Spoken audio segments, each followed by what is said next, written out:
You are listening to RudolfSteinerAudio.com. As well, you can hear these podcasts at RudolfSteiner.podbean.com. Please consider becoming a patron. There are two publishing houses, SteinerBooks.org in America and RudolfSteinerPress.com in England, which are the sole publishers of Steiner into English and have given me permission to do these recordings. Please consider patronizing them as well. This is a reading of Collected Works, Volume 143 by Rudolf Steiner, entitled Three Paths to Christ, Experiencing the Supersensible. 14 lectures given in various cities between January and December 1912, translated by Christiana Bryan. This is Lecture 1, given in Munich on the 11th of January 1912, entitled Nervousness and Ego Development. In the context of much of what we already know, which may still be useful to some of us, a stimulus will today be given which could lead to a more focused way of observing the nature of human beings and its connection with the world. Anthroposophists will have ample opportunity, aside from the usual riposts and objections to spiritual science encountered in recent public lectures, to encounter what those outside anthroposophy often assert. Ever and again we face objections from both learned and untutored people when in spiritual science we speak of a stratification of the whole human being into the four elements we always cite: a physical body, an etheric or life body, an astral body, and an I or ego. Skeptics might object that for someone in whom certain usually concealed soul forces have been developed, it might be possible to discern something of this fourfold nature. But for someone not able to see such an organism, there would be scant grounds for surrendering to any such view. Now, it must be emphasized that human life, observed attentively, not only confirms what spiritual science has to say, but rather that when what can be learned from spiritual science is applied in practical life, it turns out to be exceptionally useful. You will discover that these uses, I don't mean uses in their base sense, but benefits in a more elevated sense, will eventually confer on us a sort of confidence, even if we do not want to commit to what clairvoyant observation offers.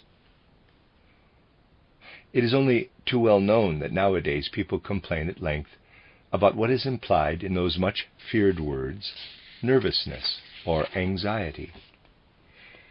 We need not be surprised that some feel compelled to claim that nowadays there is hardly anyone who is not to some extent nervous. Why would we not find such a statement plausible? Regardless of social relations and conditions to which causes of nervousness could be ascribed, conditions described collectively as nervousness simply exist, and they manifest in the most diverse ways.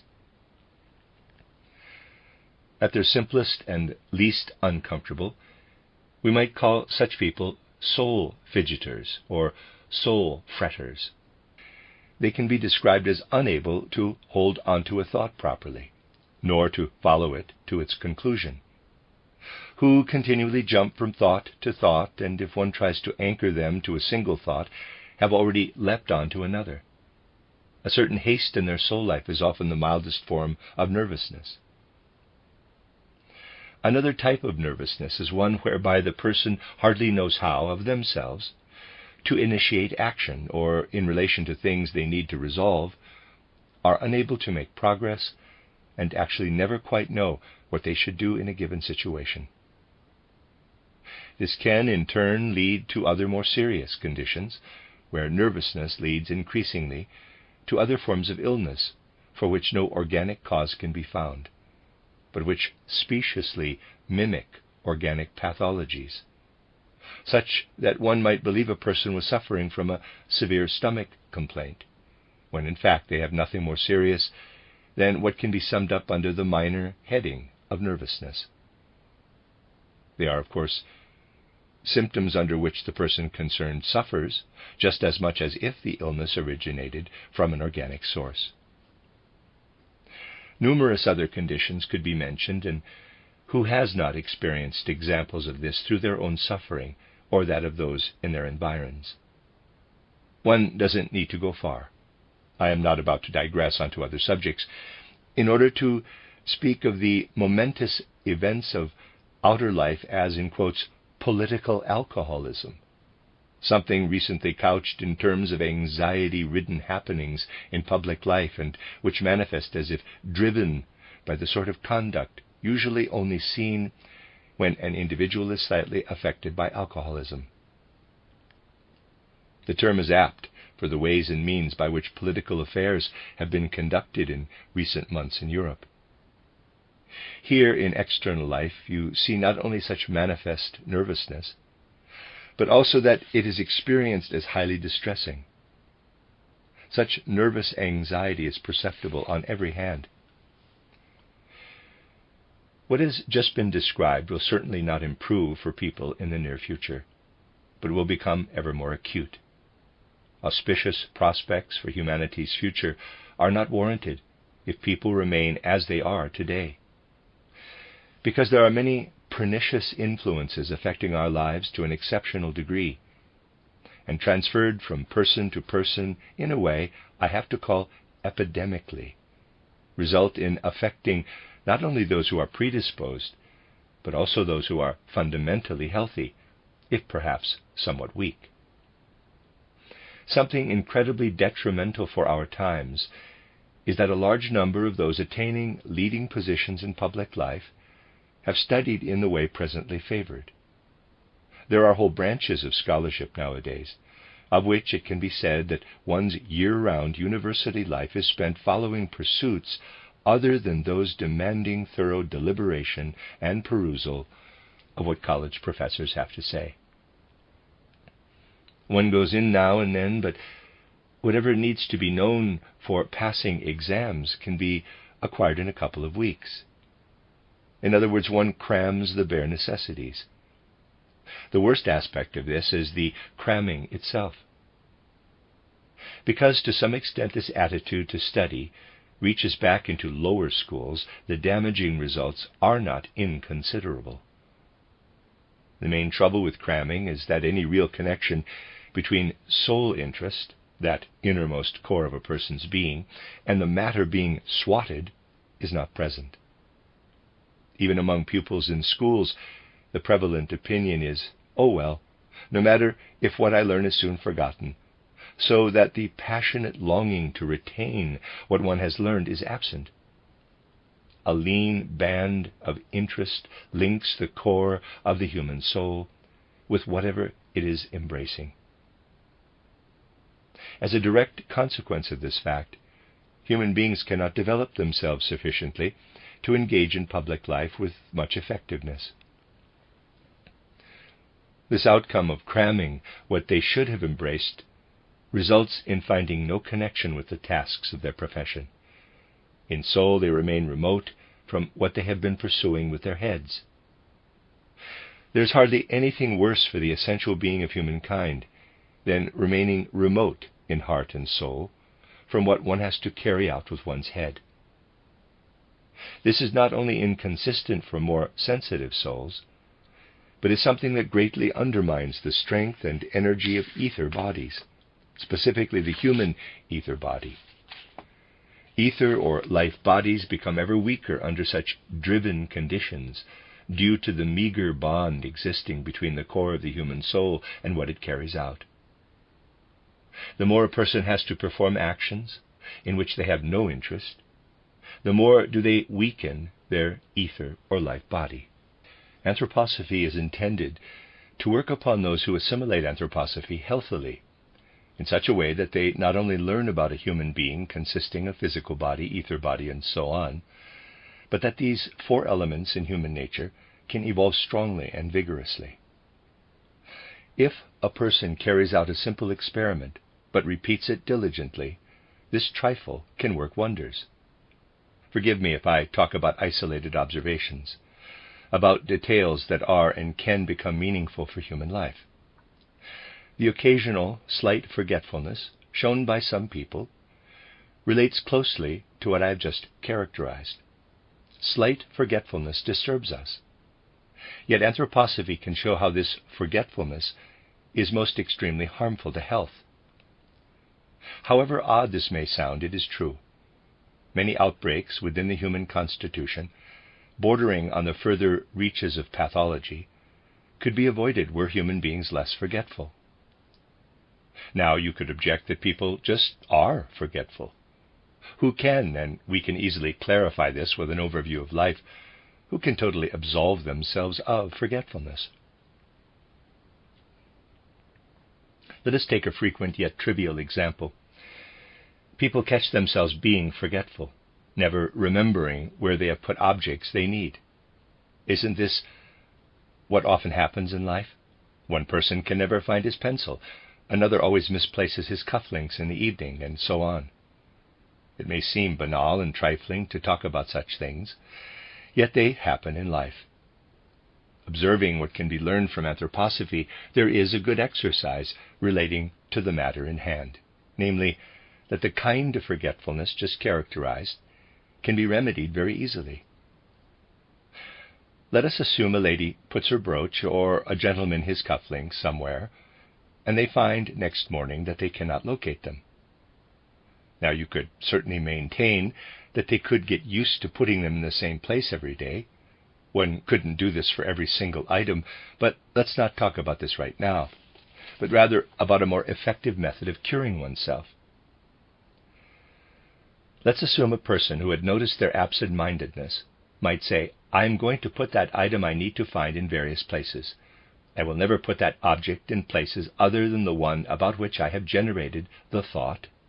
I place this item in this specific place. I note pictorially the environs in terms of shape, color, and so on, and I try to allow all this to imprint itself upon me." Let's say we place a safety pin on the corner of a table, just at an angle, accompanied by the thought, "I am putting this on the edge, and I imprint on my mind, in pictorial form, the right-angled corner, and the way the safety pin is near two intersecting edges," and so on. Relieved, I now leave the item.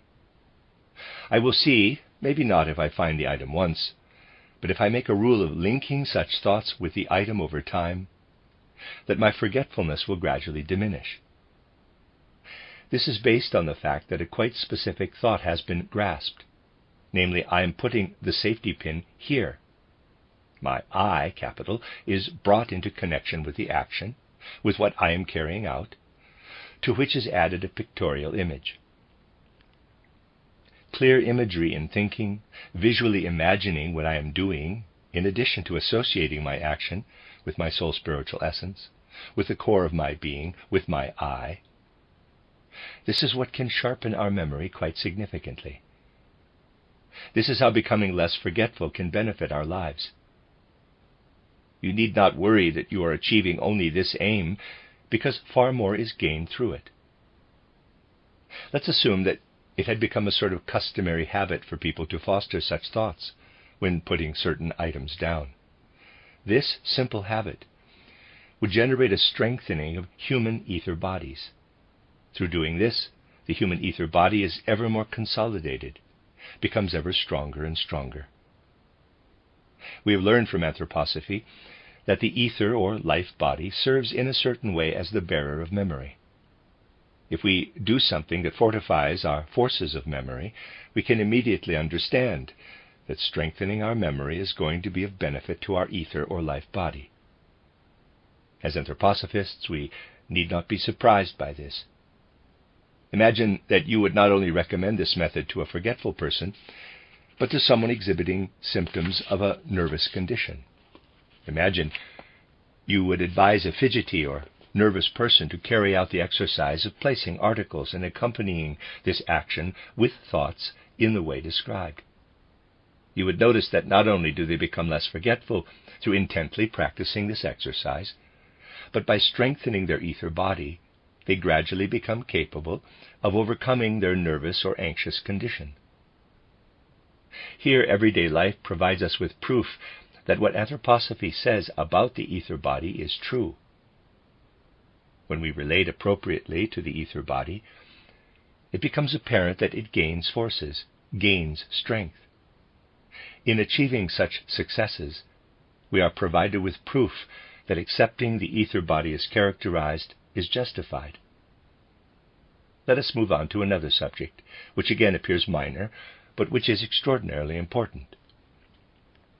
You know that the elements with which we are familiar as the physical and ether bodies exist in immediate proximity to each other in the human being.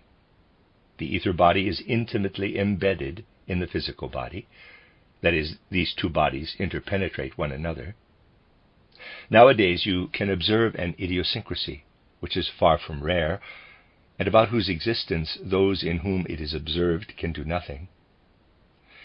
In observing this, while having a healthily compassionate soul in our breast, we will feel sorry for those observed to have this condition. Have you ever noticed in officials at a post office counter or others who write a great deal with pens, how they make peculiar movements before setting pen to paper? They create a sort of run-up in the air with their pens before starting to write. Though it may not actually transpire, it indicates a tendency to a worse condition when people do things like this in their profession. It might stay at this stage, you can observe it yourself, that when people write, they first have to give themselves a certain shove for each stroke, or they may write in jerky bursts instead of flowing evenly up and down. You can see it in handwriting written like this. A condition such as this can be understood in terms of spiritual scientific knowledge as follows. In completely healthy human beings, healthy as far as their physical and etheric bodies are concerned, the ether body, which is directed by the astral body, needs to be totally capable of acting on the physical body. The physical body, in turn, has in every one of its movements to be capable of serving as the tool of the ether body. If the physical body produces movements of its own accord that go beyond what the soul can intend, what the astral and ether bodies intend, this is an unhealthy state, and a predominance of physical body over ether body is evident. In all those having the condition described, we are dealing with a weakness of the ether body, which manifests in its inability to fully direct its physical body. A relationship between the etheric and physical bodies of this kind underlies, from an occult perspective, all cramp-like, convulsive conditions.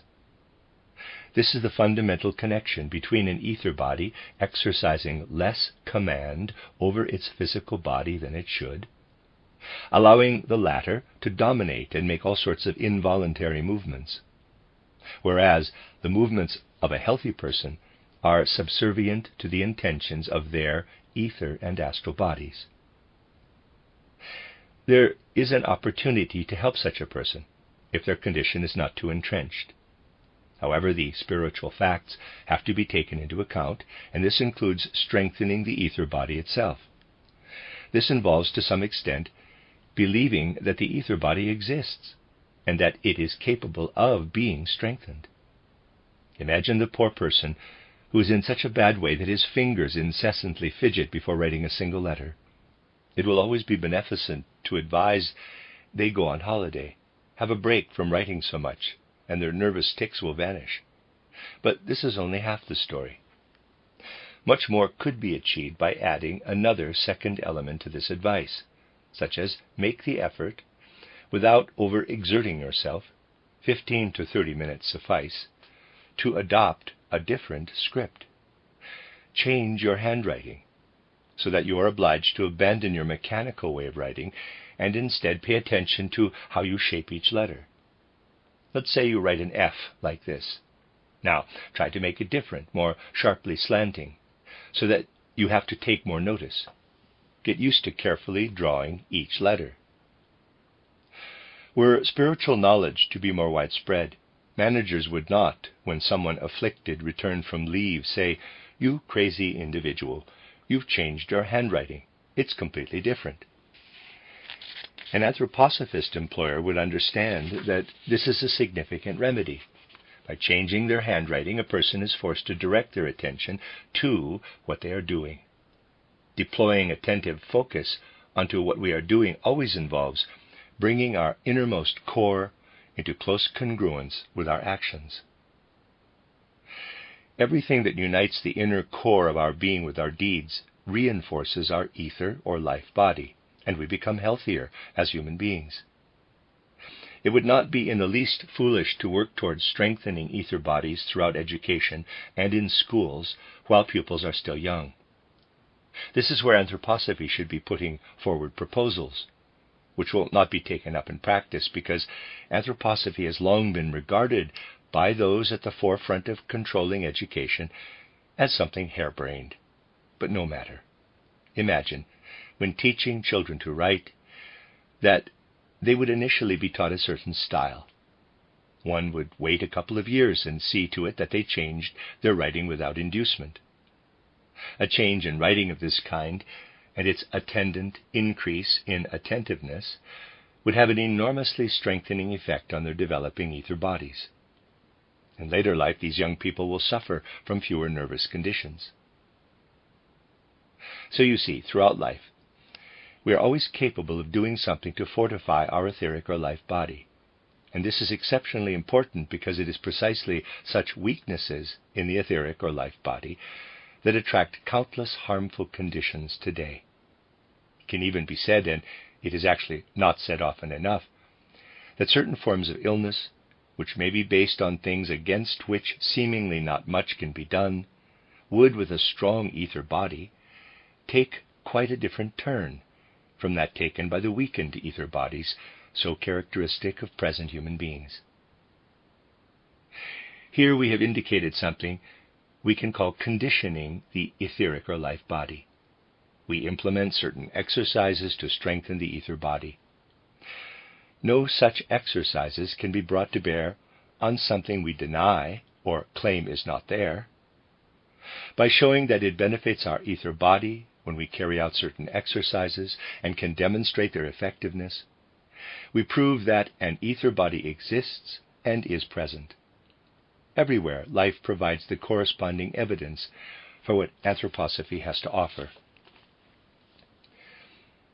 Our ether bodies can grow stronger if we do something else to improve our memory, something referred to in another context, but which will be repeated here because, for all illnesses in which nervousness plays a part, one ought to be able to resort to such advice. One can strengthen one's ether or life body enormously by mentally running through things one knows, not just in the way one usually thinks of them, but by running through them in reverse order. Let us say, for example, that at school one is required to memorize a sequence of dates, of battles, of rulers, with their corresponding years. It is extremely good not just to learn them in their conventional neat sequence, but to assimilate them in the opposite order by going through everything from end to beginning. This is exceptionally important, because when we do this comprehensively, we are contributing enormously to increasing the vitality of our ether body. Thinking through whole dramas from end to beginning, or recalling in reverse stories we have read, these activities are of the highest importance for consolidating the ether body. Today you can experience how almost everything known to be effective in strengthening our ether bodies is not in fact carried out, either with requisite regularity or indeed at all. There is little opportunity in today's restless daily busyness to create the inner quietude needed to tend such practices. Most working people are usually too tired by evening, too harassed to think about where they are placing their things or with what deliberation they are doing so. If, however, spiritual science were to really permeate hearts and souls, it would become evident that much of what goes on in today's world could be avoided, and that the time spent on these strengthening exercises would be abundantly rewarding for each person. Remarkably beneficial results would soon become apparent, especially when care is taken of this advice in education. Let me mention another detail, one which may be of slightly less benefit in later life, but which is nevertheless worthwhile, especially if it has not been tended in their youth. That is, that we immediately review what we have done or accomplished, regardless of whether it does or does not leave a trace. This is relatively easy with handwriting. I am sure that many would drop their ugly writing habits were they to try and review letter for letter, as their glance swept over it once again, the manner in which it had been written. Reviewing one's handwriting contemporaneously, evaluating what one has done, in this way is relatively easy. Yet there is another sound practice, albeit one that ought not to be practiced for long, that involves watching yourself while walking, how your hands move, how you tilt your head, the way you laugh, taking conscious pictorial account of your gestures. You will see from observing life how few people are aware of their gait, how few can visualize what they look like when walking.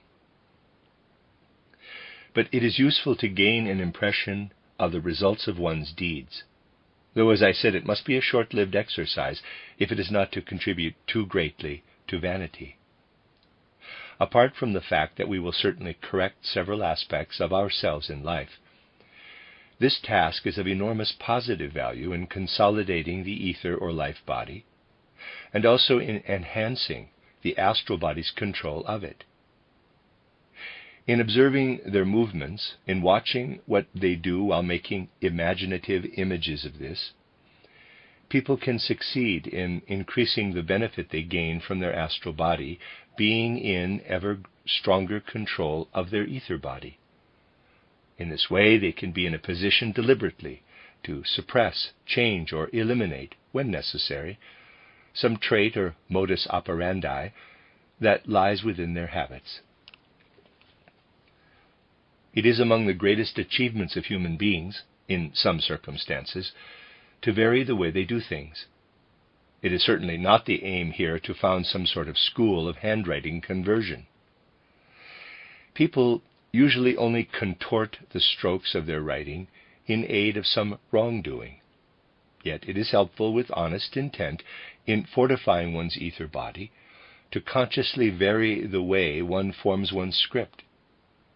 It is entirely healthy to be able to bring variety to the way in which one carries out something one intends to do, instead of being compelled to do it only in one way. Similarly, while nobody needs to become fanatically ambidextrous, using left and right hands with identical facility, it is, nevertheless, valuable to try to do at least certain jobs with a measure of fluency in both hands, perhaps using your left hand instead of the usual right hand, and again not being reliant on one single method. This need not be continued beyond a basic ability, yet it will have a most positive effect on the astral body, being able to take charge of the ether body as it should. Fortifying human beings in the sense described through spiritual science is something that needs to be brought into our culture through the dissemination of Anthroposophy. What one can call a culture of will is of great concern. It has already been pointed out that nervous anxiety may often manifest precisely in modern people not knowing how to start doing what they really intend to do. They are frightened of carrying out their intentions. They simply do not manage to do things. What can be summarized as a certain weakness of will is caused by the diminished ability of their I, capital, to take proper control of its astral body. Insufficient control of an astral body by an ego is always symptomatic of people wanting something, or perhaps not wanting something, or at least not getting around to carrying out their intention. Some cannot even muster a serious enough will to will what they should be willing. Now, there is a simple means of strengthening your will for your daily life. This remedy is to suppress wishes you harbor, precisely not to carry out their fulfillment, and obviously not to do this were such non-action to cause harm. If you check yourself all day long in daily life, you will notice countless things for which you wish, and whose fulfillment would be very nice. Yet you will find just as many wishes whose fulfillment you can afford to relinquish without detriment to yourself or anyone else, without reneging on a duty, wishes which might have brought you joy, but which can just as well remain unimplemented. If you proceed systematically in suppressing, among other wishes, those of which you can say, no, that wish can remain unsatisfied. This means avoiding those wishes that could cause harm, and only those that give delight, joy, and contentment. Then each denial of some small desire will contribute to an influx of willpower, to an empowering of your I, capital, over your astral body.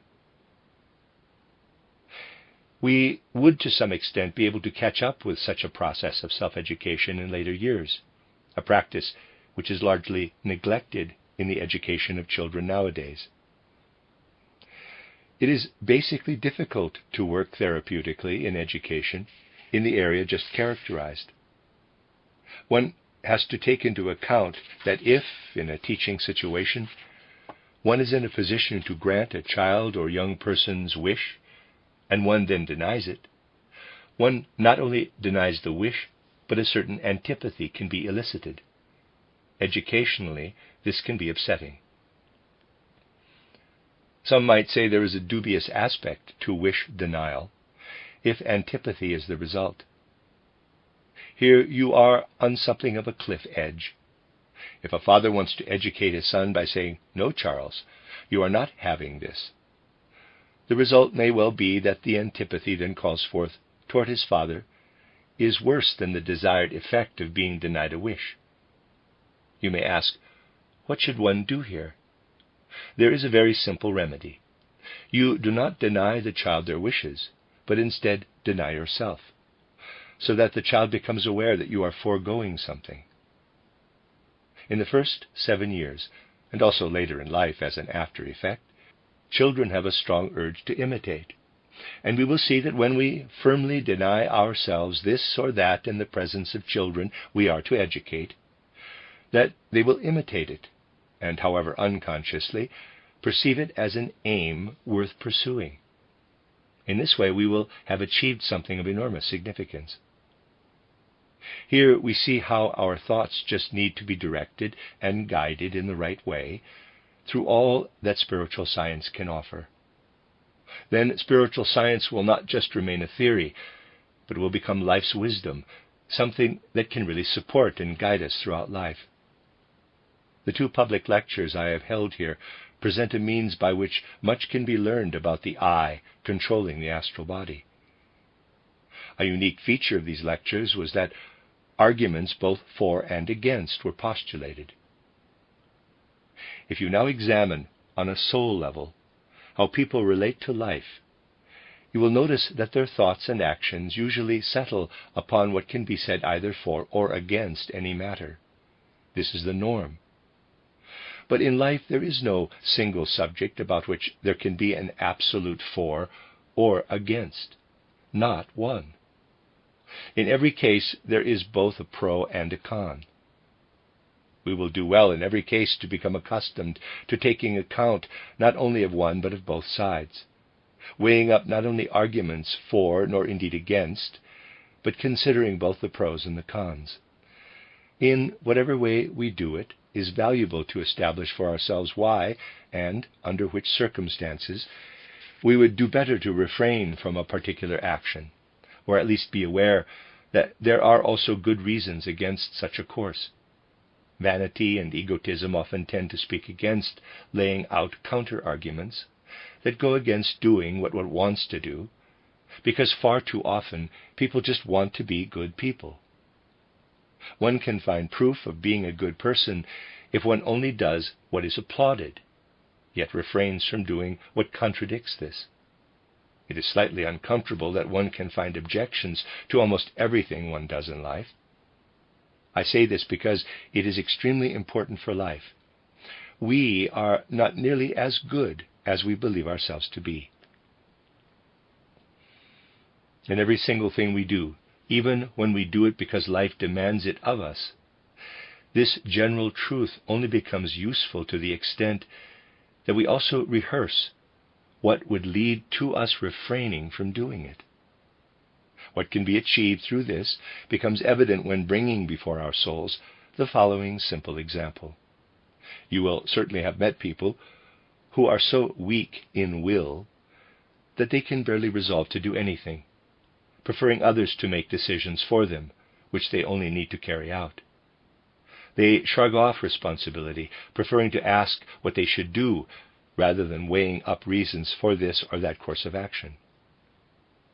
I am not just bringing this example for its own sake, but to achieve something else. Whilst much can be said in support of what I have just said, objections can also be raised against it. In fact, one can barely say anything in life against which, in certain senses, no objection can be brought.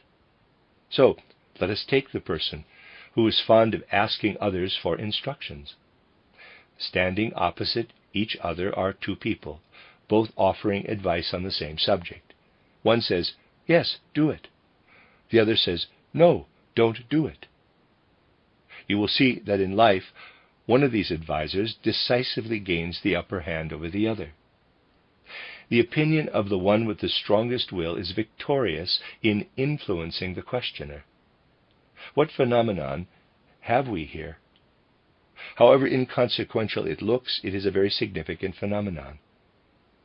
If I face two people and one says yes, the other no, and I carry out the yes, the willpower of that advisor works on in me, gaining such predominance that it empowers my deed. Their power of will has triumphed over that of the other advisor. The will of another person has won within me. Assume for a moment that I do not now face two other people, each of whom advises yes and no, respectively, but that I am quite alone, and in my own heart lay out the yes and no, complete with their reasons, so that nobody helps me. I do this alone. No other person approaches me as I weigh up the rationale for and against. Then I carry out the yes, in that I have said to myself, this has unfurled a strong force, but this time within myself. What another person previously enacted through me, I now carry out myself, thereby nurturing a force in my soul. So that when inwardly faced with a choice, a strength has prevailed over a weakness. This is immensely valuable because it restores the sovereignty of your I over your astral body, re-empowering it enormously. Checking the reasons for and against in all possible detail is not something one should view as an inconvenience. You will discover just how much this does to strengthen your will if you try to carry out what has been typified here. However, this can also have its shadow aspect, namely that instead of strengthening will, a weakening could occur. If, after having examined the rationale of for or against, and resolved upon the one or the other course, one fails, out of sheer slackness, to do anything at all, taking neither choice. This looks as if a choice of against has been taken, yet one is actually plain lazy. It is therefore preferable, if taking spiritual science into account to any extent, that you do not attempt any such reasoning when you are tired, leaving decisions to a time when you are not exhausted, but feel strong enough and know that you are no longer worn out, and can really act upon the choice you have put to your soul. You have to pay attention to the time at which you pose such soul questions. Among further things that contribute powerfully to strengthening one's I over the astral body is this, that we put aside everything that creates a polarity between us and the rest of the world, between us and our surroundings. This ought to belong to the basic obligations we place upon ourselves as anthroposophists. Justified criticism is unavoidable, for if it is factually objective, it would be a weakness to substitute bad for good, something one can never do. But we have to learn to differentiate between what we ourselves criticize and things whose influence on our personality is just uncomfortable and annoying. The more we can make a habit of ensuring that our judgment of others is independent of their behavior toward us, the more we can do this, the better it is with regard to fortifying our I's sway over our astral body. Not by way of self-congratulation, saying, "You are a good person because you don't criticize your fellow human beings," but in order to reinforce your I. To this end, it is constructive not only to refrain from judging as bad such things as you dislike because they make you feel uncomfortable, but rather, especially where appraisal of people is concerned, only to voice opinion when you yourself are not under consideration. As a theory, this is easy to embrace, but exceptionally difficult to practice in real life. It is good when, for example, someone has lied to you, to suspend your antipathy toward them. This is no case for recounting to others that the person has lied to you, but rather that your feeling of antipathy is withheld. Whatever we notice about a person, how consistently they conduct their affairs on any given day, can all help to form an impression of the person in question. Whenever someone speaks, sometimes like this, sometimes differently, we need only compare what they themselves say to arrive at quite a different basis for our opinion of them than just one that emphasizes their attitude toward us. It is vital to let things speak for themselves, not judging a person on each single deed, but rather on how their actions chime together as a whole. You will soon find, even in those you held to be hard-bitten detractors, who cause nothing but ill, that there is much that contradicts their usual behavior. We do not need to focus on their conduct toward us at all. We can ignore ourselves, placing the person within their own behavior in our mind's eye, EYE, and, where necessary, coming to a view about them. In aid of strengthening the ego, it is also good to ponder that the majority, 9/10, of the opinions we form can readily be abandoned. Experiencing within one's own soul just 1/10 of the opinions we form about the world is more than enough for one lifetime. Our life of soul will in no way be disadvantaged by relinquishing the remaining 9/10 of our opinions. Today, I have brought what may seem like trifles, but now and again it must be our responsibility to look at things such as these. Precisely in this way can we demonstrate how small things can have mighty effects, how we need to grasp life from the completely opposite end, as it were, if we wish to structure the sheaths of our bodies strongly and healthily, differently from the way life is habitually grasped. It is not invariably right to send someone to the chemist for the right medicine when they are ill. The right thing will be to organize one's life in such a way that one is less susceptible to illness, or that those illnesses are less severe. It will be less onerous if a person carries out such exercises as strengthen the influence of their I, capital, over their astral body over their ether body, and the influence of this, in turn, on their physical body. Self-discipline and its impact on development are themes that can proceed from the fundamental ethos of Anthroposophy. The end of Lecture 1. You are listening to RudolfSteinerAudio.com. As well, you can hear these podcasts at RudolfSteiner.podbean.com. Please consider becoming a patron. There are two publishing houses, SteinerBooks.org in America and RudolfSteinerPress.com in England, which are the sole publishers of Steiner into English and have given me permission to do these recordings. Please consider patronizing them as well. This is a reading of Collected Works, Volume 143 by Rudolf Steiner. It is 14 lectures given in various cities in 1912, titled Three Paths to Christ, Experiencing the Supersensible, translated by Christiana Bryan. This is Lecture 2. Given in Winterthur on the 14th of January, 1912, entitled Human Soul Activity Through the Ages. Today it would be good to pursue some spiritual scientific questions that might, one way or another, be useful in cases where anthroposophy is to be defended. It is just when we meet for the first time in places where anthroposophy is beginning, or its initial stages are in prospect, that it is worthwhile drawing sole attention to some of the moral questions with which we are often faced in our branches when people not acquainted with spiritual science have questions that could possibly lead to their increasing confidence in spiritual science, or at least to having some relationship with it. Spiritual science relies on supersensible, on spiritual experience.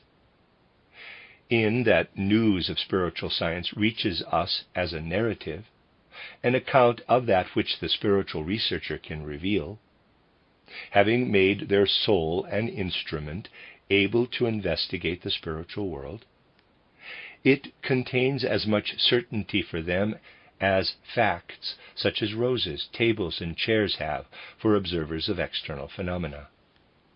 In other words, it has immediate visual certitude. What does this mean for us? What are the implications for those who do not have such immediate visual certitude? Some might ask. For us, it can only lead to believing what the spiritual researcher says.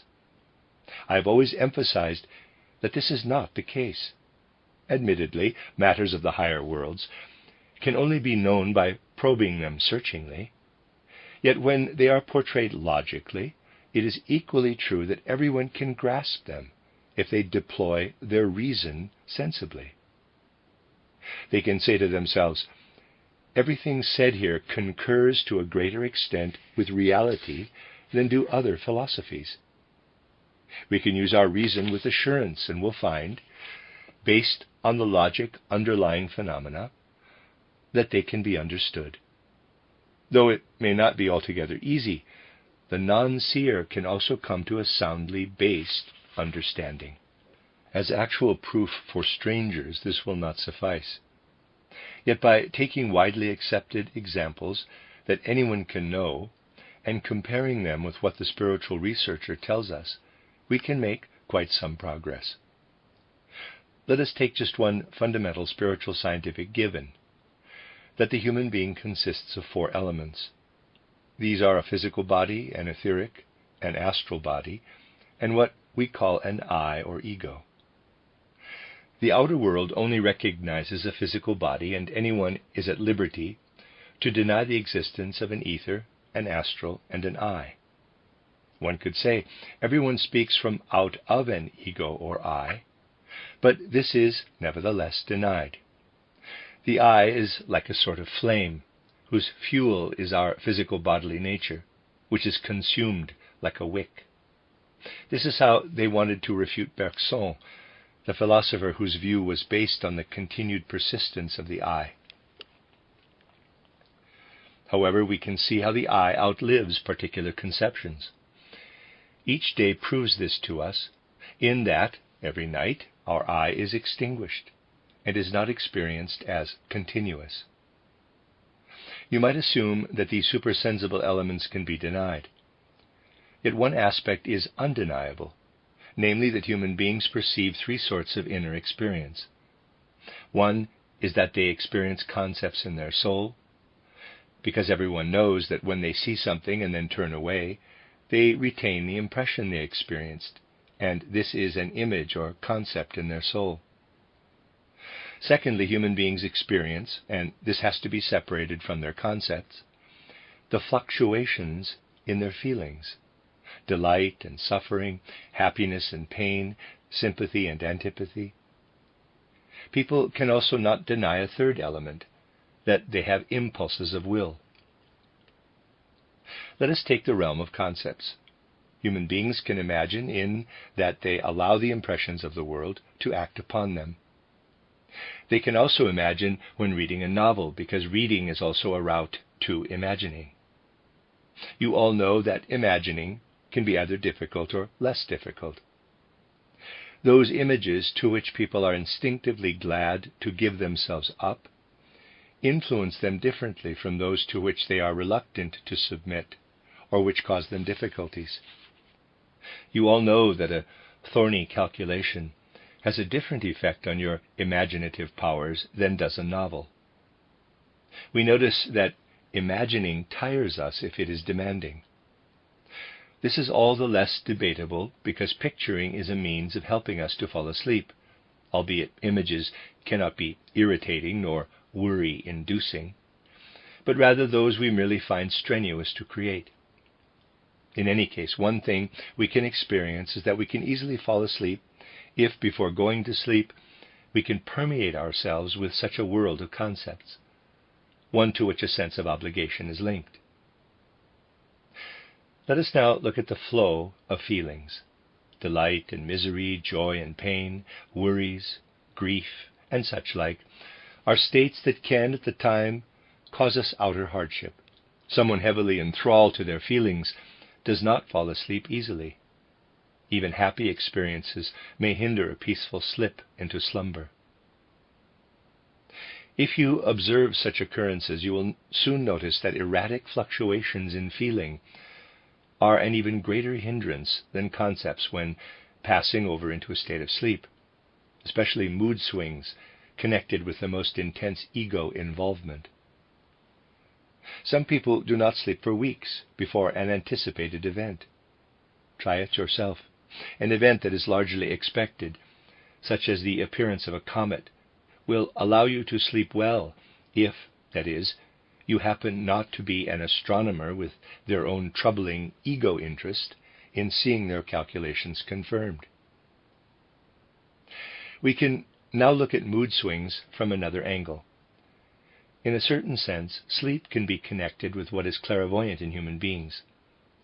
The condition of sleep is one in which the human being is unconscious.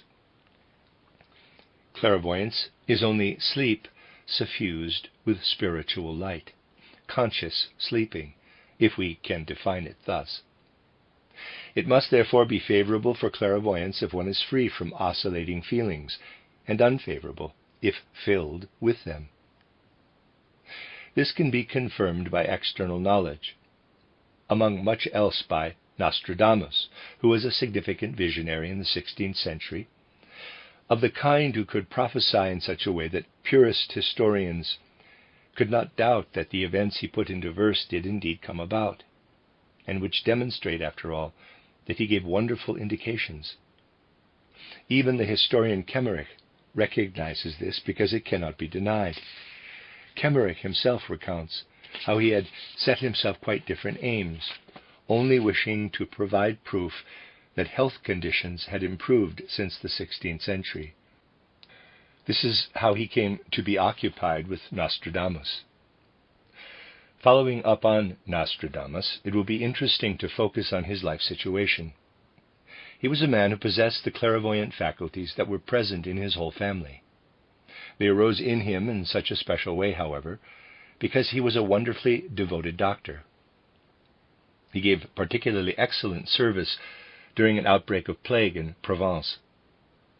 It then happened that people put it about that he was a secret Calvinist. This was so harmful to him that he was obliged to give up his medical practice. You must understand what this means. Those forces remain in a personality.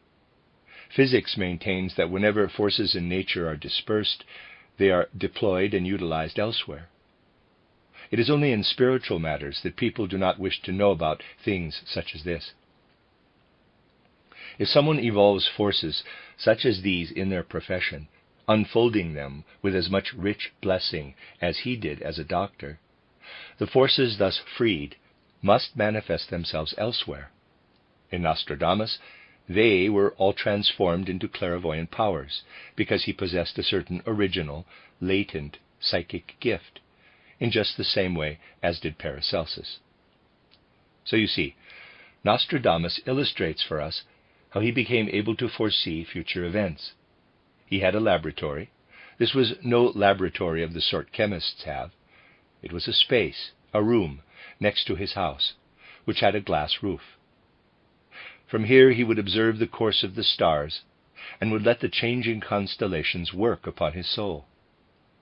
It was from such sources that he was able to speak of the future. Springing from his feeling-imbued mind, they would appear to him in the form of an intuition. But in order that such intuition could arise, he had to be free of all worries, cares, or excitable feelings. Here we have an example of the fact that clairvoyance, just as healthy sleep, requires an absence of emotional turbulence. Let us move on to inquire into the human being's relation with their will, inasmuch as will is connected with all that is moral. Let us return to the moment of falling asleep. This is an important moment for human beings, because as spiritual science tells us, this is when they pass over into the astral world. Let us observe moral impulses at the moment of falling asleep. To observe this process requires great exactitude, and those who muster such attention report the following experience. The moment of falling asleep approaches. Where their eyes had previously seen clearly, outlines now become less distinct. Something akin to fog is laid over everything, causing the person to feel as though they are cut off from their surroundings.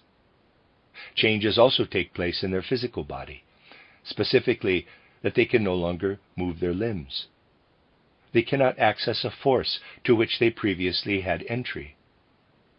Further, certain things which must be described as impulses of will become noticeable, arising almost of their own accord and being drawn before their souls. Things they have done appear to them as a unity, things with which they need not reproach themselves.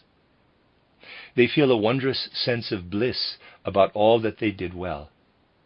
Benign spirits see to it that human beings are protected from ill appearing likewise to their souls. Experiencing such blessedness about what is good can naturally not occur if nothing good has been done.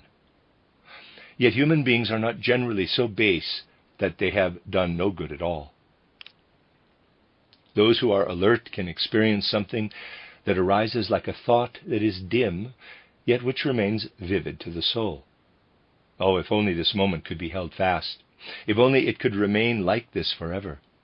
Then there is a jolt, and that consciousness vanishes. Whilst impulses to do good call forth blessedness and help one to fall asleep, the impetus to do ill hinders this even more than does emotional turbulence. Pangs of conscience are most unconducive to good sleep. Impulses of will can sometimes hinder us, even more than churning emotions, from entering the spiritual world into which we must enter.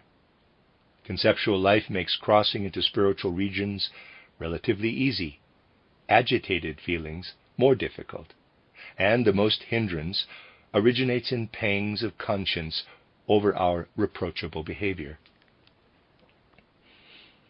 Concepts, that is, our concepts, tend to keep watch. If we allow images of the day to pass before us, we generally go to sleep quite well. If, however, feelings are added, they are less of a good sentinel. We fall asleep less easily with stimuli of this kind. Most assiduously of all do our impulses of will keep watch, those spurs of will which have led us to benevolent deeds, giving us best access to the realm of Devachan. If during our review of the day we arrive at a point where we are satisfied, at which we are filled with the sense of moral sufficiency over a good deed done, a deed in which our will has been expressed, that moment of grace may arrive which will carry us over into Devachan. If you take note of what spiritual science says, you will find that there is agreement between these observations and what clairvoyance reveals. For spiritual science tells us it is with their ether bodies that human beings belong to the astral world. In that they live etherically in the astral world, they live in their concepts as in an element that is foreign to the physical world. This physical world gives us perceptions from which we need to turn away. This leaves us with one thing: concepts, which are already something suprasensible. Human beings have concepts because the forces of the astral realm extend into their ether bodies, so that a certain bond with the astral world pertains. Secondly, spiritual science tells us waves of emotion are not only connected with the astral world, but also with a higher realm, because fluctuating feelings in human beings are associated with lower Devachan. Thirdly, spiritual science and occultism teaches us that through the moral working of will, human beings find their connection within the higher Devachan region, amid the world of this so-called formless Devachan. Thus do these three forms of human soul life indicate three means of connecting with the higher worlds. Just compare what you experience in ordinary life with what spiritual science can tell you. It is all in agreement. Imaginings do not hinder sleep because we need to go through them to gain entry into the astral world. By contrast, in order to succeed in entering into the Devachanic world, our emotions must be such that they allow us to do so. Emotional turbulence that makes us toss and turn in our beds prevents us from falling asleep. The realm of moral will impetus signifies our relationship with the higher Devachanic world. Even less will we gain admission to this realm if we have carried out no deeds for which we need not reproach ourselves. We cannot enter into proper sleep if we suffer from pangs of conscience. We are locked out. And the blessedness described, which we experience over a good deed, is an outer token of the message: you may enter into the world of Devachan. It is no wonder that human beings experience this as grace and long to remain within it. Here they feel interrelated with the higher realms of Devachan, and they long to stay there. The non-clairvoyant can only picture this highest state as a sense of falling asleep arising as blessedness and moral sentience. In this way we can show how you contain your soul life within you. What you imagine manifests by bringing you into contact with a higher entity, one that eases your way into higher worlds and is related to the astral. What human beings undergo is like a shadow of higher worlds. Emotional sensations further separate us, because through them humans relate to the lower Devachanic world. Impulses of will, however, separate us even more than the previous, because they are interrelated with the higher realms of Devachan. All this forms part of further realities. What is most potent after death in Kamaloka are currents of feeling and moral impulses. Images of the physical world die away, and only those of a spiritual nature can human beings take with them. By contrast, emotional turbulence follows us powerfully after death, and it persists. It is this that detains us for a certain time in Kamaloka. For example, someone who had done ill during his life would, due to their pangs of conscience between death and a new birth, be completely unable to rise up into Devachan, and would have to reincarnate without experiencing it.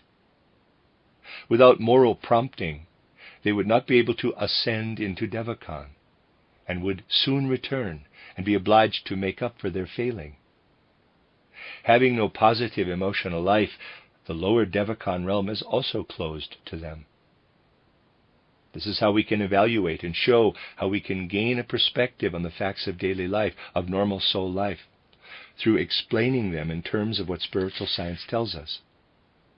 I would like to add to what has been said by mentioning another fact, which will be important to you if you turn your spiritual gaze toward the fact and teaching of reincarnation, of repeated earthly lives.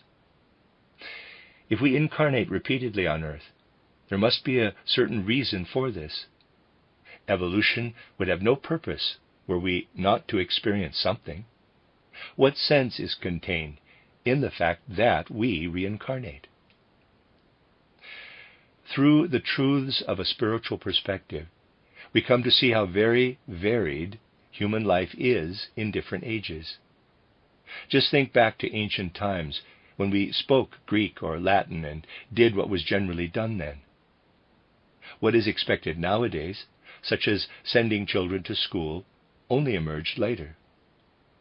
Whereas now we view someone who cannot read as an illiterate, uneducated person, this was not the case then. Otherwise our statisticians would have to count Wolfram von Eschenbach, for instance, amongst the uneducated.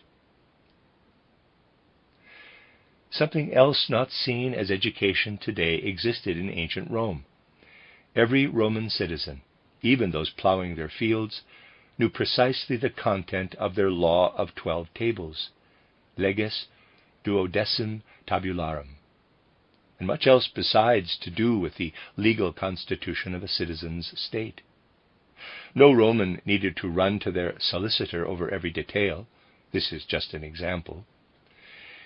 If these great differences were taken into account, people would not need to ask why we always have to reincarnate as children. No, it's not like that. Each time we return, culture has changed to such an extent that we have to learn things anew. So, we were born into quite different circumstances, and it is entirely necessary to keep on returning until Earth has arrived at its goals. Now, we can best of all discern what human beings can become in subsequent cultures if we know how those characteristics, which were today among those we called an inner soul life, evolve gradually in external culture. It is a characteristic of our times that among the incentives mentioned, the greatest value is placed upon concepts. We live in a culture of conceptual life. Intellect is developed. In Greek and Roman culture, thinking was not so prevalent. Perception, however, was all the more vivid compared with modern people. Hebel, the dramatist, wrote something comical in a notebook. Imagine that Plato is reincarnated. He would go to a classical grammar school and would have to read Plato in ancient Greek. His teacher finds it most unsatisfactory that he doesn't understand Plato and gives him the cane. Hebel wanted to dramatize this. On the one hand, it is quite funny, yet on the other, quite understandable. Because it is true that a classics teacher of today conceptualizes far more than even the great Plato in his day. In a certain sense, we look at the world short-sightedly. Farmers today think more than Greek philosophers did. By contrast, in those days, their perceptive abilities were cultivated to a far higher degree. Human beings were interwoven with nature. Perception then was like image forming is for us. Today, perception is no longer schooled at all other than by those who are undergoing such a training. It is perfectly possible that someone may be an expert and go far within their laboratory setting, yet be naive in nature and not know the difference between wheat and rye. We can therefore say that today human beings have great cognitive capacities, but in olden times they were trained in perception. We can say that two epochs can be distinguished, one of perception and one of concept forming. A third will in future follow, in which the undulations of feeling, which nowadays merely exist alongside the two mentioned, will be trained. Someone who today begins to undergo a certain training does indeed preempt what the general culture of tomorrow will undergo. They must tend to their feelings. It can easily happen that someone who has made a beginning in cultivating their life of feeling toward higher worlds comes into contact with another who has primarily cultivated concepts. They will be able to observe that here a feeling of rightness can be felt, there one of wrongness, of falseness. A solely intellectual person will accept what is right on purely logical grounds, rejecting what is false.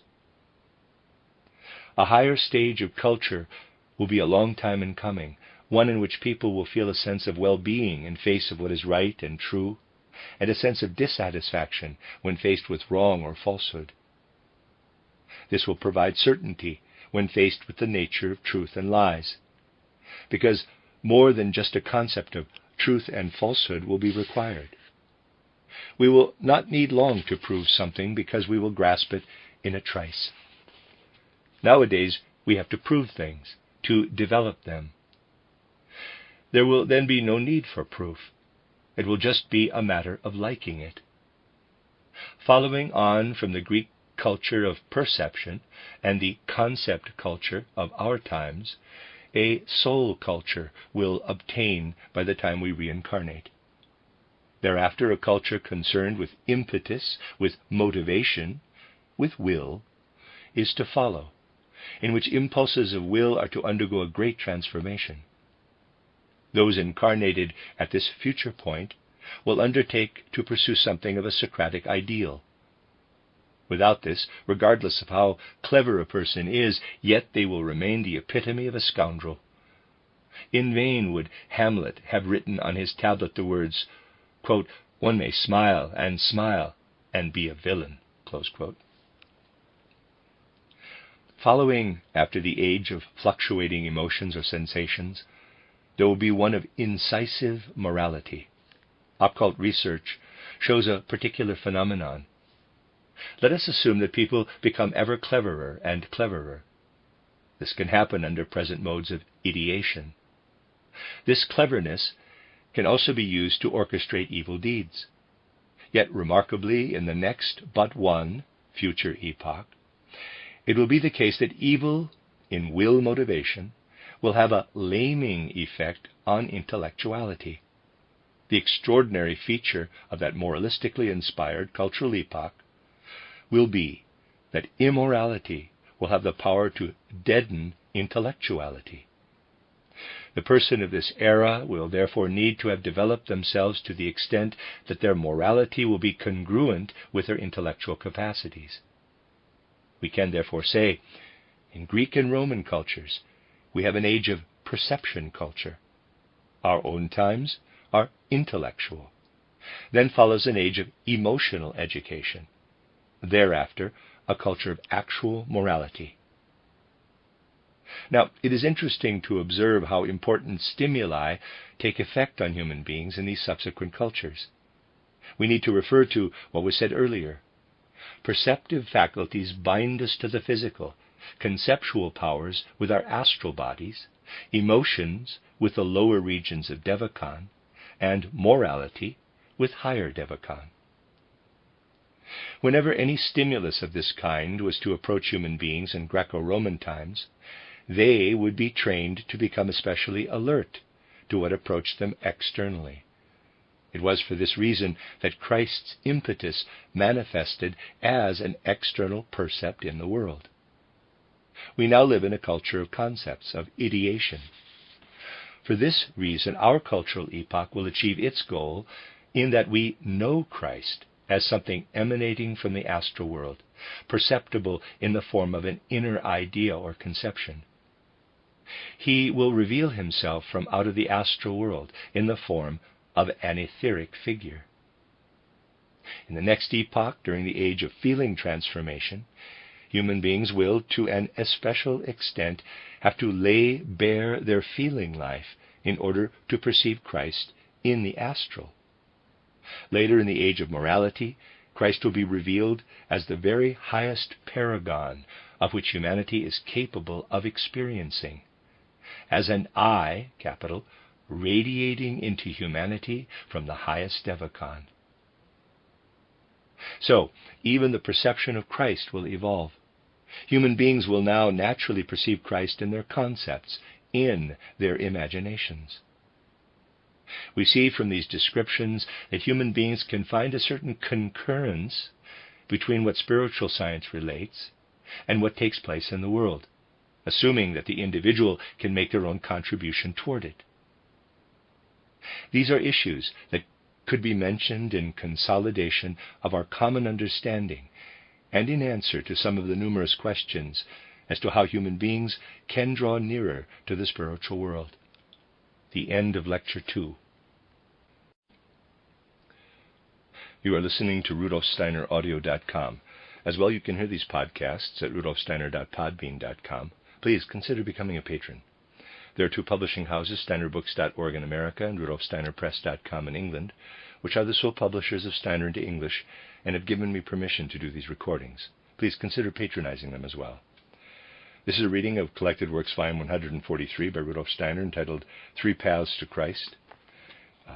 It's translated by Christiana Bryan. This is Lecture 3, given in Zurich on the 15th of January, 1912. The title is The Path of Knowledge and its Connection with Human Morality. The sequence of lectures we are holding today and tomorrow could perhaps serve to cover topics which are similar. They will first be discussed in a manner suitable for those members and friends whose groups have for some time been engaged in aligning the perspectives from which we are proceeding with those underlying their own worldviews.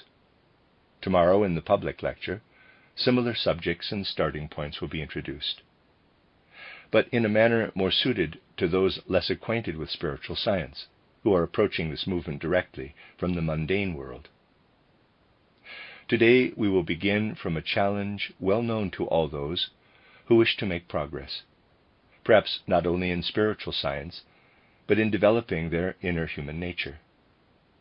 It has ever and again been emphasized that for inner development, which could lead to people having their own experiences in the spiritual world, it is of enormous importance for human beings to achieve purity and love in their aims and intentions. We could possibly say from one point of view, though everything said is bound to be one-sided, that a spiritual researcher, or indeed anyone striving to enter and discover something in the spiritual world, must, above all, have a particular soul characteristic. This quality of soul must be such that they in fact sympathize heartily with all that is good, noble, and beautiful, and that to some extent they experience an aversion to evil, toward what is ugly. In relation to the path into the spiritual world, purity of soul is always essential, and we can say for a genuine ascent into spiritual realms in a contemporary sense, it is absolutely essential for one's soul to be thoroughly permeated with sincere moral intentions and goals. We will hear later how it is possible to acquire clairvoyant faculties without any such founding conditions, though this always entails a dubious element. In order to understand this, we need to make clear what exactly we mean by human beings' moral nature. We are initially inclined to speak about people's moral character when focusing on those drives prompting someone to act, to desires or wishes that come from the external world. When a person is conditioned by their natural needs, be it thirst or hunger, to undertake or even to want or wish for this or that, we do not generally call such wanting or wishing a moral act. Neither need it necessarily be immoral. When a stone falls to the ground, we do not feel this to be a moral act, and we are unlikely to apply morality as a yardstick. No more are we inclined to call moral those actions that fulfill the natural demands of our organism, such as eating or drinking. We do not speak of morality when a person sees a beautiful flower or some other lovely thing, because it makes a pleasing, satisfying impression, even if they covet or desire it. We do not call this morality either. When, in fact, do we speak of morality in human nature? Only really when no external demands, such as hunger or thirst or the satisfaction elicited by some object, are present, prompting us to act. Only when an action originates from the innermost core of our being like an order, like a command from within, which is independent of any outer compulsion. We become particularly aware of the difference between what is moral and, let me not call it immoral, what is morally indifferent, when we take into account how we might possibly do this or the other in response to outer prompting, yet which we then fail to carry out because the inner command, which we are calling a moral impulse, gainsays it. Let us take an immediate, if trivial case of someone who has an overwhelming urge to drink too much. They would, given the opportunity, simply drink. Or they would follow their inner voice, which has nothing to do with their urge, but is opposed to the outer compulsion, and which says, what you are externally compelled to do should not happen. Here we see that something can speak within us that contradicts outer instigation. So we see that everything of this contradictory ilk that judges our actions can be called moral. We can only speak of acting morally if we ignore all external effects, are free of everything that exerts pressure on us, and only focus on what issues from within. The fact that human beings can hear this from within raises them above animality, that they can hear it and are able to go beyond outer susceptibility, able even to reject the susceptibility itself.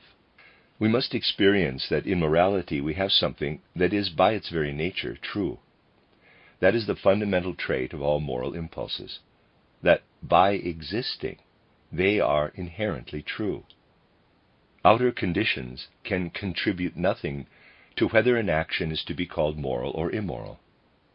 If we judge something to be moral in relation to apparent external criteria, such a verdict will often cause us to fall prey to illusion. Were one to say, for instance, that human beings organize life such that they not only respond to hunger and thirst, but to the axiom that it is essential to tend their organism in order to maintain themselves in the outer world, in other words, that the necessities of life are the decisive factors, this would be an illusion. Only when we can add to such outer necessities the inner spur that tells us it is right and good for humans to maintain their existence on earth, not only for practical undertakings, but for the sake of the inner tasks that can follow from them, only then is morality a reality. Otherwise, it is mere semblance. The hallmark of morality, therefore, is that it does not emanate from the external world, but springs purely from the forces of our souls. Someone could, of course, say, there are also evil voices within. We often follow the dictates of what we clearly recognize as inner stimuli, and which are entirely not such as can be called moral. Though this subject cannot be gone into today in any detail, because we have set ourselves a different task, one could say, if a human being follows one of these apparent inner promptings, which are false and evil, they are in truth not following themselves, but are instead following motivations of whose origins they are ignorant, and which they are confusing with those emanating from within. We all know from our spiritual scientific studies about luciferic forces.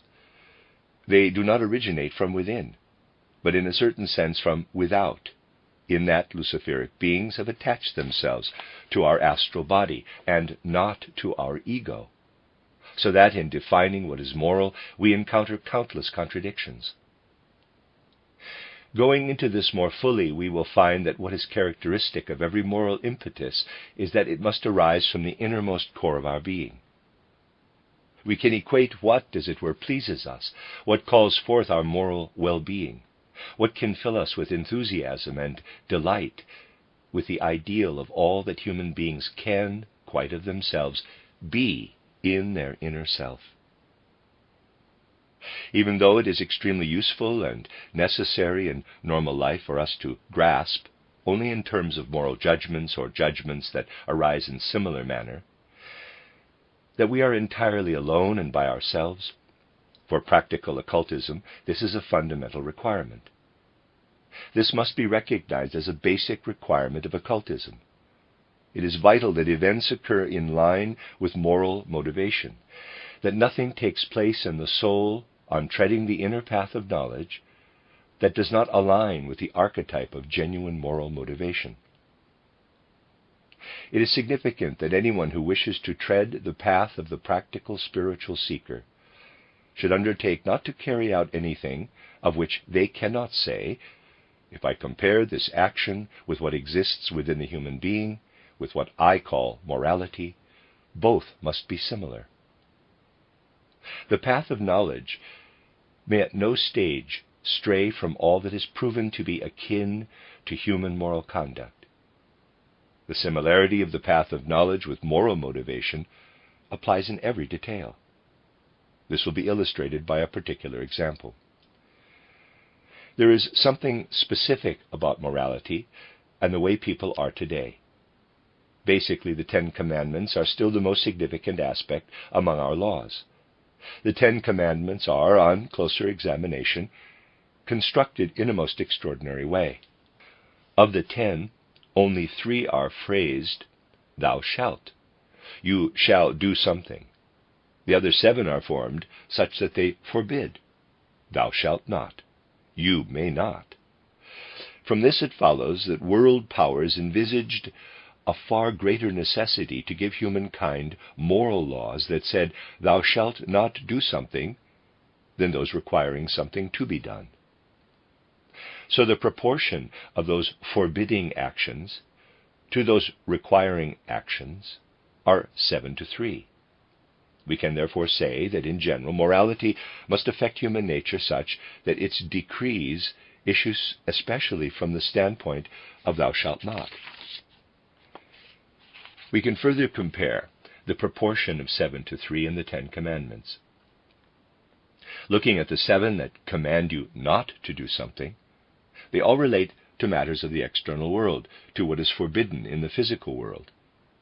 By contrast, the 3 commandments containing the exhortations to do something, "thou shalt," actually refer to actions that go beyond the physical world. We are told to believe in a single God, not to take the Lord's name in vain, and so on. From this we see that the commandments are positive in relation to the spiritual concerns of the soul. Contrasting this, all the commandments concerned with moral behavior in the outer physical world contain a prohibition, "Thou shalt not." If we also suppose that the 4th commandment, "Honor thy father and thy mother, that thy days be prolonged, and that it may go well with thee in the land which thy Lord giveth thee," to be positive, we nevertheless sense that basically it is strongly negative in character, much like the remaining 6 commandments. It is something of a transitional commandment, referring as it does to the physical world, while already ascending, as it were, into spiritual realms. This can also be corroborated in its detail. I would say in that all ancient religions were founded upon ancestor honoring, and among the ancestors and forefathers was entailed a divine element. In this respect, veneration of ancestors, of whom immediate parentage formed only a specific case, represented a sort of transition from the sense world to higher realms. However, this 4th commandment referred especially to the physical world, to the relationship between children and parents. As far as parents are concerned, we can satisfy this commandment. We can feel that this 4th commandment is given in a positive manner, that it transcends human beings so as to prevent something. In the 1st commandments, the objectives toward which they are directed do not exist in the physical world. Through the structure of this 10 commandment entity, we are directed toward that which forms the fundamental moral features of the sense world. That moral motives may contradict all that humans would do were they to follow solely the inducements of the physical world.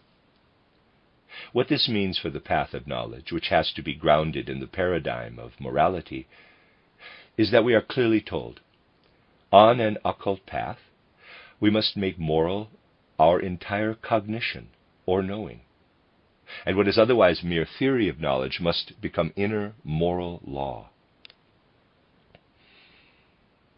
In other words, whatever relates primarily to the physical plane, once a human being faces the things in their immediate vicinity that are laid out before him or her, must be extinguished, such that they say to themselves, I have extinguished them, just as I rid myself of lower tendencies when "thou shalt not" is calling out.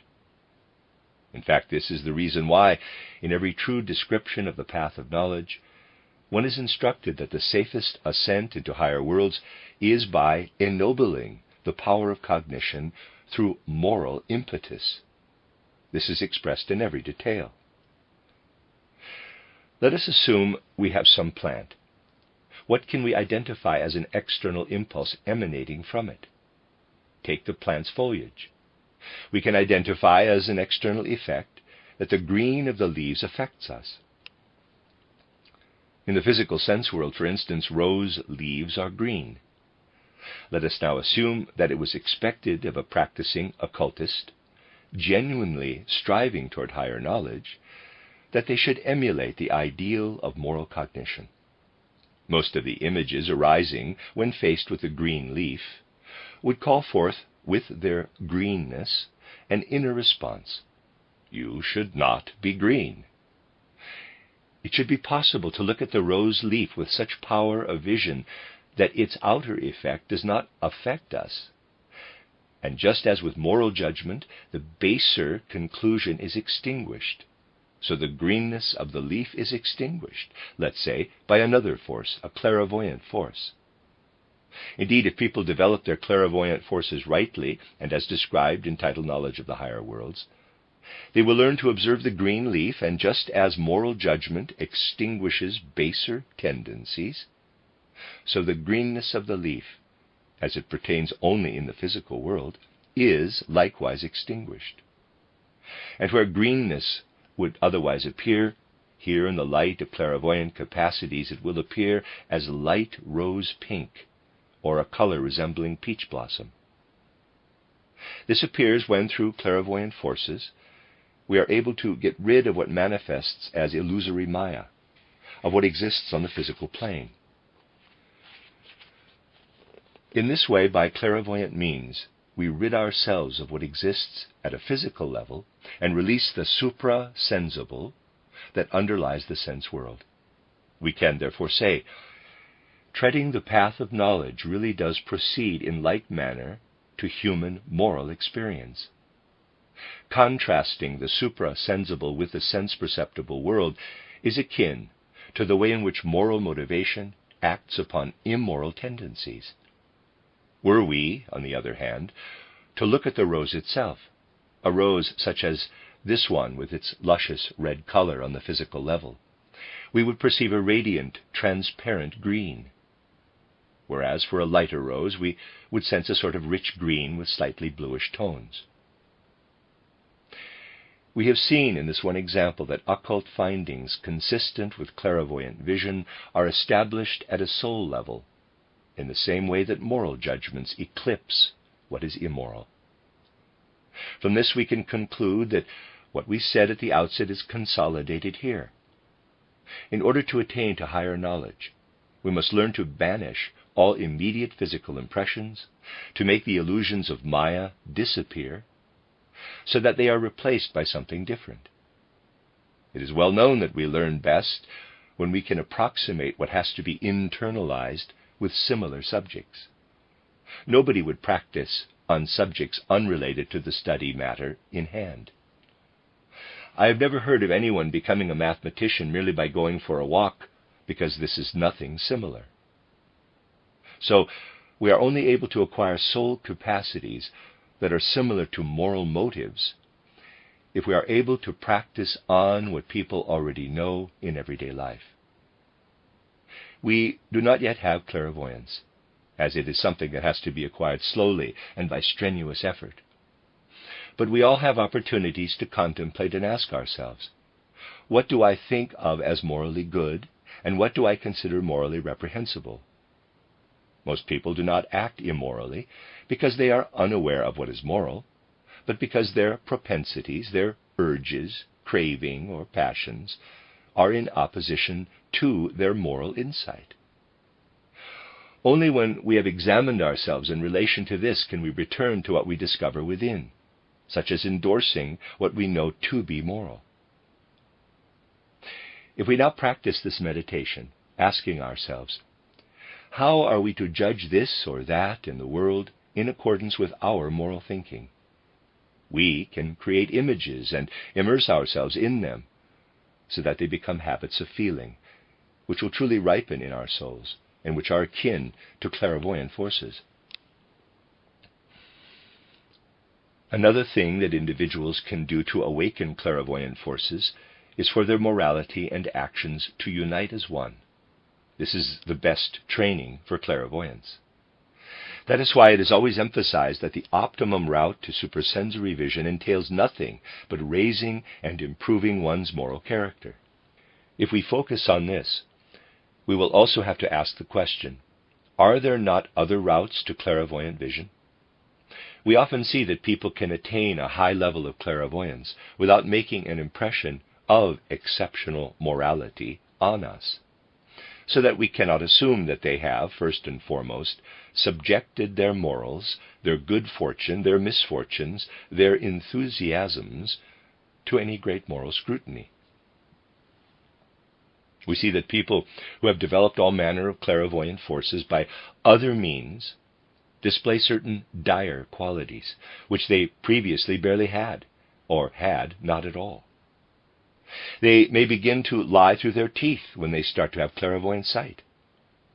It can sometimes be a really dangerous thing for the character of an individual to start developing visions of this kind, or clairaudience. Clairvoyance is not as dangerous as clairaudience. How does this chime with what was said earlier? As you perhaps recall, it's being mentioned at crucial points in my book titled Knowledge of the Higher Worlds. The path to higher worlds, as it is described for today, has to be adhered to. It is equally doubtless that other paths exist.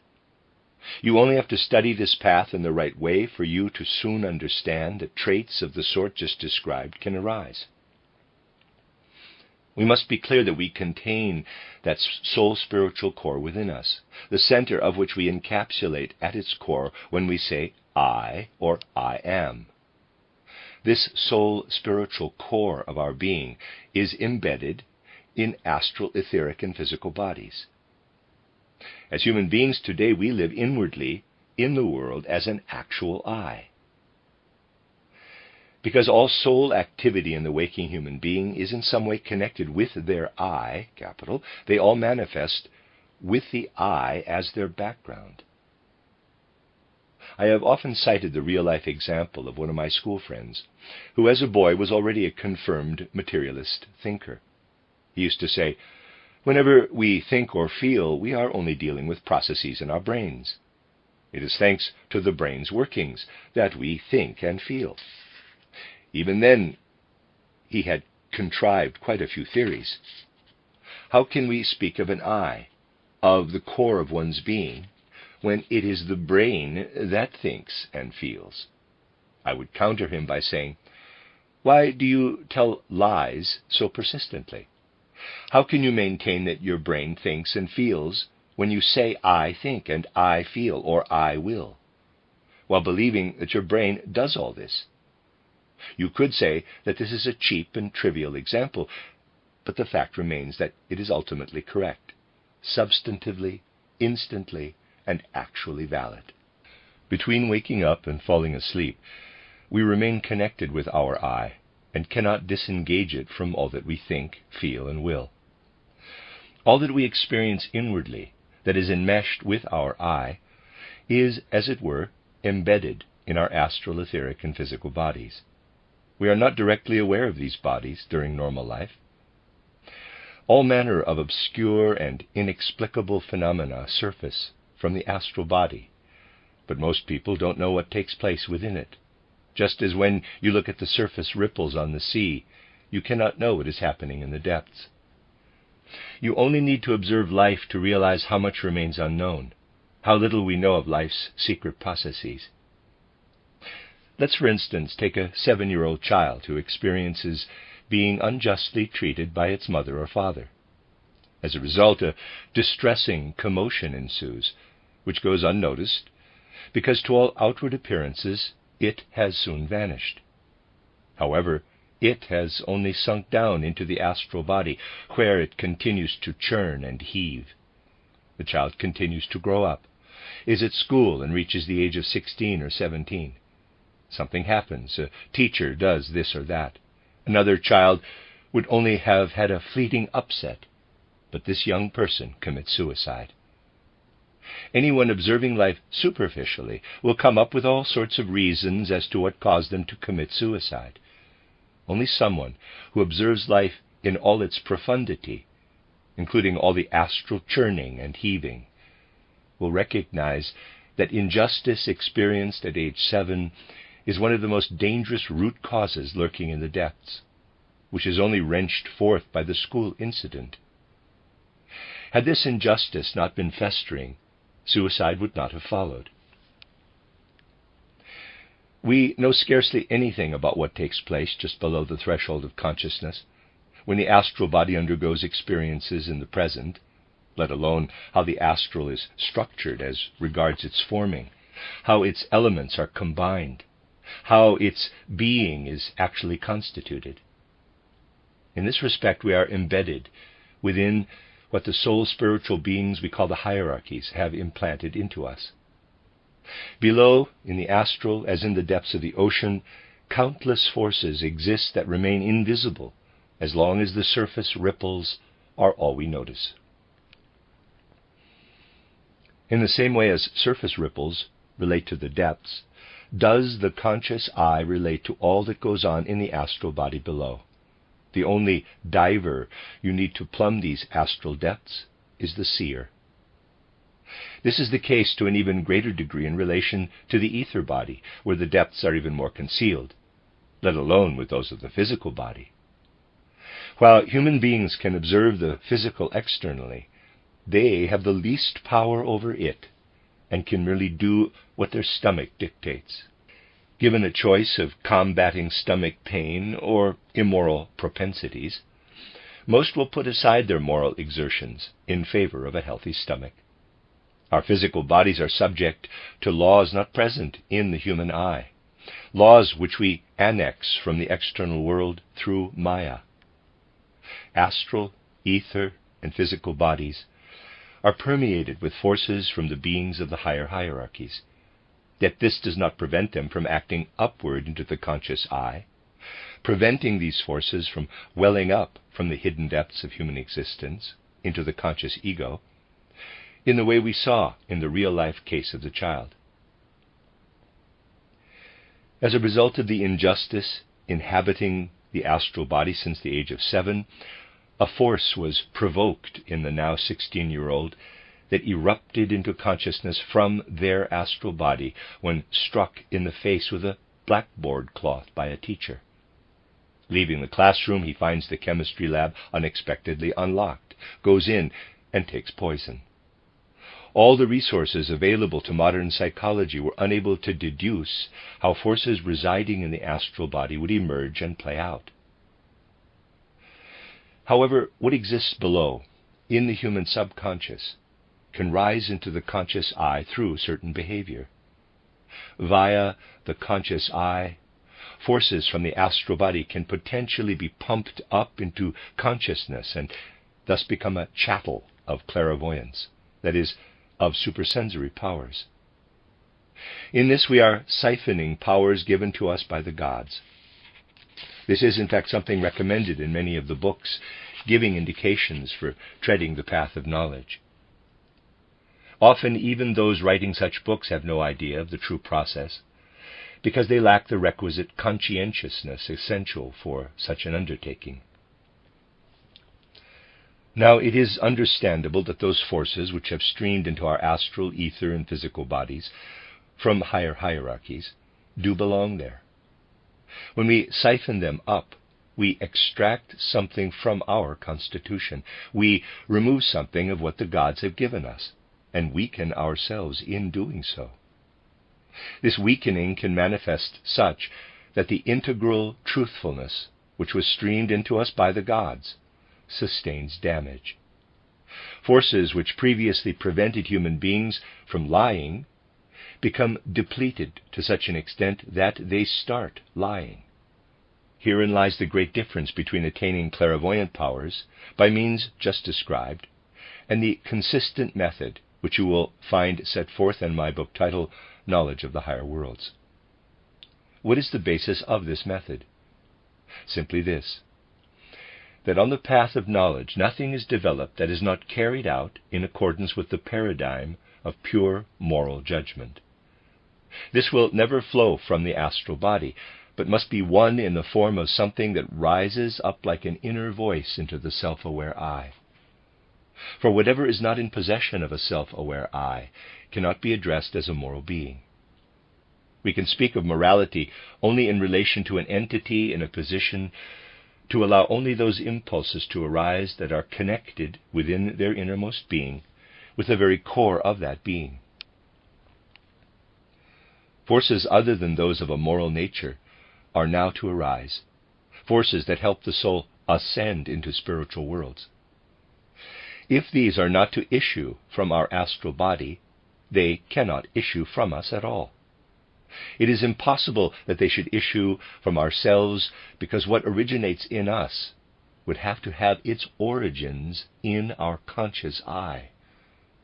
Yet apart from moral impulses, at most aesthetic judgments discerning matters of beauty, and in a certain sense mathematical verdicts, arise out of the conscious I. And they are not to be pumped up from the astral body. Where, then, can they originate? From the spiritual world in which we have been placed, and which, after all, has generated our three bodies. These forces are not to originate in our three bodies themselves. In other words, the path chosen must not be a diversion via our three bodies, but be a path that brings us into direct contact with spiritual realms, with the beings of the hierarchies, such that the forces of these higher worlds can flow directly into us. We must have an entrance to these worlds, through which higher forces can flow into our souls. For this it is essential that all higher knowledge is connected with something other than commonplace knowledge. Everyday knowledge will not grant entry into higher realms. For access into higher worlds, a very particular and fundamental mood of soul is necessary. That is the first requirement, emphasized even by the time of the ancient Greek philosophers. Anyone merely capable of thinking well, who just wants to intellectualize, to synthesize everything by mere philosophizing and cogitating, will never gain entry into the spiritual world. One has to start from somewhere else. Before one can knowingly face a subject, one has to approach it differently. All knowledge begins with wonder, and only those who make wonder their starting point are on their way to truly rightful knowledge. Anything in the presence of which we have not been awed or amazed will never lead us to the correct path of knowledge. However much education proclaims that one must start from looking, from observing, if there is no prior awe and amazement, everything will remain mere intellectual recognition. Wonder is the first prerequisite. A second element that allows us entry into the spiritual world is that we learn to revere, a reverence for what manifests as effect through an object. Knowledge that is not interconnected with the soul in such a way that a soul is initially filled with awe and wonder for what is heralded through an object will not progress beyond intellectual comprehension. Thirdly, to feel in harmony with world affairs. Spiritual science offers many means to this end, especially the concept of karma, which we bear within us with all possible earnestness in life. It is a long stretch between accepting the concept of karma in human life and it becoming a truly serious element pervading life. Were we truly convinced of karma, we would not say, on being slapped round the ear, quote, "I don't appreciate being slapped round the ear," close quote. We would need to say, "Who has actually slapped my ear? I myself have done so. Because in an earlier life I did something at some time that gave rise to another person slapping me. I have not the slightest cause to tell them that they are doing me a disservice, but rather that I have, in a certain sense, installed an automatic mechanism, not one where I find myself at variance with world affairs, but in harmony with them. This is the third precondition. The Bible itself offers a similar teaching. Should someone strike your right cheek, offer them your left cheek. If one is aware that to seek a cause through karma is to seek it within oneself, if one acknowledges, however it may manifest, that whatever one has elicited through one's own willfulness or guilt, then one arrives at a point of knowing oneself to be in harmony with world or cosmic processes.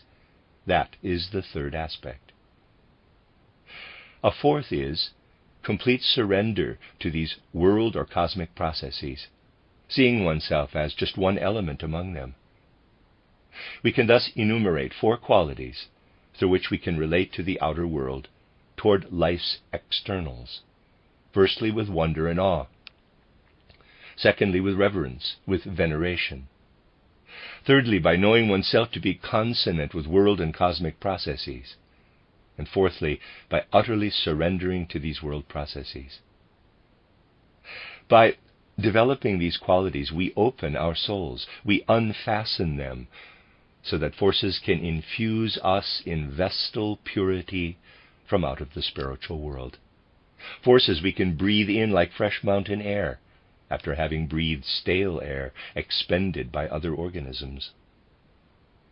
In this way we see the difference between what can be bequeathed by the grace of the higher hierarchies themselves and whatever can be pumped up from forces laid into our organism by them. By observing all this, we learn really to distinguish 2 paths, both of which lead to actual clairvoyance. Yet one of these pathways leads to a clairvoyance by which human beings place themselves in direct opposition to beings of the higher hierarchies. Human beings have not always been moral beings. While humans were initially elaborating their astral, ether, and physical bodies, one could not speak of moral momenta or stimuli. We are speaking here about the human of ancient sun, who was acquiring their ether body, and about the human of ancient moon evolution, to whom was added an astral body. However, during these evolutionary periods, nowhere was a moral realm to be found. It belongs to the evolutionary task of Earth to add morality to what human beings can otherwise experience. The task of acquiring such forces as can lead us into the spiritual world consists in this: that human beings must themselves evolve beyond what has been acquired over the course of Saturn, Sun, and Moon evolution. From all this it can be inferred, because reason proves it, but it cannot be claimed, that human beings can trust the paths of knowledge open to them indiscriminately as to whether it be black magic or moral conduct. You simply have to allow reason to test matters. Just undertake to go into today's descriptions thoroughly, and what has been said will turn out to be true, so that by taking these accounts of paths to knowledge as a benchmark, you will be able without much ado to distinguish between them. It is important that we learn to say to ourselves, for me, my depiction of a path to knowledge that is not in every detail congruent with the paradigm of morality is suspect from the outset. Anyone not viewing as suspect a pathway opposing all that can be sensed as moral, anyone unable to feel the necessity for moral motivation, would have to hold themselves responsible for the danger in which they would find themselves. It was therefore by no means superfluous, among descriptions we could have focused upon, to select this example, because it is quite right and proper that someone interested today in spiritual science not only absorbs the fruits of research, but equally familiarizes themselves with the means by which it has been discovered. Let us take the case of someone who wants to embrace spiritual science, but does not wish to embark on a path of initiation in this incarnation. It is valuable for them, too, to imagine how such knowledge is gained.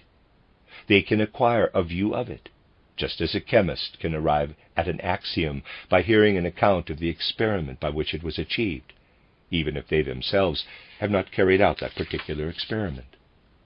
At this point, it is important for those wishing to follow the path to higher knowledge to take note of what has been described, because we live in times when human beings are called upon to become ever more independent. In times gone by, right back to the mystery of Golgotha, it was the case that into human beings, to some extent without their active participation, clairvoyant forces used to flow, much like an inheritance from primeval human ages. But since the mystery of Golgotha, human beings are to live consciously in relation to everything. For this reason, it is essential that people acquire such a mood of soul as is reached through the four virtues, the four forces mentioned, through wonder and awe, through reverence, through harmony with world processes, and by submitting to these world or cosmic processes. It is precisely in developing these virtues that we open ourselves freely to the influences that can approach us from the higher hierarchies. On the basis of the most fundamental soul motivation, the potential exists to transport ourselves into a soul mood similar to that achieved through the four virtues in their relationship with the world. If we repeatedly, over and over again, give ourselves up to the thought that though we stand in the world and while we are interwoven into the web of Maya, that great illusion whose origins remain in the spiritual world, we have our own origins in divine powers. Living in the illusory realm of Maya does not prevent us from submitting, notwithstanding that we live in a world full of illusion and Maya, from surrendering to those spiritual powers from which the Maya originates. Maya resembles life, is like the play of wavelets, which exists on the surface yet is thrown up by the sea and remains one with the substance of the sea.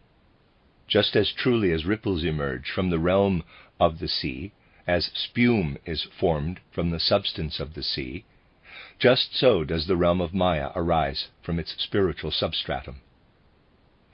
We can therefore say, even though we are enmeshed in this world of illusion, we nevertheless stem from the divine. Western esotericism expresses this as, quote, "of God we are born," close quote. We stem from the divine, ex Deo nascimur. A second fundamental perception is that we may not pump upward those forces which divine powers have laid in our astral, etheric, and physical bodies, but that we must surrender directly to the spiritual world, that we must die into that world.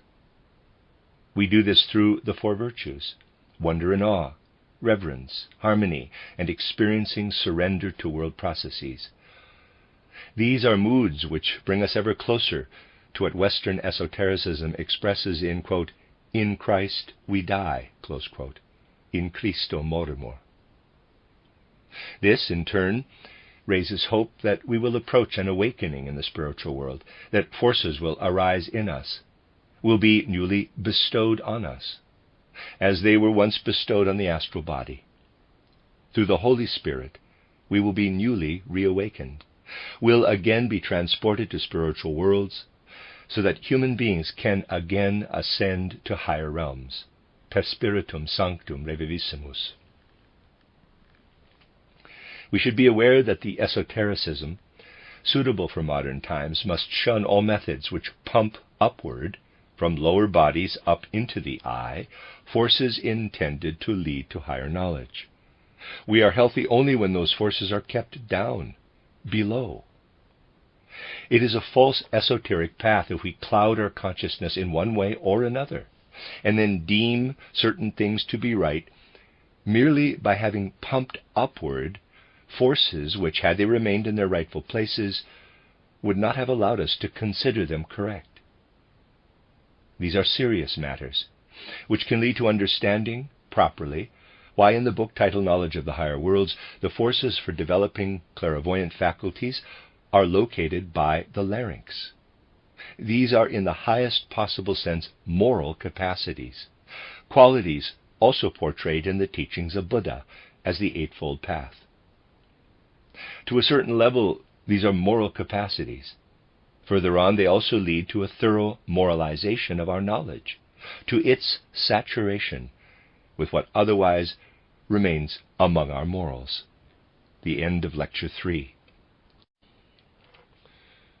You are listening to RudolfSteinerAudio.com. As well, you can hear these podcasts at RudolfSteiner.podbean.com.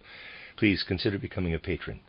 There are 2 publishing houses, SteinerBooks.org in America and RudolfSteinerPress.com in England, which are the sole publishers of Steiner into English and have given me permission to do these recordings. Please consider patronizing them as well. This is a reading of Collected Works, Volume 143 by Rudolf Steiner, entitled 3 Paths to Christ, Experiencing the Supersensible, 14 lectures, translated by Christiana Bryan. This is Lecture 4, given in Breslau on the 3rd of February, 1912, entitled Anthroposophy, Conscience, and Wonder. It might be beneficial, as we can meet so rarely, to touch on questions relating to the way in which anthroposophy directly affects life. The question often arises among anthroposophists: how does anthroposophy relate to those not yet in a position to see into the spiritual world clairvoyantly? Basically, such spiritual scientific content is received from communication obtained, shared, and based on research by clairvoyant consciousness. At this point, it must be emphasized yet again that all the facts and correlations stemming from clairvoyant knowledge, which are researched and communicated, must be understood with healthy common sense. For when matters that have been located through clairvoyance are present, they can be grasped and understood with the logic naturally embedded in human beings, but only if judgment remains sufficiently free of preconceptions for the duration. It can further be asked, are there not certain facts in normal human life, certain experiences of this normal human life, that from the outset point to the claim by spiritual research that underlying our physical world and all its manifest phenomena, there is a spiritual world? Now, there are many such specifics in everyday life, of which it can be said that human beings will never comprehend them, though they are obliged to accept them, if they have heard nothing about the existence of a spiritual world. Today, we would like to begin our observations by pointing to 2 facts relating to mundane, normal human consciousness in everyday life, which must be inexplicable where people do not take the presence of a spiritual world into account. 2 specifics known to us from everyday life will be used, as they are not generally put under the right spotlight. Were we to do this now and then, the need for a materialistic world outlook would not be necessitated. Let's bring one of the 2 facts before our souls as follows, and it will connect with well-known events of normal life. If someone is faced with a statement or situation they cannot explain, using concepts they had hitherto acquired, they will be plunged into bemusement. In fact, taking the concrete example of someone seeing a car or a train for the first time, something no longer the case even in, say, deepest Africa, they will be extremely amazed. Their thoughts might go like this: after all I have so far encountered, it seems impossible for something to tear across the earth without being pulled. And yet I see it, and it is not being pulled. That's astounding. What someone doesn't yet know elicits amazement. What they do know no longer causes astonishment. Only things with which no connection can be made with prior experience causes bemusement. Let us keep this everyday example in mind. Now, we can connect this with another fact, which is quite remarkable. In everyday life, humans are faced with all sorts of things with which they are unfamiliar, but which they accept without bafflement. There are numerous examples of this. What is happening here? It would certainly be highly astonishing if, for example, someone sitting quietly in the normal run of things in their armchair were to be whisked up the chimney and find themselves flying through the air. That would indeed be bewildering. Yet if that happened in a dream, they would be participating without a qualm. We experience even more bizarre things in dreams which fail to baffle us, despite being incapable of connection with daily events. In waking life, we are indeed surprised if someone jumps inordinately high, yet when dreaming we can fly and are not shocked. The fact is that in waking life we can be shocked by things as yet unexperienced, whilst dreaming causes no such astonishment.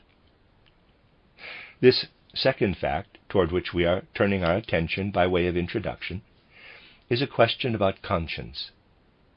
In the course of doing human deeds, and in sensitive individuals this may include thoughts, something stirs in us that we call conscience. Conscience is actually independent of what those outer deeds may signify. We could, for instance, have done something that might have been very useful to us, and yet our conscience judges that deed. When conscience stirs, everyone feels that into the judgment of a deed something else flows, an element that has nothing to do with its usefulness. It is like a voice speaking within us. You should have done this, or you shouldn't have done that.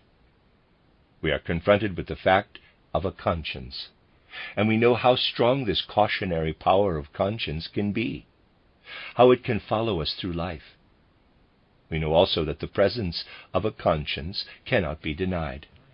Let us return to the fact of dreams, how we do the most extraordinary things there, which, were we awake, would cause us the most frightful pangs of conscience.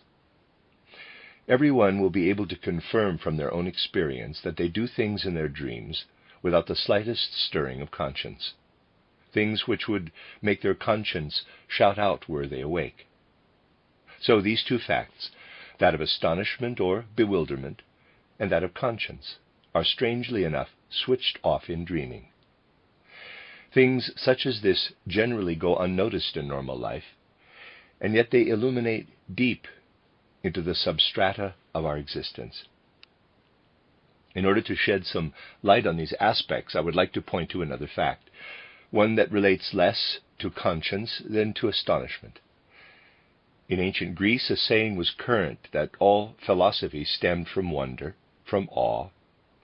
The feeling contained in this sentence, and by this I mean the feeling those ancient Greeks felt about it, is not to be found further back in Greek evolution, and only appears from a certain point onward in the history of philosophy. This is because those in greater antiquity did not yet feel in the same way. Where does the idea come from, precisely in ancient Greece, from a certain time onward, to state that we are amazed? Well, we have just seen that we are astonished by things that do not fit into what we have hitherto known.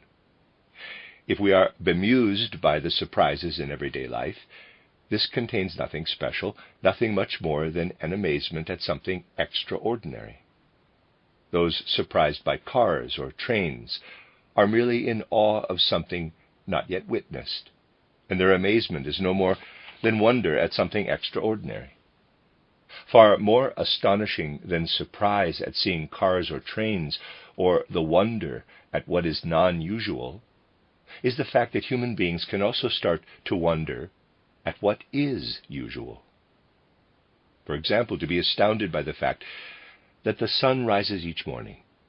People with everyday consciousness, accustomed to this fact, are not amazed by such phenomena. But when amazement is elicited over the everyday occurrences one is accustomed to seeing, this is the genesis of philosophy and knowledge. Those richer in knowledge are the ones who can experience awe and wonder at the ordinary things conventional people take for granted. Only at this stage does one become a person striving after knowledge. And it is for this reason that the ancient Greeks coined the phrase, philosophy begins in wonder. Thaumazein. How do things stand with conscience? Again, it is interesting that the word conscience, obviously the concept, because the word only crops up once a concept has arisen, can be found in ancient Greece, but only after a certain point in time. There is no likelihood that you will find a word that could be translated as conscience in even older literature from roughly around the time of Aeschylus. By contrast, one such word is present in the literature of the younger Greek playwrights and poets, such as Euripides. With this, one can almost pinpoint that just as with wonder at what is familiar, conscience is also something of which human beings were only aware from a certain point in ancient Greece onward. From that point onward, what became the stirrings of conscience was, for the Greeks of ancient times, something quite different. In times of more remote antiquity, pangs of conscience were unknown to those doing something wrong. Then, people had a primal, elementary clairvoyance, and were we to go back to shortly before the Christian era, we would find that everyone still had this primal clairvoyance. If a person did something wrong, they would not suffer pangs of conscience. Instead, their primal vision would see a demonic figure, which would torment them, and such figures they called arinies, or furies. Only once humans had lost their faculty of primal vision to see these furies did they gain the capacity, when doing wrong, to feel conscience as an inner experience. We should ask ourselves what such facts show us and what is actually going on with everyday givens, such as wonder. For instance, were an individual from a remote indigenous setting to experience being transposed into a city full of speeding cars and trains, their initial astonishment assumes that something enters their life that was not previously present, or which they had previously pictured differently. If more widely experienced people feel the urge to clarify many things for themselves, to delve into everyday phenomena, because they are able to feel wonder, this also assumes that they previously saw things differently. Nobody would come to a different conclusion about a sunrise from one based on visual appearances of the sun rising, did their soul not contain a sense that they had previously viewed it differently. Some might contend that we have been seeing sunrises since earliest childhood. So is it not idiotic when we educe wonder at it? There is no other explanation for this than to say, if we nevertheless feel wonder at a sunrise, we have experienced it differently, in conditions other than today's, in this life.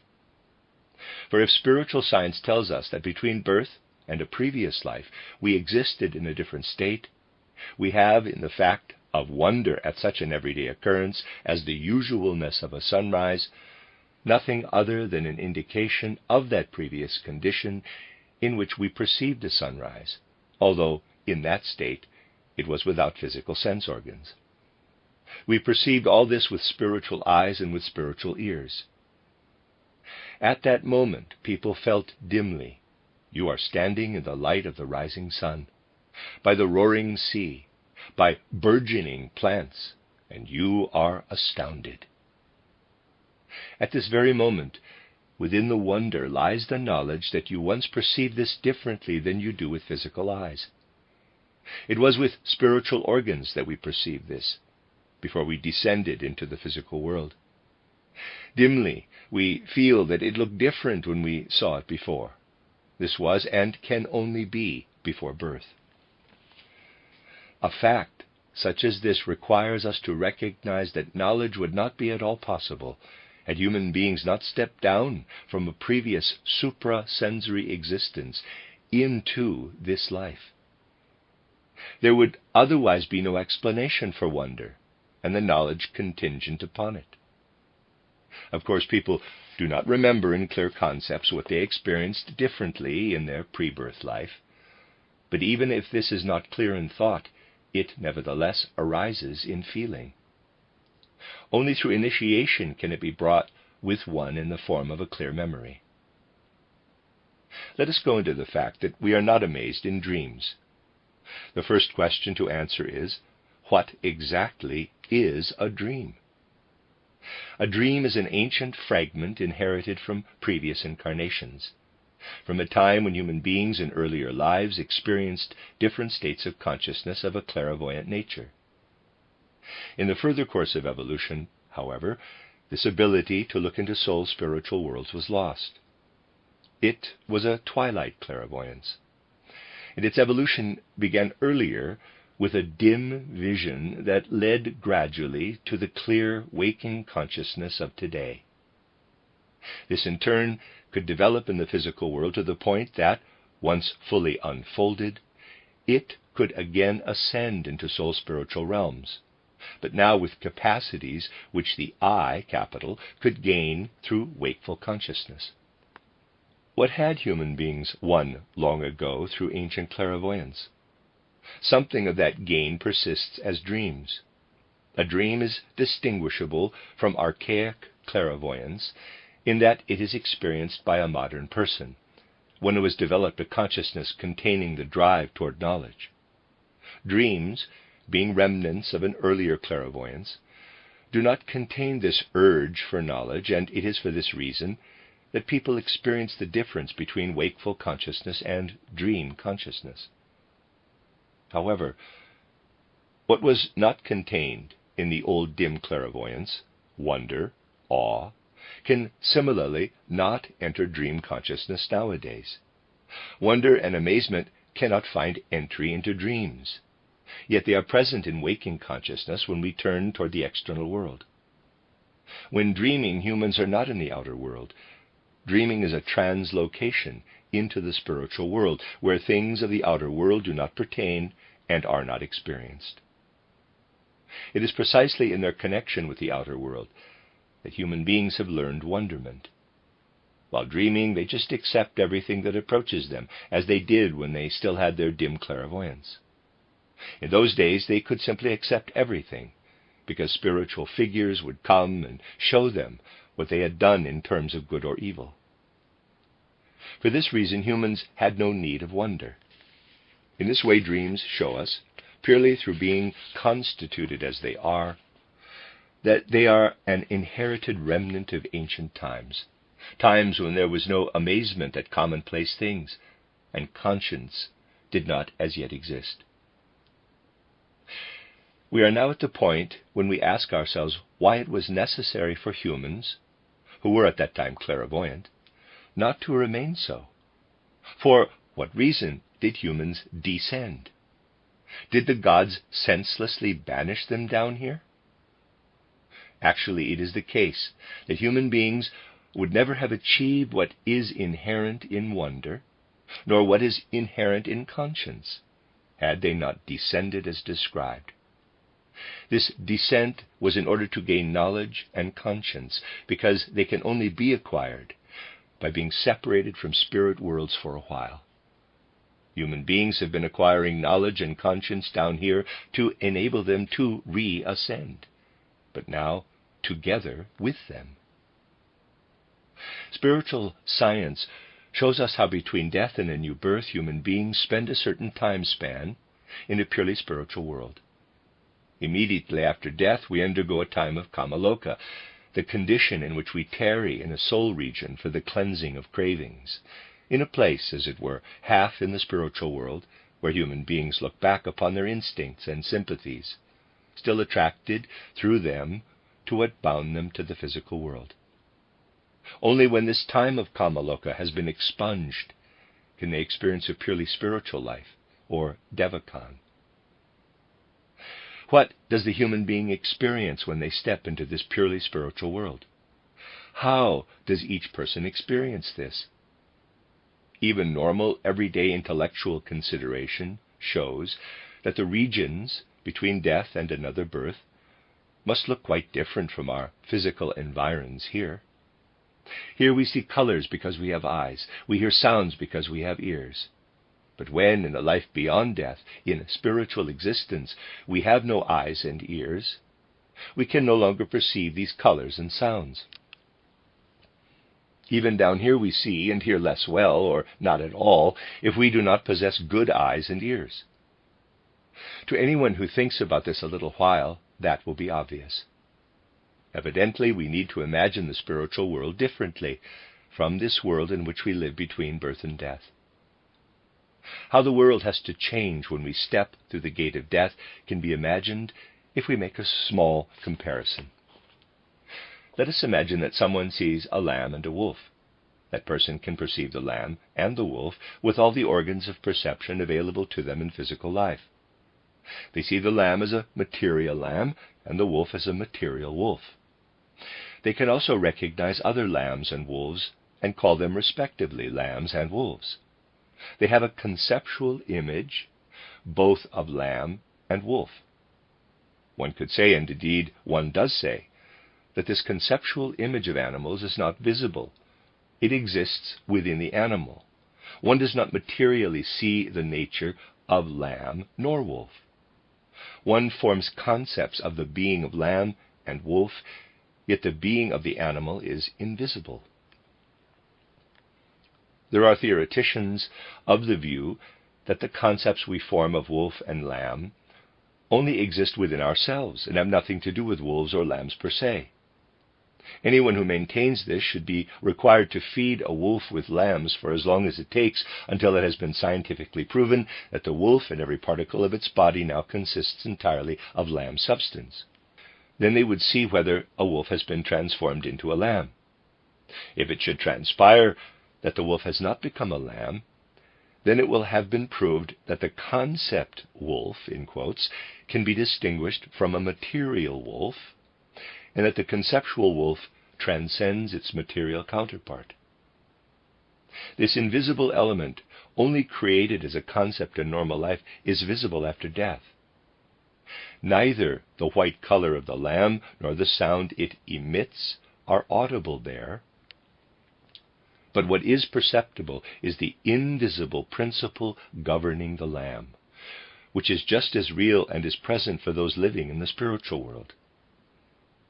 Coexisting within the same space occupied by the lamb is a genuine spirit element, which is visible after death. It is the same with all phenomena of the physical environment. The sun is seen differently, the moon differently, everything is seen differently. We bring something of this with us when we enter a new existence at birth. When we are seized by the experience that we have seen this quite differently before, then, amid the wonder and amazement, knowledge descends. It is something different when one observes the actions of a person. Conscience is then added. If we want to know what that is, we need to turn our attention to a fact that is verifiable, even without having developed clairvoyance. We need to focus on the moment of falling asleep. One can learn to do this without any exceptional vision, and anyone can experience it for themselves. When you are just on the point of falling asleep, things lose their sharp contours, colors fade, sounds not only become fainter, but it is as if they recede, moving far off. As if from great distances do they seem to sound, growing ever fainter, receding and appearing as if a mist were being thrown across them.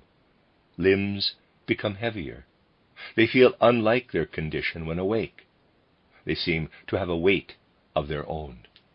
Were one to take account of this during waking hours, one ought really to sense that when walking or lifting one's hand, they are weightless. Why does my hand seem weightless? Because it belongs to my body. Now imagine that you were carrying 100 weight in each hand. Why do we feel this as a heavy weight? My hand belongs to me so that I do not feel its weight. But the 100 weights are external to me, and because they are not part of me, I feel their weight. Imagine a Martian landing on Earth without prior knowledge of conditions here, and the first thing they would see was a person holding a weight in each hand. That Martian would initially be of the view that the weights were an integral part of the human hand and overall form. If they later had to accept the concept that humans distinguish between weight and hand, they would be astounded. It really is the case that we only experience as heavy what is external to us. When people falling asleep experience their limbs as heavy, it is a sign that the person is leaving their body, is exiting their corporeal body. We now take into account a delicate observation relating to the moment when feeling the heaviness of falling asleep. It consists of a strange feeling that speaks to us. You did this. You neglected to do that. The deeds of the past day flow past like a living conscience, and where they contain something we cannot endorse, then we toss and turn in our beds and cannot fall asleep. If, on the other hand, we can be content with what we have done, a blessed moment occurs when falling asleep, causing us to say to ourselves, "Oh, would that this moment could continue forever." Then follows a jolt, and this is the moment we step out of our physical and etheric bodies and are in the spiritual world.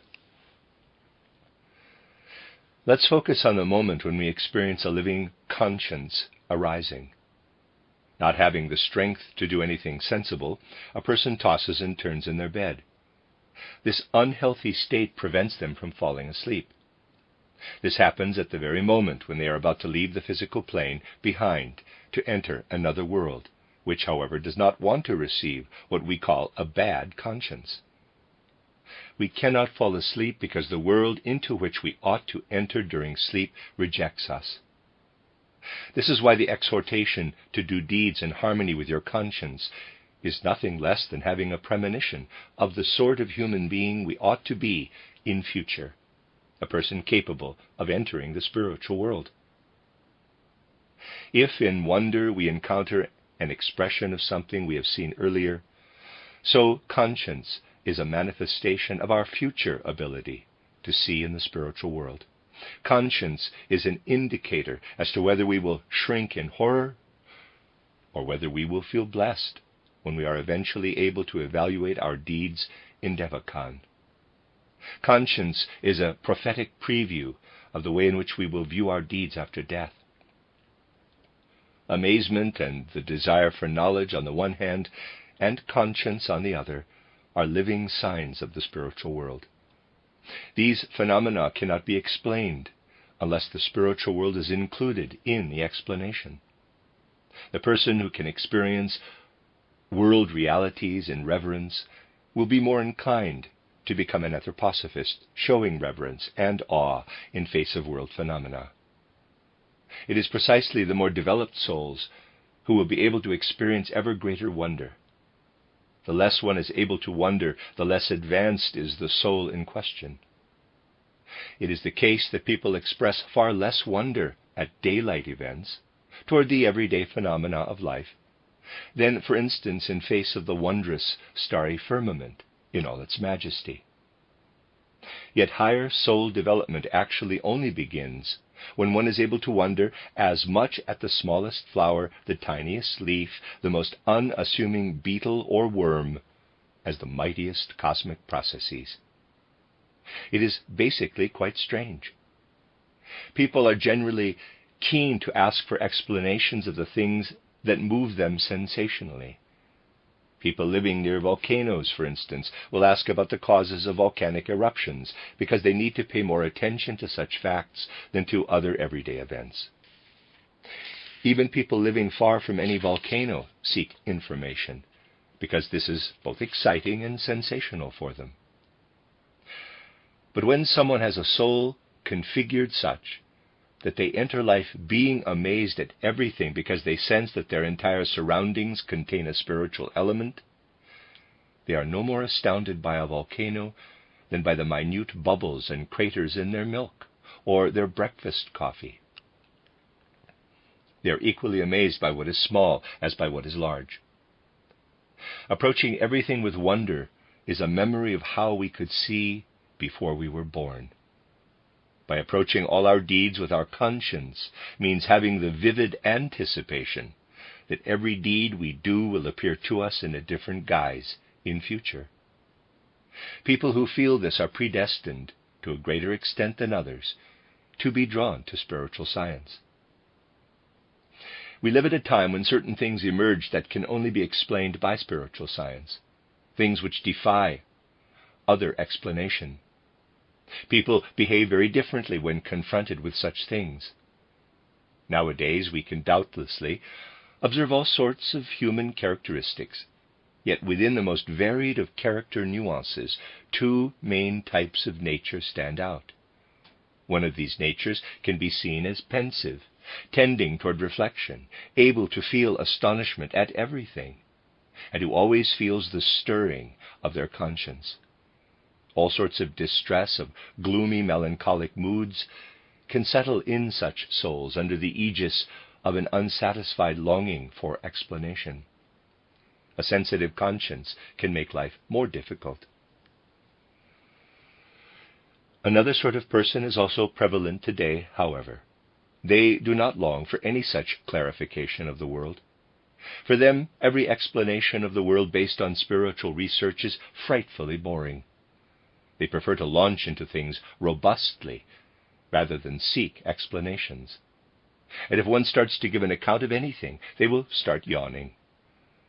It is certainly true that conscience stirs far less in people constituted in this way than it does for those others described earlier. Why is it that such opposites in character manifest? Spiritual science is motivated to explore the causes as to why some can be distinguished by their contemplative nature and their thirst for knowledge, while others set out only to enjoy life without seeking for elucidation. If one investigates the scope of the human soul through spiritual science, and I can only give isolated indications here, as it would take many hours to explore this thoroughly, one finds that many of those endowed with a thoughtful nature, who cannot live without making sense of life, had direct soul knowledge in previous lives of the reality of reincarnation. Today there are countless people on earth who know about this and for whom reincarnation is an absolute fact. Just think of Asia and all those people who connect, if not necessarily directly, a contemplation of their present life to another previous existence when they knew about reincarnation. However, the other, more robust, human natures hail from lives when nothing was known about earlier lives on earth. They feel no urge to burden themselves with a conscience in relation to their deeds, nor to bother much about the reasons behind anything. Many people in the Western world are constituted in this way, and it is simply a characteristic of Western culture that people have, as it were, forgotten their previous lives. Yes, they have forgotten them. But we are now at a turning point where memory of past lives will again be revived. This is why people living today face a future which can be outlined as one in which a connection with the spiritual world will be reinstated.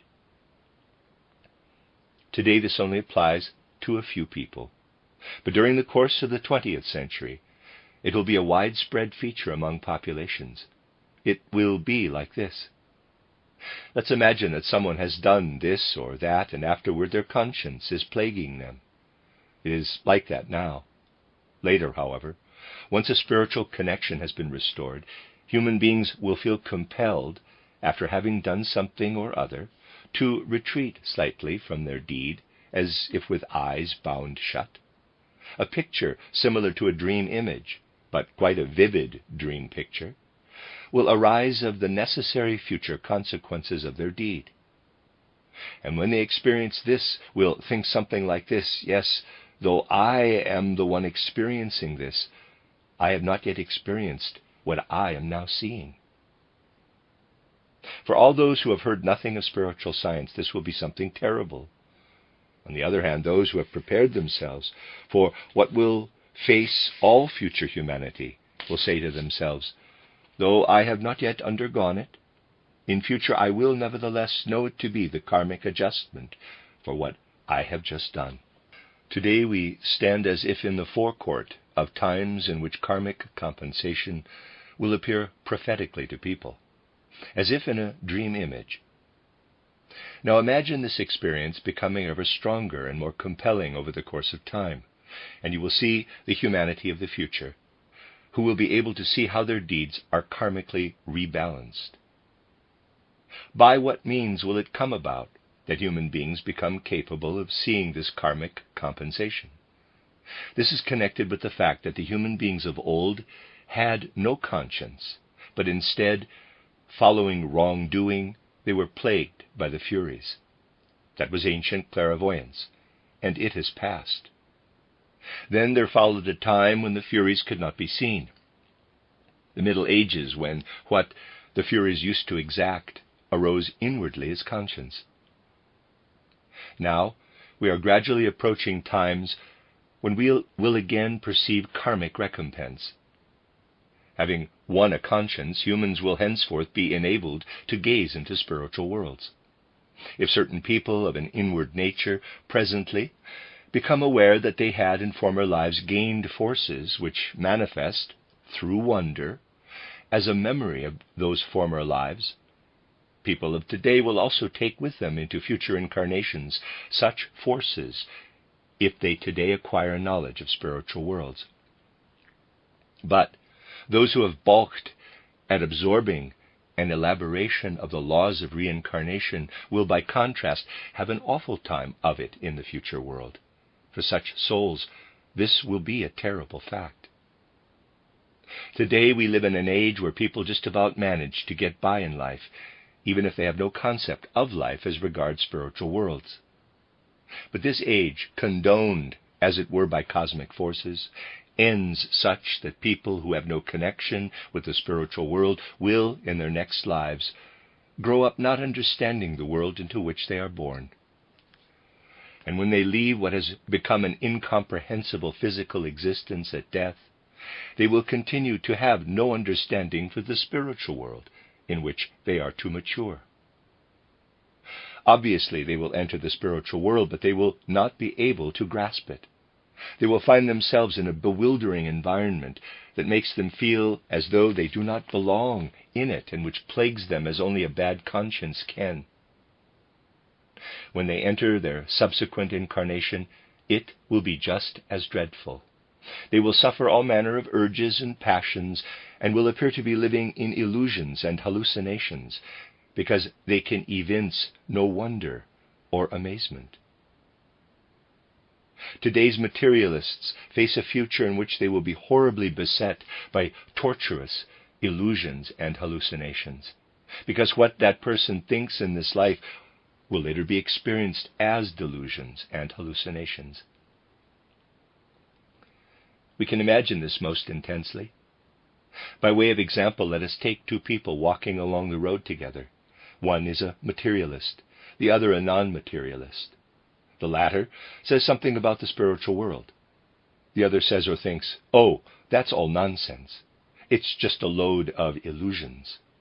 Indeed, for this person, it is illusion. But for the one mentioning the spiritual world, it is not illusory. After death, the consequences for the materialist will set in, let alone when they reincarnate. Then it will be the case that they experience spiritual worlds as an excruciating reproach. During their time in Kamaloka between death and rebirth, they will experience no difference between Kamaloka and Devakan. Once reborn and faced with the spiritual world as described, it will seem unreal, illusory, and hallucinatory. Spiritual science is not merely something with which to satisfy our curiosity. We are not gathered here because we are simply more curious than others about the spiritual world. We are here because, to a greater or lesser degree, we sense that the people of tomorrow will not be able to live without spiritual science. All other aspirations that fail to take this into account are heading toward decadence. Now, matters are such that those who today resist being open to spiritual science will in future have the opportunity to approach it during their future embodiments. However, there need to be outposts, people who today, through their karma, have a longing for spiritual science, thus have the opportunity to be such outposts. This opportunity comes toward them because they are forerunners and need to be outposts. Other human beings will see the longing for spiritual science emerging among humanity as a whole, as part of universal human karma. The end of Lecture 4. You are listening to RudolfSteinerAudio.com. As well, you can hear these podcasts at RudolfSteiner.podbean.com.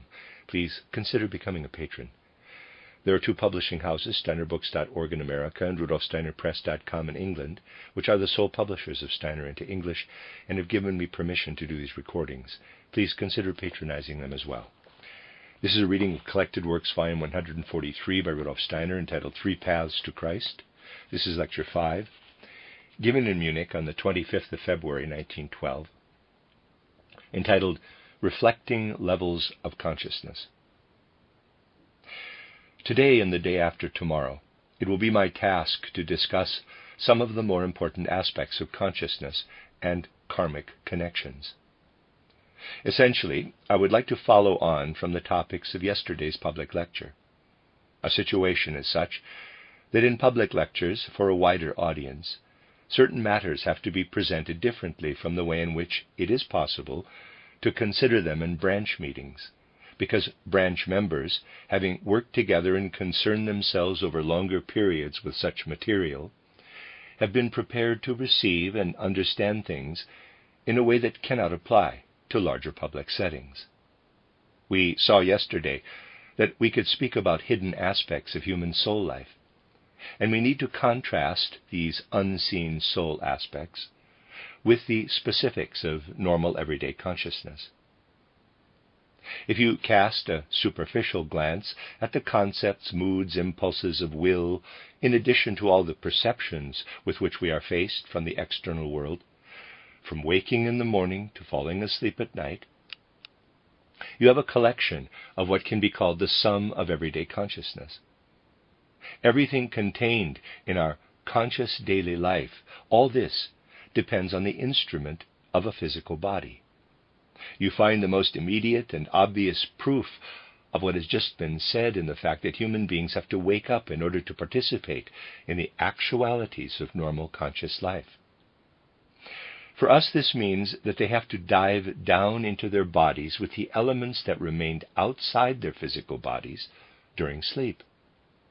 Their physical bodies, as tools or instruments, need to be at their disposal for the facts of daily living to take place. The question immediately arises, how does a human being as a spiritual entity make use of the physical instrument of their body, of their senses and their nervous system, in order to live their daily life? In the material world, the belief persists that human beings experience the reality of their consciousness as a product of their physical instrument. I have often drawn attention to the fact that this is not so, and that we should not imagine that, say, our brain or sense organs might produce our state of consciousness, just as little as a candle would produce a flame. It is the case that the relationship to our physical instrument of what we call consciousness is quite different. We can compare it to the relationship between a person who sees themselves in a mirror and that mirror itself. When we are asleep, we live in our consciousness, as if we were to go straight into a room. If we go straight into a room, we do not see ourselves. We do not see what our noses or our foreheads look like. Only at the moment when someone steps forward holding a mirror do we see ourselves. Then what had existed throughout approaches us. It is then visible to us. It is similar with the realities of our everyday consciousness. They exist continuously within us. Of themselves, they have as little to do with our physical bodies as our individualities have to do with a mirror. Materialistic theories in this field are nothing but nonsense. They are not even a plausible hypothesis, because what the materialist asserts can only be compared with the claim that because people can see themselves in a mirror, it is the mirror that produces them. If you want to submit to the illusion that the mirror produces you because you only see yourself when a mirror is held up to you, then you are also capable of believing that parts of your brain or your sense organs can bring forth the contents of your soul life. Both would be equally spiritually rich and equally true. Claiming that mirrors produce people is just as true as stating that brains create thoughts. The realities of consciousness exist.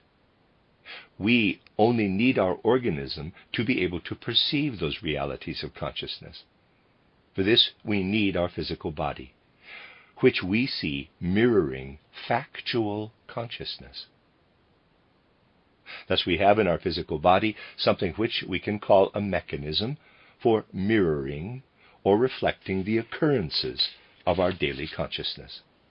This is how the facts of our normal consciousness live in our soul spiritual being. We perceive them in that what exists in us, which our souls, however, cannot perceive, just as we cannot see ourselves until a mirror is placed in front of us, has the mirror of physicality placed in front of it. That is the factual state of affairs. Only in our bodies we do not have a passive instrument of reflection, but something in which processes take place. You can therefore imagine that instead of the mirror being coated so as to produce a reflected image, all sorts of processes have to go on behind it.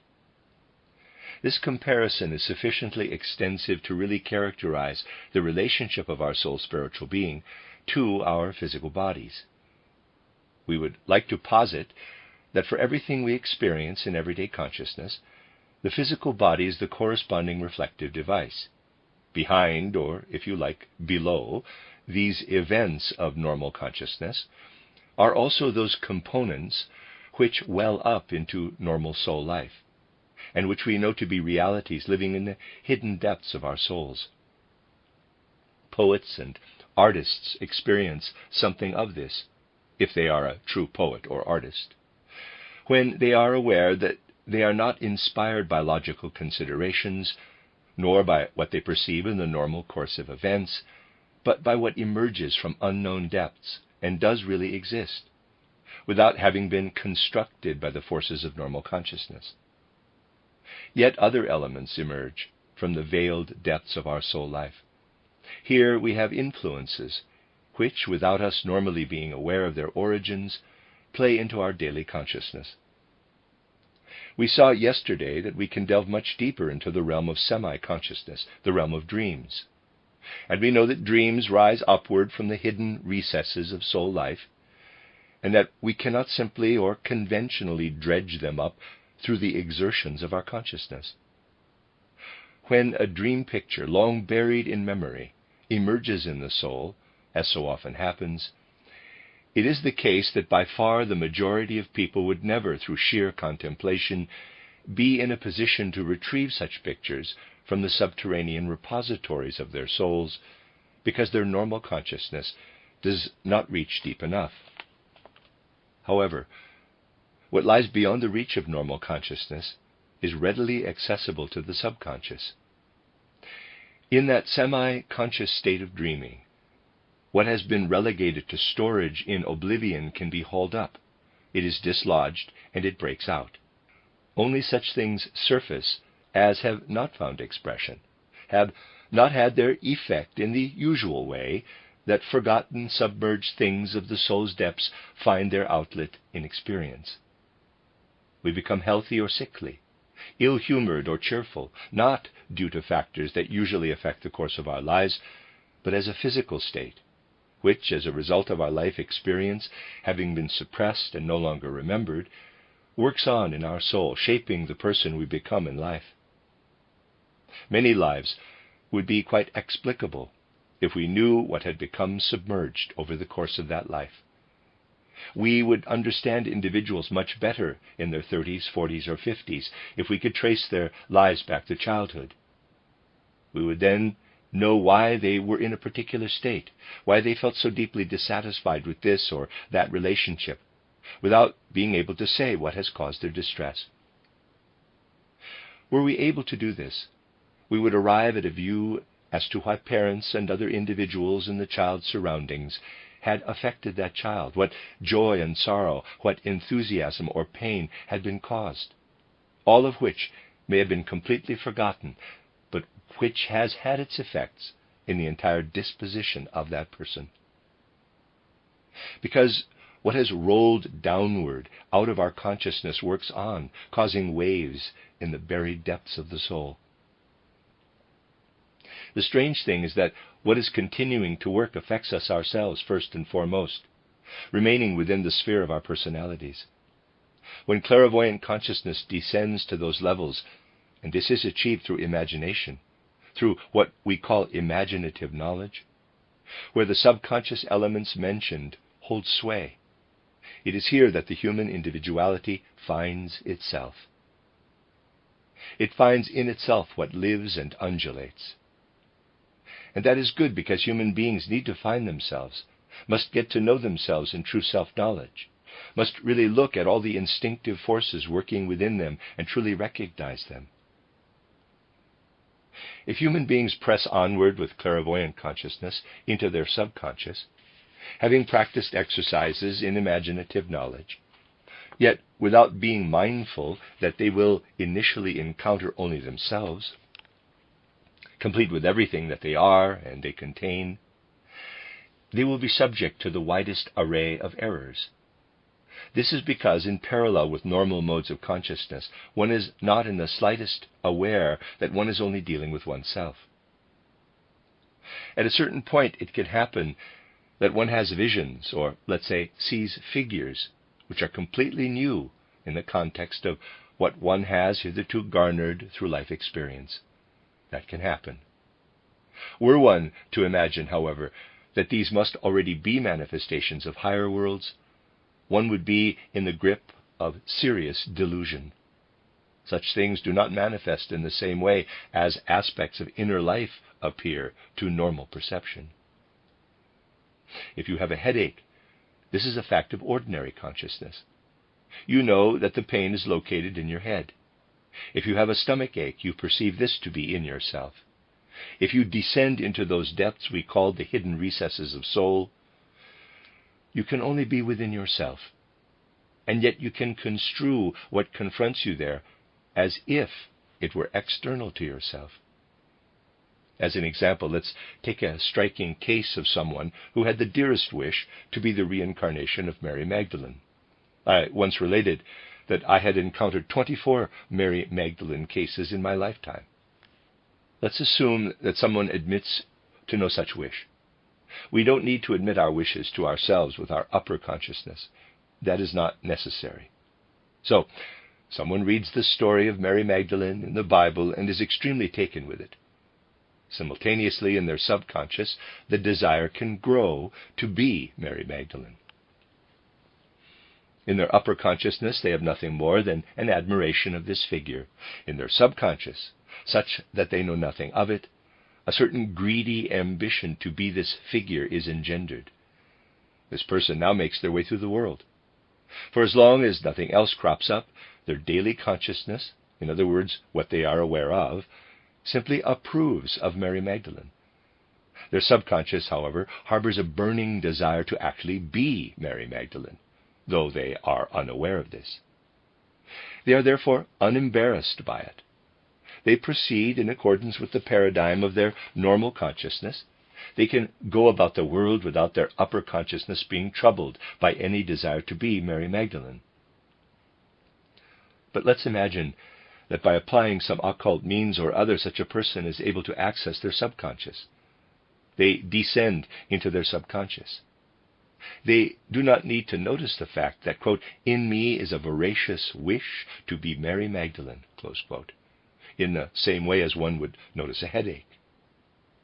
Were they to notice this mania to be Mary Magdalene, they would have a chance to be sensible.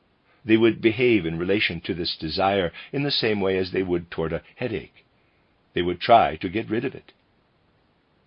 But when such an abnormal intrusion happens, it does not proceed like that, but instead situates the lust outside the personality as an external fact, as a vision. You are Mary Magdalene. It confronts the person. It projects itself as fact. A person of today, as presently constituted in terms of their development, is then not in a condition capable of controlling such a fact with their I, with their ego. Under conditions of good, proper, and absolutely meticulous schooling, This cannot happen, because our I accompanies us into every sphere. However, as soon as something happens within our I accompanying us, it will appear to us as an objective external verity. Observers then believe themselves to remember back to the events in and around Mary Magdalene and feel themselves to be identical with that Mary Magdalene. This is quite possible. I emphasize this risk today because from it you should see that it is only through careful training, the care with which you find your way into occult matters, that can save you from falling victim to such errors. If you know this, that you must first see an entire world in front of you. You must perceive facts, verities, but not as something that you apply to yourself, not as something which is within you, yet which appears as a world tableau. If you know that, you will do well to regard what you first see as a projection of your own inner life. Then you will have a robust means of counteracting the errors along this path. That is the very best course, initially to regard everything as facts or events arising out of yourself. These usually stem from our desires, vanities, ambitions, in short, from those qualities connected with our own egoism. These things are primarily projected outward, and you may ask, how can we avoid such errors of illusion? How can we protect ourselves from them? In the normal state of consciousness, you will not avoid them. Error comes about precisely when you place such a world tableau in front of yourself in reality, but cannot extricate yourself from yourself. You remain enmeshed within yourself. From this you will gather that it actually depends on us somehow getting out of ourselves, somehow learning to distinguish. Here is one vision, here is a different vision, both of them external to us. One vision may only be the projection of a desire, the other a factual reality. Yet these visions are not as different from each other as, in normal life, someone else saying they have a headache and you yourself having one. One's own interior is equally projected into space as is someone else's. How can we become capable of differentiating? Within the occult field, we must learn to differentiate. We need to distinguish true impressions from false ones, even though they all intermingle and all arise, claiming a similar right to authenticity. It is as if we were to look out into physical nature, and among real trees see imaginary trees, between which we could not differentiate. As if cheek by jowl with real and phantasmal trees, there were real factual realities, which were external to us and only arose in our inner life. How can we learn to discriminate between these two realms which are interleaved with each other? One does not initially learn to discriminate through consciousness. If you remain only within the sphere of your imagination, you actually have no means of distinguishing. Whereas any potential for discernment lies solely in the slow, occult education of your soul. As we progress ever further, we do eventually learn to discriminate, and this means doing in the inner occult realm what we ought to have been capable of doing when those real and fantasy trees appeared side by side in front of us. We can pass through the fantasy trees, but we collide with the real trees. Something similar, but now obviously among spiritual facts, also has to come toward us in spiritual fields. If one proceeds correctly, it is relatively easy to discern the true from the false in this realm, not through concepts, but by a resolve of will. A willed resolve of this kind can come about in the following manner. When we review our lives, we find two clearly delineated and distinguishable groups of phenomena. We often find that some event is either successful or unsuccessful, and that we regularly link this with our own competence. Because we may not be very clever in a particular area, we can equally understand why things do not succeed there. On the other hand, where we can ascribe certain abilities to ourselves, we understand why outcomes are successful. Maybe we do not always need to make so explicit the correlation between our capabilities and what is carried out through our agency. There is a less clear-cut way of understanding this link. For instance, when someone in later life is affected by a stroke of destiny, they may think back and say to themselves, "I was someone who did not sufficiently bestir myself," or "I have always been a reckless chap." On the other hand, they may be able to reflect, "It is not immediately clear to me how my downfall is connected with what I did, but it does occur to me that a reckless, lazy person cannot succeed in the same way as one who is conscientious and hard-working." In short, we understand that there are instances when success or failure is the result it turns out to be, while others fail to see any connection, reflecting, despite having this quality or that ability which should have ensured success, it simply failed. There is, however, another sort of success or failure, in which we are, at first, unable to see how it is associated with our capacities. That is one thing. The other is that in the face of what we otherwise consider to be blows of destiny and the objective outer world, we can ponder, yes, it actually seems fair, because we provided all the preconditions for this to happen. Yet other things happen which may cause us to think that they just happen without us being able to find their cause. So we have two types of experience: those that stem from us and are connected with the capabilities we know we possess, and the other sort, just characterized. And again, events for which we cannot admit to having provided the preconditions, as opposed to those to which we know that we have contributed. Let us review our lives a little. There is an experiment useful to everyone, consisting of the following. We can all muster events in our lives whose causes we cannot fathom, successes on which we must conclude that, quote, "the blind chicken just found the grain," close quote, in cases that ascribe no credit to ourselves.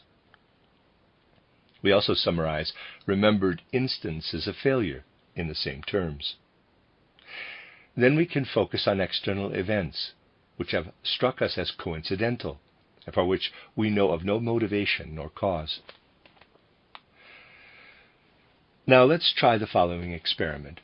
We'll construct a somewhat artificial human made up precisely of those qualities which, unbeknown to us, contributed to our successes.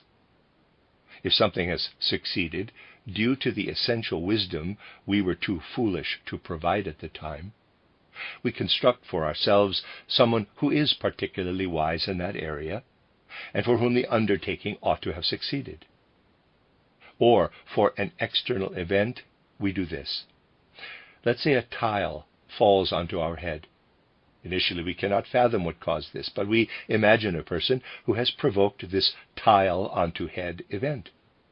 They run up onto the roof and partially pull loose a tile such that they only need to wait a short while before it falls down. Then they run downstairs and the tile hits them. This is what we do with certain events, toward which we know perfectly well, in terms of our normal consciousness, that we have not ourselves contributed, events which in fact strongly counter our will. Say that someone hit us during our life. To soften this, we'll place it in our childhood. Imagine we had somehow engaged someone to beat us. We did everything to provoke this beating. We are constructing someone who takes upon themselves something, the context of which we cannot grasp. You see, if you wish to progress in occult matters, you have to accept certain things that contradict everyday facts. If you confine yourself to doing only what seems sensible in mundane terms, you will not make headway in occultism, because what pertains in higher worlds can at first seem irrational to the everyday mentality. So there is no harm if even the methods seem irrational to hard-headed prosaics. Hence we are building up this imaginary person. It may seem grotesque to be constructing such an entity while still unaware of its purpose, but anyone trying this will make an extraordinary discovery, namely that they do not want to rid themselves of the being they have so carefully fashioned, that it starts to interest them. If you try this out, you will see that you cannot rid yourself of this synthetic being. It just lives in you. Strangely, it not only lives in you, but it metamorphoses within you, so strongly, in fact, that it becomes something it was not previously. It becomes something we can only call a fixture in us. Anyone can try this out for themselves. From what has been described, from the being that is no longer the fantasy-built entity it was at the outset, it can be said that it is something existing within us. It is a product of the seemingly causeless events in our life. Thus you find in yourself an entity called into being by the otherwise inexplicable. In other words, what I have described is a path by which you can avoid gawping into your own soul's life in search of phenomena, but which is instead a way out of your soul life and into the surroundings. Because the things in which we do not succeed do not remain with us but belong to our surroundings. In this way we have extracted from the environment something which does not correspond with our factual consciousness, but yet presents itself as if it were within us. You then have the feeling that you do in fact have some connection with whatever appears so inexplicable in your life. In this way you can gain a sense of your connection with your destiny, with what we call karma. This soul experiment provides a genuine path for you to experience some degree of your karma in a more concrete manner. You might object, I don't rightly understand what you are saying. But if you say that, you are not understanding what you believe you don't understand, yet which is childishly easy to understand. It is merely something about which you do not think. It is impossible for someone who hasn't tried this experiment to understand it, and only those who have actually carried it out will understand it. This description is no more than something anyone can attempt and experience. Everyone can arrive at the understanding that something exists in their inner life that is related to their karma. If they knew this from the outset, they would not need to be given guidance by which to find it. As a rule, it is entirely to be expected that someone who has not tried this will not grasp it. It is not a matter of understanding a report of something your souls can undertake. If your soul undertakes this route, it not only becomes accustomed to living inwardly in its desires and appetites, but to relate outer occurrences to itself, to really focus on outer events. It is to this that our souls become habituated. Precisely those things we have not ourselves wished for are the very things we have constructed into the true meaning of the matter in hand. And if we can arrive at a point where we relate to our destiny by accepting it with composure and not railing against it in the usual outraged way, we may think we accept it gladly because we have imposed it on ourselves. Then a frame of mind may ensue, which in any given situation and by entering into those hidden depths of soul, is able to distinguish truth from falsehood, which can, with wonderful clarity and absolute certainty, differentiate between what is true and what is false. When looking at some visions with spiritual eyes, while putting aside all the forces perceptible to one's innermost being, having come to know them, and then, as it were, putting them aside, conjuring them away, and using only that inner gaze, they turn out to be mere phantasm. If, however, one cannot pull all this aside, as described, and can only get rid of what reminds one of the outer world, that is the visionary part, and the spiritual element remains as a firm fact, then it is true. This distinction cannot be made before having carried out what was described. There can be no certainty in distinguishing truth from falsehood at the spiritual level if the training described has not been carried out. The essential element of this soul experiment is this. With our normal consciousness, we are always accompanied by what we desire. Through this soul experiment, we become accustomed to seeing what our normal consciousness does not in the least want. something it would normally avoid, as something we have ourselves willed. In this sense, you can have attained a significant level in inner development. But if you have not, via this experiment and through your connection with all that you have not willed, taken a stand against the desires, the longings, the sympathies and antipathies inherent in your souls, you will make mistake after mistake. The biggest mistake in the present Theosophical Society has been made by H.P. Blavatsky, by directing her spiritual gaze toward the realm where Christ is to be found.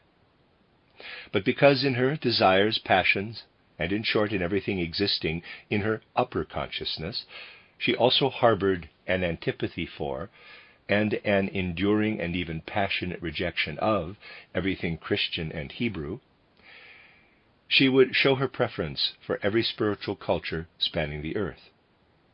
That is, every culture except Christian and Hebraic.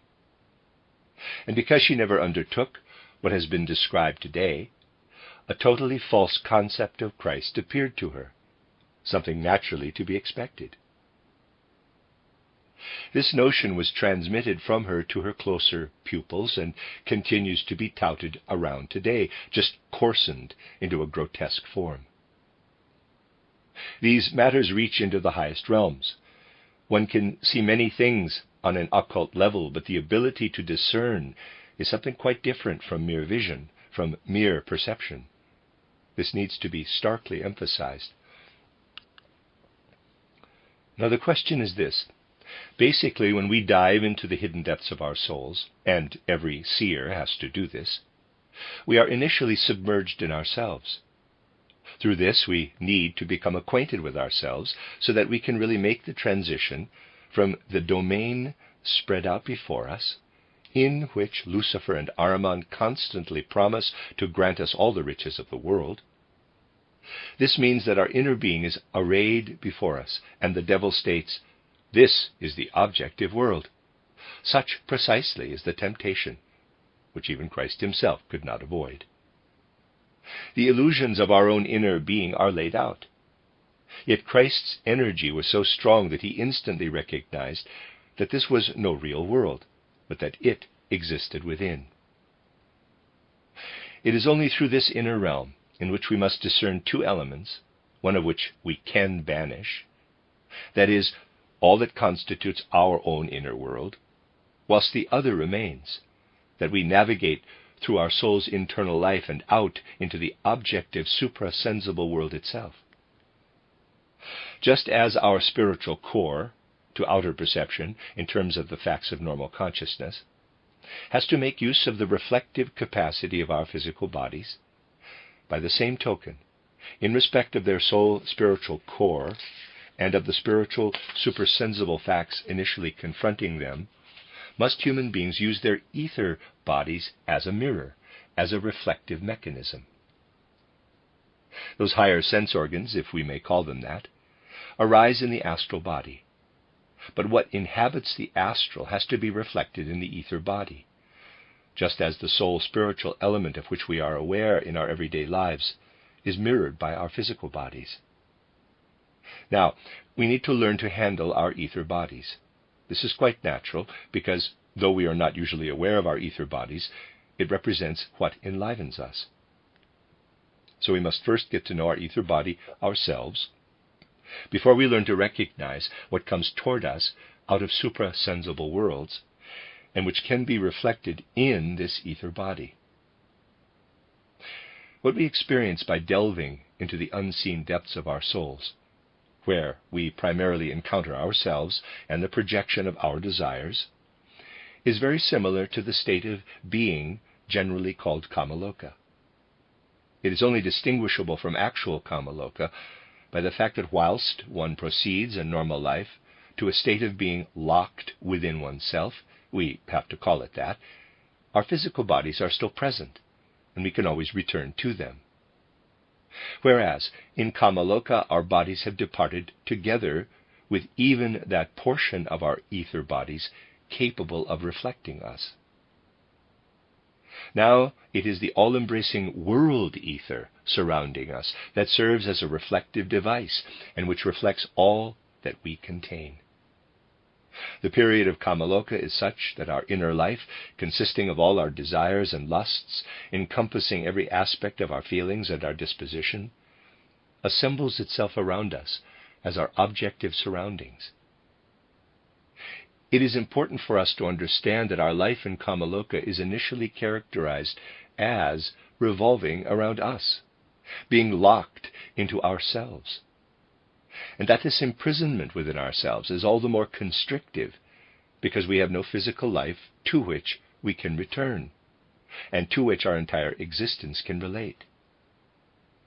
Only when we have undergone this life in Kamaloka in such a way that we eventually, and it is a very gradual process, arrive at the understanding that everything there cannot be got rid of from the world in any other way than that we can now feel in a manner quite differently than through desires and so on. Only then can we break out of the prison that is Kamaloka. What does this mean? Let's assume someone dies harboring a particular desire. This desire forms part of what is projected out into the domain of Kamaloka and is built into the fabric surrounding them. As long as a desire persists in them, it is impossible for them to unbolt their life in Kamaloka. Only when they become aware that this desire can only be satisfied when it has been disengaged, given up, no longer wished for, in other words, when it is torn from their soul and when they themselves oppose it, only then will the desire, and with it, all that confines them to Kamaloka, be severed from their soul. Only then do we reach the realm between death and a new birth, which we have called Devakan, a realm which can also be penetrated by clairvoyance once one has recognized all that belongs only to oneself. In clairvoyance, this point is arrived at through a certain level of maturity, of readiness. In Kamaloka, it is over time, simply because time plagues us with our own desires, which are only conquered through duration, through endurance. This is how all that masquerades before us, fooling us into thinking it to be the world and all its glories, is shattered. The world of truly suprasensory realities is called Devakan. How do we encounter this approaching world? Here on the earthly plane, we can only speak of Devakan because in clairvoyant vision, when the self has been fully surmounted, we enter into a world of spiritual facts, verities, which are objectively present and which are congruent with what exists in Devakan. Now, the most important characteristic of this Devakanic realm is that moral facts are no longer distinguishable from physical facts and laws, but that physical and moral laws are congruent. What does this mean? Isn't it so that in the ordinary physical world the sun shines alike on the just and the unjust? Those who have committed a crime can be sent to prison, but the physical sun is not eclipsed.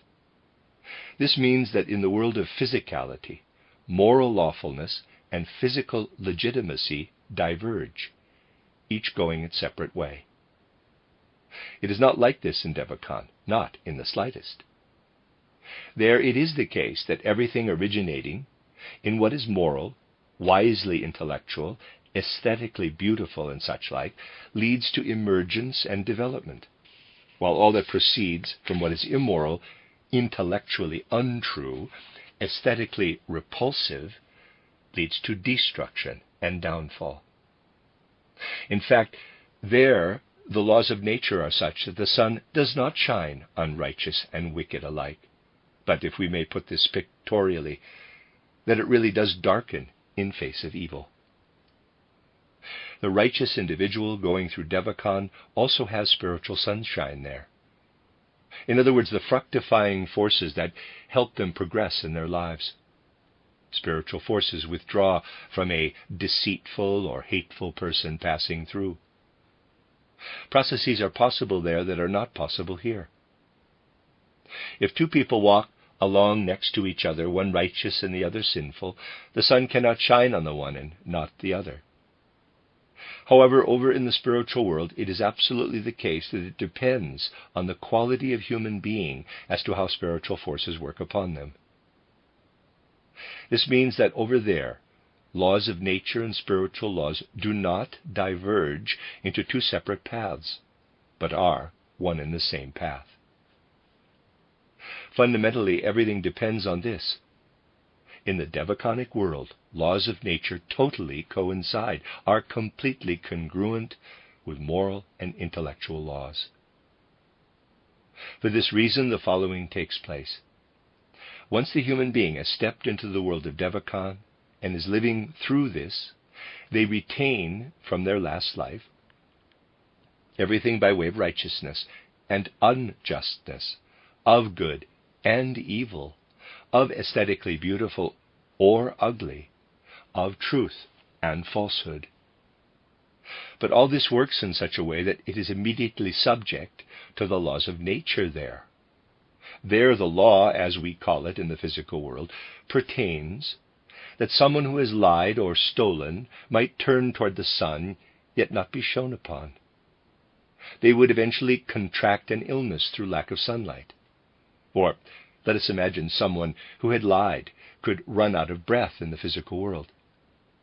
This would be comparable with what takes place in the devachanic world.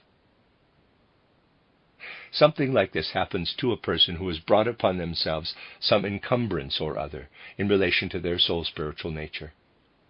Natural laws are simultaneously and absolutely congruent with spiritual laws.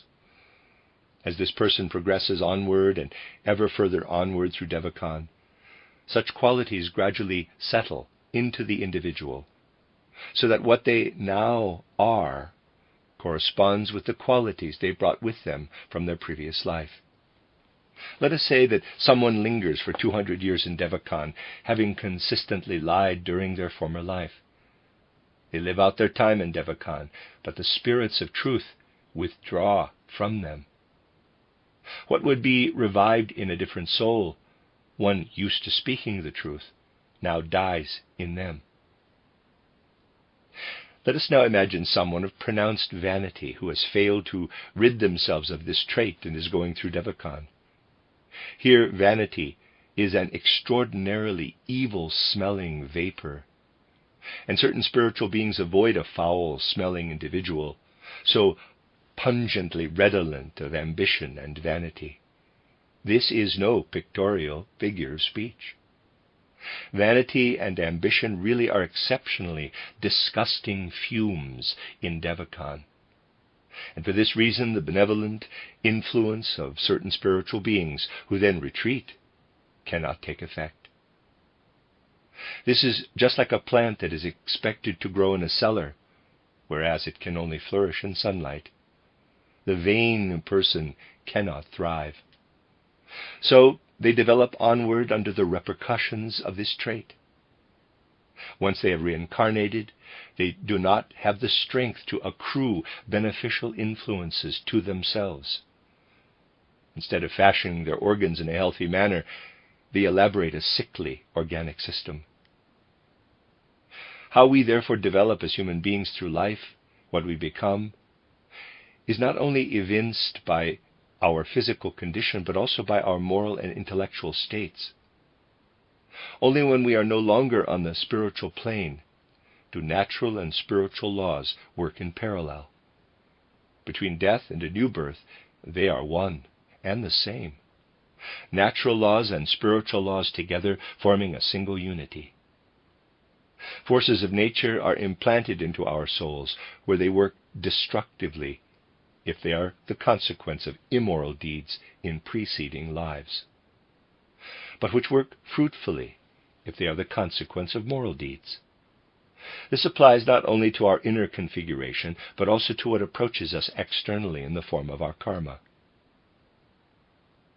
The fundamental feature of Devachan is that there no discrepancy exists between natural and spiritual laws. This is also the case for the seer, who has genuinely penetrated into supersensible realms. These suprasensory realms are quite different from such kingdoms as apply on the physical plane.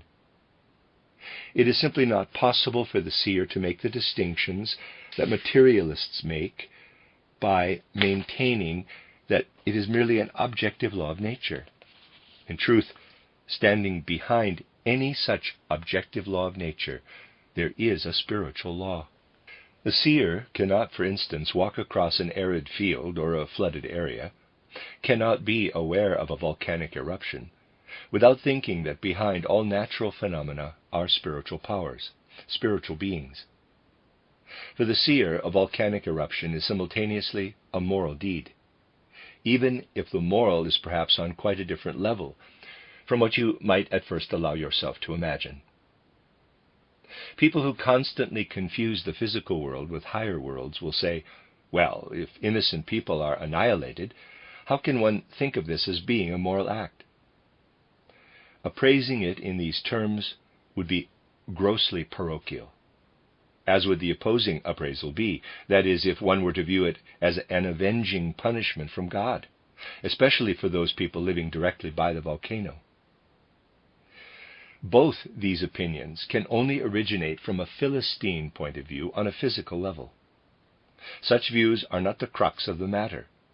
It can be a matter of far wider, more universal implications. People who live on the slopes of a volcano and whose possessions are destroyed by eruptions may be completely innocent within the terms of this life and will be compensated later. This does not mean that we should harden our hearts and fail to help them, something which would again be a barbarous interpretation of the facts.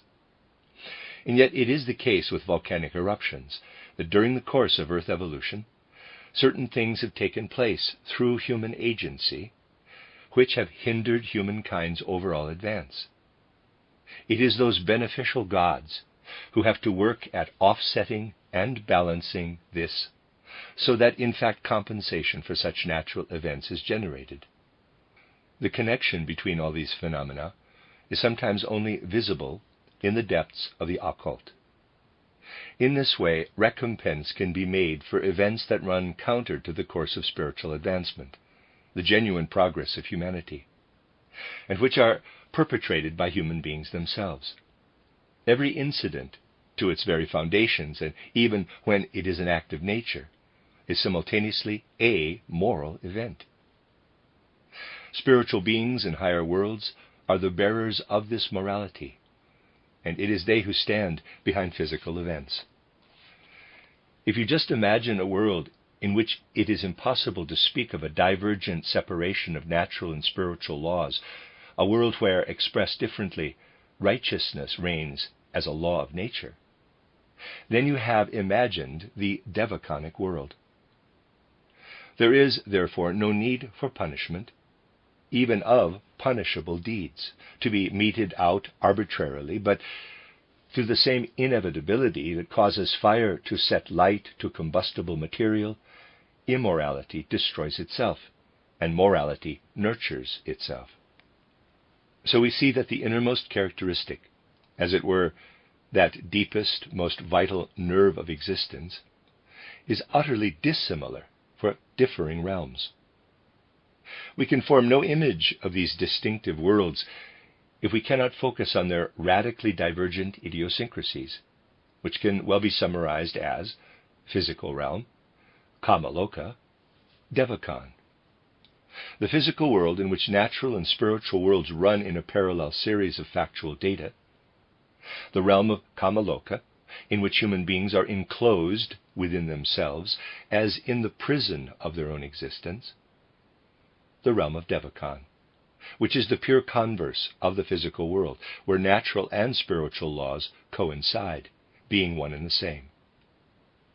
These are the three categories, and if you focus on them closely and try to feel how radically different from our own a world can be, in which what is moral and intellectual, as well as the law of aesthetics, are simultaneously natural laws, then you will sense the nature of existence in the devaconic realm. When we encounter a lovely or an unsightly face in the physical world, we have as little justification to behave toward the less attractive-looking person as though they were to be rejected at a soul spiritual level, as we have to treat an attractive-appearing person as though we ought to elevate them as regards their soul spiritual disposition. This is quite different in Devachan.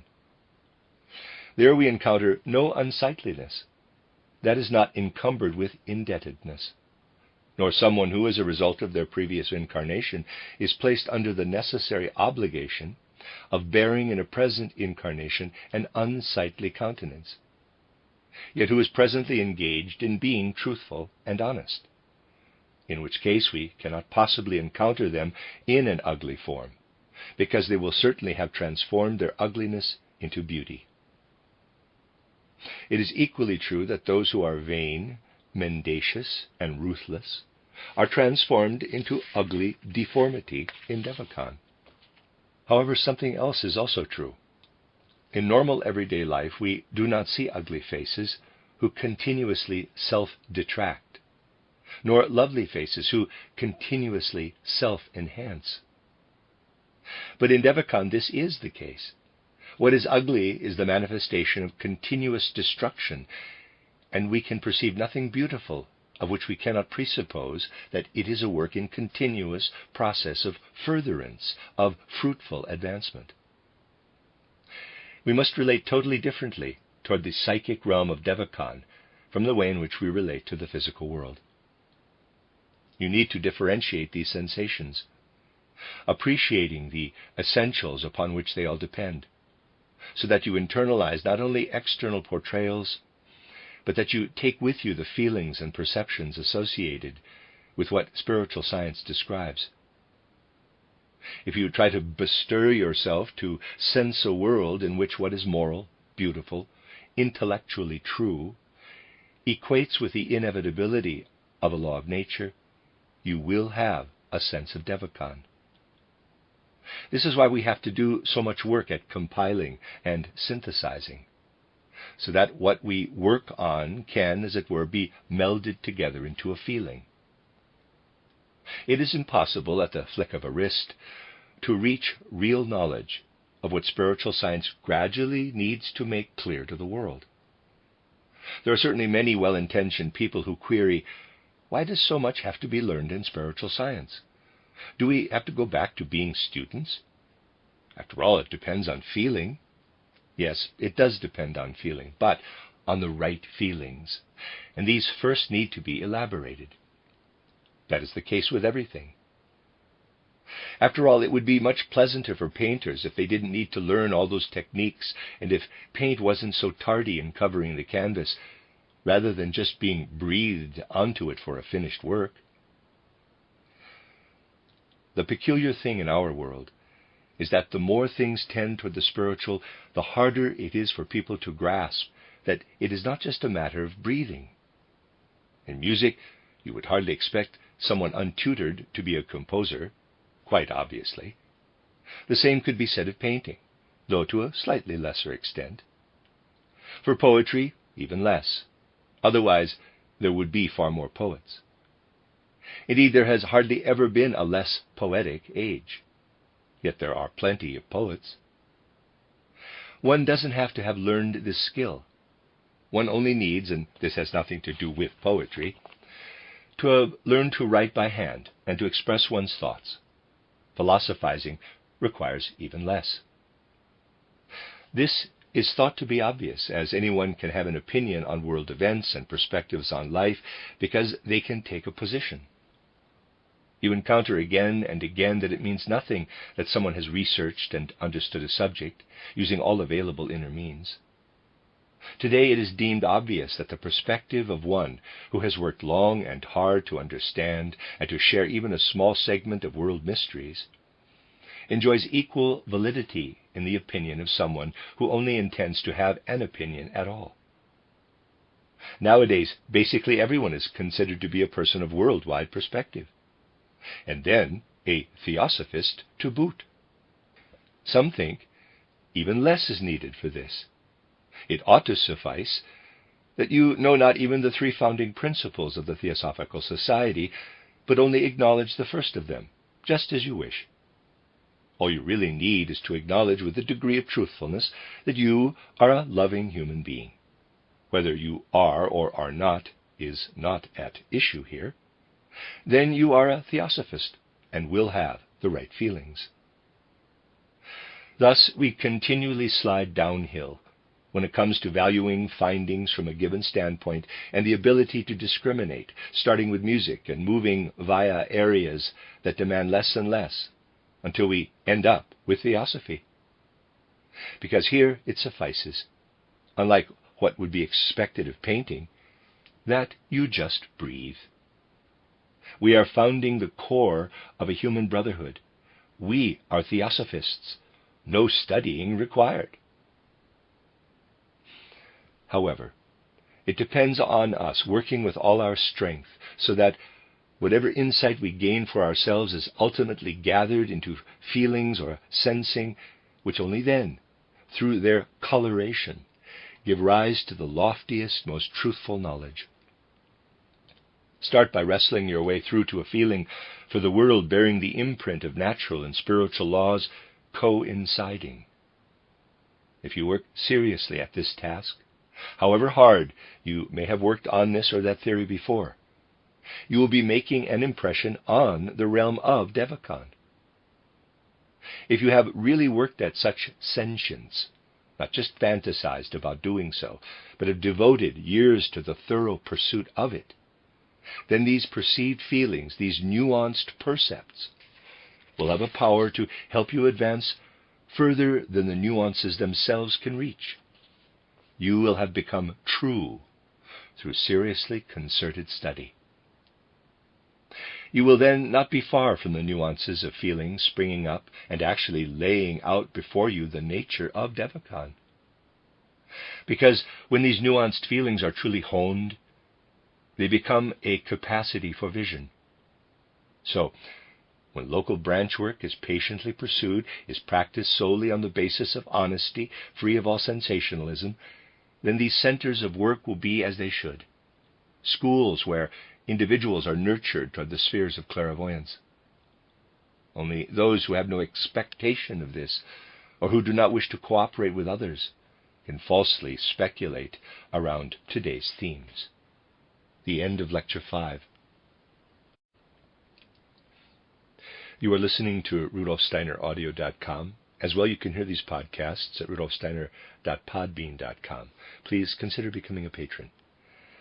As well, there are two publishing houses, SteinerBooks.org in America and RudolfSteinerPress.com in England, which are the sole publishers of Steiner into English and have given me permission to do these recordings. Please consider patronizing them as well. This is a reading of Collected Works Volume 143 by Rudolf Steiner, entitled Three Paths to Christ, Experiencing the Supersensible, translated by Christiana Bryan. This is Lecture 6, given in Munich on the 27th of February, 1912, entitled Hidden Forces in Soul Life. In recent days, we have been talking about the presence of hidden depths in the soul, and it is always good if we can take up this theme and engage in issues useful to students of spiritual science. In general, it has to be said that fuller elucidation and elaboration is only possible on a foundation of what has so far been shared of spiritual science. We have explored from the most varied perspectives what we might call the stratified structure of the human being. It should therefore be fairly straightforward to imagine what now emanates from a different angle in pursuit of hidden depths of the soul, so that we relate correctly to the constituent parts of the human being as we know them from the somewhat elementary depictions of a spiritual worldview so far given. It has been repeatedly said over the last days that what encompasses our concepts, our percepts, our impulses of will, our feelings and sentience, in short, everything that takes place in our souls under normal circumstances between waking and falling asleep, can be called the activities, idiosyncrasies, and forces of normal consciousness. Now, we want to describe what comes under the aegis of normal consciousness, that is, everything that a person knows, feels, and wills between waking up and falling asleep. in terms of two parallel lines, A and B. See diagram. Isn't it so that not only our concepts, but also every kind of perception belongs within this area of the parallel lines? If we transpose ourselves via our senses so as to correspond with the outer world, thereby creating a picture of that outer world via all manner of sense impressions, while remaining connected with, in touch with the outer world, this will also belong to our normal everyday consciousness. Also belonging to this area are all our feelings and impulses of will. In short, everything encompassed by our normal consciousness. We could say that everything transmitted to us every day through normal soul life also belongs within this area between parallel lines A and B. Now, it is a matter of clearly recognizing that our so-called normal soul life is dependent on the instrument of a physical body. That is to say, on everything contained within the instruments of the nervous and sensory systems. If we now draw two further parallel lines, we can say, corresponding with the sense organs and the nervous system in our physical organism, are what we might call the tools or instruments supporting this consciousness, especially the sense organs, and to a certain extent the nervous system. Below the threshold of this everyday consciousness lies everything which we designate as the concealed aspect of our soul's life, or the subconscious. We will gain a clear concept of all that is, as it were, embedded within this subconscious, when we remember that human beings can, through spiritual training, acquire imagination, inspiration, and intuition. So, just as we placed concepts, feelings, and will impulses in the area of our usual consciousness, we have to place imagination, inspiration, and intuition in the area of the subconscious, and that's dotted lines in the diagram. Yet we also know that the workings of the subconscious are not only engaged under conditions of spiritual training, but can also manifest as a legacy of an original primitive state of human consciousness in the form of atavism. Then what we call visions arise. These visions, in what might be thought of as a more naive or primitive consciousness, correspond with regular, methodically achieved imaginations. Inklings or premonitions would have arisen as a form of primitive inspirations. We can lead straight into an example of what the difference is between an inspiration and a premonition. We have often referred to the fact that during the course of the 20th century and integral to human evolution, a kind of spiritual return of Christ will occur, and that a certain number of people will experience in etheric form how Christ works into the world from out of the astral realm. Knowledge of this phenomenon can be confirmed by means of thorough schooling, training that acknowledges the nature of evolution, and again through regular training accepts that this must take place in the 20th century. Yet it can happen, as is often the case nowadays, that here or there are individuals gifted with that natural primitive clairvoyance who possess the sort of darkened inspiration we called premonitions, and who will have an inkling of the approaching Christ. It is possible that those individuals will not know exactly what they are encountering, yet inspiration, even of such essential magnitude, can occur in the form of inklings or premonitions. For primitive or naive consciousness, something can occur that does not remain within the features of an inkling or vision. Vision replaces a spiritual process with an image. If, for example, a person has lost someone whose I, capital, has gone through the gate of death and is tarrying in the spiritual world, and the latter individual has created some link between themselves and the person still among the living, then the person in this world is likely not to know what their late acquaintance wants of them. They can then form a false concept of what the late person is experiencing in their soul. But the fact that any such connection exists elicits in the living a vision, which is intrinsically false, but which may, nevertheless, be founded on the correct fact that the dead person is seeking a connection with them. This manifests as an inkling or presentiment. In this way, the person who has premonitions somehow knows things either about the past or about the future, which are inaccessible to normal consciousness. However, if something presents itself to the human soul as a clear perception, not just as a vision, which can at any rate be false, but in the form of a clear perception, be it a process in the sense world or in a region inaccessible to ordinary senses, or be it a process in higher worlds, such manifestations are in occult usage termed specifically deuteroscopy, or the second face, countenance, or visage. With this I have only illustrated for you, whether this be achieved by rigorous inner schooling or by naturally occurring clairvoyance, what takes place within consciousness, certainly in the subconscious, but specifically in the human soul itself. As far as processes going on in the human soul itself are concerned, everything changes markedly once we broach the subject of the subconscious, as opposed to the processes taking place in everyday consciousness. In contrast to all that is our actual subject matter, and to use the mildest possible terms and suggestions that can be used in a public lecture, it can be said that the processes involved in everyday consciousness really amount to a state of unconsciousness. The I, EYE, sees a rose. This I itself behaves such that in us a concept of a rose arises.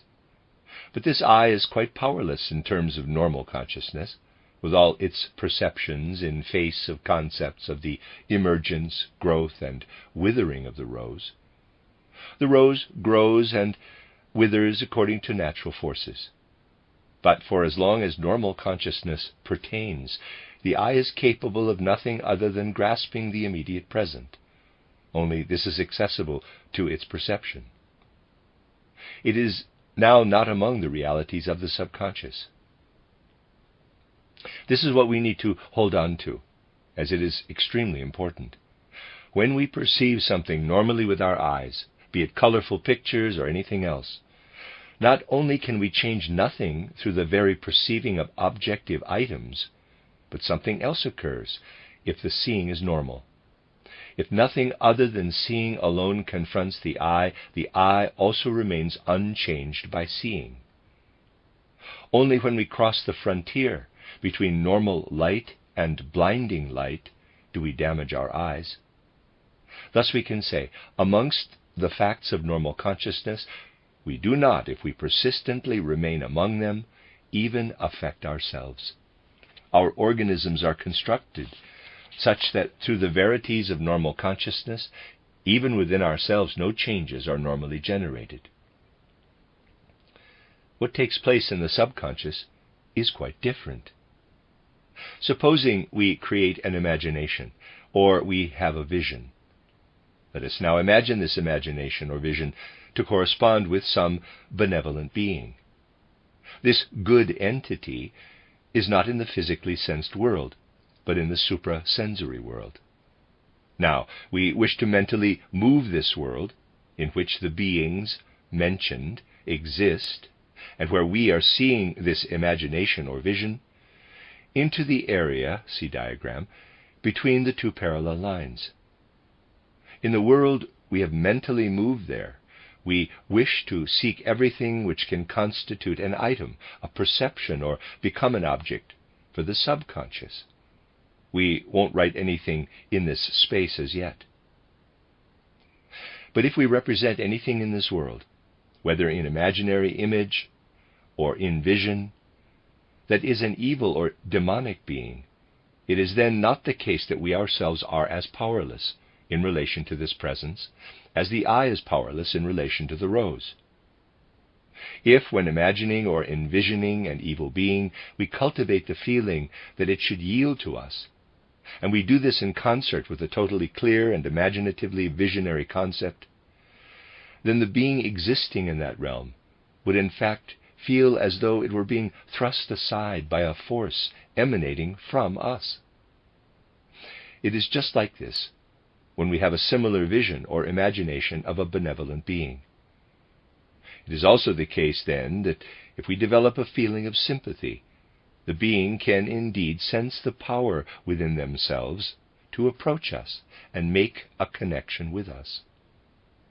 All the beings existing in this realm can sense our forces, whether attracting or repelling them, when we create visionary imaginations of them. As regards our subconscious, we are then in a similar position to an eye which, simply by looking, were to see not just a rose, but also produce the desire for the rose to come nearer to it, and the belief that it could actually carry this out. Or, indeed, as if the eye were to see something repugnant, it would not only conclude that it is ugly, but that it should banish this ugliness through antipathy alone. The subconscious is, therefore, in contact with a world upon which sympathy and antipathy, which claim space in the soul, can have an influence. We need to lay this out for our souls. These sympathies and antipathies, in fact all the impulses and motivations working in our subconscious, are not active in this realm only in the way indicated, but affect primarily all that is contained within us as a part of our ether body, not just as part of the human ether body, but even including certain forces of the physical body, and which we can now think of as enclosed between those two parallel lines. Into these parallels we must mentally place those forces pulsating through our blood, that is, the powers of warmth within our blood, and also those forces which are alive within our breathing. They in turn being conditioned by the overall health or sickliness of our entire organism. This more or less healthy force of breath we can summarize as its condition or fettle. Also belonging to and affected within us by the subconscious is the human ether body. Our consciousness affects us, as do those hidden forces of our soul life. They influence us through the warmth of our blood, and as this latter is dependent on its overall beat, the liveliness or sluggishness of our blood circulation, you can understand that our blood circulation must to a certain extent be connected with our subconscious. Whether someone has a brisker or slacker circulatory system depends largely on the forces in their subconscious. If the effect on all the demonic or divine beings in the outer world only occurs when human beings have visions, imaginations, or similar perceptions with a degree of clarity in their subconscious, if then, solely through sympathy or antipathy, certain forces become active in this world as if by magic, then this distinct soul manifestation in the subconscious is not necessary to affect the inner aspect of our organism, which itself consists of what has been described here. Whether or not someone is aware of which imaginations might correspond with a particular sympathy or another within themselves, this sympathy has an effect on their blood circulation, their breathing, and their ether body. Assume that a person has for some time had the tendency to have mainly repulsion-inducing experiences. If they were capable of having visions or imaginations, as described the day before yesterday, they would experience as perceptions their own being laid out before them. This would project into space, but would apply only to their own domain. These visions or imaginations would represent the forces of repulsion within them.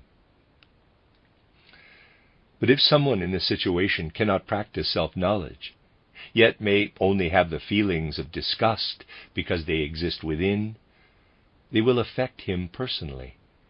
They do, in fact, influence the forces of warmth in their blood and their powers of breathing.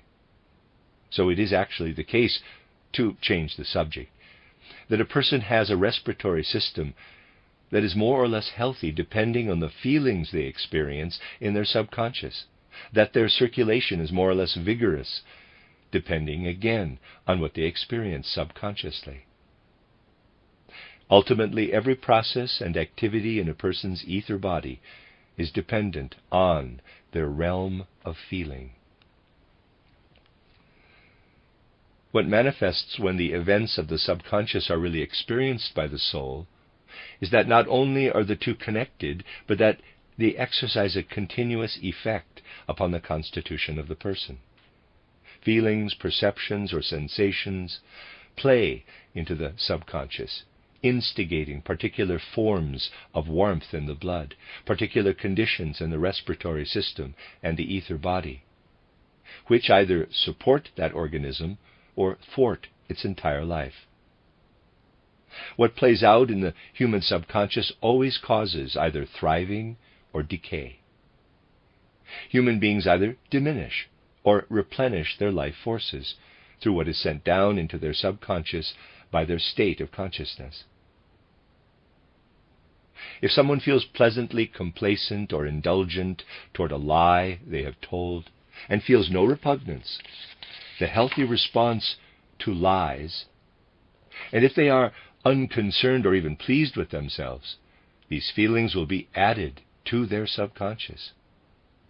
What goes on in the subconscious taints blood circulation, respiratory health, and the forces of the ether body. The consequences of what has been described are that everything remaining in the person, when they go through the gate of death, causes atrophy, diminishes their strength, and that something in them dies, which would have been revived had the person experienced revulsion and disgust at the lies told, this being the healthy reaction. This healthy feeling of repugnance against lies would have descended, translating into the forces mentioned, and the person would have sent promising, burgeoning forces into their organism. We see how forces and issues are continually sent from our ordinary upper consciousness to our subconscious, and how we work at building growth or decay into ourselves. We are not powerful enough in our present state to corrupt other members of our being, issuing downward from our souls, other than our blood circulation, our respiratory system, and our ether bodies. We cannot degrade the coarser, more solid parts of our solid organisms, and are only capable of debasing parts of our overall constitution. What manifests as particularly degradable when the remaining parts of the ether body most closely linked with warmth of circulation and respiratory condition are influenced in this way, is that this ether body degenerates through negative feelings. However, it receives regenerative, nurturing, and strengthening forces from normal, genuinely affirmative feelings. We can say that human beings work directly upon the actual thriving or destruction of their own organism through what takes place in their subconscious. Put differently, settling into their unconscious from everyday awareness, processes of regeneration or decay take place within their souls, affecting their entire constitutional health. We have seen how to varying degrees our souls can experience and know something which also has an effect on the world, which, to use the words current throughout medieval times, we can call the elemental world. Humans cannot relate directly to this world, but only via the detour of first experiencing within themselves the effects of the subconscious as it impacts upon our organism. Anyone who has over time gained some self-knowledge knows that to have an emotion and transmit your behavior to your subconscious results either in destroying something, which then atrophies, or, if experienced differently, corollaries of that feeling settle into your subconscious and nurture you. If you sense this alternating rise and fall between health-giving and destructive forces over time, you will grow ever more mature in self-knowledge. This is what constitutes true self-knowledge, and it can be compared with the following image. Self-knowledge arrived at in the way described when our instincts rise up in face of a lie or some wrongful reaction to a lie, would attract a sensation akin to a scorpion biting off your toe. You can be sure that were people to be aware of this very real effect, they would tell fewer lies than they do. If our physical body were to be mutilated in the physical world, this would be comparable with what happens, though we do not normally notice it, when daily experiences are transmitted into the subconscious. When a lax disregard of lying is endemic in the subconscious, something is removed, bitten off our organism, whereby we are impoverished, and which we will only be able to retrieve over the further course of our karma. If we transmit a principled feeling into our subconscious, and we need to think of this in terms of a 1,000-fold scale of sensations sinking downward, then we grow in ourselves, building new life forces into our organism. Observing this growth and decay is what causes genuine self-knowledge to arise within us. I was told yesterday that some people did not fully understand what I said about distinguishing between a real vision or imagination, which belongs among what is objective, from something that merely projects itself into a space, only pertains to us, and is subjective. You cannot say, write down this rule, then that, and you'll be able to distinguish. They don't exist, and you learn gradually by developing. Properly differentiating between what only concerns ourselves and what manifests as an external vision pertaining to a being can only be reliable when one has oneself suffered the continually biting attacks originating in those lethal subconscious processes. By then you will be equipped with a reasonable amount of certainty. Yet it can always happen that one can cause a vision or imagination to appear, of which one queries, can I, through the power of my spiritual sight, see through it? Does the vision remain static under scrutiny by the active power of my evolved gaze? If so, it corresponds with an objective fact. If the active force of my gazing obliterates the vision, then it pertains only to my subjective self. Someone in this situation who is not alert in this sense can, as far as I'm concerned, array thousands of pictures from the Akasha Chronicle. If they do not apply the test as to whether the image is extinguished or not under active gaze, then the Akashic images, however endless the knowledge they impart, can only be seen as relating to the inner world of that person.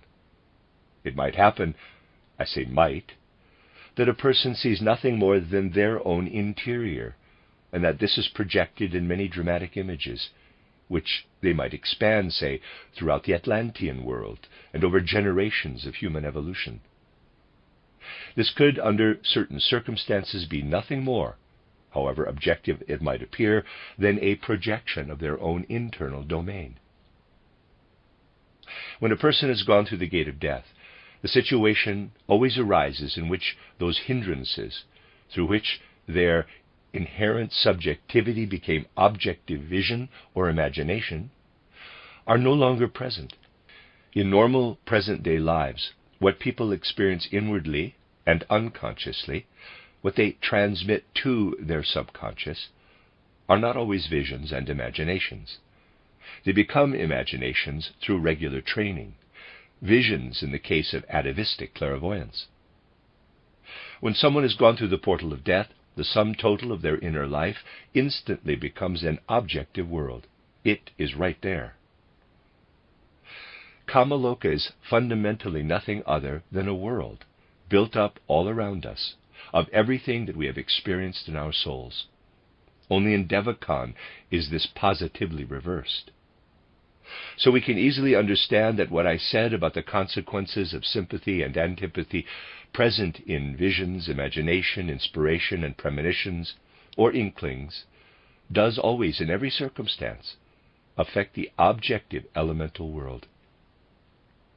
I said that, in the case of a human being incarnated in the physical world, only what they have elevated to vision or imagination has an effect on the elemental world. In someone who has died, those forces which used to exist in their subconscious and which they subsequently brought with them when they passed through the gate of death, always do have an effect, working into the elemental world. Thus everything a person has experienced entirely pervades the whole elemental world. Just as surely as you create waves in a stream when you hit the water, are the experiences of the dead perpetuated in the elemental world, with that very same inevitability as waves replicate themselves outward from the point where you hit the water's surface. Or they are perpetuated in the elemental world with the same certitude as a flow of air regenerates itself. This is why the elemental world is constantly filled with everything that human beings have incited in their subconscious and which they bring with them when they die. So it is always only a matter of being in a position to create conditions for seeing and perceiving things in the elemental world. One need not be at all surprised if a seer correctly recognizes and describes what appears in the elemental world as being the consequential effects of the dead. As you will see, one can also pursue these effects of the deceased's experiences right into the physical world, albeit under particular conditions, as they begin to work into the elemental world. If the seer has him or herself undergone all that I have described as relating to the elemental world, they can attain over time to having remarkable experiences. Imagine a seer goes through the following process. Firstly, let's say he can see a rose. He looks at the rose with physical eyes. Looking in this way, the seer has a sense impression. Imagine further that the seer has trained him or herself to have a particular feeling on encountering the color red. This is essential, otherwise the process ends there. Without associating colors or tones with certain nuances of feeling, clairvoyance directed at external objects cannot progress. Imagine the rose is laid aside. If they were no clairvoyant, such a feeling would descend into their subconscious, and down there would act upon their health or sickliness. If they are indeed a seer, they will now perceive what effect the imagination of the rose is having in their subconscious. In other words, they will have an imagination of a rose. They will simultaneously perceive whether it is working supportively or destructively on their physical or ether body. Having this imagination, they will now be able to exert a force of attraction on the being we may call the group soul of the rose. They will see the group soul of the rose inasmuch as it exists as such in the elemental world.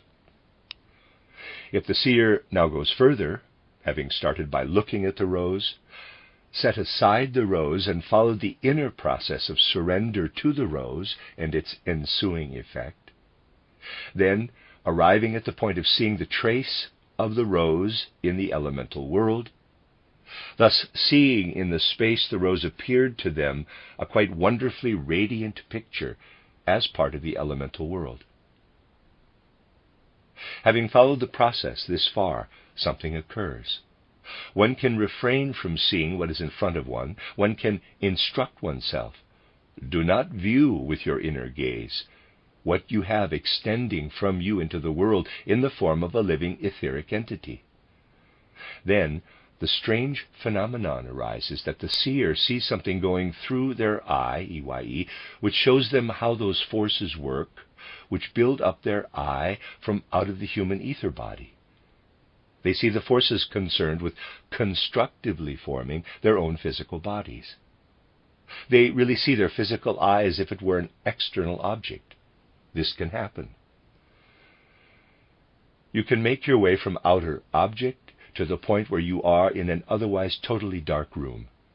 You cannot allow any other sense perceptions in, and you see what the eye looks like as a spiritual image. You yourself see your inner organ. With this you find yourself in a realm which in truth creates the physical world. You only perceive this creative physical world by first perceiving how you are physically constituted. So, you are retracing a path back to yourself. What transmits such forces into our eye, that we positively see our eye as if radiating rays of light were streaming from it, rays that most readily correspond with the essence of our gaze? We see the eye bordered by a sort of yellow glow. We see the eye enclosed within us. This has been caused by the whole progression of forces which have ultimately brought human beings to their present stage. The same course is now taken by the forces which may emanate from someone who has died. They take with them the contents of their subconscious into the world where they tarry after going through the gate of death. In the same way as we penetrate our own physical eye, do the forces radiated by the dead return from the elemental world into the physical plane. The deceased may feel a particular longing for someone they have left behind. This particular longing is initially in their subconscious, but it swiftly becomes a living vision through which they affect the elemental world. Here, in the realm of the elements, what was mere vision now becomes a power. This force makes its way as given by the longing for the living person, and if the opportunity arises, it rumbles, it polters, and bumps around in the physical world in the vicinity of the person still living, who hears certain sounds of disturbance, which they perceive in the same way as they sense any physical effect. Readers aside, the word polters, of course, is Polters. I'm assuming that's from the word poltergeist kind of thing. Okay, end of readers aside. These events, hailing as they do from a source such as this, would more readily be taken for normal were people to take greater note of the times favorable to such influences, which are when falling asleep and waking up. Not only do people pay no attention to these events, but there can hardly be anyone who has not encountered manifestations from the spiritual world in that transition between falling asleep and waking, whether polter activity or even words. I wanted to point this out to you today for the purpose of demonstrating in actual reality the connection between human beings and the world. What a person derives with mundane consciousness from the objective sense world itself is powerless and seemingly without genuine context in that sense world. But no sooner have that person's experiences sunk into their subconscious, a connection with reality is forged. The swooning or unconscious state of the previous level of awareness turns into a fine sort of magic.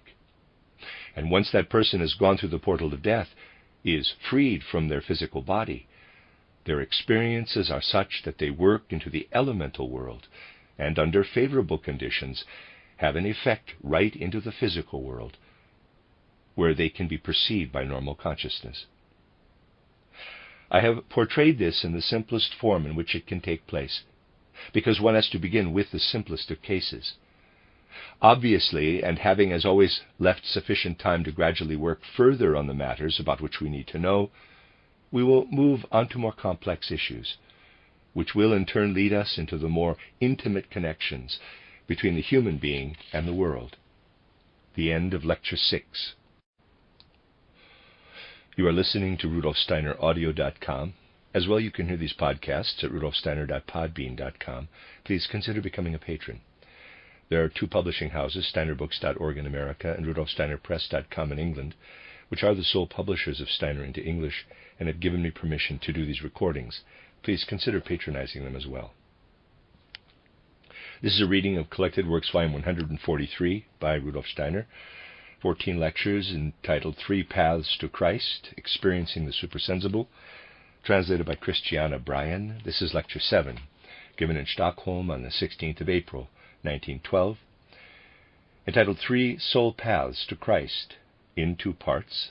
First part, the path via the Gospels and the path of inner experience.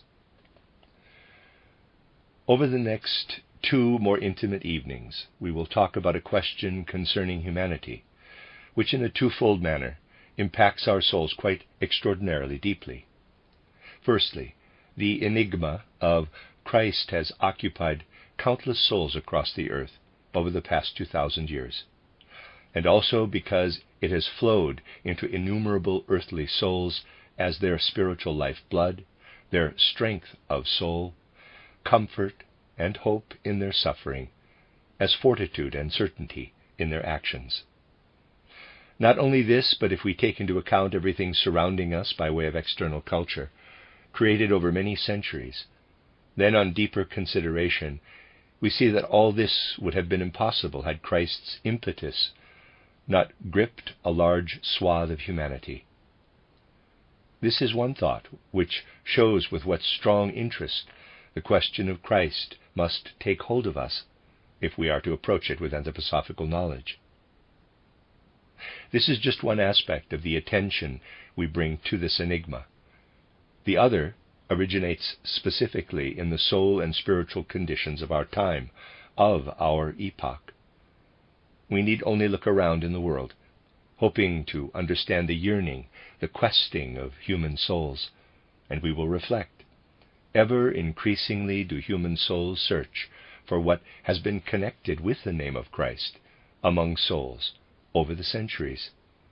Ever more do souls become convinced that renewing the pathways, renewing interest, deepening our knowledge, are essential if the needs of human souls, as they increase ever more in relation to Christ, are to be satisfied.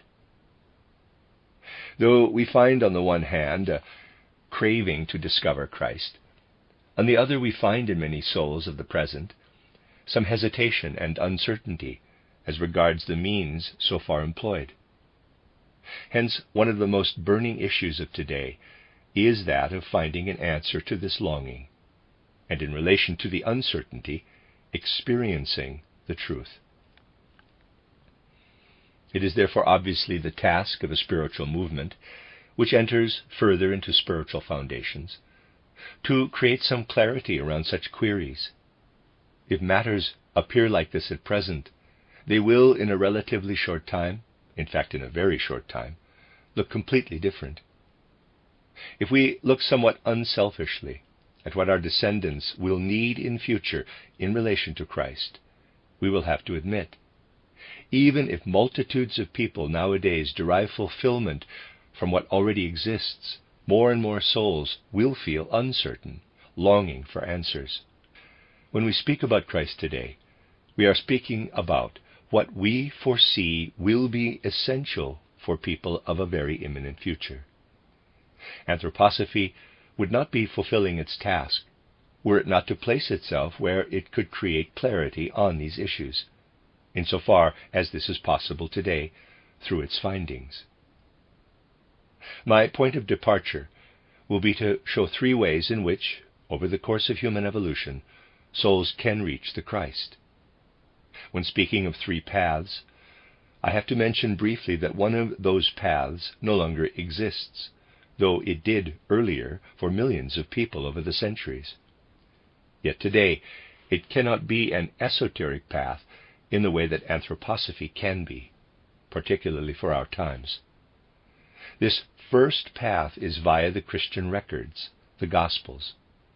This was the route for millions upon millions of people and continues to be the only option for them. The second way for human souls to seek the Christ is what we can call the path of inner experience, which countless souls in the present and in the near future will have to tread due to their particular configuration and their unique characteristics.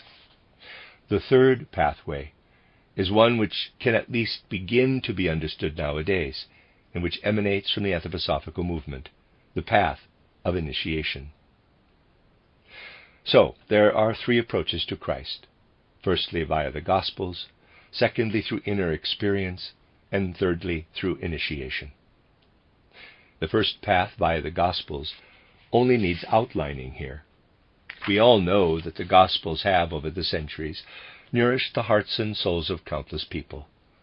We also know that the most enlightened, the most critical of natures, and these are not the non-religious, are starting to lose their connection with this path under the prevailing view that external knowledge cannot be sure which realities actually stand behind the historical events described in the Gospels. Had people of previous centuries read the Gospels in the same way as today's academic reads them, having undergone a modern scientific education, they would not have had the vast life-changing effects they have exerted. If they were not read in this intellectual way in past centuries, how were they in fact read?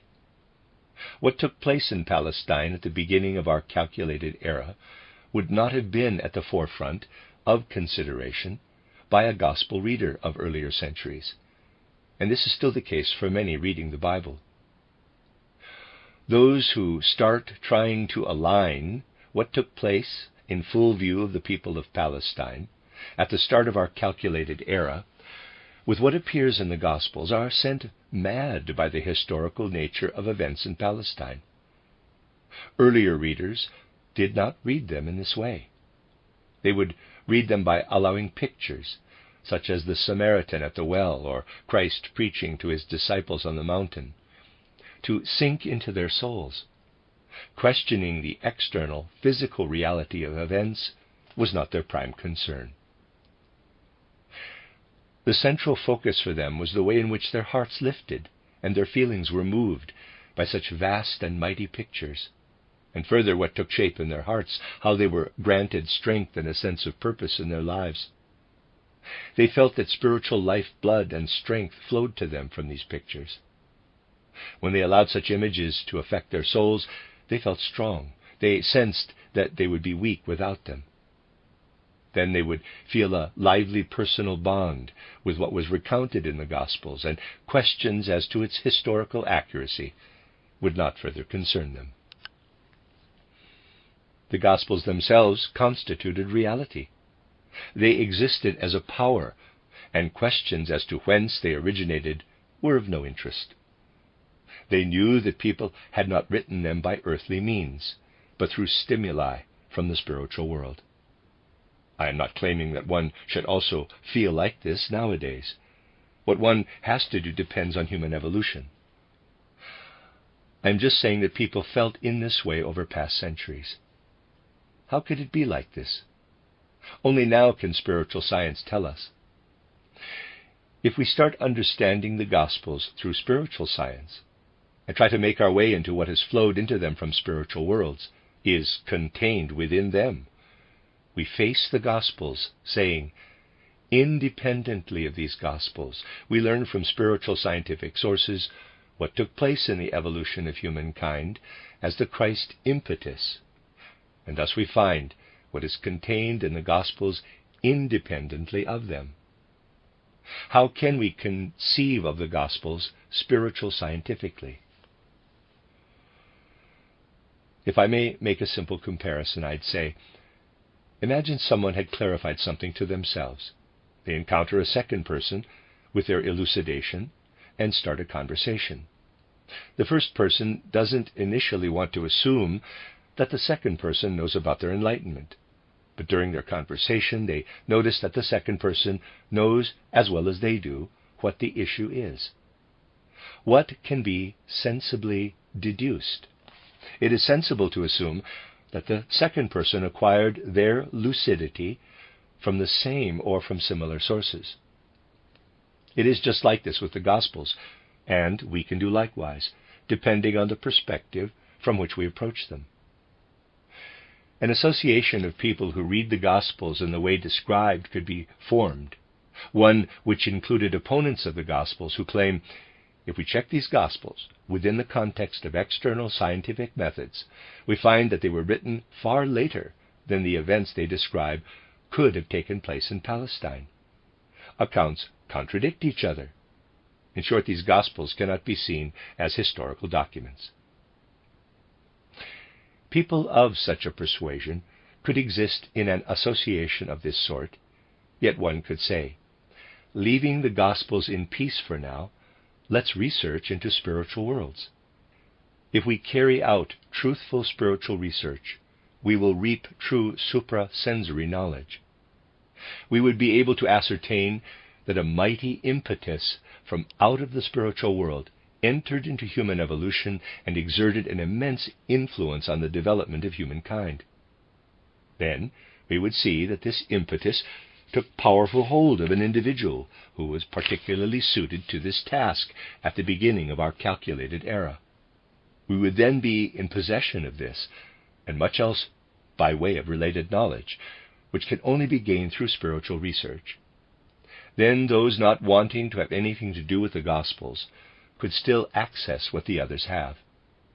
Then we could approach the Gospels and say, "Fine, we have so far not bothered about these Gospels. It's amazing that when we read them carefully, we see that they contain what we find independently of them in spiritual scientific spheres. Now, we appreciate their worth from a different perspective, and we can be certain that their source can be none other than the very source the writers of the Gospels drew upon, but revealed for humanity through this spiritual movement." This is exactly where we stand as we face what will increasingly come to pass, and which will justify every reverence for the Gospel documents. That being so, we will have to state that people will be able to find, via other means, what can be learned from these manuscripts. In this way does such knowledge start to become ever more holy for us through today's spiritual understanding. It already used to affect people through the power of the Gospels. It is because the Gospels are so thoroughly saturated with the most sacred wisdom, the most spiritual motivating force of humanity, that they also moved those who accepted them naively. Spiritual impulses do not just work abstractly, theoretically, but where they exist, they work as life forces and life blood for human souls. Ever increasingly will it be recognized how comfort, strength, and certitude will flow from such spiritual findings. However, when we speak of an inner path to Christ, we will encounter ever more content there that can at present only be understood and felt when approached with the correct spiritual scientific understanding. An attempt will be made to speak of the inner Christ experience in such a way that it will be possible to see how it can arise in any person, quite regardless of the means of transmission. For this, we will, admittedly, have to view the human being with the knowledge we have garnered from spiritual science. Immersing ourselves in such knowledge, we find that even the most basic grasp of this approach will bear fruit when applied to life. It shows how we can transcend schematic abstraction beyond the 7 constituent elements of the human being when we focus on the genesis and evolving of humankind. The human physical body undergoes its particular development in the first 7 years of life. We also noted that during the second 7-year phase, between the change of teeth and reproductive maturity, the forces of the etheric body are chiefly active. Thereafter, astral forces come to the fore, and only around 20 or 21, depending on the overall deployment of forces within the organism, does what manifests as the I, capital, arise with the forces it maintains throughout its life as bearer of the human ego. Actually, it is barely noticed nowadays how the bearer of a human I only becomes fully viable around age 20 or 21, because the present is not inclined to pay attention to things of this nature. What does it in fact signify? That the ego only becomes properly active around the age of 20 or 21. We need to observe the evolving human being and their deeper organizational forces by spiritual means. These forces are in perpetual change, from birth to 7, from 7 to sexual maturity, from reproductive maturity to I evolution. They change in a way that cannot be tested by conventional physiology or anatomy. They can, however, be recognized very well by spiritual means, and one can confirm that around the age of 20, human beings evolve such powers that a complete entity suited to itself as a bearer of an I is present. Before this, it is not fully formed as the bearer of an I, human physicality being, also at a suprasensory level, no proper carrier for an ego. So, when we observe the constituent elements of human beings in terms of great world principles, we would need to say, human beings are only capable, through the uniqueness of their organisms, of their I evolving to fully matured form from out of itself at around age 20, and no earlier. We can contrast this fact with another, namely that in our first years and with normal consciousness, we practically dream or sleep our way into life, and only from a distinct point onward do we start to have our own memories. Our parents or older siblings tell us everything before that point. From then onward, we say to our inner selves, I am the one I am. From then on, when we say, I did this, I thought that, do we identify our I within our souls? What went before is lost to soul gloaming. Our memory only reaches as far back as the point described. With what are we presented when we juxtapose both these facts? Firstly, that the actual bearer of the human I is only born around the age of 20 or 21. And secondly, that our souls only designate us as an I from around age 3 or so. This is so because in the present phase of their evolution, human beings have an opinion or a feeling about themselves that does not correspond with their inner configuration, such as it has become. An awareness of an I sets in around age 3 or 4, while the constitutional support for an I only appears around age 20 or 21. This discrepancy is of fundamental importance for an understanding of human beings. If you present this fact abstractly as spiritual knowledge, nobody will be particularly excited. But because this fact is true, countless well-known experiences are available, which are still not viewed in light of this fact. Everything humans experience as the dichotomy or discrepancy between external organism and inner experience, in life's suffering and pain as a result of certain things not being possible due to their constitutions, in the disharmony between what they wish or want and what they can actually achieve, the fact that they can have ideals that are beyond their capabilities to fulfill, all this leads back to the reality that the consciousness of our I takes a path quite different from the bearer of that I. We are twofold beings in the respect that we are organized as external entities whose ego nature matures around 20 or 21, and an inner being of soul whose inner soul existence is already freed from its external constituents from around the age of 4 or 5. This emancipation of ego consciousness from its external components takes place during childhood.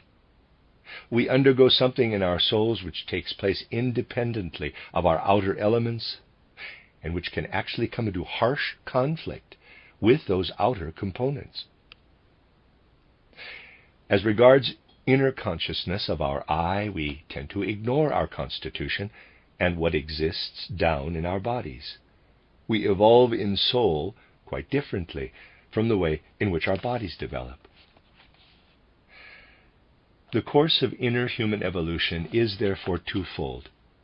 The course of our development goes from our 1st to our 7th year, then from 7 to 14, from 14 to 21, as has been described. The course of inner development is quite independent of this, in that consciousness of our I is freed from earliest childhood onward, making its own way independently through life. What are the consequences of this unique fact of human evolution?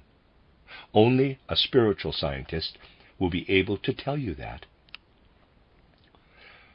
If we bear in mind all that spiritual research can teach us, we arrive at an extraordinary insight, namely that illness, organic human frailty, everything constituting sickliness, age, and death alone make possible, and are results of, the fact that we are actually a dichotomy.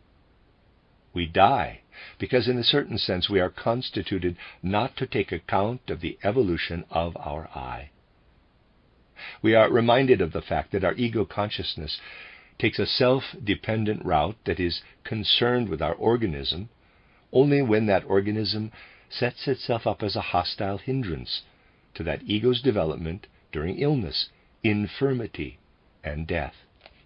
Then we are reminded that our I progresses, quite sundered from our bodies. Where does this strange twofold human nature originate? If we look at the human being and all this in their true context, we are shown that had only progressive forces intervened in human evolution at a certain point in Earth evolution, namely during the Lemurian epoch, childhood and youth would now proceed quite differently. They and the development of the I would remain in step with each other. Soul and body would develop in exact congruence. It would then have been impossible for human beings to grow up differently from the ideal, as represented, for instance, in my book titled The Education of the Child in the Light of Spiritual Science. Had only progressive forces been active then, the curious circumstance would have pertained that for their first 21 years, humans would have been far less self-reliant than they are presently. This lack of self-reliance is not meant in any negative sense. The state of dependence is meant in a sense with which you would all agree. It is human nature to rely purely on imitation in the first 7 years of life. Had only benevolent forces been active in ancient Lemuria, grown-up people would not have done anything shameful, and children between birth and 7 would not have been able to imitate anything disreputable. In the second 7-year phase, the principle of authority would have held sway, whereas now it is not only a national, but a world scourge that young people aged between 7 and 14 want to be, and are even brought up to be, independent and to have autonomous opinions. Adults would naturally have been the obvious authority for children. Between 14 and 21, young people would have been far less introspective, focusing more on externals than on themselves. The power of ideals, the strength to live life's dreams, would have become immensely meaningful to them. These dreams would have burgeoned from their hearts, and then full self-consciousness would have dawned at age 20 or 21. So one would have had an age of imitation from birth to 7, in the second 7-year phase a deference to authority, and in the third phase the heartfelt burgeoning forth of ideals, which would lead people to full I self-consciousness around age 21. A certain segment of powers deviated from this course over evolutionary ages, thwarting its progress, and these we call Luciferic powers. Since Lemurian times, they have been tearing human I consciousness adrift from its foundation in our bodies. That we are conscious of our ego in our earliest years is attributable to Luciferic powers. How did Luciferic powers intervene? These Luciferic powers are beings who remained behind on the moon, and who, for this reason, have no sense of the Earth's mission, nor for what should have evolved on Earth from age 21 onward, the human I. They took humans to be just as they had been when they transmigrated from the moon and planted the seeds of self-sufficiency into their soul's development. Thus, behind the prematurity of ego consciousness, that idiosyncratic dichotomy in human nature, lie Luciferic forces. Only now can Anthroposophy enable us to recognize this fact. Anyone who is in tune with their nature can feel it, because anyone can feel that they contain something that separates them from their full humanity. Everything we can call unjustifiable egotism in our natures, all insularity from the true activity of humanity, derives from the fact that our I does not follow its true course in accompanying our bodies. This is how the human being presently appears to us. When we are capable of feeling, I could be different from the way I am. I contain an element which disagrees with me. When we feel this, we become aware of the antagonistic conflict of progressive powers against Luciferic powers within ourselves. This reality had to be created over the course of human evolution. It was necessary because otherwise, and without those Luciferic powers, humans would never have become truly free, and would have remained forever bound to their bodies. The very thing that causes human beings to diverge into dichotomy, on the one hand, offers them, on the other, the potential to be free. Yet one thing is lacking from this dual constitution in a normal life. As evidence for this, we sense that our I has become impoverished, unable of its own accord to transform our bodies. If we survey in a wider context all that constitutes the human being, two forces are described: the organic forces of our human nature, which are intended to develop up to 7 years, and on the other side, Luciferic forces.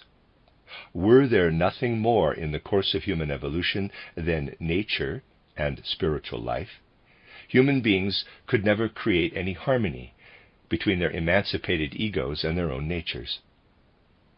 Were nothing further generated from the furthest reaches of earth existence, then that evolution could only result in human beings becoming ever more alienated from their bodies, their constitutions becoming ever sicklier, ever more desiccated, and the dichotomy necessarily growing ever wider. If only people could manage to really feel this as an instance of spiritual scientific knowledge, a momentous point would be reached in which they said, "Here I am with my human disposition, which has been given to me by progressive spiritual beings working in 7-year cycles." They wouldn't need to say this in actual words, just feel it. But because my bodily nature contains a counterforce that evolves independently, it sickens, gets old, and eventually dies. Human beings feel this in the depths of their souls, and only need to sense the discrepancy between their inner I and their external features. If they can live in this feeling without even knowing anything about anthroposophy, then yes. From whence? They don't at first know from whence. Something enters their soul that prompts them to feel, I myself, with my I, that I toward which I can think back, I can do nothing much to counteract my constitution, because I have not grown into it. Yet there is something I can absorb into my consciousness as a conviction. Directly from out of the spiritual world something approaches that is not inherent in me, but which permeates my soul. Something from unknown worlds is able to flow into my soul. If I accept it into my heart, if I suffuse my I with it, then it can help me directly from spiritual worlds. Call it what you will, it makes no difference. It just depends on the perception or feeling.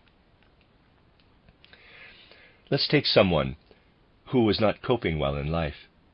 They might say to themselves, I need to look far and wide throughout the world for a force that will enable me to overcome the duality within me. It is in the nature of things that people no longer turn to the old religious denominations, nor can they connect with outmoded ecclesiastical concepts which cannot provide them with the strength they seek. Let's say, to take a concrete example, that a person were to turn to one of the ancient holy religions, such as Buddhism, and would immerse themselves in its extraordinary teachings. If such a person naturally experienced in all its force the dichotomy described, I am not saying due to some theory, but with an indistinct feeling, they would sense that in the personality, in the individuality of Gautama Buddha, there lived something which could only exist on the basis of a lengthy evolution.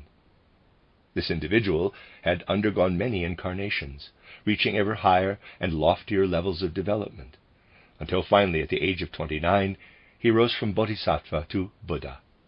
and as such had no further need to return to a physical body.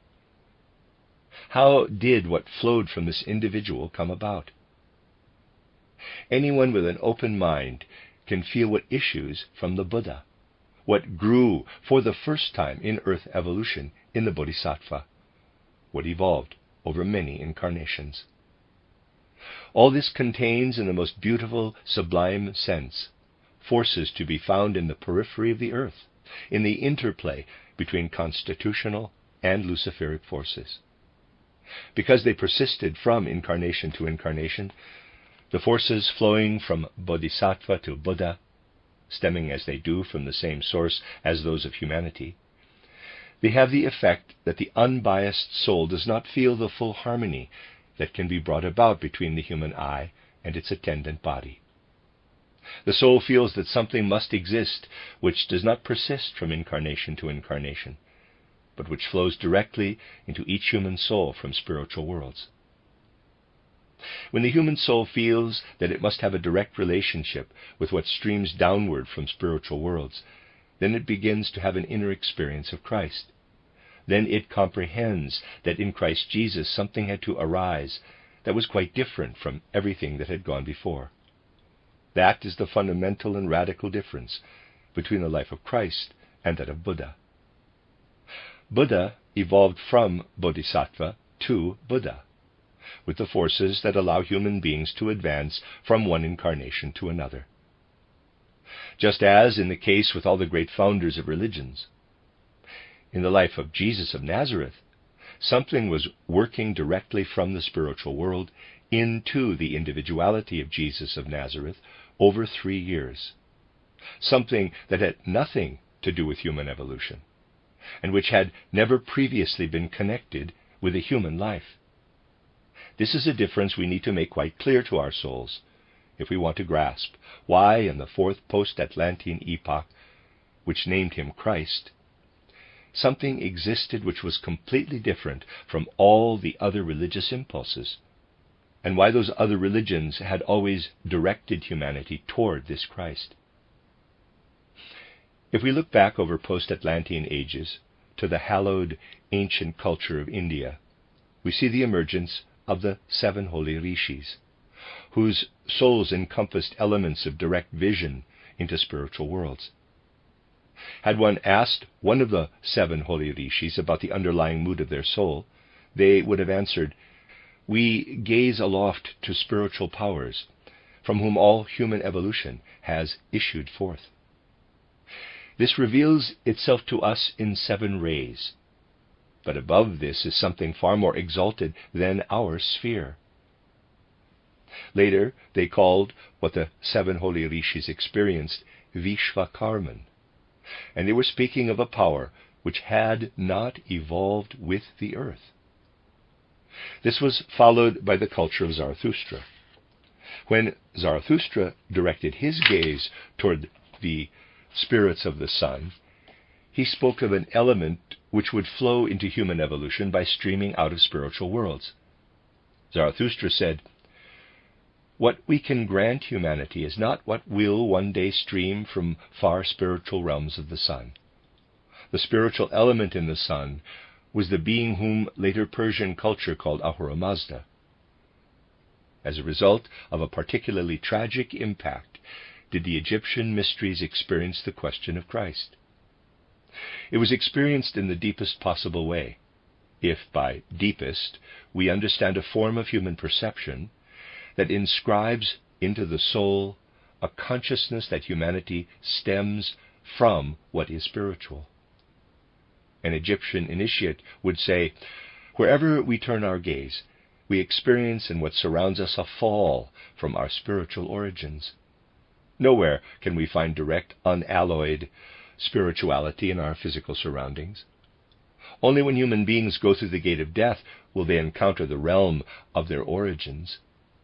One first has to die, as regards inner experience, not as regards initiation, in order to be united with the Osiris principle, as the ancient Egyptians called the Christ principle. This does not happen in life, where the mismatch of duality reigns. Nothing within the compass of earth leads to Osiris. A soul has to be beyond the gate of death to be united with Osiris. In death, the soul will become a part of Osiris, will itself become a sort of Osiris. The outer world has become such that his enemy has dismembered Osiris. In other words, everything belonging to the outer world has carved him up.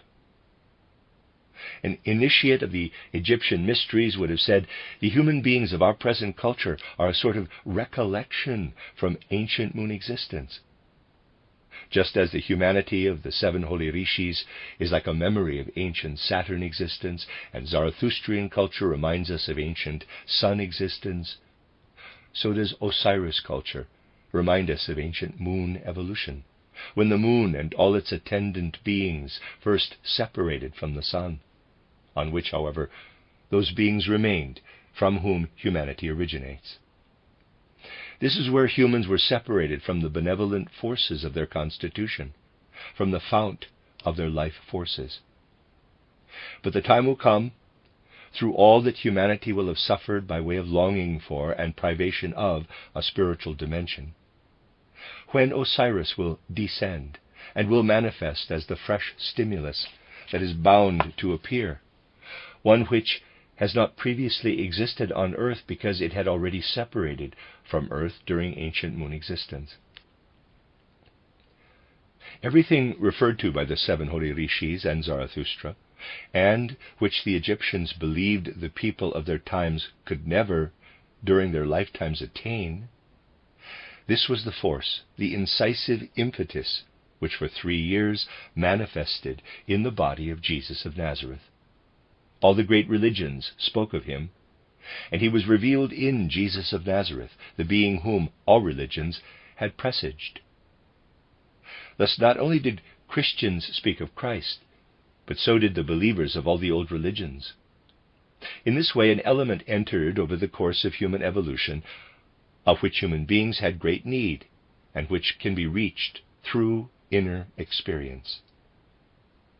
Suppose that someone grew up on a remote island. They were told nothing of what was going on in the rest of the world as regards the name of Christ, nor about the Gospels, but only told about prevailing local culture, without mention of Christ or the Gospels. What had developed in their culture under the influence of Christ, but now divested of Christ's name, was introduced to this person. What would happen? The following mood would have to arise. One day they would muse, I have within me something that is in harmony with my entire human makeup, but I cannot at the moment access it. For the place in which my ego consciousness exists appears to me to be lacking something which I cannot receive through human culture, some impetus from the spiritual world, which will once more strengthen my I in my constitution, from which it has become detached. If such a person were to feel strongly enough what humans need, something would come over them, enabling them to recognize something had to stream directly from the spiritual world and wholly settle within my I. They do not know that the name of this is Christ, but they know that they can infuse their consciousness with it, that they can cherish in their I what flows to them from the spiritual worlds. Then a sense would come over them of which they could say, well, I may be ill, I may be weak, I could die, but I can strengthen my I by my own efforts. I can send something into my constitution which will make me stronger, which will give me strength directly from the spiritual world. What they call it is of no consequence. If a person arrives at this feeling, they are suffused with the force of Christ. It is not the person who claims that they can expect to gain from a teacher who has undergone incarnation after incarnation, but the person who senses in their feelings that waves of power, of strength, can come directly from spiritual worlds. This is the person who is seized by Christ's impetus. Human beings can have this inner experience. Without it they cannot live, Without it, human beings of the future will not be able to live. They can have this experience because for 3 years this impetus, issuing directly from spiritual worlds, lived objectively within Jesus of Nazareth. As truly as one can plant a seed in the earth and from it many other seeds will issue, just as truly was Christ's impulse laid into humankind.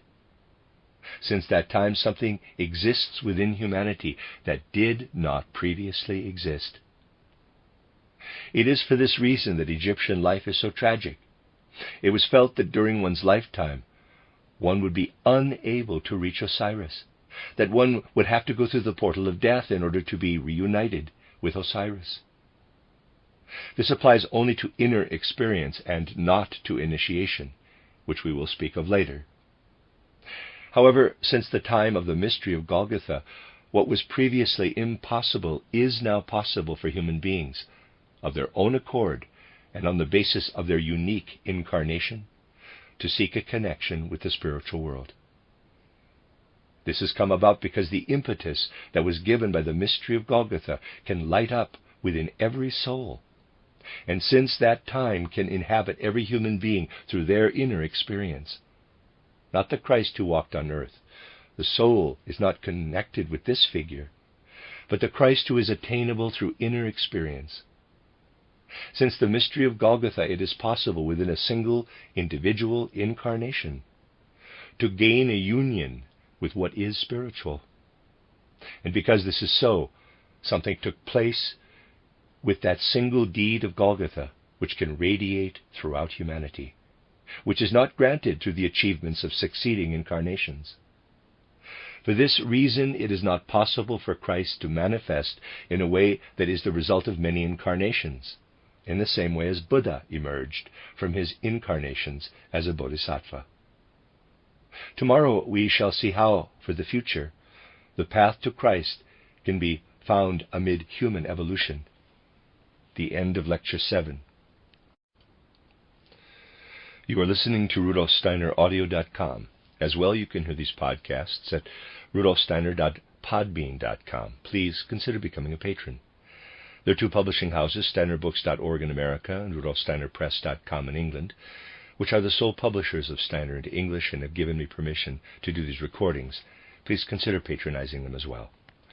This is a reading of Collected Works, Volume 143 by Rudolf Steiner, 14 lectures, entitled 3 Paths to Christ, Experiencing the Supersensible. These are translated by Christiana Bryan. This is Lecture 8, a second lecture given in Stockholm on the 17th of April, 1912, entitled 3 Soul Paths to Christ, second part, the Path of Initiation. If in a few words attention might be directed toward the high point of what was presented in yesterday's lecture, I would like to say that as a result of that point, the opportunity ought to be available to every individual by deepening their being correspondingly, and through a trusting belief in spiritual worlds, for a mood of soul, an attitude of soul to arise in them, whose message is, not only do those things of the surrounding world, stemming as they do from earth evolution itself, flow into the human soul, but it is possible for human beings to condition their souls such that they receive into themselves beneficial forces flowing from spiritual worlds, which can bring about a compensatory balance, one which has flowed into earth evolution, between the individual's egotistical I, capital, and the totality of their constitution, if it is open to this prospect. Whoever can muster confidence in this influx from the spiritual world will have an inner experience, by whatever name they call it, that is a personal, inward Christ experience. Everything else on this subject will emerge once we proceed with the third path to Christ, the path of initiation. In introducing the path via the Gospels and the path of inner experience, we have set out both routes toward Christ that are available to every single person. certain preparations are involved in the path of initiation, as anyone will understand. If we want to understand what the path of initiation is, and nowadays this includes real, not just theoretical, immersion in the truths of genuine spiritual science, then this at least must be the starting point in modern times. Now, it would be good to say a few words in advance about the essence of initiation. Initiation is the highest to which a human being can attain over the course of Earth evolution, because it leads them to a certain comprehension of and insight into the secret mysteries of the spiritual world.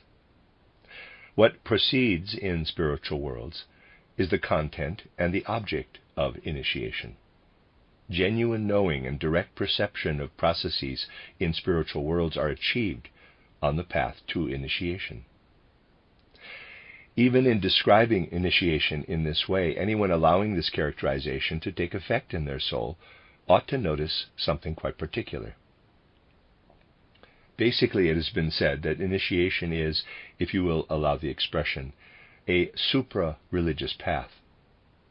All the great religions, which have spread across the face of the earth throughout human epochs, and still exist amongst humanity, have, if we study their origins, all been founded upon initiation, and endowed by initiates. They flowed from all that the great initiates were able to confer upon humanity. Religions were founded for humanity in such a way that their content related appropriately to their epoch, ethnicity, and even the region in which populations were living. In terms of human evolution, we are now living in quite an exceptional era, and it is precisely the task of spiritual science to understand how this is the case. The way in which spiritual science is being brought to our contemporaries and is capable of being spread abroad has never before been possible in bygone epochs. Anthroposophy as such could never have been communicated in public. It is only now in these times that anthroposophy can be openly imparted. Religions were the way in which the secrets of initiation could flow into humanity in a form suited to a given group of people. But nowadays we are in a position, through anthroposophy, to share something that is not tailored to a single people, nor region, nor to any specific group, but which can bring something of the mysteries of existence to any human being, wherever they find themselves on earth. Souls yearn for this knowledge, which they must receive if hearts are to be strong in their work on earth. This already shows that in anthroposophy something is being conveyed that ought to occupy higher ground than the point at which religious views stood, still stand, and from which they are currently declared. In a certain sense, it is anthroposophy that is tasked with spreading the mysteries of initiation in a pan-human way. Whereas in the various ancient religions across earth, this was always in a distinct manner that was differentiated according to individual groups of people. Only in these groups could the secrets of initiation be spoken of. What are the consequences of this? It follows that we find the most varied religions spread across the globe, all leading back to their respective religious founder. First, we find a religion of Krishna, leading back to Krishna himself. Secondly, a Buddhist religion originating with Buddha. And thirdly, the ancient Hebrew religion originating with Moses. Then, too, Christianity, leading back to Jesus of Nazareth. Because religions flowed from initiation, we need to be quite clear that today we cannot occupy the same ground as that occupied by religious philosophers wishing to appear enlightened. Comparative theologians have a secret view of religions, considering them all false or simply childlike phases of human evolution. We can take a stand as anthroposophists because we learn to recognize that religions are just differentiated manifestations of initiation wisdom, on the grounds of recognizing the truth, not the falsehood, within all the varied religions. We allow religious systems their full right to exist alongside each other, and see them as equally eligible manifestations of the great truths of initiation. An extraordinarily important consequence follows from this for our practical feeling and practical activity. What is so important? That out of an anthroposophical attitude of full understanding, an inner respect, and a complete recognition of the core of truth in all religions will follow, and that those who ponder the world in its evolutionary phases on the basis of anthroposophy will respect the verities existing in each and every religious system. The greatest reverence will result, and the highest respect will claim its place. Yes, my dear friends, this will be the result to flow from the spiritual stream of anthroposophy for all the religious faiths on earth.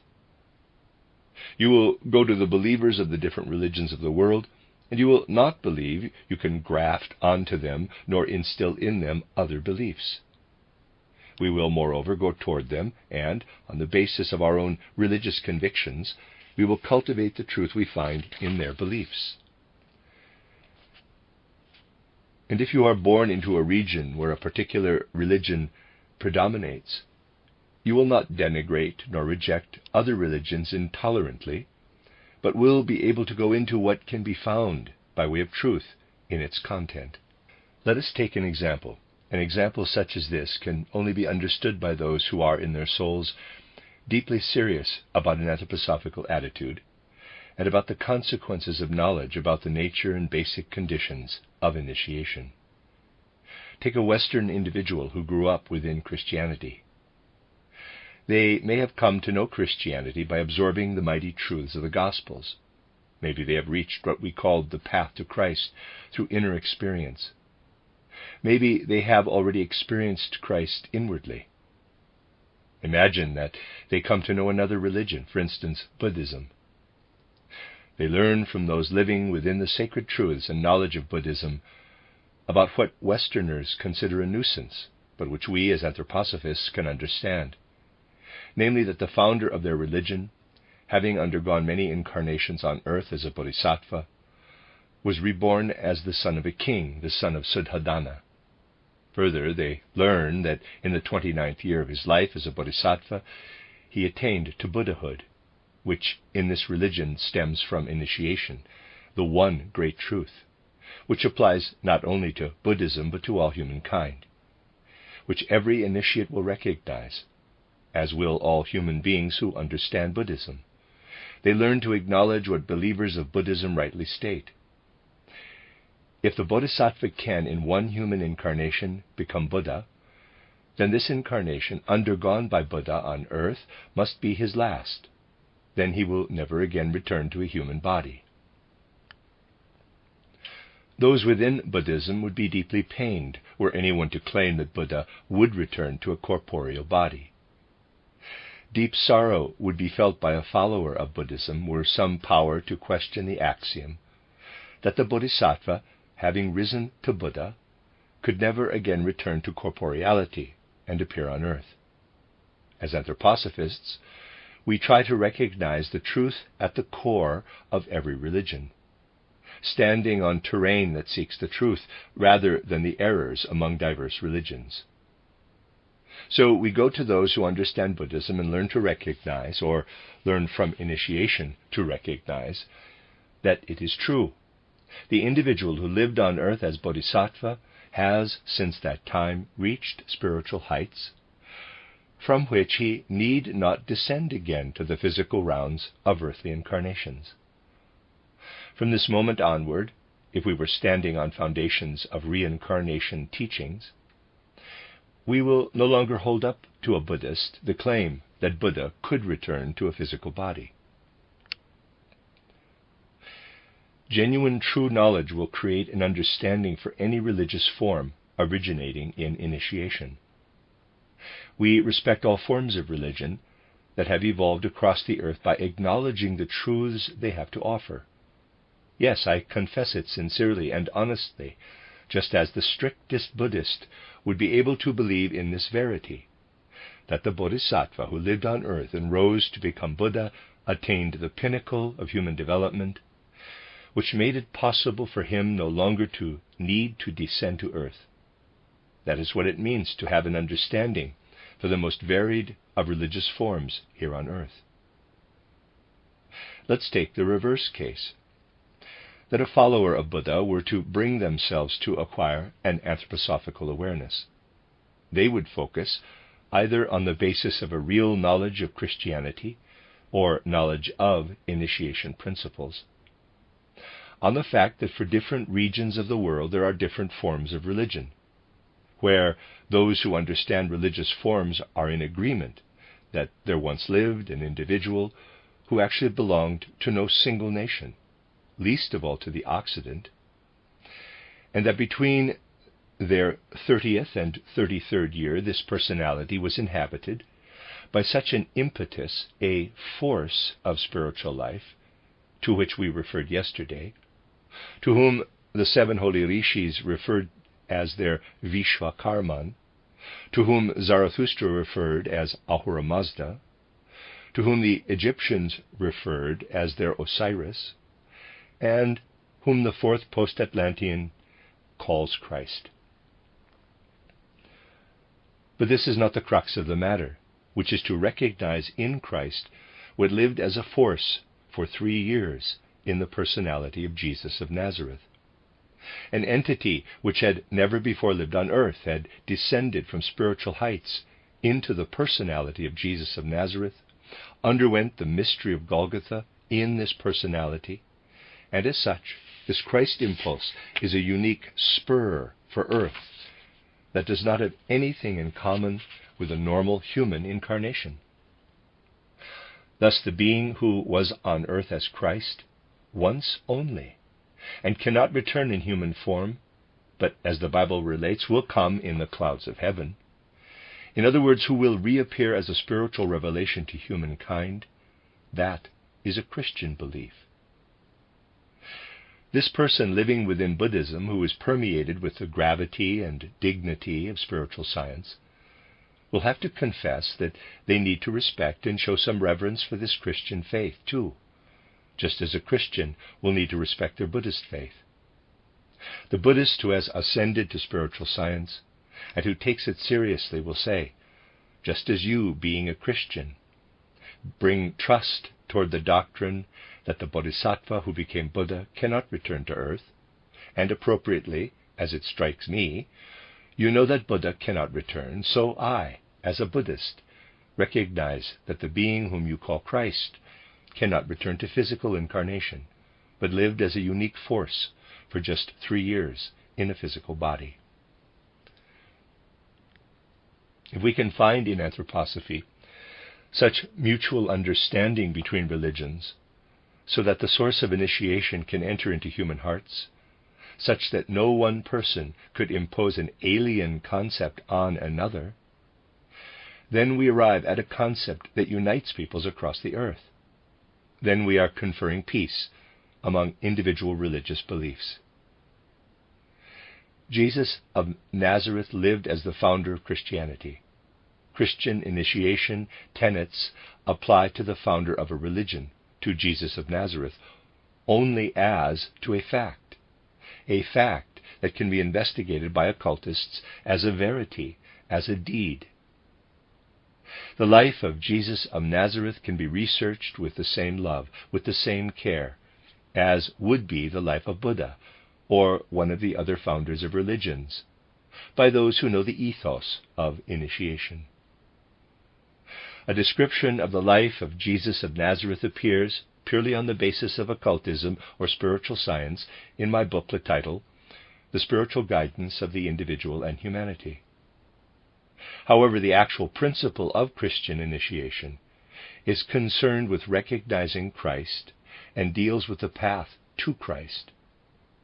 This Christian religious determinant has for many centuries been preparing for what we refer to as the concept of freedom across the world, inasmuch as it does not in the least radiate from the founder of a religion as such, but rather from a factual deed which once took place on earth.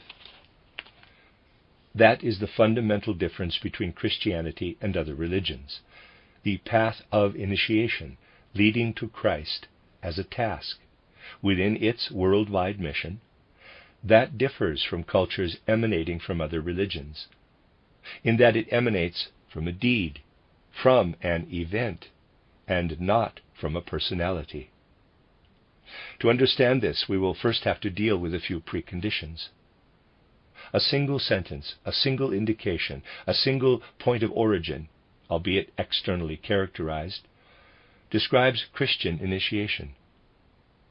It is death that is experienced in the union of Christ with Jesus of Nazareth. The fact of this death, which we know as the mystery of Golgotha, is the sole basis on which we are to understand Christian initiation. One can only gain a real understanding of this death if one is clear about the mission of that death within Earth evolution.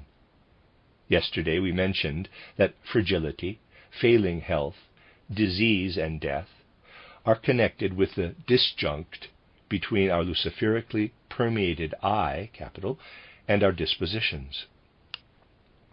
Ultimately, this luciferic aspect is connected with death, but in a most particular way. It would be completely wrong to assume that Lucifer was the bringer of death. Lucifer did not cause death.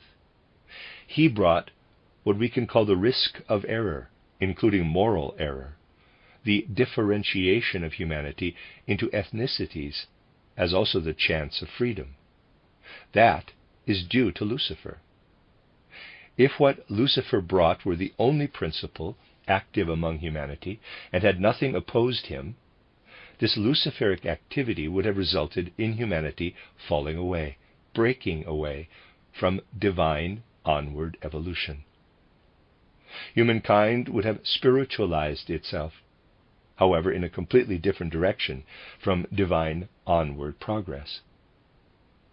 To maintain humanity within its divinely ordained onward course and not to allow it to become lost to divine direction, a particular situation had to be brought about, that human beings would, thenceforth, forevermore, be warned of the consequences were they to misuse the potential for error and for freedom. All illness, frailty, sickness, and death are warnings that human beings would be distancing themselves from divine progressive evolution, even if they were healthy and strong, by relating to the luciferic option of freedom.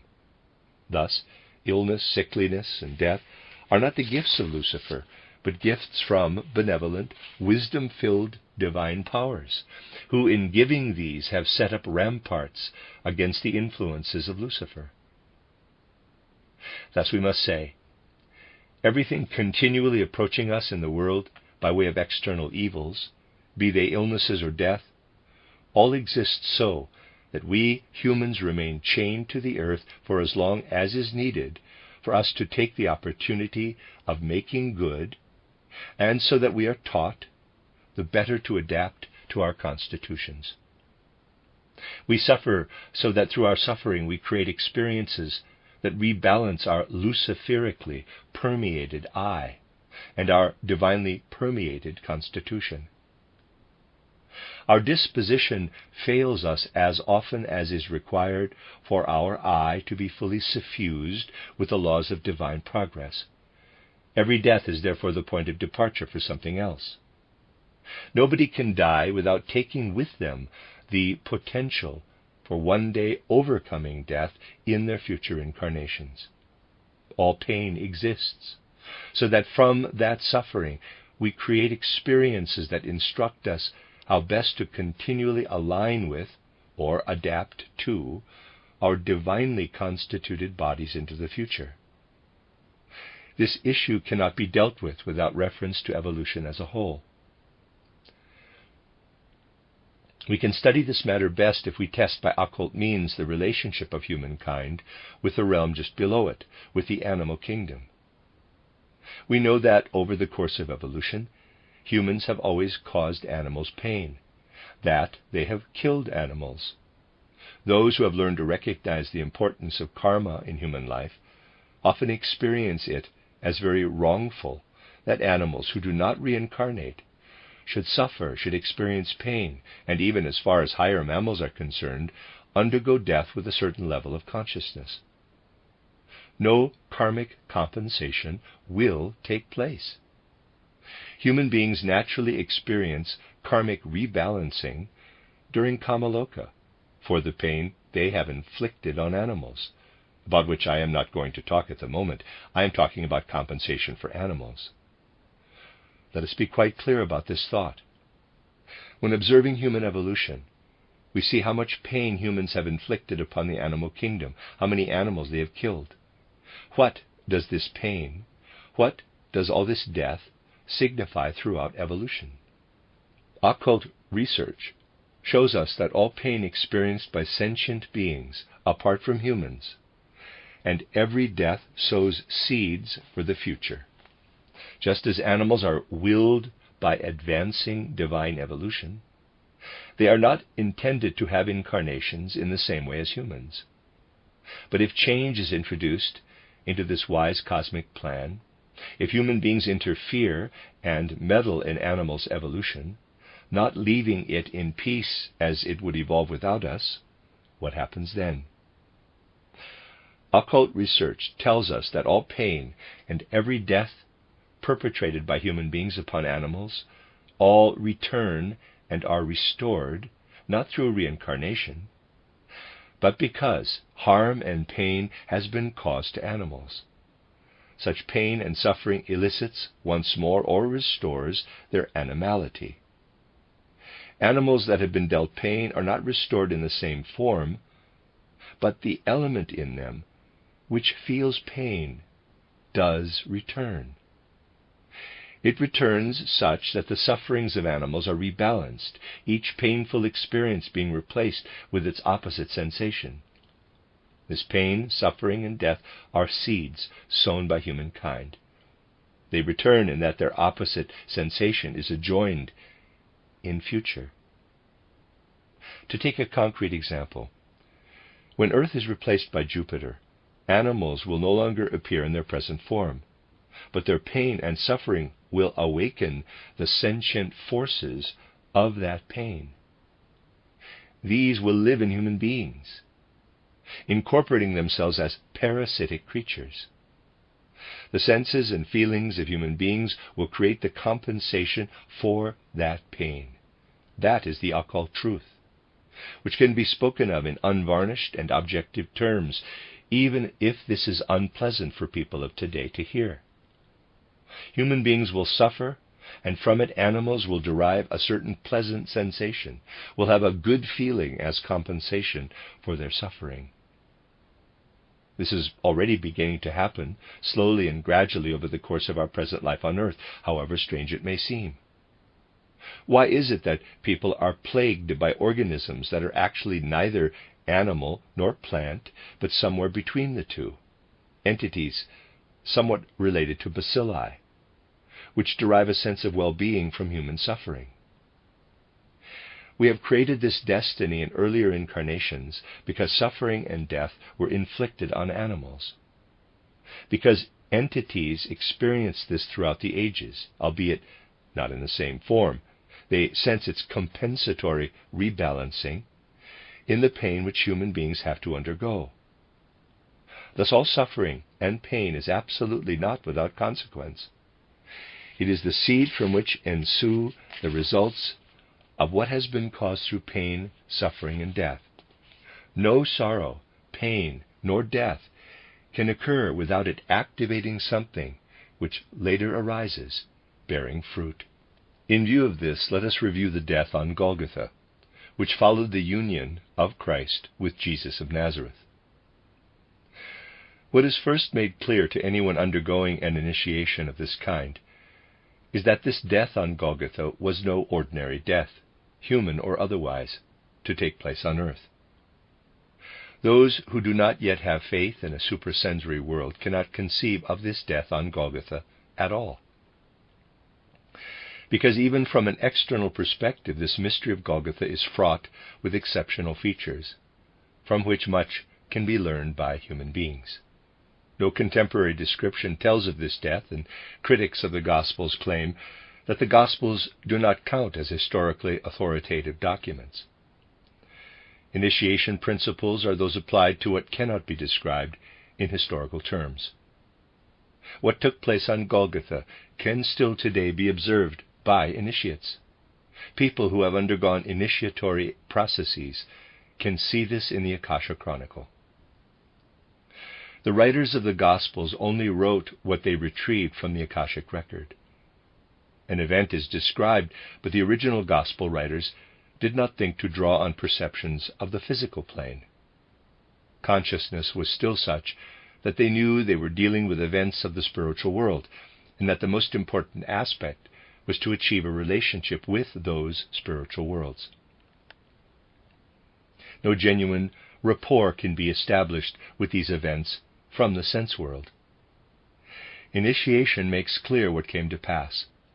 One could say, at the start of our calculated era, Jesus of Nazareth lived, and in the 30th year of his life, a momentous change took place through the assimilation of Christ, and he was crucified 3 years later. And this would constitute an event in the continuing history of humanity. Were one to state it in this way, it would be the opposite of what an initiate would find. It would remain a concern of earthly humanity, however much one tried to spiritualize it. This is not something with which initiation concerns itself. Fundamentally, one can say, and you must not misunderstand me, one can state it radically. Initially, what took place on Golgotha was not an event that concerned humankind, inasmuch as they exist on the physical plane. Initially. Not in the sense that one can relate how a man lived, one Jesus of Nazareth, at the beginning of our calculated era, who in the 30th year of his life experienced a decisive change through the assimilation of Christ, and who was crucified after 3 years.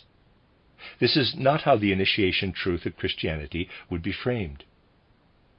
One would need to say something along these lines, as the one to be initiated into Christian principles experiences the following. The earth previously underwent a moon condition. During this moon state, luciferic entities remained behind. These luciferic entities developed alongside the forwardly motivated, progressive divine spiritual beings. During Lemurian ages, Lucifer approached humanity and insinuated himself into human terrestrial evolution, causing what was characterized yesterday. In this way, Lucifer became enmeshed amongst the entire evolution of humanity. Had human evolution continued with Lucifer, it would ultimately have resulted in Earth's mission failing to reach its goal. Humanity would have dried up. The human eye would have detached itself, breaking away from divine spiritual evolution. On ancient moon, a whole array of beings belonging to supersensible worlds had, as it were, discovered that Lucifer had fallen and was opposing them in enmity. Thus the gods had to see how Lucifer had become an enemy of progressive evolution. We can leave aside for now how this affected humankind. Let's view this as a matter for the gods and their adversaries, the Luciferic beings, and humanity as a creation of the gods. That was the situation. Now, there is a certain unique feature of supersensible spiritual worlds. Something is not on hand there that exists on earth.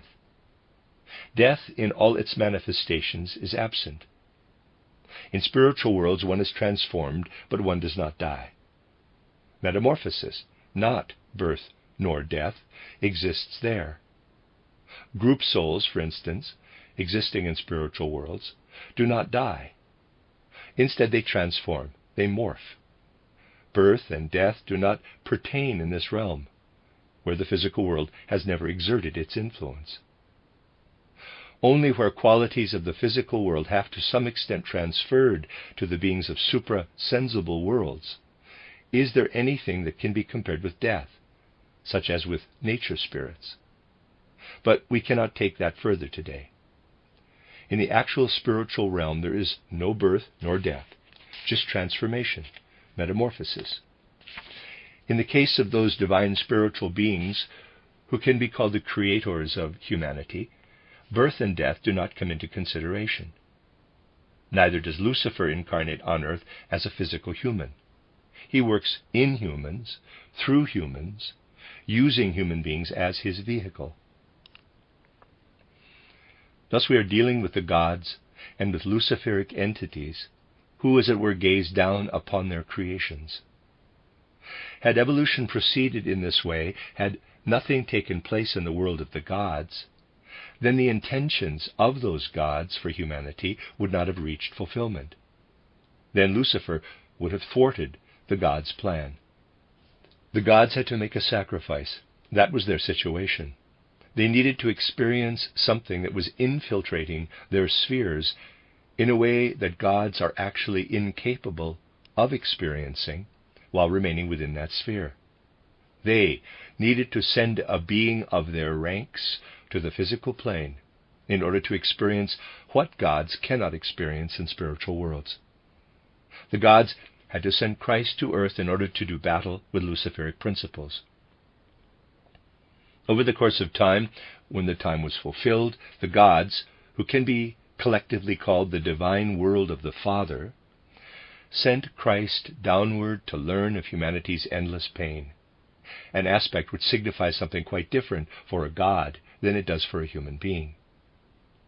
In this way did the gods enter into the sphere of earth in order to do battle with Luciferic spirits. A god had to undergo death on the cross, the most punishing, abusively ignominious death, as St. Paul in particular emphasizes. For just once in earth evolution we were permitted to become witnesses, in that we could, as it were, gaze through a window into spiritual worlds at a divine circumstance.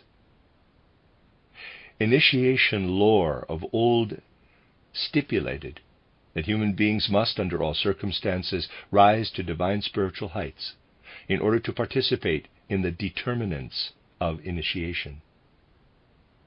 In sight of all humanity, a principle of initiation was laid bare in the mystery of Golgotha, an event that was both sense-perceptible at a physical level to those who had wanted to see, and also suprasensibly as an event intrinsically of the gods. That is the essential core, that a god underwent death as a single unique deed, as a balance to Lucifer, and it was granted to humanity to witness this. This is what initiation lore shares as Christian wisdom. It is a source of trust in the truth that to human beings in their human state, a force could flow which can raise them above and beyond the sphere of earth and death, because just once the gods carried out their works on earth, and human beings were allowed to witness them. This is why what flows from the mystery of Golgotha is pan-human, universal in nature, given for all humankind. Just as every pain, every sorrow, every death has its effect, including those inflicted on animals by humans, this death too had its impact. This death was a seed sown by the gods. It was something that remained bound to the earth, a seed that has ever since endured, bound to earth to the extent that each human being can, through trust in and through love of spiritual worlds, find it. They can find it. The initiate knows that this is so. The believing and trusting human being feels that help with their striving comes from spiritual worlds if only they can nurture sufficient faith and trust. That will develop in a quite specific way. There lived those who were contemporaries of Egyptian initiation. As part of their initiation, those initiates instructed their pupils in the whole tragedy of the gods' conflict with Lucifer by symbolically embedding in their mysteries the myth of Osiris and Seth. Yesterday we observed the feelings elicited in Egyptians by this myth of Osiris and Seth. In it there lived the divine spiritual, toward which humans were striving. This was named Osiris. Yet on earth human beings could not find a union with Osiris. For this they needed to have gone through the portal of death. Osiris could not live on earth and was immediately cut into pieces. Earth was no place for what was embodied in Osiris. The last cultural epoch before that of Greece looked toward a hereafter, as if toward Christ, toward a Christ-Osiris principle. Then followed the Greek era, which was entirely permeated by the feeling that it is better to be a beggar in the lands of the living than a king in the realm of shadows. This was still the feeling in Greece in the years of the heroes, when the full weight of the discrepancy between the human eye, permeated as it was by Lucifer, and its underlying physical disposition was felt. People felt, as the fourth post-Atlantean cultural epoch ran its course, that they had to grapple with much that could only be experienced on the face of Earth. Hence the abnormal and exceptional nature of those times. No other age encompassed as many extraordinary consequences of incarnation as did the fourth post-Atlantean epoch. People had to carry out a great deal here on Earth as a result of focusing more on Earth than on yonder realm, far more than in the previous cultural age. The Greeks did not greatly value this embodiment in Osiris, focusing more on themselves, filling human incarnations with as much as possible, living life to the full. Hence the remarkable fact that Pythagoras, that great initiator of a particular direction in Greek culture, lived in an earlier incarnation as a Trojan hero, fought on the Trojan side, saying of himself that he had been that Trojan hero, as described by Homer, identifying himself as a foe of the Greeks by later recognizing his own shield. If Pythagoras relates that he was once Euphorbus, Anthroposophy teaches us fully to understand his avowal. The Greeks set great store by the significance each physical incarnation bestowed on them, even the greatest among them. However, the fourth post-Atlantean epoch was to lead human beings to feel spiritual worlds in their full significance, because in this time frame occurred the mystery of Golgotha. While Greek culture was valuing the outer world above all else, in a far unknown corner of the world, the mystery of Golgotha was proceeding. In a place where humans were going about their affairs, the gods were staging on an earthly arena their own affairs. If the Egyptians looked upward to death when thinking of Osiris, then those in the fourth post-Atlantean age learned of a contemporary form of religion which contained the impetus for bringing to human beings a sense that in the physical world a divine process was being enacted, which would refute what the Greeks had hitherto believed, that it is better to be a beggar in the land of the living than a king in the realm of the shades. For the Greeks would now learn to recognize the one who, as king among the gods, had descended to earth, and as a beggar, lived out his destiny among human beings. This was the answer to that feeling during the fourth post-Atlantean epoch. It is also the very nexus of feeling from which light can radiate into the future evolution of Earth. The Egyptian looked aloft to Osiris, who Christ was for him, so that he could unite with him after death. In the fourth post-Atlantean epoch, the mystery of Golgotha was seen as a contemporary deed that taught humanity how an event had been enacted on earth in which matters of the gods were visible. We live in the fifth post-Atlantean epoch. In our fifth age, since Atlantis, human beings will add the great teaching of karma to other beliefs. They will learn to understand their karma. In our fifth post-Atlantean age, people will experience the third deed which follows on from the deed of Osiris and the deed of the mystery of Golgotha. They will learn to grasp the concept, I was placed on earth through birth. My destiny is on earth. I experience joy and sorrow, and I must understand that what I experience as joy and sadness does not randomly approach me as my lot. It is my karma, my great educator. I look at what existed before my birth, what placed me into this incarnation, because this, my destiny, is important for my future development. Who sent me here? Who will keep me on this earth in my destiny until I have discharged my karma.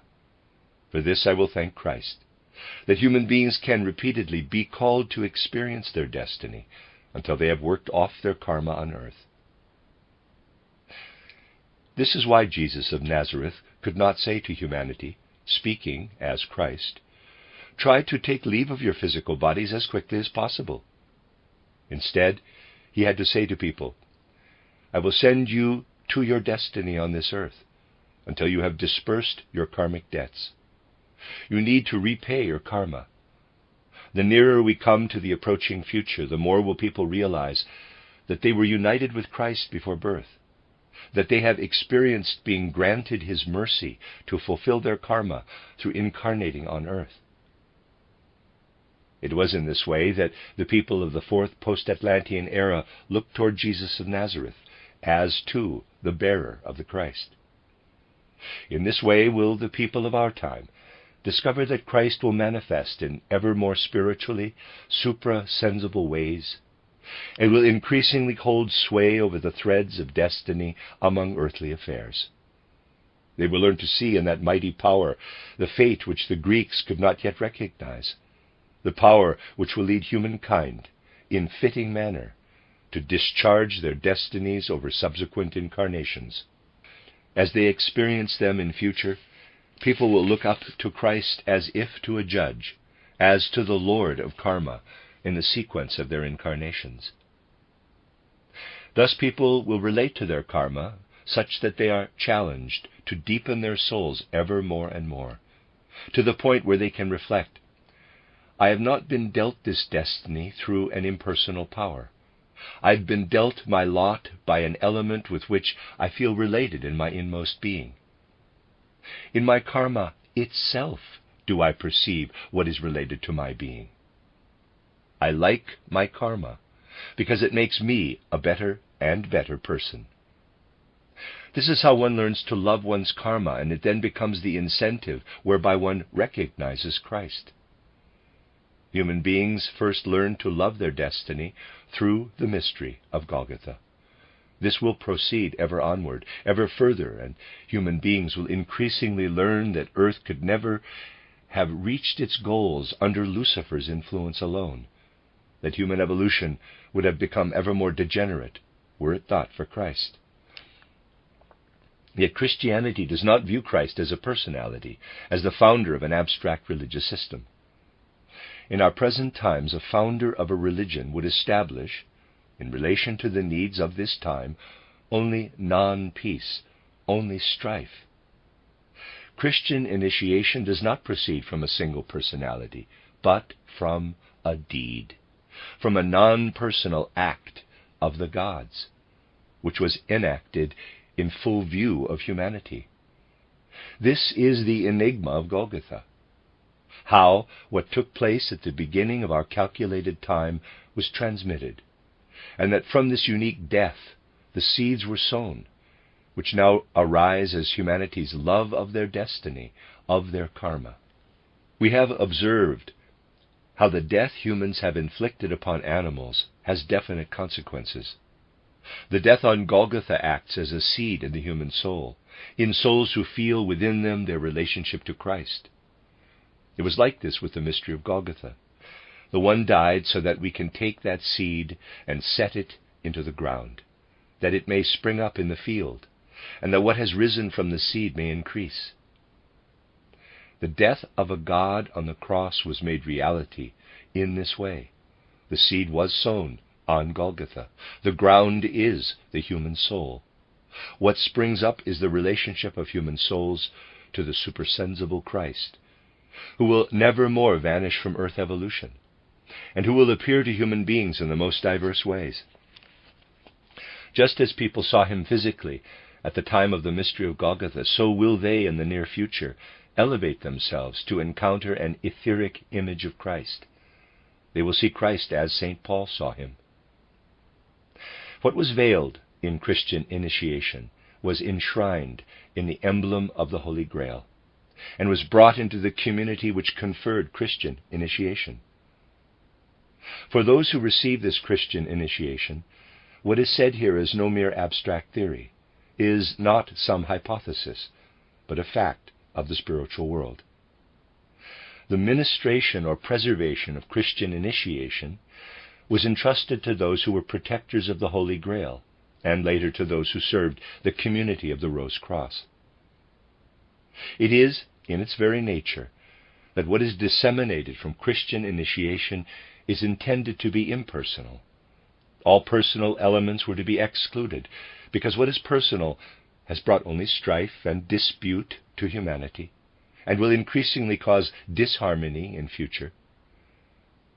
For this reason, there is a strict rule among those who, symbolically speaking, serve the Holy Grail, or speaking realistically, who serve Christian initiation, that none of those in leading roles in the upper echelons of brotherhoods of the Holy Grail or in Rosicrucian communities, that neither they nor those living in their environs are permitted to speak of the secrets that govern their lives until 100 years have passed after their deaths.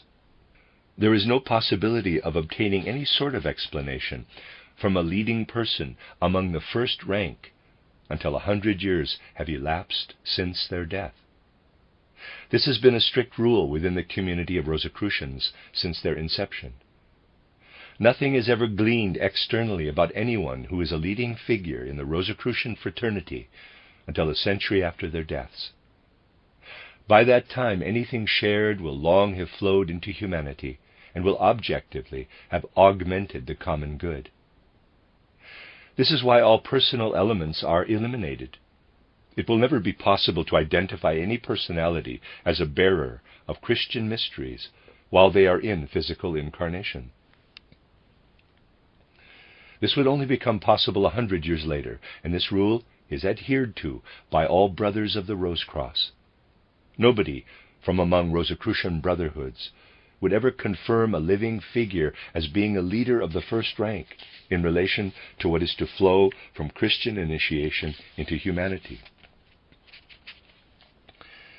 It could be prophesied in ancient times who would in future come, in the way that prophets were forerunners of their followers, or prophets indicated future founders of religions, as at the time of Jesus of Nazareth.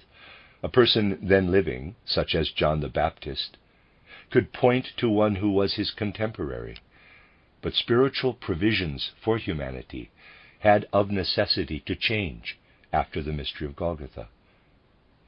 Prophecy can no longer tell of one approaching, nor indeed indicate one already present. Instead, only 100 years after they have gone through the portal of death, can a personality who has borne the secrets of Christian initiation, that spiritual reality gauged by human hearts, be identified. All these matters are not decreed by human will, but because they have to be thus. They have to take place because humanity is on the brink of times when love, peace, and understanding must spread in the process of human evolution. They can only spread if we learn to take matters in a non-personal way, if we learn to represent truthfully everything bequeathed to humanity throughout human evolution. Never again will we as Westerners approach a Buddhist with the aim of persuading them to become a Christian, because we believe that what they have been given as the deepest aspects of their religion will necessarily lead them to Christ. Above all, we will believe in their own truth. We will not hurt the feelings of a Buddhist by claiming as untrue that the founder of their religion, having lived among people as a bodhisattva, as Buddha, no longer needs to incarnate physically. In this way, we foster peace among religious beliefs.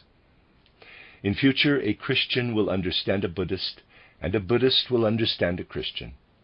The Buddhist who understands Christianity will say, I understand that Christ is related non-personally to his religious principles, and that the fact of the mystery of Golgotha is an impersonal fact, a circumstance of the gods, which a human being is allowed to witness and adopt, and which can connect them with the divine. No perceptive Buddhist will claim to a Christian that Christ can be physically reincarnated. They are more likely to see a breach of true religious principle. No new, strife-instigating faith with a personality-based religious leader will be instated in the world. Instead, the initiation principle itself, with its peace, harmony, and promotion of understanding, will enliven mutuality between religions, without pitting the truth of one religion against that of another. In the same way as an Eastern Buddhist would reply to a Westerner who claimed Buddha could reincarnate, "You do not understand the nature of a Buddha." A Buddhist who had grasped Christianity's core and who professed sincere, dignified spiritual knowledge would reply to one claiming Christ's future reincarnation, "You do not understand Christianity if you believe Christ will reincarnate in a physical body. You would then understand Christianity as little as someone understands Buddhism who thinks Buddha could reappear in a physical body." What a Christian who is an anthroposophist will always credit a Buddhist with, if they are an anthroposophist, the Buddhist will also credit the Christian with. And likewise the followers of all the religions in the world. In this way will anthroposophy be a great and empathetic force for unity, one which can synthesize religious faiths across the world. The end of Lecture 8. You are listening to RudolfSteinerAudio.com. As well, you can hear these podcasts at RudolfSteiner.podbean.com. Please consider becoming a patron. There are two publishing houses, SteinerBooks.org in America and RudolfSteinerPress.com in England, which are the sole publishers of Steiner into English and have given me permission to do these recordings. Please consider patronizing them as well. This is a reading of Collected Works Volume 143 by Rudolf Steiner, entitled 3 Paths to Christ, Experiencing the Supersensible. 14 lectures, translated by Christiana Bryan. This is Lecture 9, given in Cologne on the 7th of May, 1912. Entitled Mysteries of the Kingdoms of Heaven in Parable and in Real Form. The increasing significance of theosophy for the people of today and of the near future will only slowly and gradually be appreciated. It will be understood once one has settled into an understanding of certain things, which are at present hinted at in religious and occult writings, but which are not usually taken seriously enough. One could point to thousands of places in such religious or occult literature whose depths are simply not recognized, because people only skim through them superficially. Today, I would like to paraphrase a deeply, deeply significant place in the Gospels. Quote, "Those who stand outside, to them will the mysteries be revealed in parables, so that they see and yet do not see, that they hear and yet do not hear, that they understand and yet do not comprehend. To you, however, will be revealed the mysteries of the kingdom of heaven without parables and in their true form." Close quote. Matthew 13:13 through 17. It does not usually occur to us what endless depth of meaning a passage like this contains. What does this mean? Where are the most important parables in which Christ is speaking to his apostles? The most significant parables are those which one does not normally take to be parables. Human beings take what they see in the mineral, plant, and animal kingdoms around them in the physical world as factual reality, as things which simply exist. They see this animal or that plant and imagine that they are things which are really there, which really exist. They see processes taking place in air and water and imagine these are processes that actually exist. In fact, they do not. Because all these processes in the kingdoms of nature around us, everything taking place in air and water, are in fact processes taking place in spiritual realms, revealing themselves through what takes place on a physical level. They are manifestations of spiritual processes, and they are the true reality. Nothing other than the spiritual world is real, and only when we can recognize the spiritual in all things and processes have we in truth recognized reality. Everything in the physical world only has the value of a parable, an allegory, a cipher, standing for the spiritual world that exists behind everything. we will have to learn to view every process in the animal and plant realms, and everything we encounter in the human realm, everything that makes an impression on our minds and intellects, in this way too. They are all nothing more than allegories, and only those who learn their true meaning reach actuality, arrive at reality.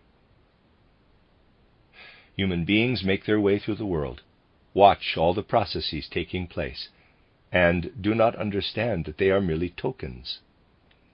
Human beings are directly spoken to through allegories. Reality is only mentioned when we speak of the Spirit. Christ Jesus speaks to his disciples in images taken from nature, explaining processes which belong to the Spirit. He speaks of grains of wheat being sown and diverse outcomes resulting.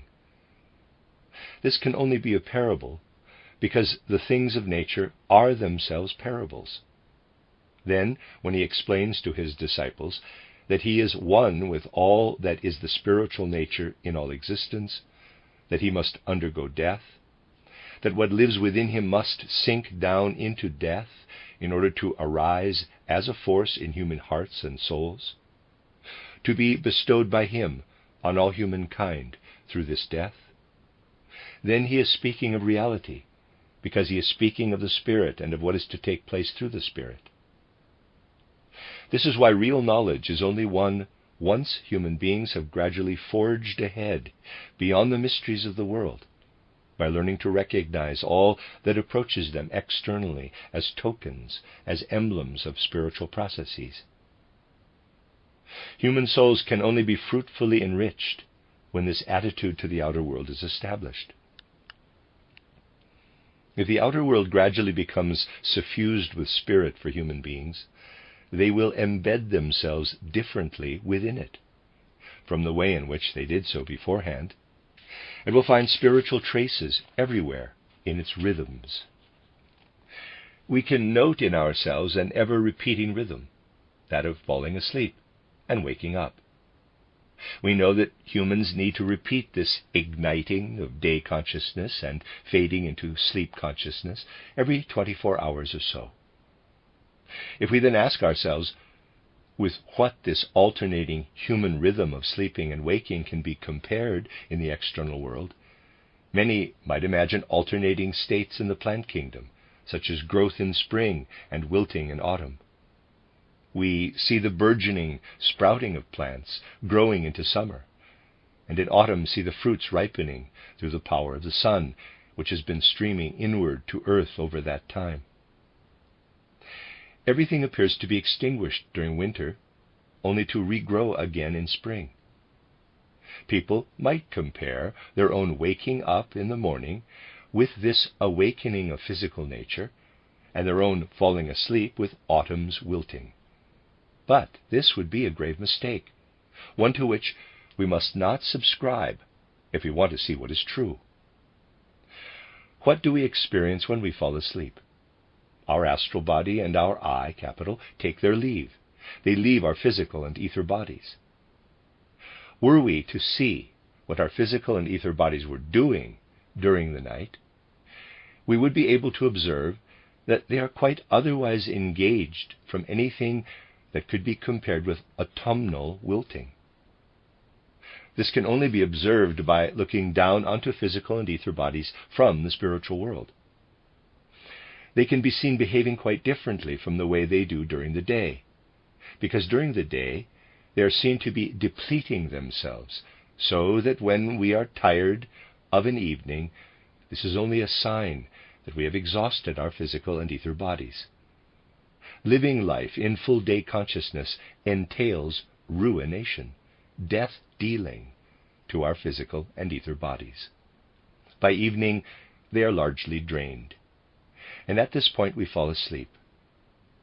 If we look at them spiritually, we see that a purely vegetative activity begins in physical and ether bodies, which can be compared with what takes place in spring.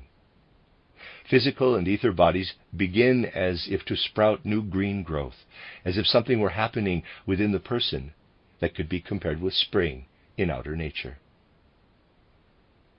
The moment of falling asleep needs to be compared with spring, And the deeper into the night we sleep, the more what is happening within can be compared with what happens in external summer. Vegetative activity becomes ever stronger within our bodies, and by the time we wake up, our condition can be compared with autumn in outer nature. Waking consciousness is subject to forces like those that bring summer vegetation to the point of withering. Over the course of the day, a condition of such barren desertification of physical and etheric forces is reached, which can be compared with winter dreariness, when plants have withered and vegetative activity has died down. Thus, in a spiritual scientific sense, we should equate falling asleep with spring and waking up with autumn. When falling asleep, that is, in a spring-like condition, astral body and ego leave their physical and etheric counterparts. Outside in nature, it is in fact so that the spirits of the earth, which are connected with the plant kingdom, as it were, free themselves in spring from what is physical in the plant world, and that only then do they rouse themselves into a state of activity. In summer, those spiritual beings connected with the plant kingdom fall asleep, waking up in winter to permeate the entire planetary mass. One could say, while it is winter in one half of the earth, it is summer in the other half. Well, rhythmical interplay is such that the spirits of the earth, when they leave the northern hemisphere, move to the southern hemisphere. They course through the earth and encircle it rhythmically. The same happens in human beings. We believe our thinking and consciousness to reside only in our heads. When we are outside ourselves at night, we may believe that nothing remains in us that thinks.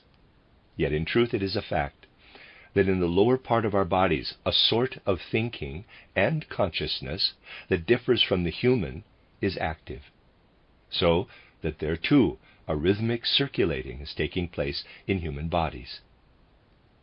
In spring, we can say, now the spirits of the earth are beginning to fall asleep. They have withdrawn from the area of earth where it is summer. Here a vegetative life continues, which is similar to when human beings fall asleep and vegetative processes start in their bodies.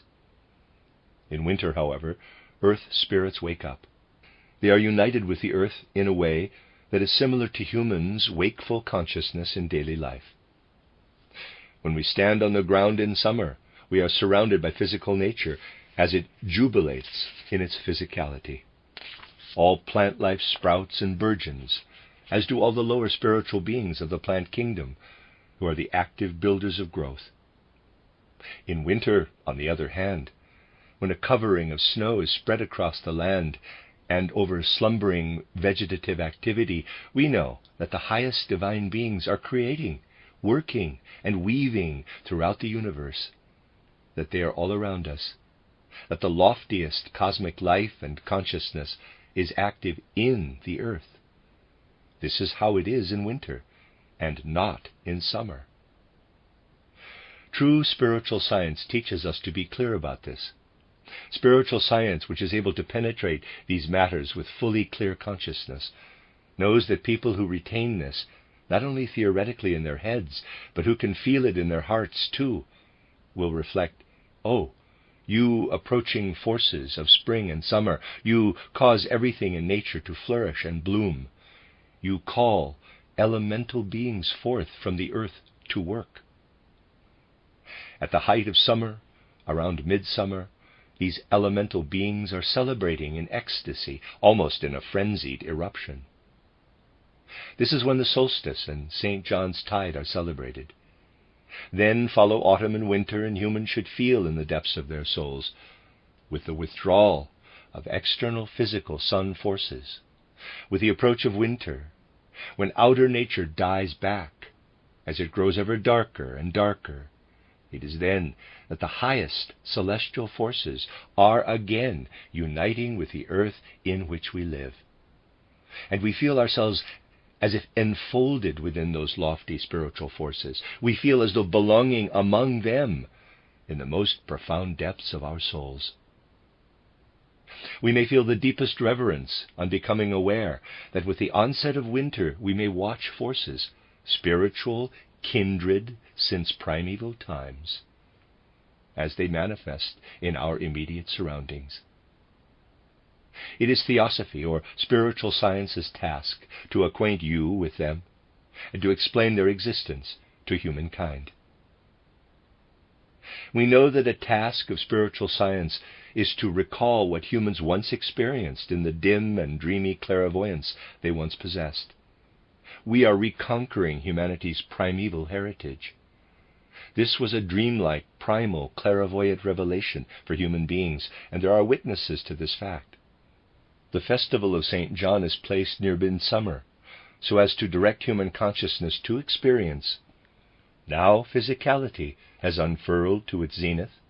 Now lower elemental beings are reveling to near ecstasy in the power of their most potent forces. The festival of St. John is set by primeval human consciousness that in this ecstasy of physicality, human beings forget their spiritual element, giving themselves up to the pressing resplendence of physical nature. Yet, just as surely did those ancient seers know that in winter the most elevated of spiritual forces are united with our earthly bodies. This is why that ancient consciousness, wherever it could be active, placed the festival most intended to signify that humankind felt at one with the spiritual in the earth near midwinter, at Christmas. This feast of a divine being, of the spirit of the earth, could never have been set in summer by a clairvoyantly cognizant humanity. It had to be celebrated in winter. At the time of the winter solstice did human souls feel connected with divine spiritual forces then permeating the earth. The festival of Christmas belongs in winter, just as St. John's celebration belongs in summer. Once one is aware of how the festivals speak to us in lively manner, in the sense that ancient human consciousness fixed them as it did, one can feel spiritually united with their significance. One can then appreciate how the human soul is intended to be enlivened by such knowledge. The way external physical sunlight arrives, bringing with it celestial physical forces to earth in springtime, and the way spirits withdraw to sacred spheres, just as the spirit of each human being withdraws into spiritual worlds at night, all this is wonderfully expressed in the festival of Easter, which is set such that sun, moon, and constellations are decisive in its setting. The way in which spiritual powers visibly fall asleep in spring is expressed through these constellations. It is typical of our materialistic age to consider fixing the Easter festival, thereby abandoning precisely what gives Easter its meaning, to facilitate the materialist demands of industry or commerce. What an expression of present-day materialism! It may be handy for finalizing accounts that Easter does not fall one year in March, the next in April. But precisely the fact that celestial constellations determine the setting of Easter expresses how heaven and earth work together in concert. Great primeval human wisdom resides in the setting of festivals. Commercial considerations may well prevail, and Easter may be set by external criteria, but forgetting Easter's true meaning would be a dire blow to all that humanity should cherish dearly. This is why spiritual science feels called, even if Easter is to be fixed by criteria of superficial interests, to continue counting Easter a movable feast, one which can only be set according to sun, moon, and stars. Alongside any materialistically fixed Easter, a spiritual Easter will continue to be celebrated, one which we can continue to celebrate in our hearts as being consciously connected with spiritual worlds. A spiritually celebrated Easter festival will be a parable for the spiritual process which in spring is witness to the consciousness of higher spiritual beings as they fall asleep, while the consciousness of lower spiritual entities comes to the fore. However, in autumn, those lofty spiritual powers whose consciousness has remained with the earth awaken. Once you have felt this deeply, you will gradually come to understand that human beings do entirely belong to the Spirit, and that external nature is but a parable. People will ever increasingly want to discover how they relate to the Spirit, not to outer nature, within this parable. We are living in the fifth post-Atlantean epoch, and attention has often been directed to the fact that this age is a recapitulation of the third post-Atlantean epoch, of the Egyptian age. In the way we now live, something of ancient Egypt re-emerges in our thinking, feeling, and willing. A principal aim of the Egypto-Chaldean epoch was that people were to develop their sense of interrelatedness with the realm of stars. Astrology was founded and especially cultivated in that era. People knew clairvoyantly how the constellations were related to human life and destiny. They could see deeply into the mysterious connection between the realm of stars and human fate. There were some extraordinarily great spirits in whom this faculty continued into more recent times. They were also incarnated in the Egypto-Chaldean epochs, and in subsequent incarnations were illumined in their deeply intuitive astrological knowledge, as if by an intuitive power emanating directly from within their souls. This was the case with Julian the Apostate, who was reincarnated as Tycho Brahe. He shed light on the mysterious connection which can be thought of as existing between human destiny and the arcane structures formed by the constellations. It is considered scientifically irrefutable that Tycho Brahe was a great astronomer who discovered a number of new stars in the heavens and who drew a map of the constellations. Scientists therefore consider it forgivable that he was also an astrologer who peddled all manner of prophecies to people on the basis of the stars. They forgive him for predicting the death of Sultan Suleiman on the basis of his deep astrological knowledge when he was teaching at the University of Rostock. They also forgive him for stunning the world with this pronouncement, saying that prophecy was just a weakness to be overlooked in an otherwise great man. They even forgive him for the fact that the Sultan did die at the very moment Tycho had predicted. In Tycho Brahe we see ancient Egyptian wisdom reigniting, and this must shine into our own times, as they are a recapitulation of the Egyptian age. Nowadays we also need to seek out connections between the divine and earthly worlds. This involves not only seeking in heavenly realms, but also studying parables about, analogies with, divine realms, which are to be found in physical kingdoms. We can find them in both the greatest and the smallest matters. If we, for example, study leaf spurs in various plants, we will find that by following on the stem the line made by the sequence of budding leaf spurs, we arrive at a spiral. We notice that leaves grow in a rhythmic spiral sequence around a stiff stem.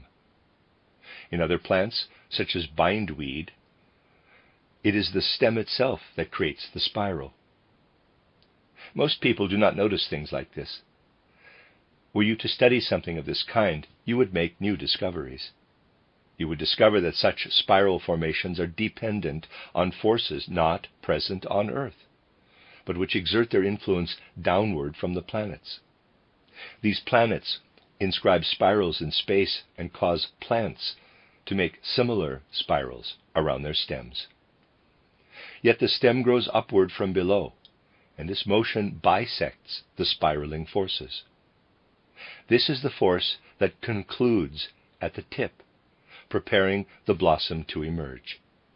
This force radiates outward to the sun and back. Each species of plant is assigned to one planet or another and their respective movements. A time will come when we will know how Venus or other planets move. This will not be discovered by external astronomical data, but by studying how those plants, which are entities of Venus, reflect in their microcosmic spirals Venus's unequivocal track. Up yonder, Venus inscribes her great spirals into cosmic space, and the plants mimic her movement in their own small spirals. The planets inscribe their script, imprinting it into the earth, and the sun forms their conclusion, pouring itself over everything and reigning supreme over what the planets have created. The cooperative work between earth and celestial realms will be studied in the spiral growth of plants. The growth of plants is a parable for facts concerning spiritual beings in cosmic space. In this way, cosmic correlations will be found between each physical entity and cosmic space. One will be able to link them to events in the cosmos, and in this way one will gradually find one's way as to where minerals, plants, animals, and even humans, in their deeds and destinies, find their corresponding realm of affiliation. We will study such things in their small beginnings, as we have done today, in the light of spiritual science. It will be a long time before science travels these paths, till it studies such things in their true contexts, on the basis of occult sources, but happen it must. If one relates to the world in the context of present-day evolution and takes everything outward as a sign, allegory, or parable, a guideline will be found in our title Soul Calendar. But you should not think that the signs for the zodiac images represent those constellations themselves. The sign of Capricorn does not represent the constellation of Capricorn, but means that the sun or the moon stands in a certain relationship to this constellation, activating particular forces there. These signs do not represent things placed in space, but forces that are active there, be it in this or that way. What we call space is mere make-believe. Spiritual forces exert their influences from everywhere, and how they do this is expressed in those signs. When the sun rises of a morning above, say, the constellation of Pisces, this constellation is the expression of distinct forces emanating from spiritual beings and raying down to earth. We can feel all this, and we can transform it into imaginative knowledge. What can burgeon forth from our souls when we really feel what radiates toward us from the spiritual world? This is what we were trying to express in the title Soul Calendar, brought out this year within the Theosophical movement. In it, you find signs that differ from the old traditional calendar symbols in an attempt to express what souls of today need to learn anew. They arose as a result of following, in feeling, not intellect, what we observed as those alternating rhythms on earth, how spiritual beings connected with earth fall asleep in spring and reawaken in autumn. A renewal of aspects such as this, festivals into which age-old clairvoyant wisdom has been poured, is essential. Festivals have to be renewed, because in this fifth post-Atlantean age the heritage of wisdom from the third age is to be resurrected. It must strike outsiders as highly irrational to start our calendar in 1879. We simply wanted to emphasize how exceptionally important it is to place the mystery of Golgotha as the starting point of our calculated time, and not the year of Jesus' birth. The mystery of Golgotha took place on a Friday, the 3rd of April, in the year 33, at 3 o'clock in the afternoon. And this is the time of the birth of the I capital, in the sense that we have often referred to it. It does not matter where on earth a person lives, nor to which religion they adhere. What entered the world through the mystery of Golgotha is for all humankind. Just as the particular day Caesar died is applicable the world over, and not on another day for the Chinese and a different one for Indians, so it is a simple fact of spiritual life that the mystery of Golgotha took place at that time, and that here we are dealing with the birth of the human I. It is a matter of international fact.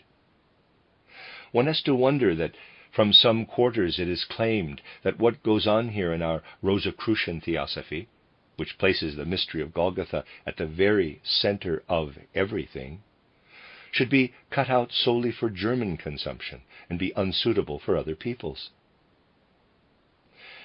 Where things of this kind are stated, no inclination is shown to get to grips with the matter in hand. Nothing is understood about Christ and the mystery of Golgotha. Distortions are put out into the world, and unfortunately, distortions are believed. Yet it is a sacred duty to protect people from error, even though it can be no pleasant task telling them such truths. But it has to be done. In other places it is said that the same rights apply to everyone, yet one breaks this rule oneself. It is not a matter of saying this or that and printing it, but that truth should prevail amongst us, and that truth becomes our sacred law. We want to bring the birth of the eye to expression in our calendar. But this means actually taking the moment of that birth as our starting point. This is why we counted from Easter to Easter instead of New Year to New Year. Were this to cause further annoyance, derision, and sneering, this need disturb us little, because we know that had we only ever wanted to repeat old, well-worn traditions, no new life would ever come about. Sameness, endlessly repeated, is death. Differentness, slipped into sameness, is life. Our calendar is a project for life. And if we have done it badly to date, we will do it better next year. Most important, however, is part 2 of the soul calendar. There I try to assemble, week by week, meditations formulated in such a way that souls can live through them inwardly, meditatively, and which have the effect on souls of making the connection between their own inner experience and what is directed over the course of time by divine spiritual beings. These meditations can lead to truly experiencing these spiritual beings if they are carried through seriously and with devotion. Lengthy occult experience and research have been compressed into these 52 formulations, which can serve as time blueprints for an inner life of soul, linking it to processes in divine spiritual experience. They constitute something timeless that can represent the correlation between what is spiritual and what is sense-perceptible. Anyone will be able over time to appreciate the value of this title, Soul Calendar, and will retain its meaning forever, gradually finding their way from the human soul out to the spirit, which inhabits and weaves throughout the universe. It will not be easy to make these meditations one's own in their deepest significance. Souls will take years and years to do that. This calendar doesn't merely document notions that suddenly cropped up, but is a deed which relates organically to our whole movement, where it will eventually be seen why some of its contents are created in one way, while others are done differently. The end of Lecture 9. You are listening to RudolfSteinerAudio.com. As well, you can hear these podcasts at RudolfSteiner.podbean.com. Please consider becoming a patron. There are 2 publishing houses, SteinerBooks.org in America and RudolfSteinerPress.com in England, which are the sole publishers of Steiner into English and have given me permission to do these recordings. Please consider patronizing them as well. This is a reading of Collected Works, Volume 143 by Rudolf Steiner, entitled 3 Paths to Christ, Experiencing the Supersensible. 14 lectures translated by Christiana Bryan. This is Lecture 10, given in Cologne on the 8th of May, 1912. Entitled Prophecy and Heralding Christ's Impetus, the Spirit of Christ and its Sheaths, a Whitsun Message. Today's talk calls for an introduction on the theme of our observations.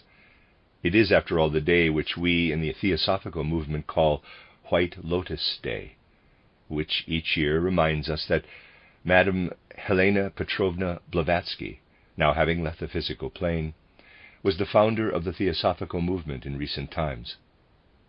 It will need little encouragement to adopt a tone, which is surely within every soul here present, to elicit feelings of admiration, devotion, and gratitude toward the individuality who sojourned on earth in Madame Blavatsky, and who refocused and renewed humankind's view of the ancient mysteries, from which has flowed every motivation toward and strength for spiritual development needed by human beings.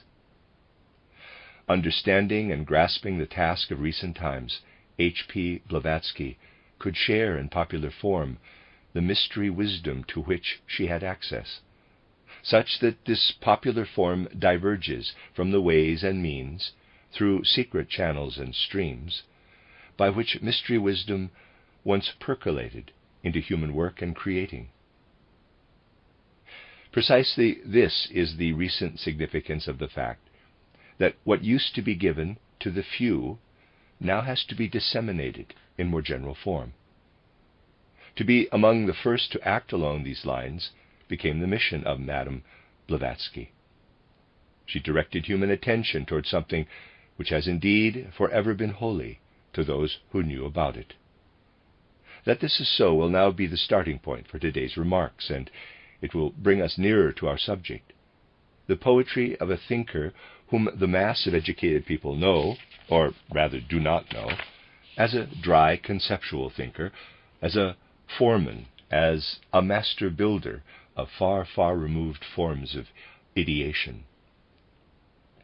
What this thinker supposedly only transmitted in crystalline mental constructs belied the warmest of feeling, and proved that ideas alone cannot clothe what stems from the heart.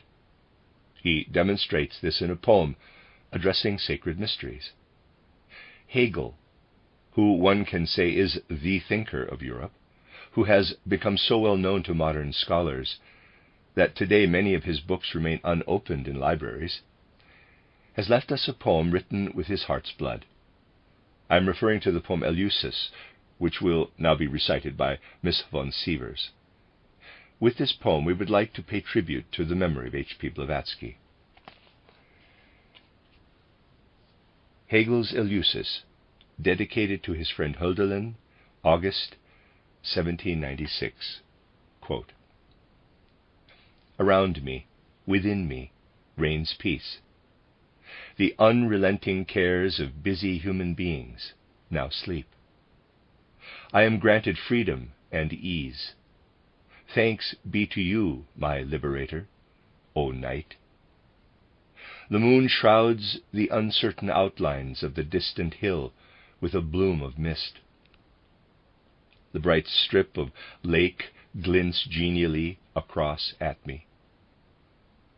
The memory of the day's tedious clatter recedes, as if long years lay between it and now. Your image, dear friend, now rises before me, with the joys of days long flown. Yet soon these yield to the sweeter hope of our reunion. I paint even now the opening scene of our long-anticipated fiery embrace. Later, the more inward questions, the secrets, the mutual querying, to discover what, in bearing, countenance, sense, or feeling, time has since wrought upon my friend. Then, the delight of certainty, on finding that faith in the old bond remains, now truer, firmer, riper than before, not sealed by any oath save by free truth alone to live, never, never to make truce with any convention that would regulate our feelings and opinions. Then does thought parley with drear reality, and that thought which lightly bore me to you over mountains and rivers announces with a sigh its discord, and with it flees that sweet dream of fantasy. My eye is raised to the eternal dome of heaven, to you, O radiant stars of night, and forgetfulness of all hopes and wishes streams down from your eternity, erasing all thought in the beholding. And what my I capital named I capital vanishes. I give myself up to the immeasurable.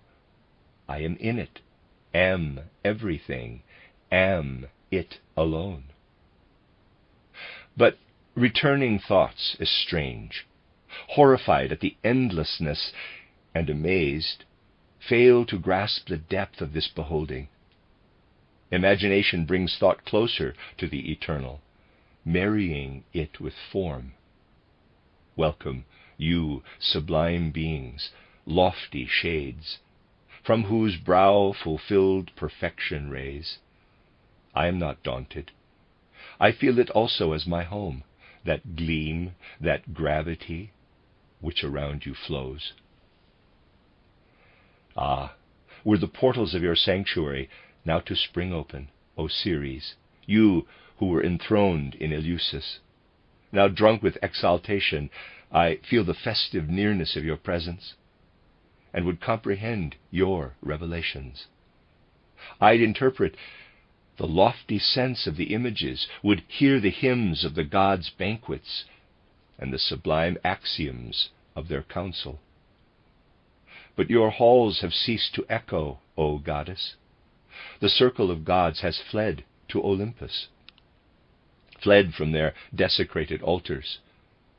And from the tomb of profaned humanity is fled that genius of innocence who enchanted them here.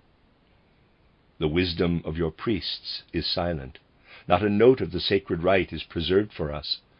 And in vain do they strive, those scholars, their curiosity greater than their love of wisdom. They possess the seekers, and they disdain you. To master them they dig for words, to find the graven imprint of your exalted mind in vain. Mere dust and ashes do they seize, wherein your life eternal returns never more to them.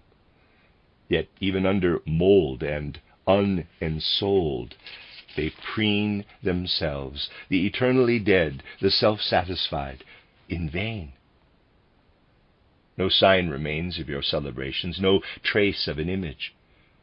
For the sons of initiation, the abundance of majestic teachings, the depths of that ineffable feeling, are far too sacred that they should dignify it with desiccated symbols.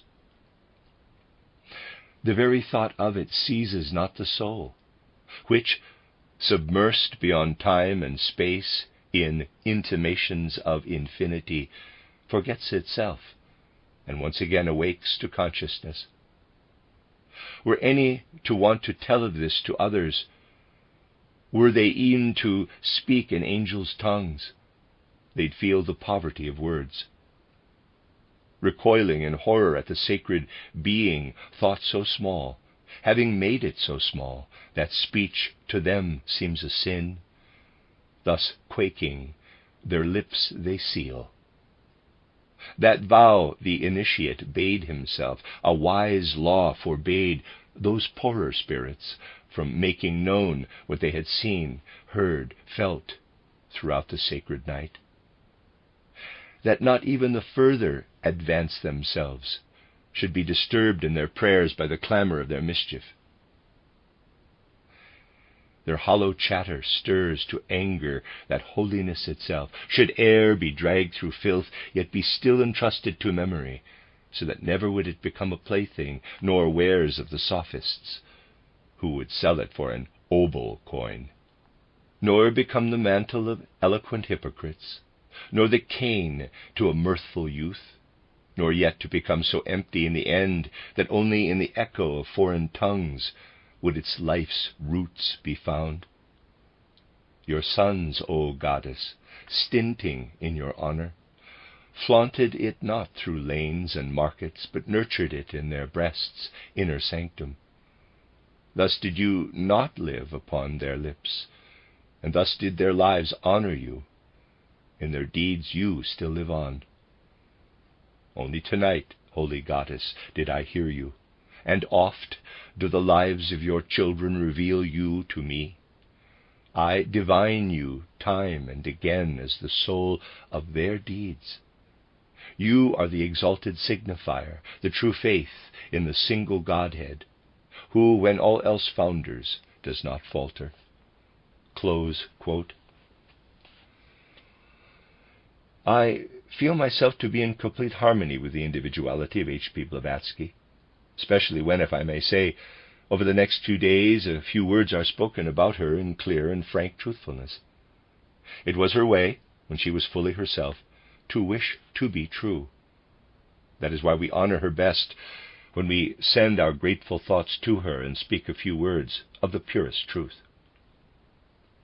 H.P. Blavatsky showed in her totality, in her individuality, what inner strength, what a strong impulse she had in relation to the spiritual movement we know as the Theosophical movement.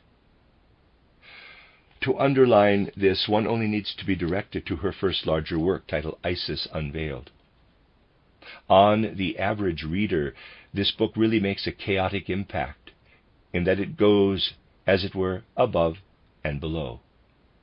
Yet if someone who knew that its contents represent ancient wisdom, protected in the mysteries, knowledge that has been guarded over many ages from profane view, and who also knew that this wisdom is not disseminated through external human works, but via secret societies, they will nevertheless find much chaotic material in this book, but also something else. They will also encounter for the first time a work which, staunchly and fearlessly, lays certain secrets of the mysteries bare before a profane world. Anyone who understands such things will find vast tracts that are correctly interpreted in a way that only those initiated can do. The chaotic impression remains and can be explained in terms of the following sensible observations. The outer personality of H.P. Blavatsky, to the extent that she was incarnated in her physical body, with her intellect and with her personal traits, her sympathies and antipathies, demonstrates to us, in the way titled Isis Unveiled is written, that it was utterly impossible for her, on the basis of her personality, of her soul, to produce what she gave to the world. She communicates things she herself could not possibly understand. If one follows her train of thought, it becomes proof that higher spiritual individualities made use of the body and personality of H.P. Blavatsky in order to communicate what necessarily had to flow into humanity. Just because one cannot ascribe to Blavatsky what she gave, does one have lively proof that those individualities who are with the Theosophical movement are the masters of wisdom and the harmony of feeling, who found in her an instrument. Those who see this clearly know that matters do not issue from her, but that they flowed through her from high spiritual individualities. Today there is no time to speak of this in detail. One could raise the question, and it is often raised, why did these exalted individualities choose Madame Blavatsky as their instrument? Because she was in fact the most suitable. Why was one of the scholarly gentlemen who study comparative religions not chosen as this instrument? We need only focus on the most eminent and respected of experts in Oriental religious systems, the great Max Müller, and we will see why, in his own words, he could not announce what had to be communicated through the human instrument of Madame Blavatsky. He expressed a curious opinion about what Madame Blavatsky had to say about Oriental wisdom.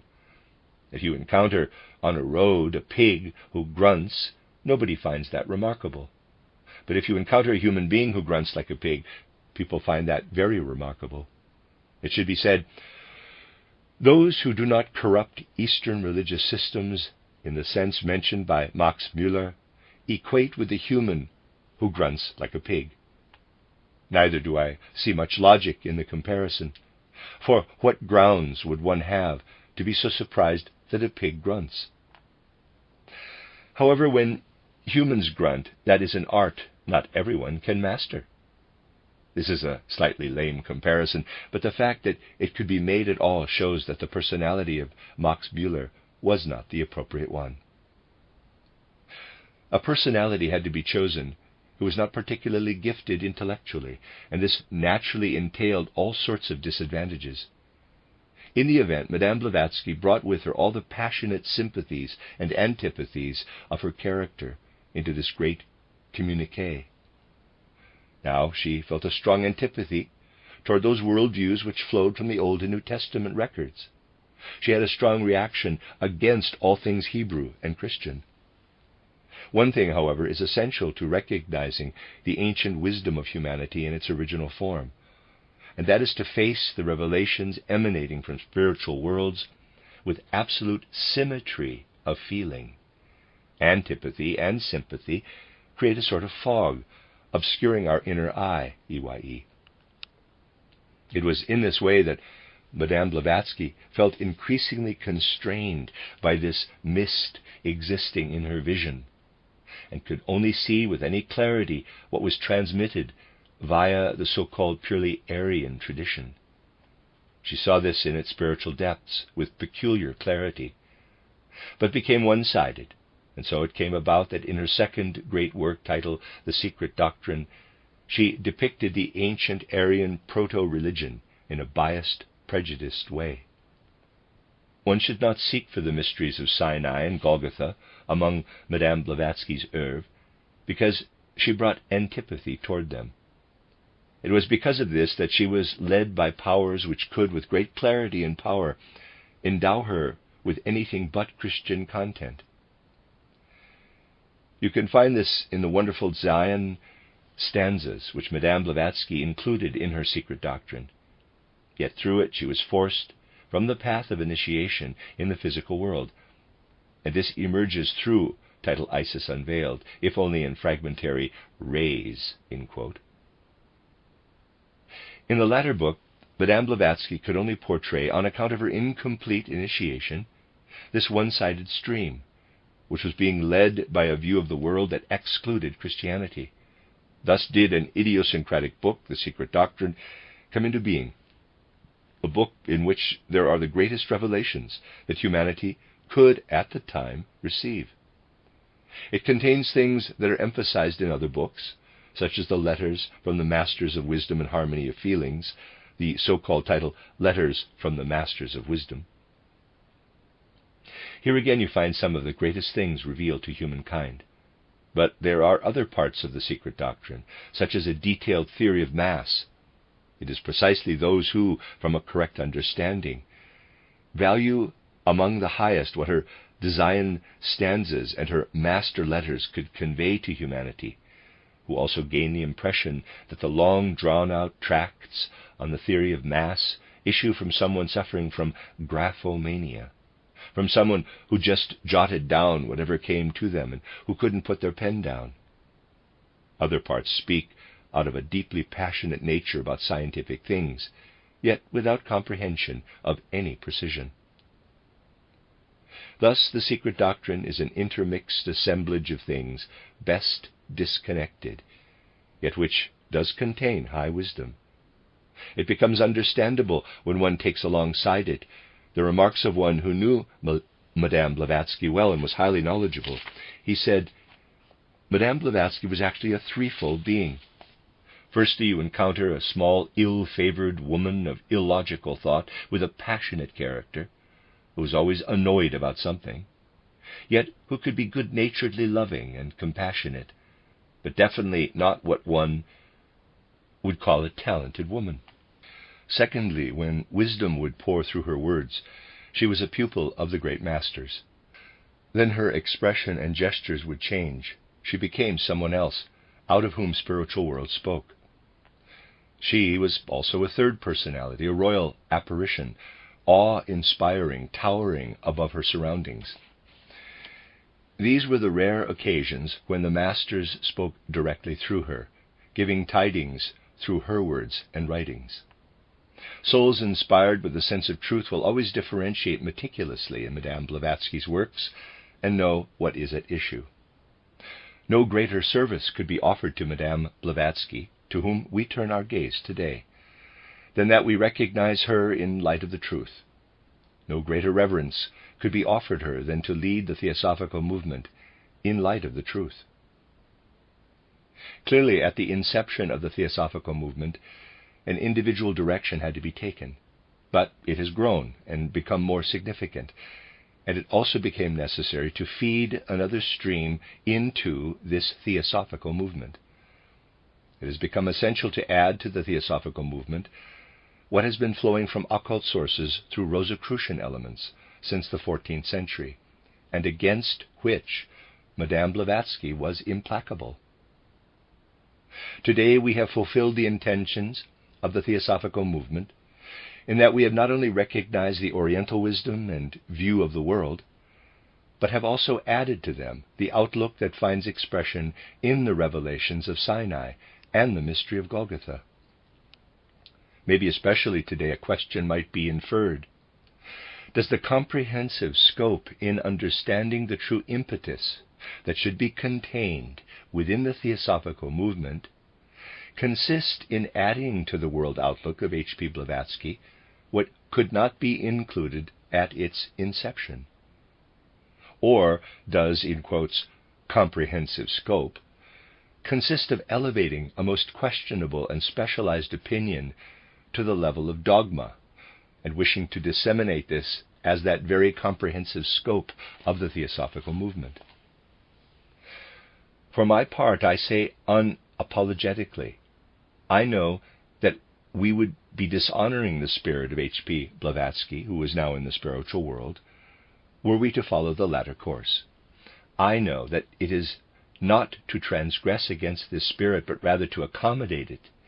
If one does what it wills today, if one adds to the theosophical movement that which this spirit, while in their physical body, was not capable of adding. I also know that I am in full harmony with Madame Blavatsky in what I am telling you when I say the following. I wish for one thing, that our Western stream should be brought to bear on this theosophical movement. Some additional knowledge and certain supplementary truths have been introduced over the last few years.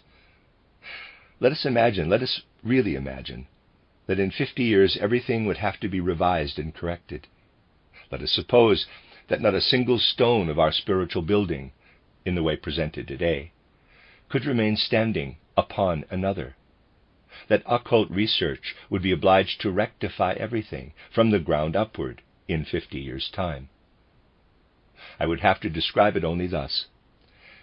That may be the case, but one thing among what we want here will remain, and it is toward this end that the prime thrust of our Occidental theosophical movement is aimed.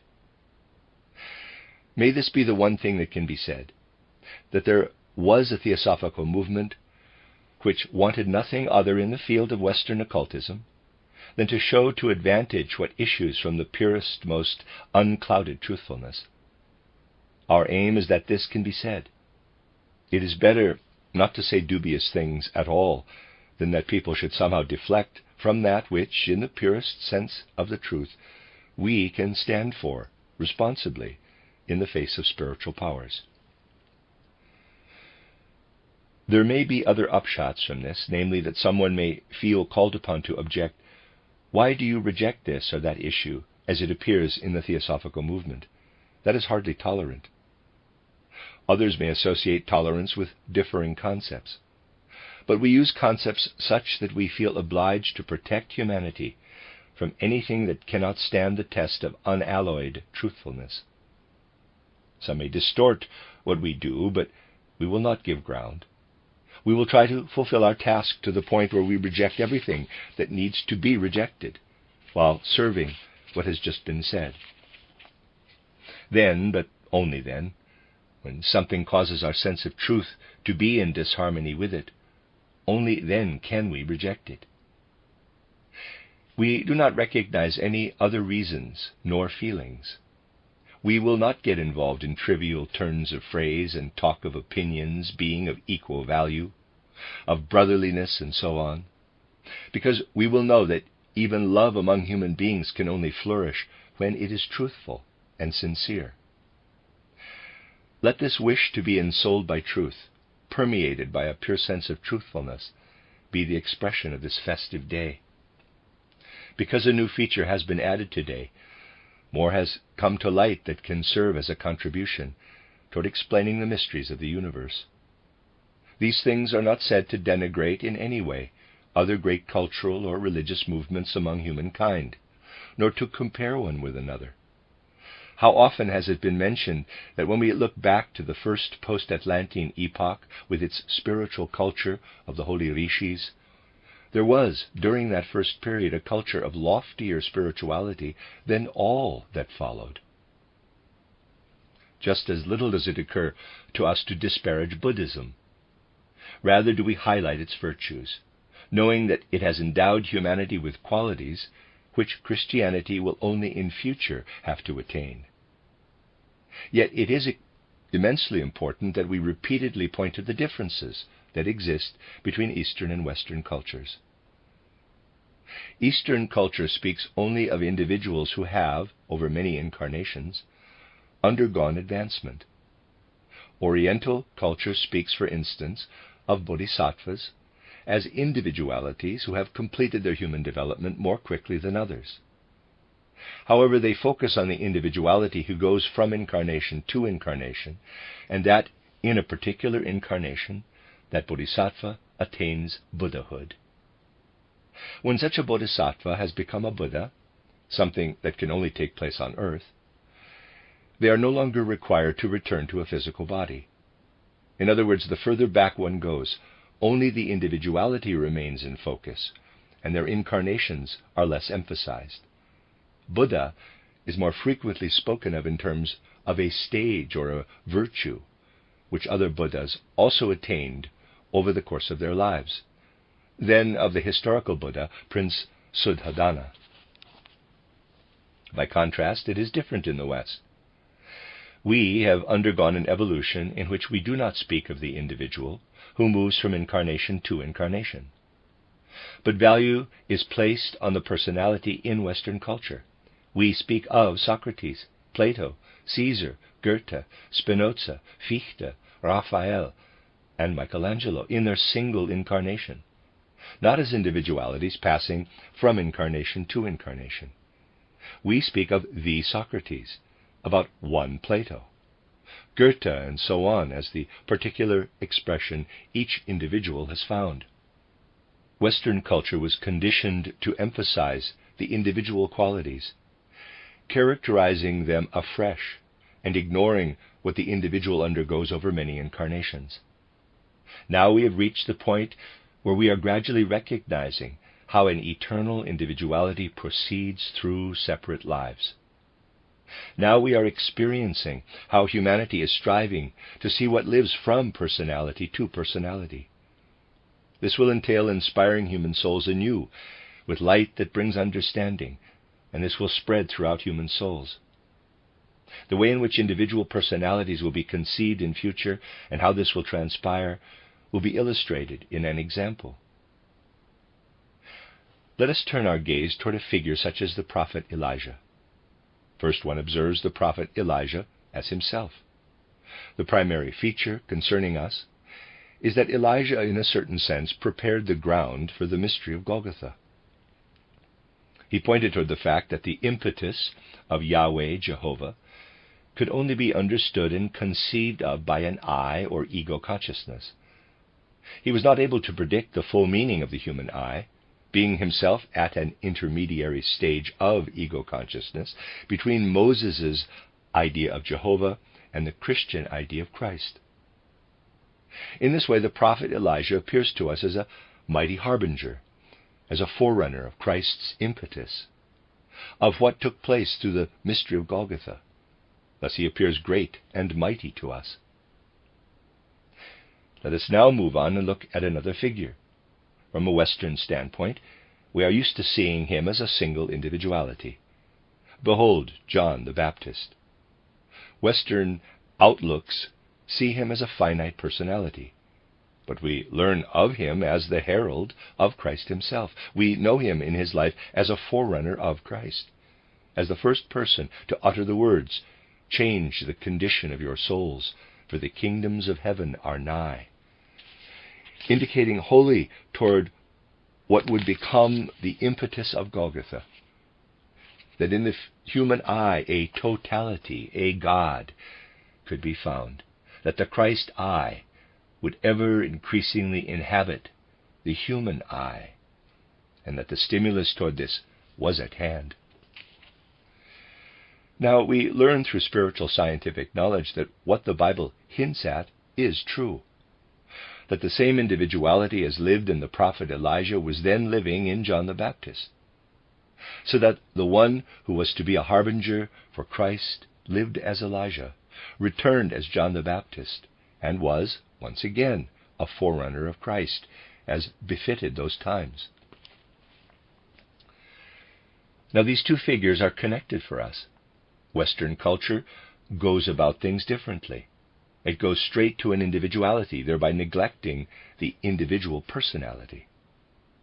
Looking further, we find an extraordinary figure in the Middle Ages, born as if to hint that it stands in a particular relationship with the spiritual world, on Good Friday in 1483, and who returned thither as a young man in his 37th year, one who so mightily influenced the world through what he was able to bring humanity, the figure of Raphael.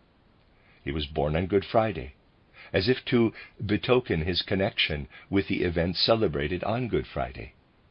What can Western views learn from spiritual science in relation to the figure of Raphael? If we observe this figure by means of spiritual science, we can learn that he accomplished more for the spread of Christianity, for embedding interconfessional Christianity in the hearts and souls of humanity, than all theological interpretations, than all the popes and cardinals of his time. Raphael may have had in his mind's eye, EYE, what history writes about the apostles. One among the Athenians stepped forward and said, "Even the gesture is captured in the painting. You people of Athens, you have brought offerings to the gods in outer signs." But there is knowledge of a God who lives and weaves in all people. That is Christ, who went through death and arose again, thereby granting humanity the stimulus toward resurrection. Some listened to this, others found it strange. Within Raphael's soul, this became the painting we find in the Vatican, which bears the incorrect name of titled the School of Athens. It actually depicts the figure of St. Paul, teaching the Athenians the fundamental tenets of Christianity. In this, Raphael was bequeathing an image, as if heralding what transcends the denominations of Christendom. The profound meaning of this painting has met with little understanding until now, and its full significance has still not dawned on humanity. If we look at other paintings by Raphael, we would need to say, truly nothing remains of what popes and cardinals achieved for humankind in those days. Yet the effects of what Raphael attained are only now really coming to life. How little he was understood in times gone by is evident from the fact that Goethe, when in Dresden, did not even go to admire the title Sistine Madonna, because he had heard from museum officials that general opinion held that the Jesus child had something mean in his expression. The two angels in the foreground could only have been added by some lumpen artist. The Madonna herself could not, in the form we now see it, have originated in Raphael, and must have been repainted. One can trawl through the entire art history literature of the 18th century and find barely a reference to Raphael. Even Voltaire does not mention him. And today Protestants and Catholics alike, or indeed anyone at all, can be deeply moved by Raphael's paintings. It can be appreciated how in the Sistine Madonna a great cosmic mystery exists, one that imprints itself deeply on human hearts, and one which will in future be able to take this quality further if humanity can be inspired toward an interdenominational, widely encompassing Christianity, as portrayed today through spiritual science. One will be able to build upon the experience that something as wonderfully mysterious as the Sistine Madonna has affected human souls. I have often mentioned that if you look into the eyes of a human child, you can be sure that from those eyes radiates an element that has not yet stepped through birth into existence, and which allows the depths of the human soul to gaze out. Anyone looking at the children in Raphael's Madonna paintings will see that his children's eyes radiate the divinity, mystery, superhumanity, with which all children are still connected shortly after birth. This can be seen in all Raphael's paintings except one. Just one painting cannot be described in this way, and that is the Jesus in the Sistine Madonna. Anyone looking into the child's eyes knows that far more than can be contained in one human being is looking back at one from this child. Raphael created this difference so that in this one Sistine child, something should live that is purely spiritual, foretelling Christ-like qualities. So, Raphael is a harbinger who announced the spiritual Christ and who is conceived of anew in spiritual science. Through spiritual science we learn that here again is the same individuality who lived as Elijah and John the Baptist, now living in Raphael. We also learn to understand that the world in which he was John the Baptist is resurrected in Raphael through the fact that his birthday on Good Friday implies his relationship toward the historical Christ. Here we find a third harbinger after Elijah and John the Baptist, and can understand some aspects that someone seeking more widely around questions of John the Baptist would uncover. John died a martyr's death before the advent of the event on Golgotha. At the time of the mystery of Golgotha, he experienced the red dawn at sunrise, the time of prophecies and presaging, as also the times of jubilation. But he does not accompany the time of cruel persecution and suffering. If his mood of soul is now transplanted into the personality of Raphael, can we not fathom why Raphael painted so many paintings of the Madonna and Child with such devotion? Do we not understand why we find no paintings of the betrayal of Judas, no bearing of the cross, no Golgotha, no Mount of Olives? Such paintings as exist of these subjects must have been painted to order, and the being of Raphael is not truly expressed in them. Why do such images not reside within Raphael? Because as John the Baptist, he was not present to accompany the mystery of Golgotha. If you view the figure of Raphael in this light as an individual who has existed for many centuries and still lives today, and turn your gaze to all the works that still survive, and those already destroyed, while considering that all this must go the way of all matter, one knows full well that what is alive in these paintings will be taken up into human souls long before they pass away. There will be reproductions for many centuries ahead, but what can only convey an image of Raphael's true personality, what he himself created, that will fade, will turn to dust, and his works will pass away. And nothing temporal, nothing on our earth is capable of preventing that. Yet through spiritual science we can be certain that what lives in Raphael as an individual, all that has been worked upon, reappears in that individual together with what has been transmuted.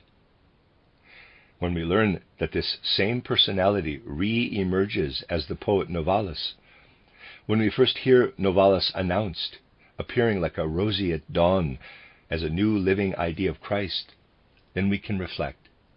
Long before all that Raphael created and attained disappears from the world, here there reappears the individuality within this person, now in a new form, to endow humanity with all that it is capable of giving. How good it was that Western culture could only view the limited personality for a while, that we learned to love a personality purely in terms of their single life.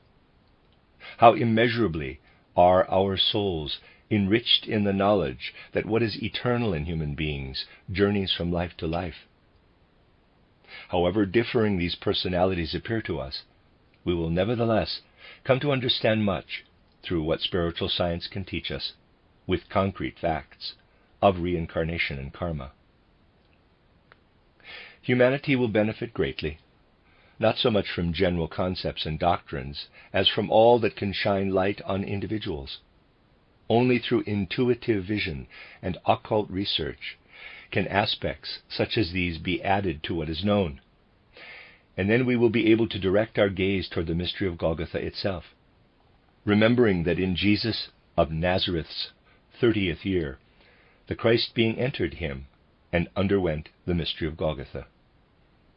If one speaks today of the fact that the Christ being cannot be embodied again in human corporeality, one must state that this has never actually been claimed, because even then his physical body was merely the sheath provided by Jesus of Nazareth, into which the spiritual Christ being was able to descend.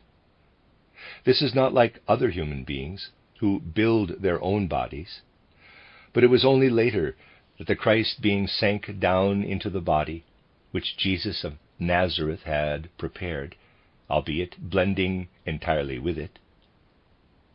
Here too we can hardly speak of a corporeal embodiment of Christ. These are matters that are obvious to those who know about them.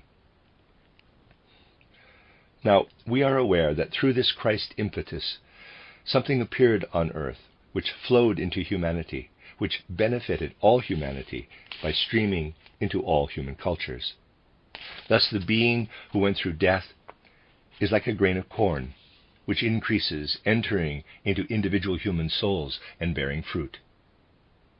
Now that we know that the Christ being, who underwent death and was immersed in the earth, was absorbed into the body of Jesus of Nazareth, we can ask ourselves, what will happen when earth has reached its goal, has come to its end? Christ, who approached the earth from far distant regions and united himself with the earth, will become the essence itself of earth's goal, will become the spirit of the earth. He is already the spirit of the earth, but in future human souls will be permeated by his being and will form a whole, a totality with his being. Now, let us frame another question. We have learned to view human beings in their earthly guise as Maya.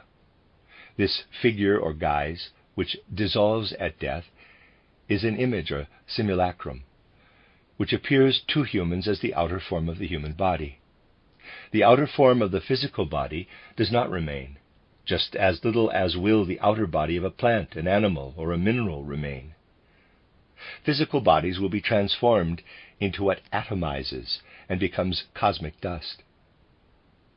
What one presently sees as the physical earth will have completely disappeared, will no longer exist. And as for etheric bodies, they only retain their relevance as long as physical bodies require renewal. They will also no longer be present. By the time the earth will have attained its destination, what will remain of all the humans we now see? Nothing, absolutely nothing will exist, nothing of themselves, nothing of the beings of other realms of nature. When what is spiritual will be freed, nothing will remain of material but unformed dust, because only the spirit has reality. Yet one thing, which was not previously united with earth, will have become a reality, and human souls will be united with it. One thing will be a reality, the Spirit of Christ. He will be the only real element remaining of the earth. How does this Spirit of Christ come by his spiritual sheaths? How do those sheaths, in which he will work onward, come into being? This Christ Spirit, like the soul of the earth, descended as momentum, as a force of impulsion into the earthly sphere at the mystery of Golgotha. Even the Christ being has to form elements one can call his layers or sheaths. From whence does such a being acquire his sheaths? This does not take place in the same way as with other human beings, but Christ too will have a kind of spiritualized physical body, a kind of ether body, and a version of an astral body. Of what will such bodies consist? These are matters that can only be hinted at provisionally, in an interim sense. Christ descended through the baptism in the Jordan into the sheaths surrounding Jesus of Nazareth. He made use of them. He inhabited them. In them he partook of the Last Supper with his disciples. In them he experienced Gethsemane. In them he was berated and scourged. In them he underwent the mystery on Golgotha. Then he arose, was resurrected, and has lived ever since as the spirit of the earth, united with it. He is creating something akin to the elements enveloping human beings. Gradually, over epochs of time, around the original, purely spiritual Christ impulse, which descended in the Johannine baptism, elements akin to an astral body, an ether, and a physical body are being formed. All these sheaths are formed from forces which must be developed by humanity on earth. Which forces are these? The forces of external sciences cannot build Christ a body. In them one merely learns about things which will have disappeared in future, which will no longer exist. One thing, however, advances ahead of such knowledge, and which has an endlessly greater value for souls than any knowledge in and of itself. It is what Greek philosophers saw as the origins of philosophy: awe or wonder. Once we have arrived at cognition, what is actually valuable for the soul has already passed. Those who are capable of wonder at the great events and truths of the spiritual world imbue themselves with feelings of awe and wonder. The qualities which they absorb in this way create, over time, a power which exerts a force of attraction for Christ's impetus, attracting Christ's spirit. Christ's impulse unites with individual human souls to the extent that a soul can marvel at the mysteries of the cosmos.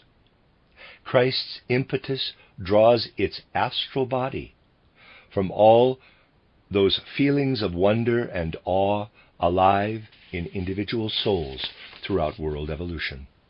The second constituent needed to educate human souls, by which it draws to itself Christ's impetus, are feelings of compassion. Every time such a feeling of compassion or sympathetic joy is nurtured in the soul, it creates a force of attraction for the Christ stimulus, and Christ connects with the soul through compassion and love.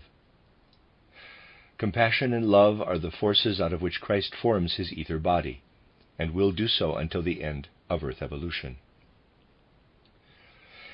In relation to compassion and love, one could mention an agenda, to put it coarsely, which spiritual science needs to deliver in future.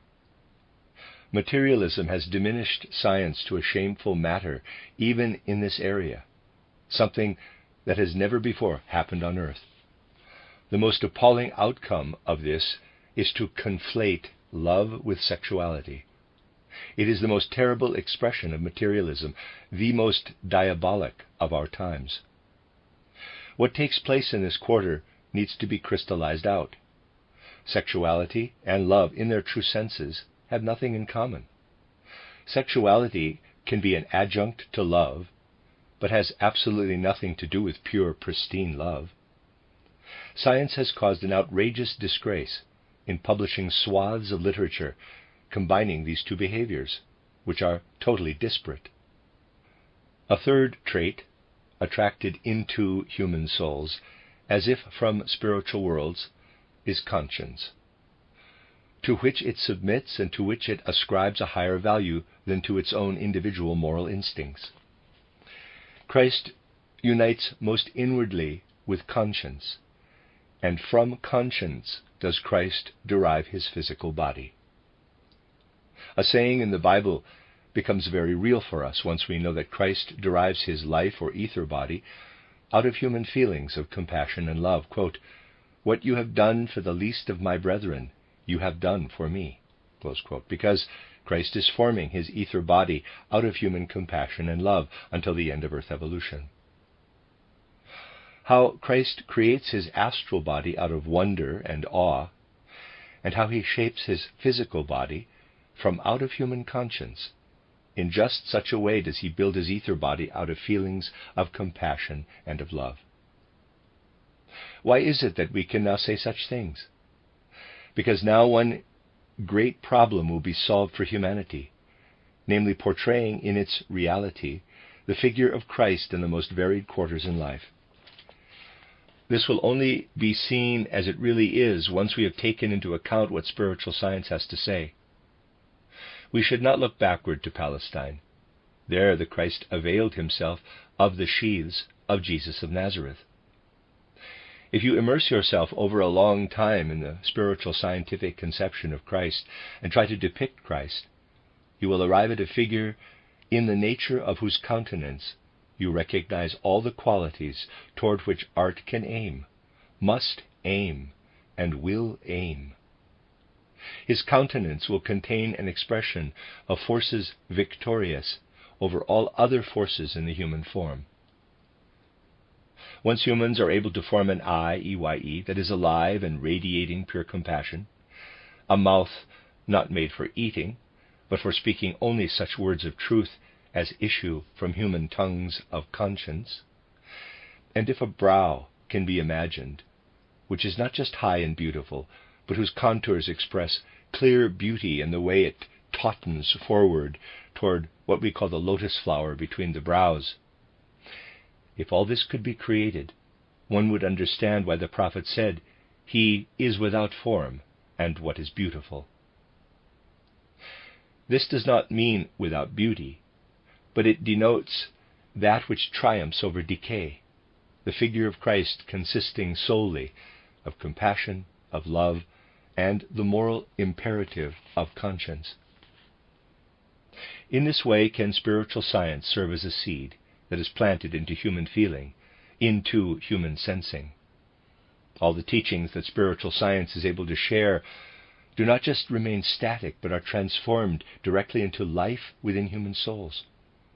The fruits of spiritual science will eventually become conditions of life, manifesting in souls as if they are external embodiments of spiritual knowledge itself, over the course of future human evolution, as it is destined to become. It is with thoughts such as these that I hope to have put something to work that can be effective in your souls, not merely with dry words, but when one would like to speak with feeling ideas, with nuances of feeling, to those striving for spiritual knowledge, so that these nuanced feelings and ideas can live and work, so that they can exist out there in amongst the world. If nuanced feeling can live in hearts, it can become a fount of warmth, which can stream outward into humanity. And those who believe in this will also believe in the effect of their good feelings, will believe that every soul can feel in this way, even if karma does not allot to them the means of expressing this outwardly, and also engender invisible effects, so that what needs to come into the world through spiritual science can really be brought about. This is what I so dearly wished to elicit from you as a feeling on the occasion of my present visit to Cologne. The end of Lecture 10. You are listening to RudolfSteinerAudio.com. As well, you can hear these podcasts at RudolfSteiner.podbean.com. Please consider becoming a patron. There are two publishing houses, SteinerBooks.org in America and RudolfSteinerPress.com in England, which are the sole publishers of Steiner into English and have given me permission to do these recordings. Please consider patronizing them as well. This is a reading of Collected Works, Volume 143 by Rudolf Steiner, entitled Three Paths to Christ, Experiencing the Supersensible. 14 lectures translated by Christiana Bryan. This is Lecture 11, given in Munich on the 16th of May, 1912, entitled Synthesizing Worldviews, a Fourfold Herald.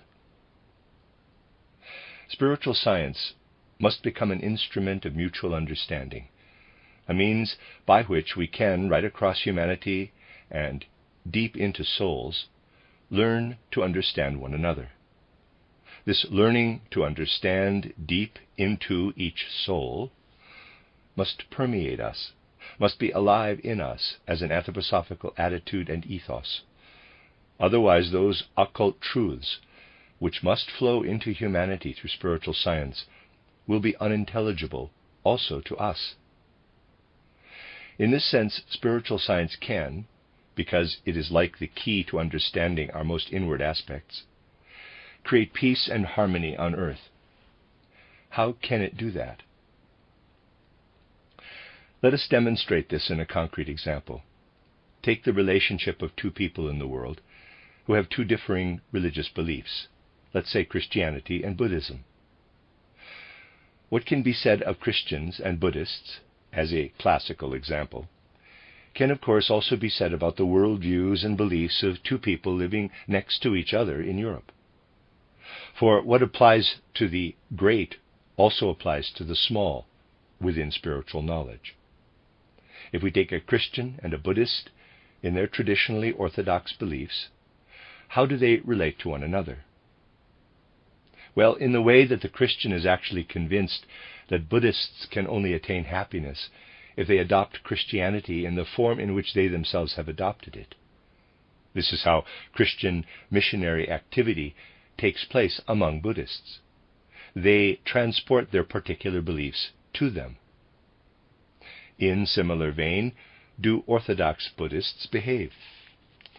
Imagine that both of them become anthroposophists. How can the Christian, as an anthroposophical Christian, relate to the Buddhist? Let's say they hear all about the main tenets of Buddhism, which can only be rightly understood by someone fully within Buddhism. Nowadays, there are two ways in which one hears about various religious beliefs: from those who study comparative religions, and from those who learn about differing beliefs through spiritual science. Focusing for a moment on those engaged in comparative religion, one has to admit that they are extremely diligent and active people, engaged in academic evaluations of differing religious creeds. When they carry out these comparisons, something odd transpires. What they are seeking, even though they do not admit to it, actually turns out to be non-truths about those religious beliefs. They seek out what is untrue, what was believed by various religions in more childlike times. In other words, what is not true. A spiritual scientific researcher will look for the primary core in each religion, will seek for what, albeit exists as a single nuance, but which is a nuanced perception in this or that religion. Put differently, they will look for what is true in each faith rather than for what is untrue. In this respect, it can turn out strangely. Isn't it the case that nobody in possession of the facts will have anything but respect for the most prominent among comparative religion academics, perhaps the greatest expert in his field, Max Müller? Even he did not produce much apart from what can be called the falsehood of Oriental faiths. Yet he believed that he was conveying everything comprehensively. At this point, H.P. Blavatsky stepped forward, speaking in quite different terms. She spoke in such a way that one could see that she was conversant with the core truths of Oriental faiths. What did Max Müller make of this? His judgment is somewhat grotesque and proves that an academic does not need to be exactly clouded by logic. He opined that people flocked after, quote, the Blavatsky, close quote, that she gave them an utterly false, distorted depiction of Eastern religions, in total disregard of true portrayals, such as, for instance, those promulgated by himself, Max Müller. He made the following comparison. When people on the street see a normal pig grunting, they are hardly surprised, but seeing a person grunting like a pig causes quite a stir. Wishing to compare what Oriental religious systems naturally bestow, namely his version of comparative religion, that is, the naturally grunting pig, needless to say, I am not making this comparison, with Madame Blavatsky's contribution, that of a human being grunting pig-like. Now, I don't wish to comment on the refinement of such a critique, as it doesn't seem particularly cogent to me. I might be slightly surprised at someone grunting convincingly. But I would not, absolutely not, couch the discipline of comparative religion in terms of the said animal. It is strange that Max Müller himself should do so. Spiritual science acquaints us with the true core of the various religions. Let's take Buddhism as our starting point. A Buddhist knows, if conversant with the roots of their faith, that bodhisattvas exist, that these bodhisattvas, starting as individualities, make a swifter ascent than other human individuals in attaining Buddhahood. Buddha is a general term for all those who, during a corporeal incarnation, rise from bodhisattva to Buddha. One among them who is especially identified by the name of Buddha is the son of Suddhodana, Gautama Buddha. One has to recognize in him one who, in the 29th year of his life, attained to Buddha virtue, that the incarnation during which this occurred would be his last, and that he would no longer be obliged to return to earth in physical incarnation. All this is perceived by the Buddhist as being true. A comparative religionist would see this as childlikeness. To anthroposophists familiar with the mysteries of religions in different fields, Buddha does not appear in such a guise because they recognize the truth in this.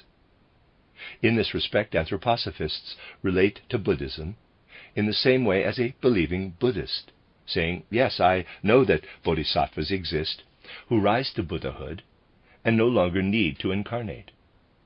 This is an item of faith in your community, and I recognize it just as you do, and inasmuch as I do this, I too can look upward and revere Buddha. The anthroposophical Christian starts fully to understand what Buddhists profess and shares the same feelings and sentiments. They understand one another, at least in this respect.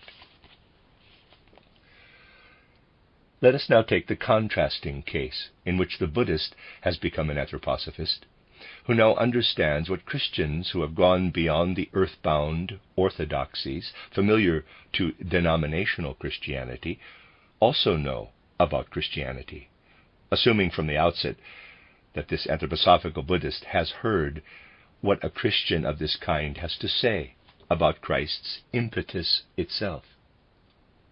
They hear that within esoteric Christianity it is understood that in the course of earth evolution, what is known as Lucifer approached humankind as part of their human evolution. They hear that through this, humanity descended further than would have been the case without such Luciferic influence. Further, they hear that we look aloft as if to a circumstance of the gods when we focus on Lucifer's rebellion and outrage in face of the progressive gods.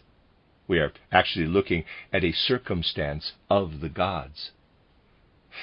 And then we hear from the Christian who really understands their faith that the compensatory balance for this divine situation, playing out as it does between the progressive gods and Lucifer, had to be what we know as the mystery of Golgotha. Why was this so? Well, in its present form, death, and all that pertains to death, really came about through Luciferic influence. Death is something which can only be found on physical earth. There is no death in supersensible worlds, inasmuch as it is accessible to human beings through clairvoyant consciousness. Not even do the group souls of animals die. They merely transform. They metamorphose. Metamorphosis exists, but not what we call death. Death, in the form of decay and dissolution of parts of an entity, only exists in the physical world.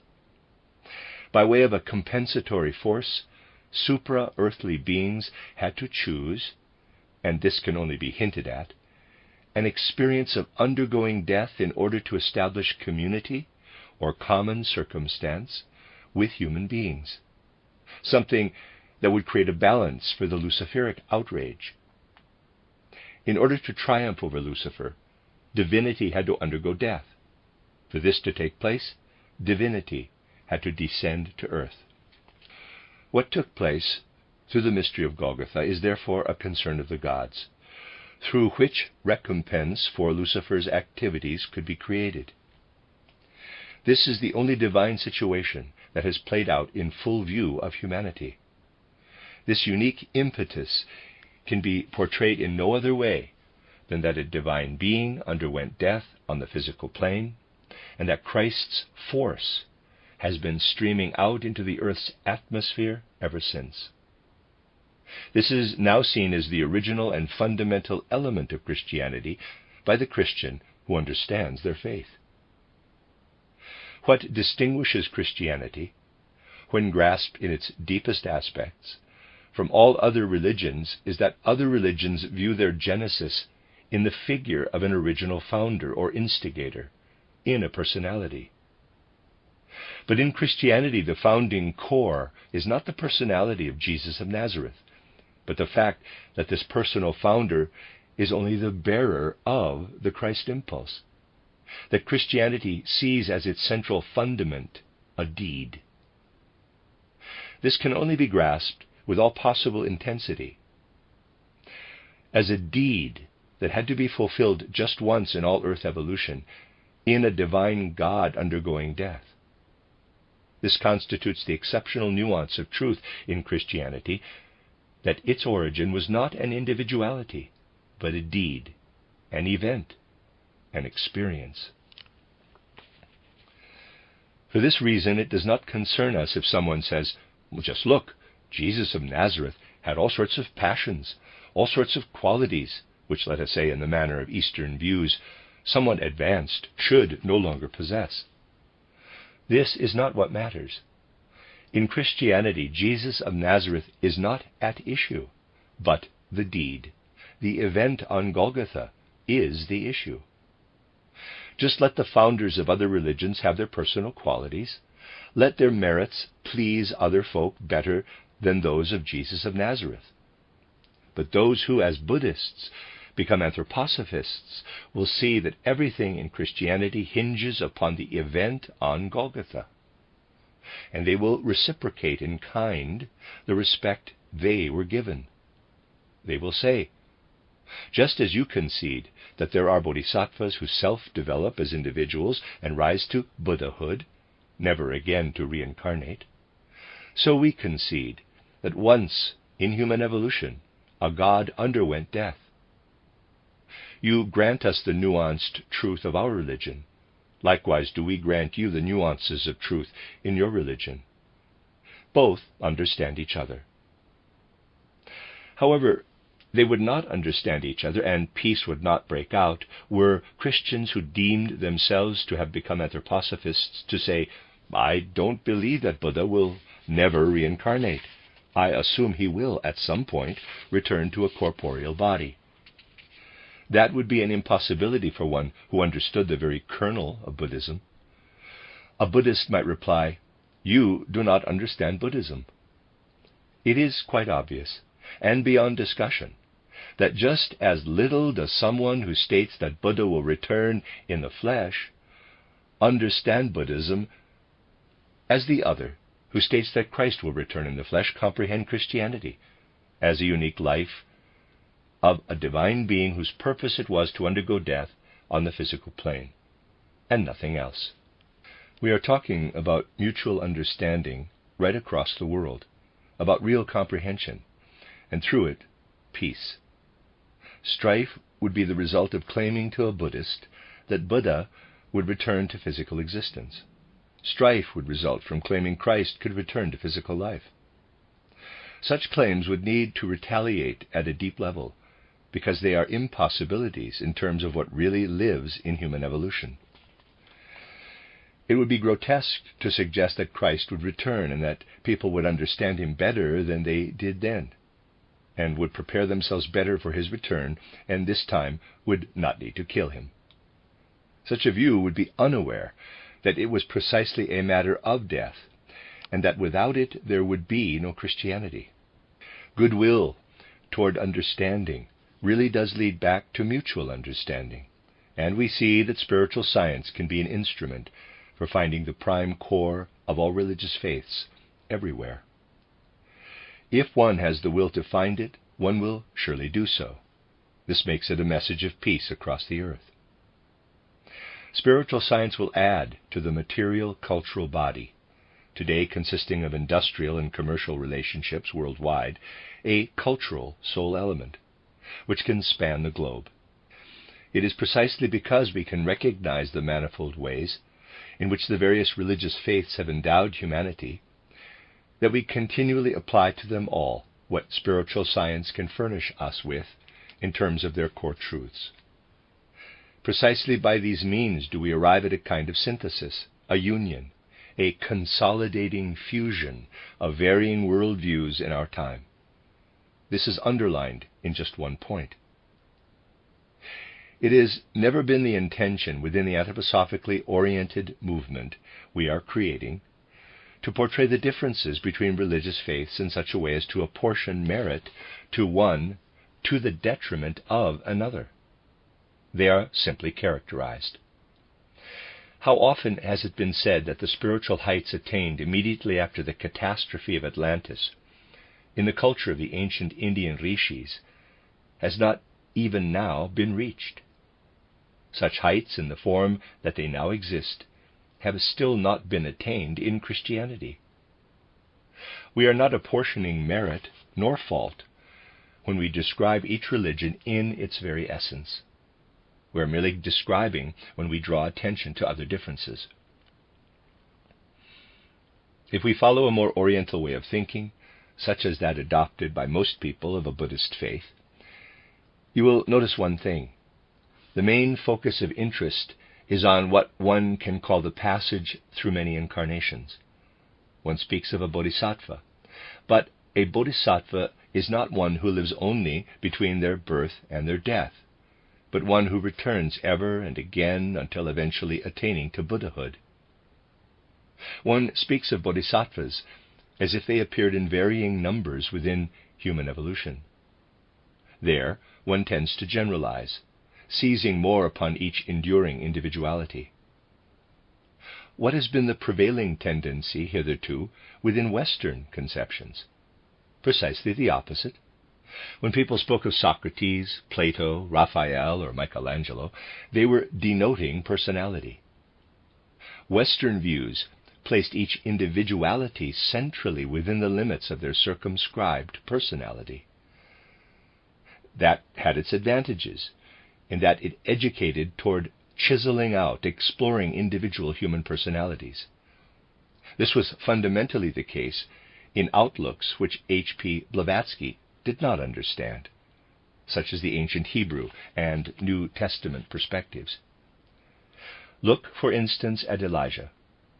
Occult research uncovers something surprising about him. I need only say that his uniqueness is notable in that he appears as a forerunner of what needed to take place through Christ's impetus.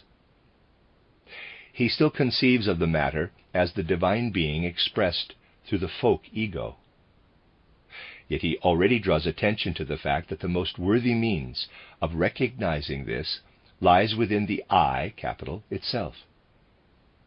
In this sense, Elijah is to be thought of as a forerunner of Christianity, and no prophet other than Elijah seems, to me, to be a similar herald.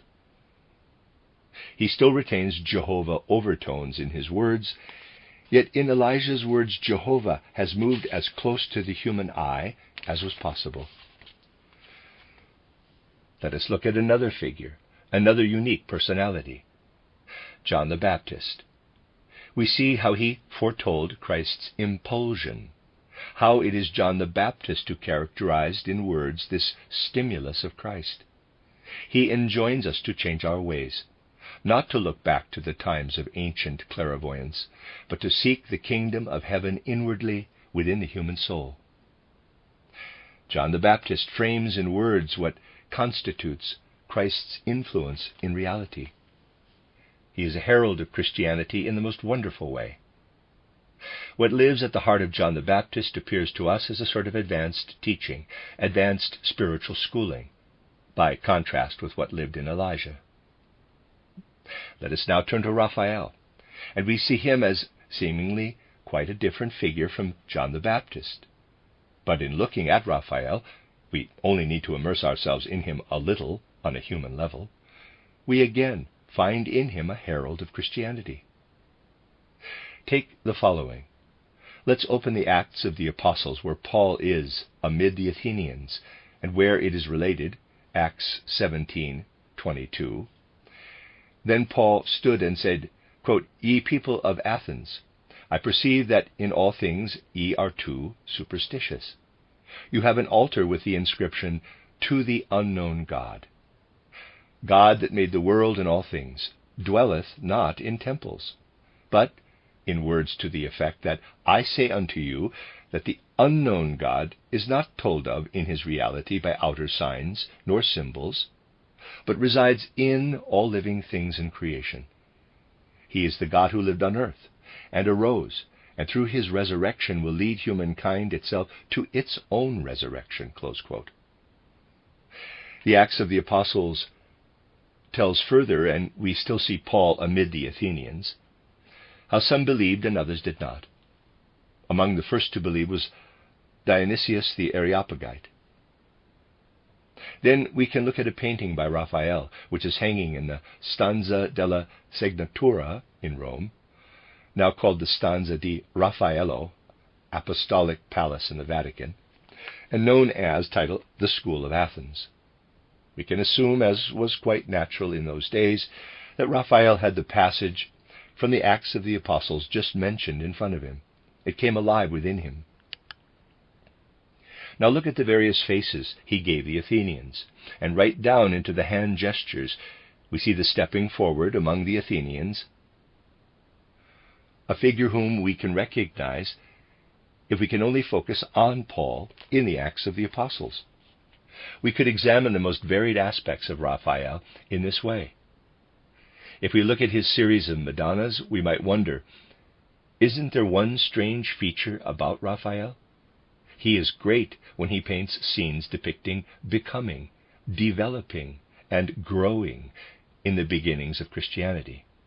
The small Jesus child, as if containing the germ of all future Christianity. However, we find none of Judas's treachery in Raphael's paintings, and no bearing of the cross, as his painting of this subject appears as if assembled in compilation, and not at all like other works by Raphael. On the other hand, his title Annunciation, his Ascension, and the like, all point to what is in process of becoming in Christianity. How do these speak to people?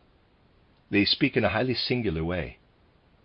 You know that one of Raphael's most glorious works can be found in Dresden, the title Sistine Madonna. Short-term thinkers might imagine this painting to have arrived in Germany like a victor. It made little impression on Goethe, because he had heard what most people thought at the time. As a young man, Goethe was not as confident in his judgment as he was in his maturity, and was susceptible to what others believed. What did museum officials tell him in Dresden? That the child wore a mean expression, that the Madonna had been overpainted by some amateur, and that the little putti had been added by a handyman.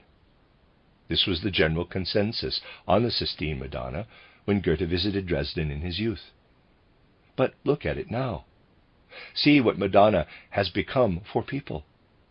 He worked in Rome at a time when articles of religious dogma were fiercely debated. The way in which Raphael paints Christian mysteries is interdenominational. If we take the later great Italian painters, we see religious mysteries painted in a way that makes us imagine this is the Christianity of the Latin peoples. Raphael paints in such a way that we are clearly dealing with the most universal representations of Christian mysteries, which transcend cultures or ethnicities. Thus we see that within a short time the Sistine Madonna had, even in Protestant areas, settled into souls. If Anthroposophy is to work toward understanding Christian mysteries, it will find its best access through souls in whom sensitivity is alive, souls who are moved by paintings such as the Sistine Madonna, in souls who are prepared in this way. And if we say nowadays that Christianity is only in its developmental infancy, that its true stature will only be understood through the spiritual key which Anthroposophy can provide, then we know that Raphael stood as a herald in relation to this Christianity. And now we can turn our gaze toward yet another figure and in so doing we turn to someone completely Western in outlook.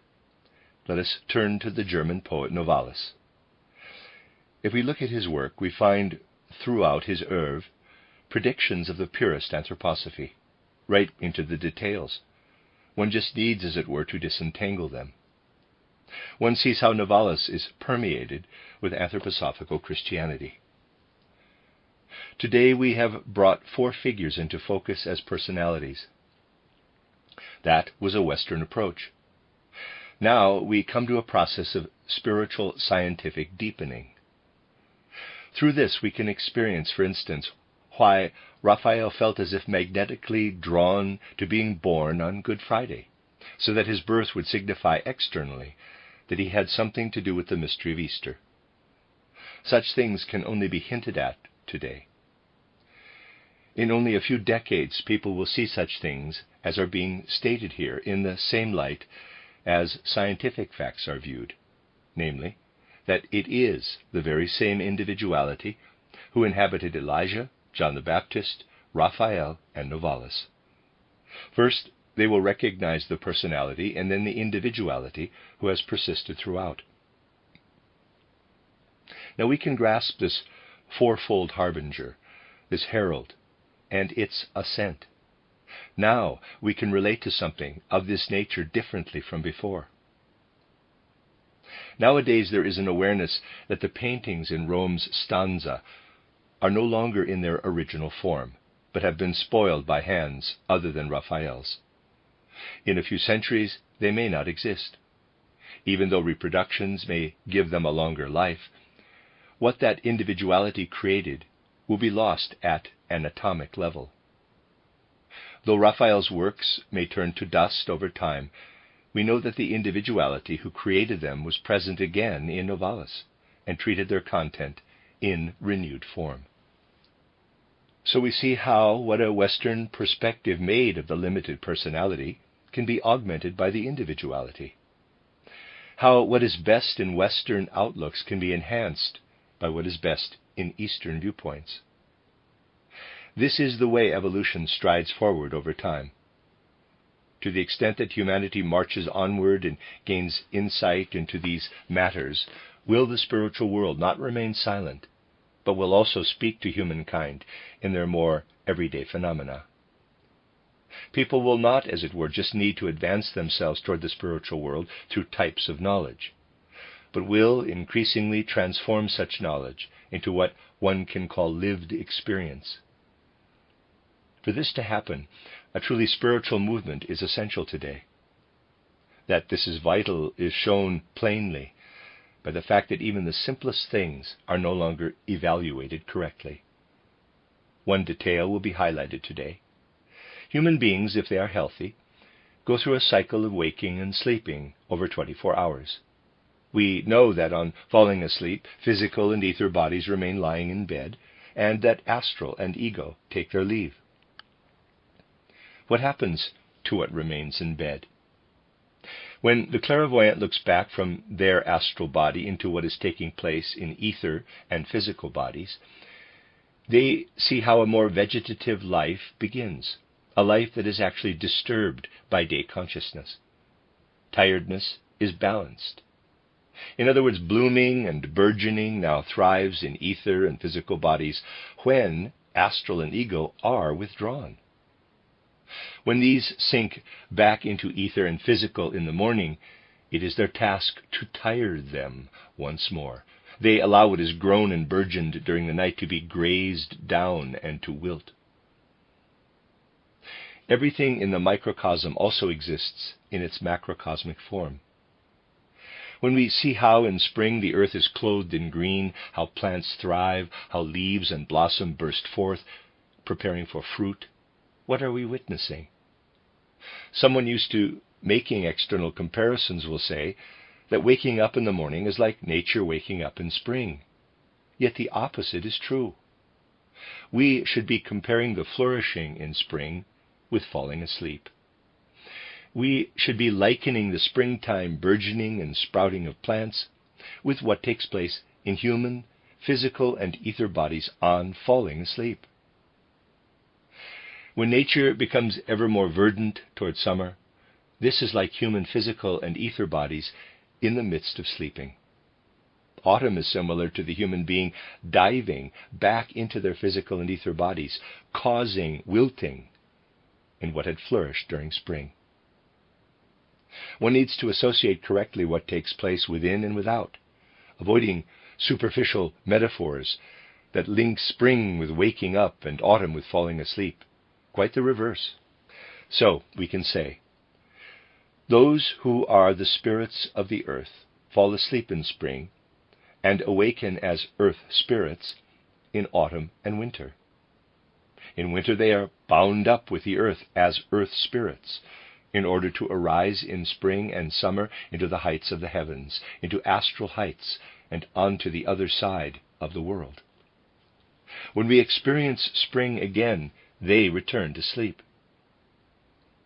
This does not contradict the fact that the earth is asleep now in this hemisphere, now on the other.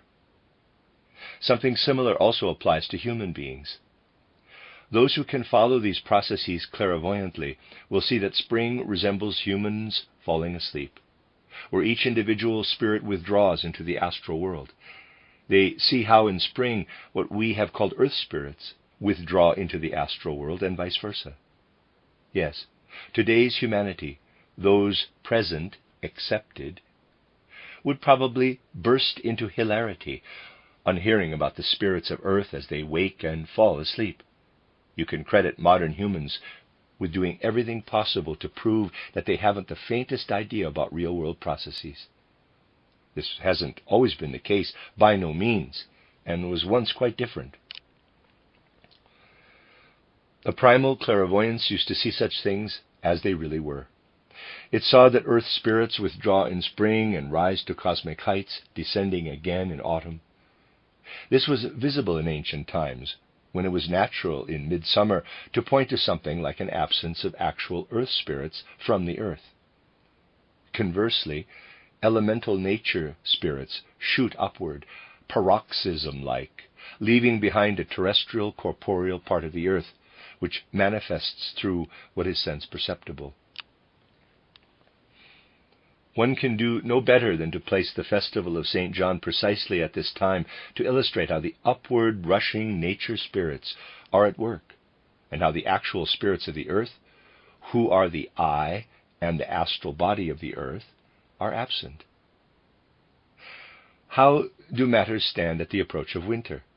The earth wakes up and is connected with its astral body and I. Festivals associated primarily with human spirituality are therefore best set during this season. This is why Christmas takes place in winter. Then, when the earth spirit leaves for the heights, which is the implication at Easter, people would ascribe this taking leave of the earth, this entering into astrality, to the relationship between sun and moon. In looking into all these questions, we are united in a wondrous way with ancient clairvoyance, showing us what can be seen when elements of ancient times jut into that human connection with primal divination. Materialistic perspectives find it natural to opine that they need only to nurture their bodies. They say that it is inconvenient for us in terms of banking procedures and such like to have the Easter festival, sometimes early, sometimes late in the year, and this should be regulated so as not to disrupt commerce and industry. They say let's insist that Easter be celebrated on 1st April every year. That would just suit a materialistic age devoid of all connection with the spiritual world.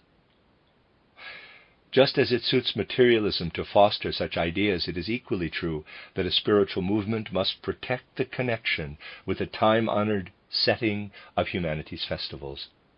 We will not in any way be prevented, especially with regard to practical activities, from doing what is commensurate with a spiritual view of the world. This needs to be expressed in everything that is planned for you in our title Soul Calendar, which will, of course, seem risible to the world at large. Nor do we wish to deprive them of it, even though they consider us fools. The calendar expresses how we need to hold fast to our connection with ancient times. In the illustrations created by one of our dear and honored members, you will find a renewal of what had become dry and barren.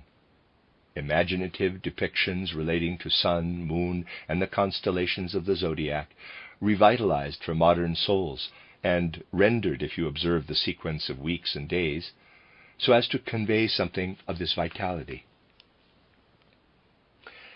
Were you to ask yourselves, how can one conceive of this oneself? Just look at the soul calendar, whose mediations are the result of many years' occult research and experience. If you activate these verses in your souls, you will see that what constitutes the connection between potency of spiritual worlds and your souls will be established over the course of time. Readers aside, I read the word mediations as it is in the book, but it may possibly be whose meditations are the result of many years' occult research and experience. I'm not 100% sure. End of readers aside. What we call the mystery of Golgotha has been treated exoterically, externally, so that it would not shock on first viewing. We created an arc all around it, on which 1912, 1913 is marked. But inwardly the calendar is designed so that the birth of the human eye stands at the beginning. In other words, with the mystery of Golgotha. In addition, the way the year has been reckoned makes it uncomfortable for commercial purposes, but as it is necessary for spiritual life, from Easter to Easter. In this way, something has been created which has grown out of our way of thinking, and which is useful to those who, by using it, can devote themselves more closely than via other means to this path toward the spiritual. It will become ever more obvious, working from a base of unified principles and common fundamental motivation, how issues undertaken within our anthroposophical movement are actually thought through, how each person here is not merely present on a whim, but is disposed, like single building blocks, to connect themselves with and to join in the totality of our work. For this to happen, it is of course vital that in more and more members the light of awareness for this cooperative work is activated, and that every one of us transcends our specialist interests and personal ambitions to direct ourselves increasingly to what unites us. It is of course understandable that members have many personal wishes and aims, things which one person or another wants to bring to the anthroposophical movement. But particularly here, in this place, where selfless cooperation will be needed, if we are actually to bring to fruition what is planned, it must become deeply rooted in our hearts that we can only work productively if our niche interests do not take precedence over what we can contribute to an overarching success, to what benefits the whole, in the manner of the building block simile. Otherwise, no composite whole can be created. This is so exceptionally important. In this context, I believe it would also make real what ought to happen, forming a blueprint for the way in which the anthroposophical movement should evolve. Today I tried to present to you some aspects of our anthroposophically oriented outlook, and in doing so we have created something of a substitute for what was to have taken place this time, but which could not happen, because not all the contractual consents were available, namely, for laying the foundation stone for our Johannesbau, our St. John's building. Let us hope that we can make up for this at a not too distant point. Perhaps we will also, at the same time, be able to lay a foundation stone to revivify the anthroposophical movement as it is intended within the Western world. If we succeed in doing what is right in this respect, then we will be able to offer proof that in every authentic sense of the truth, with which alone we wish our souls to be filled, and without any bias toward sensationalism, we can adopt as our own such occult striving as is needed by today's humanity for its onward development. The end of Lecture 11. You are listening to RudolfSteinerAudio.com. As well, you can hear these podcasts at RudolfSteiner.podbean.com. Please consider becoming a patron. There are two publishing houses, SteinerBooks.org in America and RudolfSteinerPress.com in England, which are the sole publishers of Steiner into English and have given me permission to do these recordings. Please consider patronizing them as well. This is a reading of Collected Works, Volume 143 by Rudolf Steiner, entitled Three Paths to Christ, Experiencing the Supersensible. 14 lectures, translated by Christiana Bryan. This is Lecture 12, given in Zurich on the 17th of December, 1912, entitled Love and Its Significance in the World. When we speak about human beings at their present evolutionary stage, being in need of an understanding of Christ's impetus, the thought may arise as to how it might be for someone who has not heard about Christ's impulse, who has perhaps never even heard the name of Christ. Will such a person have to forego Christ's influence just because they are unaware of Christ's name? Does one have to know what the Christ impulse is in theory for Christ's power to descend into one's soul? Let us clarify these questions through the following observations of human life between birth and death. Human beings step into the world. At first, in early childhood, they are half asleep. We have to learn to experience ourselves, to find ourselves as an I or ego, and our soul life is ever more enriched by absorbing all that is allotted to this I. When nearing death, this soul life is at its richest and most mature, which is why we can ask the weighty question, how do matters stand with our souls when our bodies decline?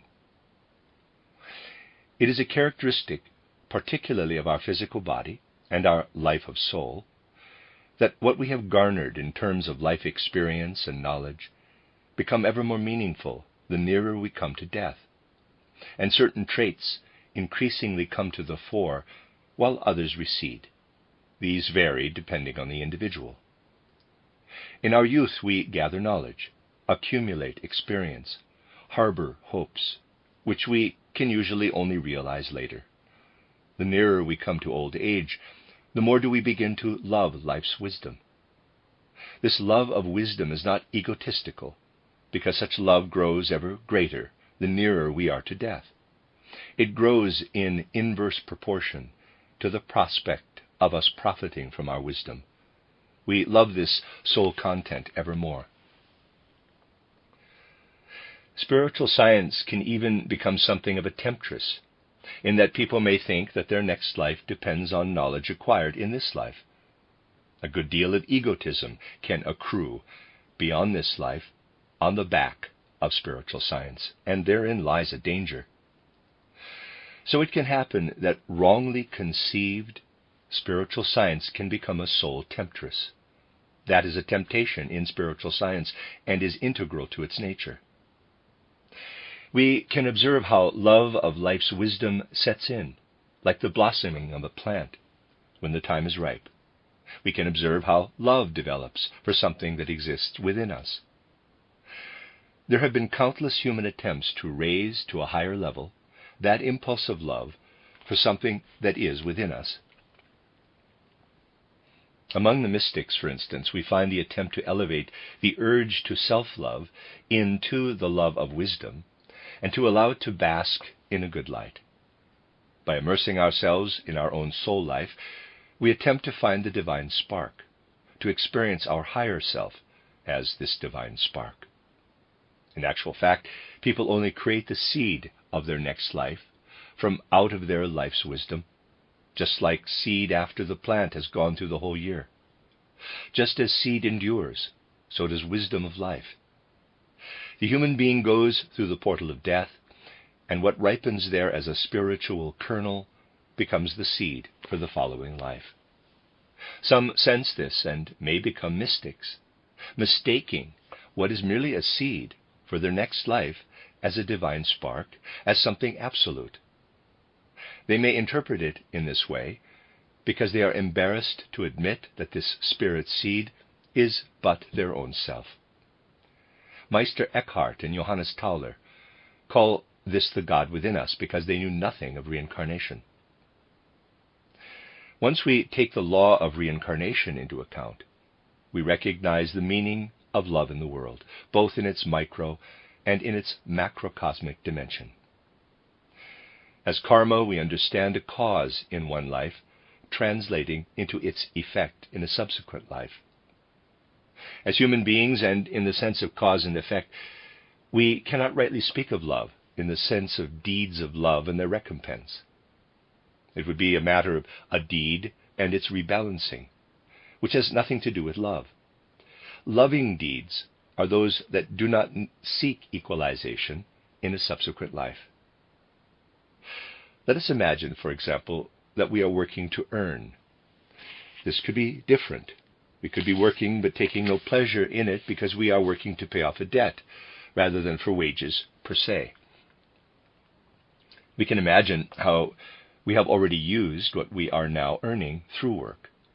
We would prefer not to have run-up debts, but now need to work to pay them off. Now let's transpose this example onto our human behavior in general.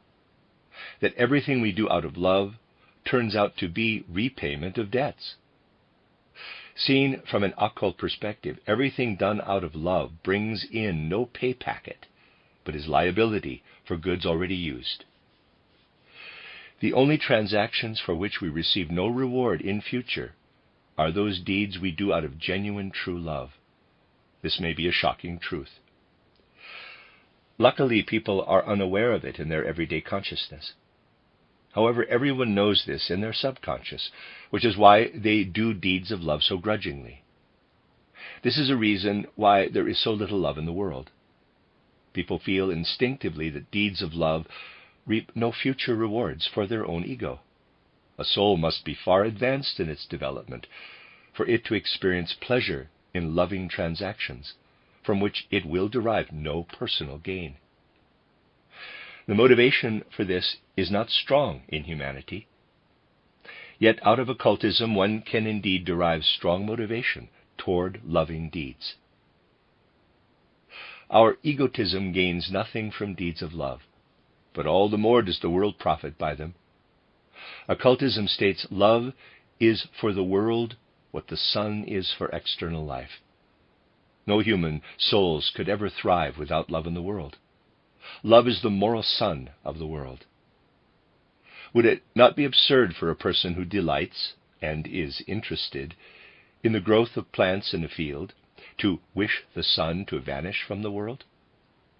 Transposed into moral terms, this would mean one has to have an interest in beneficent evolution, succeeding and struggling through into human relationships. It would be wise for us to have spread as much love as possible across the earth. What can spiritual science give us? We learn facts about earth evolution, about the spirits of the earth, about its surface and its changes, about the development of the human body, and so on. We learn in detail about what lives and weaves throughout evolution. What does this mean? What does it mean if people do not wish to hear anything about spiritual science? They are not interested in what is there. Because whoever doesn't want to know about Saturn or the nature of the sun or ancient moon also doesn't want to learn about the earth. It is lack of interest, the crassest egotism, when people do not have the interest to find out about the world. It is a human duty to be interested in all existence. Let us long to love the sun with all its creative power, with its love for the earth and for human souls to flourish. Learning how the earth has matured ought to be spiritual seed sowing for a love of the world, because a spiritual science without love would be a danger for humanity. We should not preach about love, but this love must and will enter the world by means of us knowing about and spreading what is really spiritual. Spiritual science must be one and the same as genuinely loving action and loving deeds. Sense-based love is the origin of what is creative, of what is in the becoming. Without sensory love, nothing sensory would exist in the world. and without spiritual love, nothing spiritual arises in evolution. When we practice love, when we nurture love, forces of genesis, forces of creativity are poured out into the world. Should we justify this with reason? After all, forces of creativity have had to cascade into the world before us and our reasoning. Certainly, as egotists, we can deprive the future of creative powers, but we cannot extinguish those deeds of love and those powers of creation from the past, for we owe our existence to past deeds of love. However strong we are as a result of these deeds of love, just as strongly are we indebted to the past, and however much love we can muster is debt repayment for our existence. We will therefore understand the deeds of a highly evolved human being, because a highly advanced human being will have greater debts toward the past. It is wise to repay one's debts through deeds of love. The impetus toward love grows with the advancement of a person. Wisdom alone does not suffice. We'd like to bring before our souls the significance of love in the way the world works. Love always points to our life's indebtedness to the past. And because we gain nothing from paying our debts to the future, we ourselves do not benefit from our loving deeds. We need to leave our deeds of love behind us in the world where they are, though incised onto spiritual world events. We do not perfect ourselves through our loving deeds, only through other deeds, but the world is enriched by our deeds of love, because love is the creative element in the world. In addition to love, there are two other powers in the world. How are these to be compared with love? One power is strength or might, potency. The second is wisdom. In terms of strength, one can speak of weaker or stronger power and of almightiness or omnipotence. Similarly with wisdom, where there are stages of wisdom on a gradient up to all-knowingness, to infinite wisdom. To speak of love in such graduated terms makes no sense. What is all-lovingness? A love of all things. We cannot speak of escalations of love in the same way as incremental steps in wisdom or power, ascending to infinite wisdom or omnipotence. Our own being becomes more complete through such enhancements. But this is not the case if we love a couple of beings or more. This has nothing to do with the completion or augmentation of our own selves. Love for everything alive cannot be compared with almightiness. Concepts of size or increase cannot readily be transposed onto love. Can one assign to the divine being who works and weaves throughout the world the predicate of almighty? Judgments on a feeling level need to be silent here. Were God almighty, he would do everything that is done, and human freedom would be impossible. God's almightiness would exclude human freedom. The omnipotence of God is doubtless not present if humans can be free. Does divine being possess all-knowingness? Since the striving for God-likeness is humanity's loftiest goal, our striving ought to aspire to omniscience. Is omniscience our ultimate prize? If omniscience is the ultimate asset, then each moment must surely open up a vast gulf between human beings and an all-knowing God. Humans would be continuously conscious of this abyss. Were it the case that God possessed the ultimate prize of omniscience, yet had withheld it from humanity. The all-encompassing attribute of divinity is not omnipotence, neither is it omniscience, but it is love, the quality within which no further graduated enhancement is possible. God is full of love, is pure love, is, as it were, born of the substance of love. God is pure and total love, not the highest wisdom, nor the mightiest power. God retained the love, but shared the power and the wisdom with Ahriman and Lucifer respectively. Power with Ahriman, wisdom with Lucifer, so that human beings might be free and under the influence of wisdom take their onward course. When we seek the source of all creativity, we arrive at love. The very basis of all life is love. A different impetus is at work within evolution, which leads all beings to becoming ever mightier and wiser. Perfection is reached through wisdom and power. The way in which wisdom and power evolves and changes throughout evolution can be seen in humanity's own development. We have been in continual development, and then the impetus of Christ appears. Christ, who entered humankind through the mystery of Golgotha. Love did not therefore enter the world piecemeal, but love streamed in as a complete, perfected unity. Human beings are gradually able to take up this impetus. The divine impetus of love is a unique and singular intervention, one needed as an impulsion for all earth. True love is not capable of decrease nor increase. Love is of a completely different nature from wisdom and power. Love awakens no hopes in the future. Love is advance payment for the past. It is in similar terms that the mystery of Golgotha stands within world evolution. Did divinity then owe something to humankind?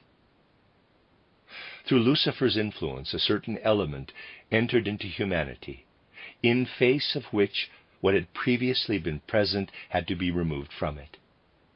What had recently entered led to a downward decline, to counter which the mystery of Golgotha brought the possibility of paying off all debt. The impetus of Golgotha did not come to absolve us of the sins committed over the course of evolution, but so that what had entered into humanity through Lucifer should receive its counterweight. Imagine that someone knew nothing of the nature of Christ Jesus, knew nothing about what is conveyed in the Gospels, but that they knew the radical difference between the natures of power and wisdom and that of love. Such a person, though they knew nothing of the mystery of Golgotha, is in a genuinely Christian sense a Christian.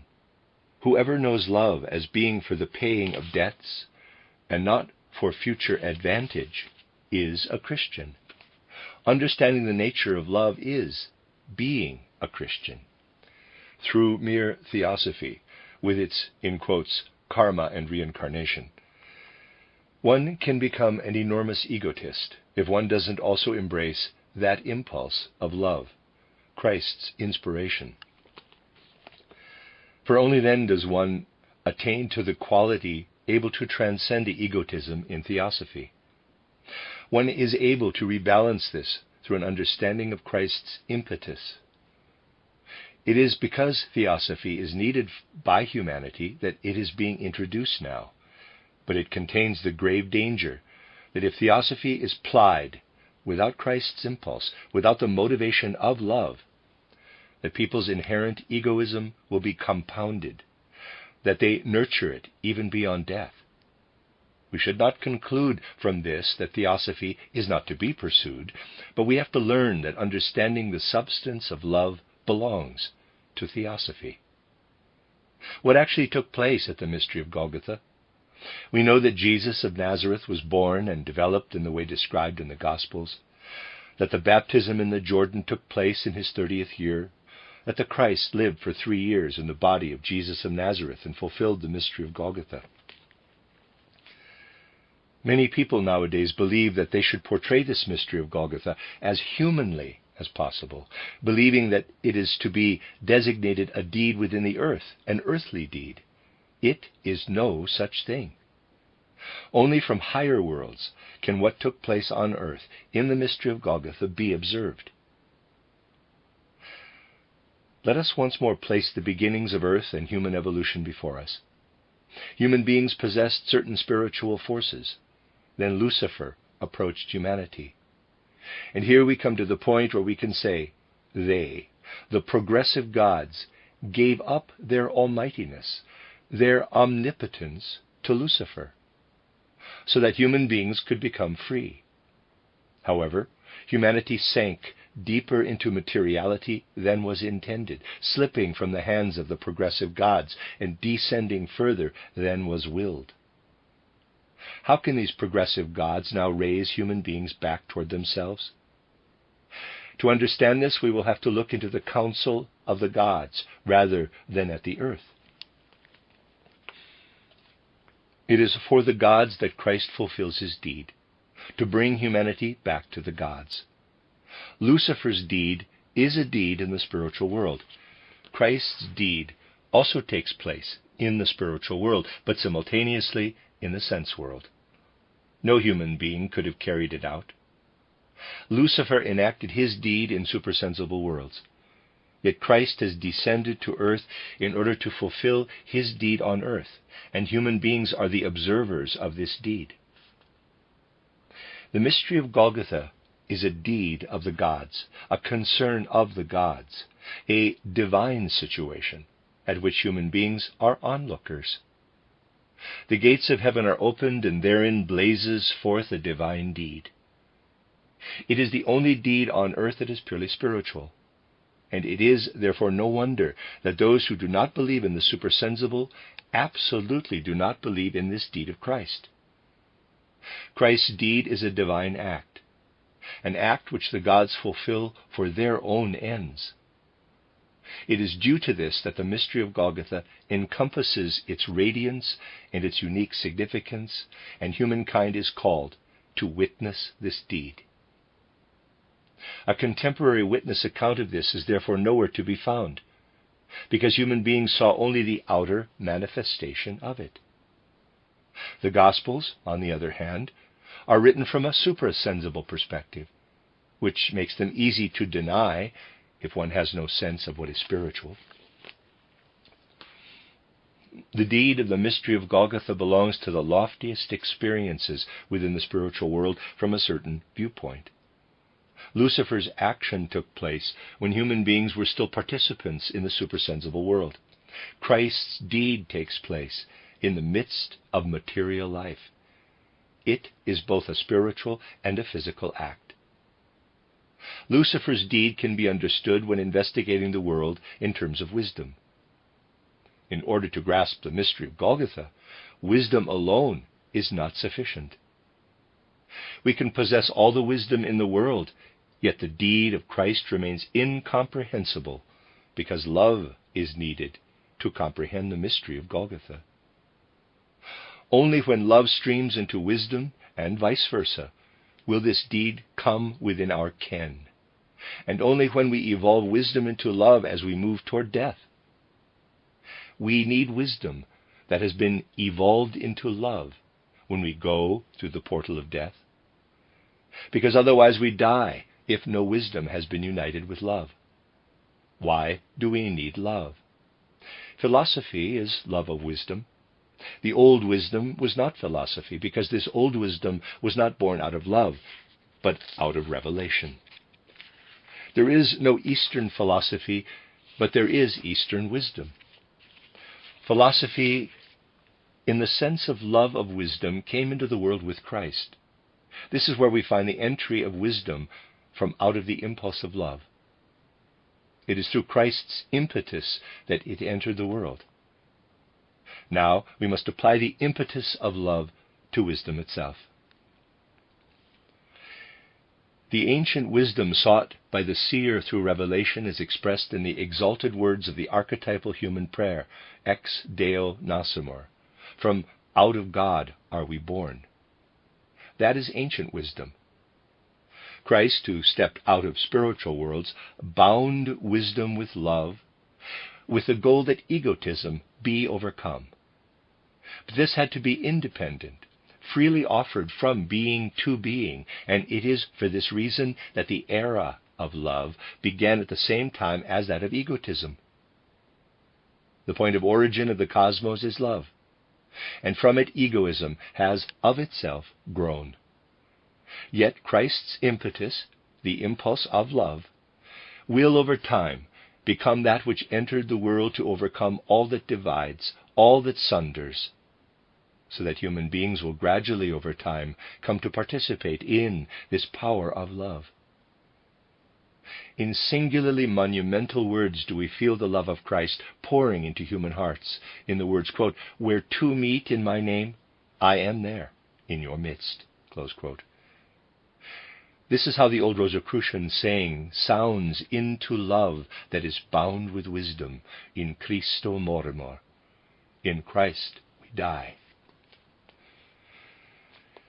Jehovah predisposed human beings to a condition of group soul adherence, so that love would permeate blood relationships. As a personality, he lives through Lucifer. Originally, humans lived in confraternity with others, followed by a time of divisiveness caused by the Luciferic principle, which promoted independence and selfishness. Evil entered the world with this selfishness.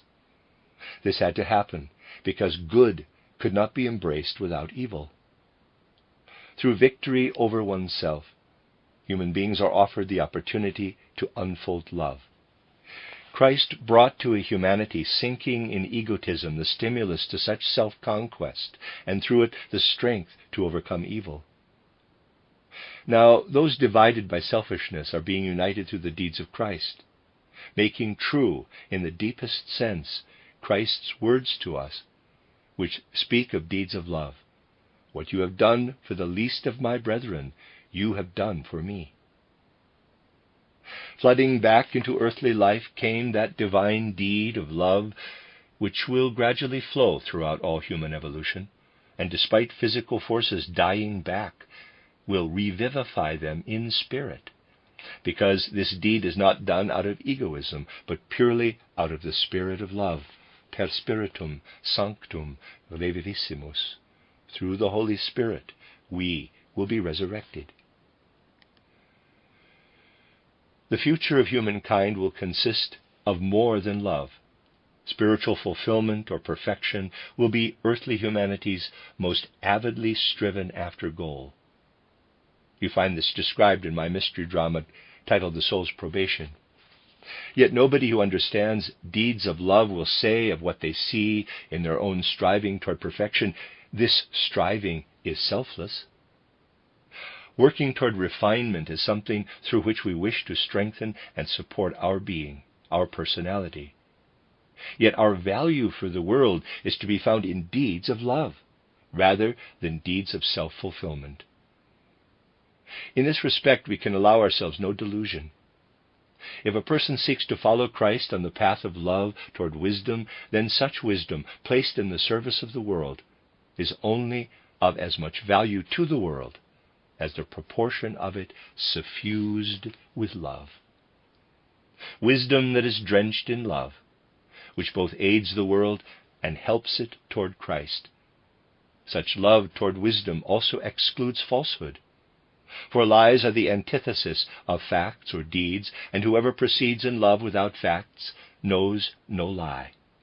Lies stem from egoism, without exception.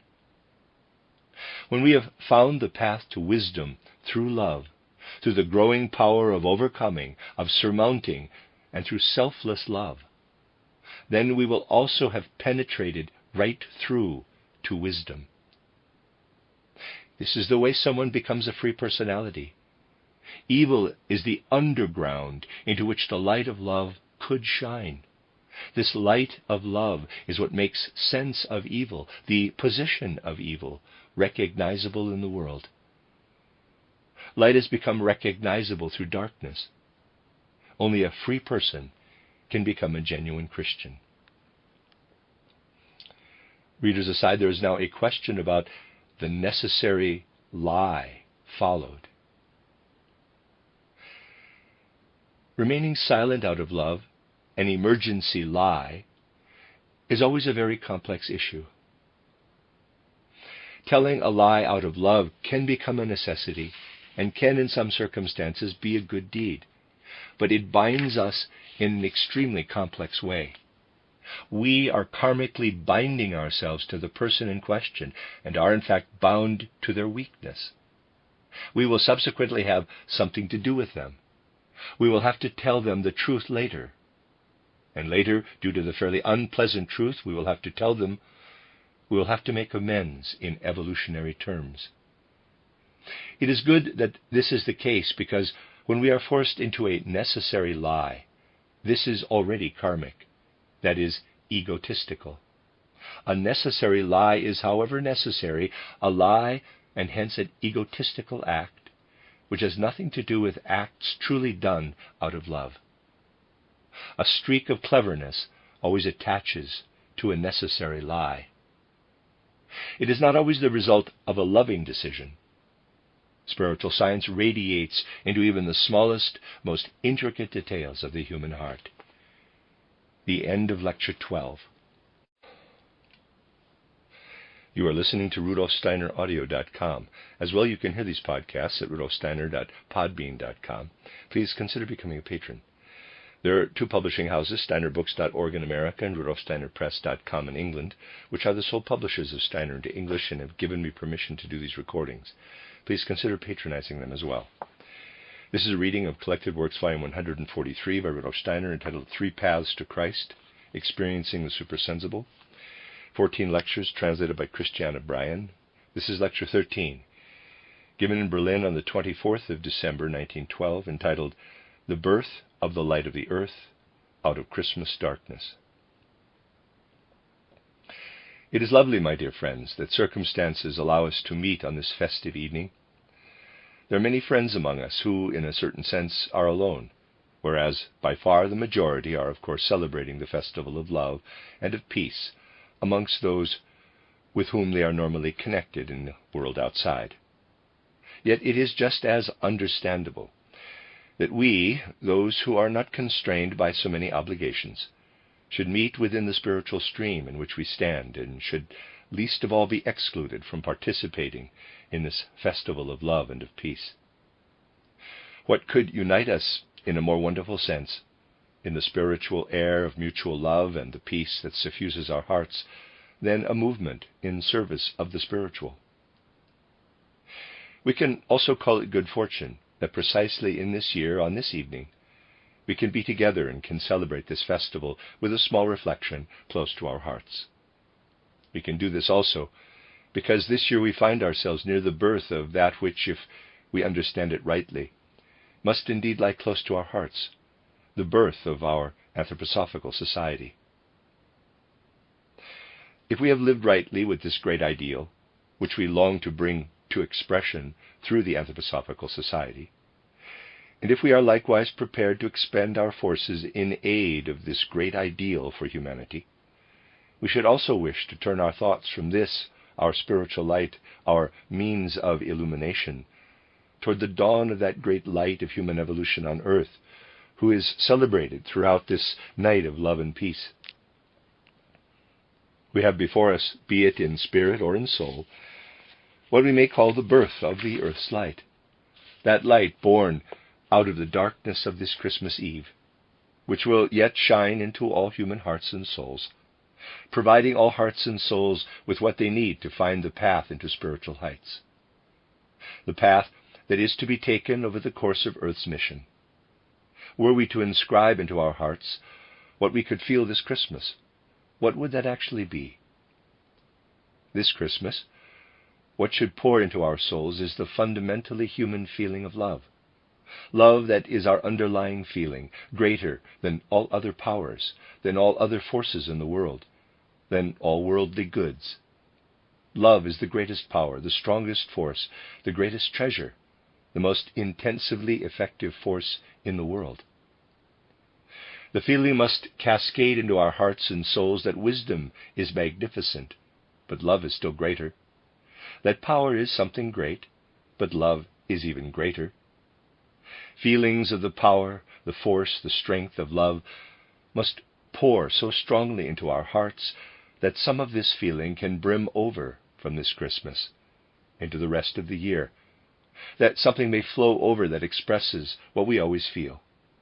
We ought to be ashamed if we do something in any hour of the year which cannot stand its ground in spiritual face of this night, during which we long for the omnipotence of love to pour into our hearts.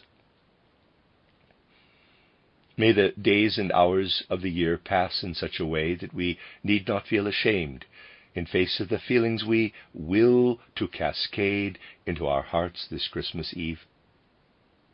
If we can feel and sense in this way, then we are feeling in harmony with all those beings who wish to bring the significance and implications of Christmas closer to us, as also the relationship of Christmas with the entire Christ impetus in earth evolution. We face this Christ motive, whose significance, we might say, is threefold. At Christ's festival, we can see in all its stature the threefold form of this Christ impulsion. One form directs us toward the Gospel of St. Matthew. The being born, whose birth we are celebrating this Christmas, enters human evolution in such a way that three pinnacles of humanity, three representatives of exalted magic, approach in order to glorify the regal being who has entered human progress. In quotes, kings, in the spiritual sense of the word, arrive to pay homage to the great spiritual king who appears in the form he could attain due to an exalted being, such as Zarathustra once was, having undergone stages of his development in order to succeed to the stature of the great spirit king, to whom the Magi kings sought to render homage. This is how that spirit king of the Matthew Gospel appears to our spiritual gaze, by bringing into human evolution an endless fount of goodness, an endless fount of mighty love, such goodness and love as feels call to action against human evil. We therefore see in a second form the spirit God stepping into human evolution, such that enmity, which must exist toward a spirit king, feels challenged in the person of Herod, so that the spirit king has to flee from the opponent of spiritual kingship. This is how he appears to our spiritual vision in majestic, magical glory. For our spiritual eye, EYE, to our souls, there emerges the wondrous image of the spiritual king, the reincarnated Zarathustra, that most noble flower of human evolution, and how he progressed from incarnation to incarnation on the physical plane, and the wisdom which fulfilled enlightenment brought about. We see him surrounded by the three Magi, spirit kings, and themselves flowers and zeniths of human evolution.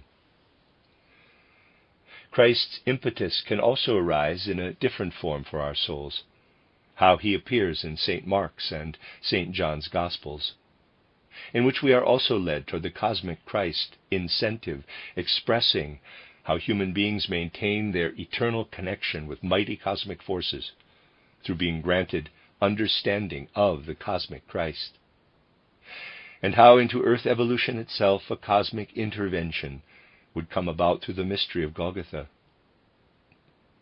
As something endlessly greater and mightier than the spirit king surrounded by the Magi, before our spiritual eye there appears that vast cosmic being who is to take possession of a human bearer, who as spirit king is the acme and flower of earth evolution itself.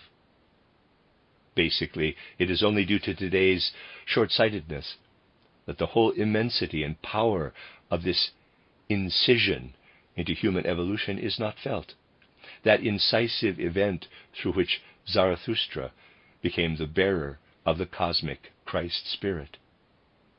If the whole significance is not also felt of what was being prepared as Christ's bearer at that moment in human evolution, and which we celebrate in a Christian Christmas festival. When we delve into human evolution, we see on every side how deep this incision into earth evolution, this Christ event is. Let us feel it through suitable reflections this evening, so that from it some elements may radiate into our other anthroposophical deepening and immersive activities. Much could be added to this, It could be shown how in times when the spiritual was closer, a new spirit entered humanity, as distinct from what had reigned over and influenced Earth evolution during pre-Christian times. A figure was created, for instance, a figure who actually lived and who exemplifies for us the effect on an early Christian soul exerted firstly by complete immersion in ancient pagan spiritual knowledge, and then experienced how everything changed in their soul when all the ancient pagan knowledge was freely and non-judgmentally faced with Christ's impetus. Today we tend to understand a figure such as Faust better. We feel in such a figure, which the more recent poet Goethe, as it were, reawakened, how the highest human striving is expressed. Yet we also sense that the prospect of the deepest guilt ought also to be expressed. Disregarding the strength wherewith more recent poetry can endow artistry, one could say, the depth and significance once residing in a soul can be felt if one immerses oneself in the poetry of the Greek empress Eudocia, who revived the ancient legend of Cyprian. This depicts a person still living fully in the world of pagan gods, yet in whom a persona was interwoven who, some time after the mystery of Golgotha, was wholly devoted to pagan mysteries, forces, and powers. It is a lovely scene in which Cyprian becomes acquainted with Justina, who is already deeply moved by Christ's influence and is devoted to forces portrayed through Christendom. She is presented with the temptation to be diverted from her path into service of ancient pagan magic.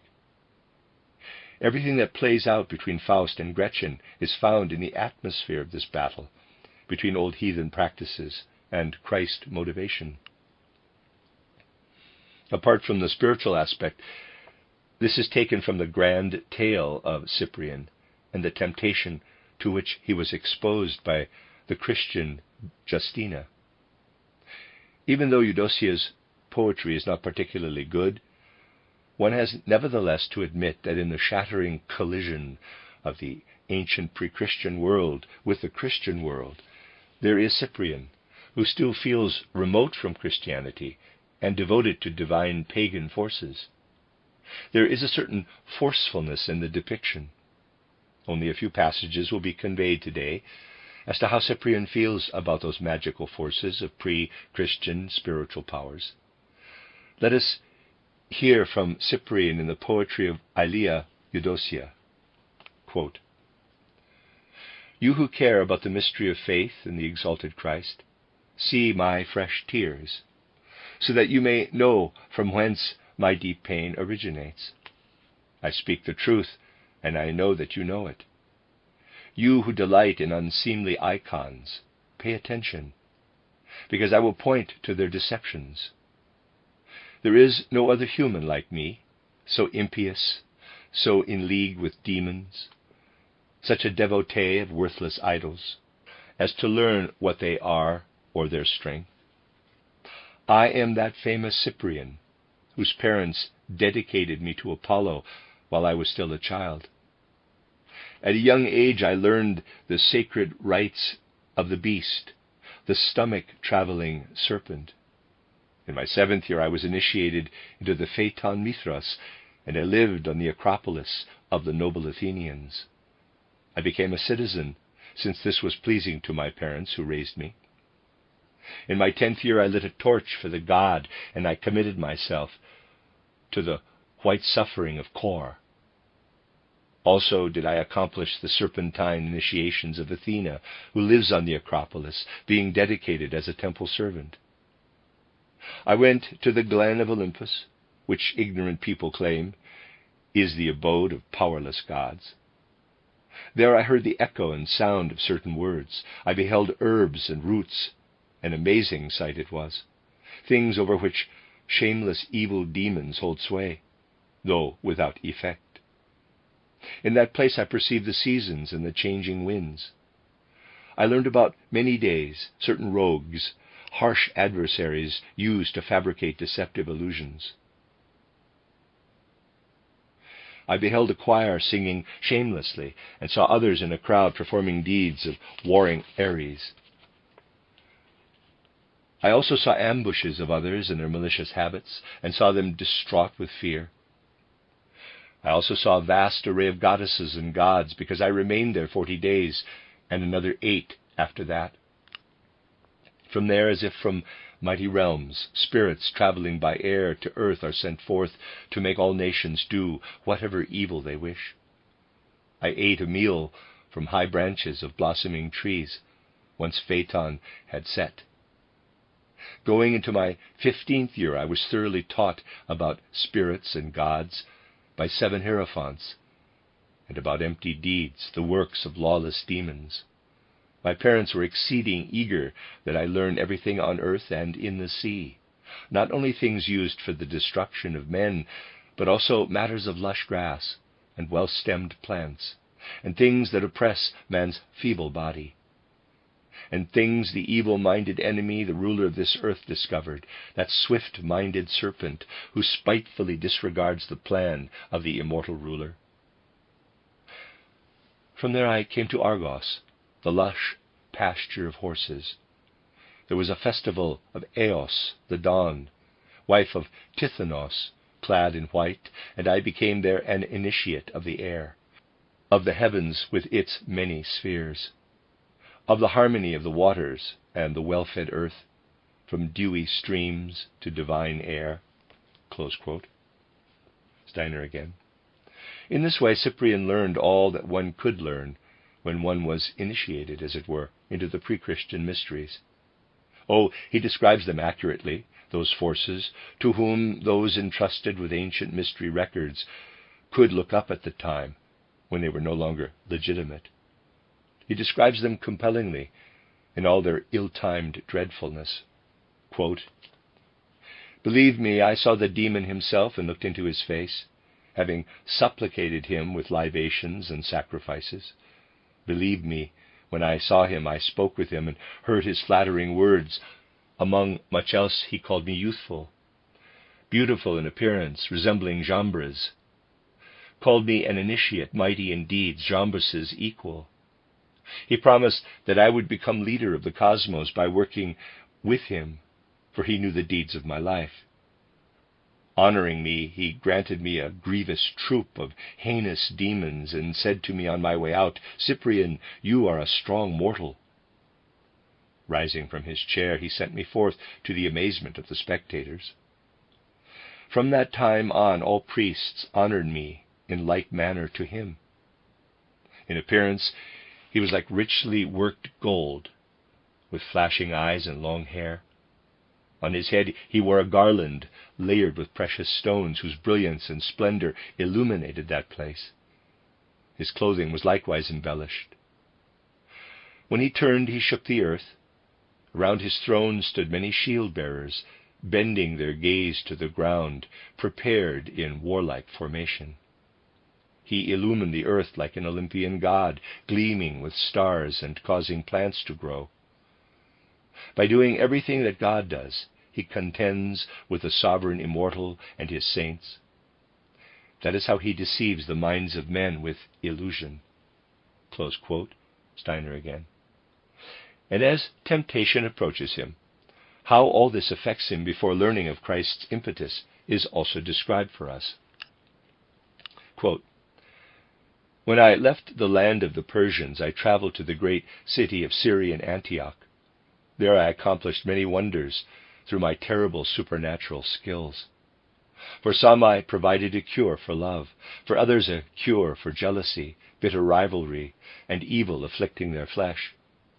In that city a certain lover, Aglaïdas, sought me out, begging me, as did many others, on his knees for the sake of a maiden named Justina, that he might make love to her. That is when a demon first appeared fickle to me. The many legions he commanded were gathered around the Holy Virgin, but returned unsuccessful. The Virgin's faith rendered Aglaïdas' helpers unconscious, rendering them powerless. Aglaïdas suffered many sleepless nights, and used my magic skills and the enemy's attacks for 7 weeks, and 3 further thereafter. Then the leader of the demonic horde with his servants waged war against the Virgin. For not only had Eros tamed the young Aglaïdas, but he had keenly touched my heart as well. Close quote, Steiner again. Out of the confusion into which the ancient world had entangled him, Cyprian is healed through Christ's influence. What we encounter in Faust had, as if been foreshadowed, but is now saturated in greater poetic power. Ancient magic is rejected in order to understand Christ's impetus in all its majesty. Such a figure really shows us, in something of a reprise, how in the first centuries of our era such a figure of dual aspect was experienced in what we have just brought into focus for our souls. A third figure, like a third aspect of Christ's impetus, which can show us how we can feel united with everything associated with the word theosophy, with everything that is human, is something uniquely depicted in St. Luke's Gospel, and which affected those later depicting Christ's influence. How he is prepared as a child, in that love and simplicity and inherent unconsciousness which we encounter in the child in Luke's Gospel, Christ's impulse was well suited to being presented to all hearts. Everyone could feel connected with what was presented so simply and with a child's childlikeness, yet which spoke so mightily and powerfully to human beings in Luke's Gospel, and which does not tell of magi kings appearing to shepherds in the fields. The being described in St. Matthew's Gospel appears at the zenith of human potential, while spiritual, magical kings come to pay homage. The child of Luke's Gospel appears in all simplicity, outside human evolution, initially as a child, unwelcomed by the great and good, but adored by shepherds in the fields. The child of Luke's account is not placed within human evolution in such a way as to draw our attention to evil in the world, and how it would be challenged by his royal spiritual power.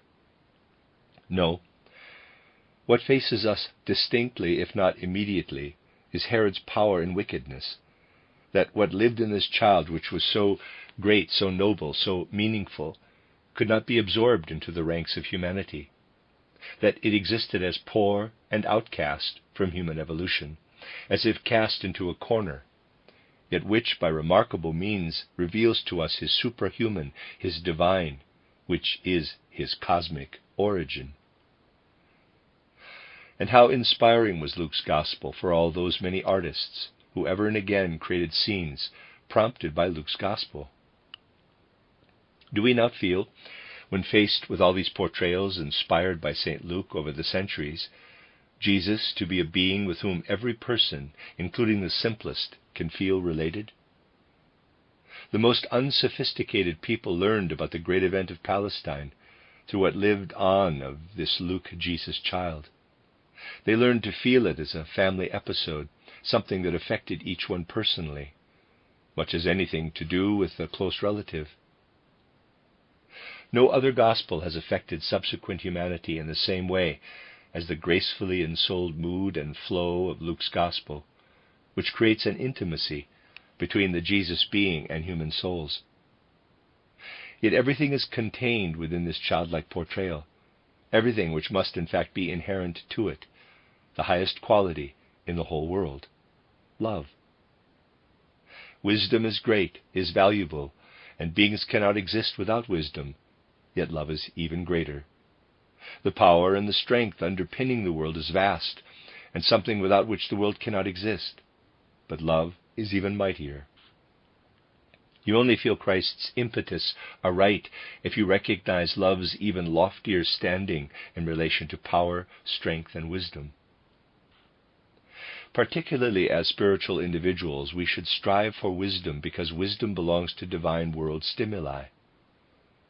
That wisdom is worth striving for, that wisdom must be the holy trove that makes progress possible, is about to be presented in the first scene of the drama titled The Soul's Probation, showing that we should not allow wisdom to rule us, but must tend wisdom in order to ascend the ladder of human evolution. Wherever wisdom exists, two aspects coexist: the wisdom of the gods and the wisdom of Luciferic powers. In all circumstances do beings seeking wisdom come close to the enemies of the gods, the host of light bearers, the hordes of Lucifer. There is therefore no divine, all-wise omniscience, because an opponent to wisdom is always present: Lucifer, the might and the power. It is through wisdom that the world is grasped, is understood. It is seen and illuminated by wisdom. The world is upheld by power and strength. Everything that comes into existence comes into being through the power and might within being. And we would exclude ourselves from the world were we not to seek our part in the power and might of the world. We witness the world's power and might when lightning flashes through clouds. We perceive it when thunder rolls, when rain cascades out of heavenly spaces, fructifying the earth, or when rays of sunlight pierce the earth, awakening the dormant seeds of plants. We see power and strength in the forces of nature working downward into the earth in the rays of the sun, bestowing healing in the powers of rain and clouds.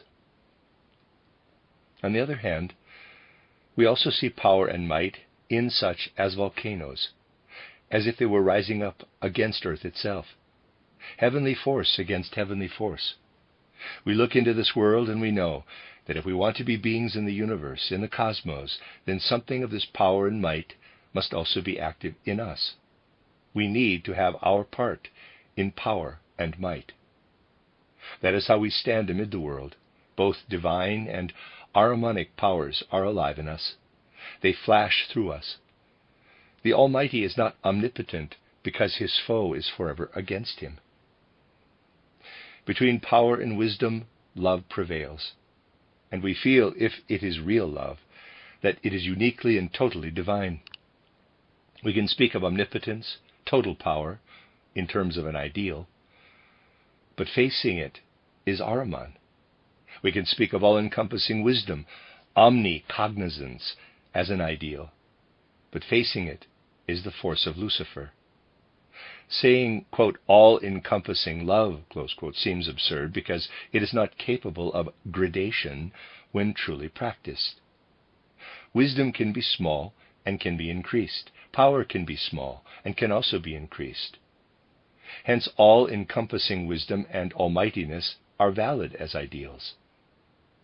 Cosmic or worldwide love, we feel that the concept of all love, love of all, cannot be included in this, because love is something singular, sole, and unique. The way in which Luke's Gospel describes Jesus to us, he appears as the personification of love, yet he appears as this embodiment of love between wisdom or omniscience and omnipotence. He appears in this way because basically he is a child. The only heightening of qualities common to a child is added that of abandonment, of being marginalized into a corner of humanity. The pinnacle of humankind is already visible in his child's disposition. Wherever we may look in the wide universe, there is nothing so singularly created out of wisdom as this wondrous and quite pristine form, as this child's organism. Just as all wisdom appears in this child's physical body, it also appears in his ether body, where the wisdom of cosmic powers is expressed. Likewise in his astral body and his eye capital. The child lies there like an extract, an essence of wisdom. When all this is also abandoned in a corner, as is the Jesus child, then we feel an image of perfection, concentrated cosmic wisdom lies abandoned there. Omnipotence also appears personified, embodied in the child lying there, as described by the St. Luke Gospel. The relationship of almightiness to the child's body and infant being can be felt by anyone who has dwelt upon what divine powers and forces can achieve. Bring to mind the power of natural forces and potencies when weather is in control. Conjure up those violent forces of nature active in subterranean realms. think of all the simmering and seething of universal powers and forces, all that is combined when benevolent and harmonic forces combine, how they rage and thrash. And now, imagine that everything storming and stirring is pushed and cleared away from a minute patch, so that in this tiny space the miraculous structure of a child's body can lie apart and in isolation, for it must be protected. Were he not for an instant sheltered from the power of natural forces, he would be swept away. Here you feel what it is to be placed in almightiness, and with this you feel what the human soul can sense when it gazes without prejudice at what the Gospel of Luke expresses.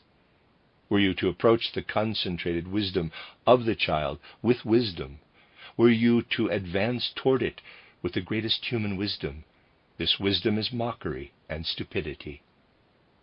For it cannot ever be as great as the wisdom expended, so that this child's body might lie before us. The loftiest wisdom remains stupidity, and is obliged to stand in awe before this child, venerating celestial wisdom, but knowing that it can never reach such heights.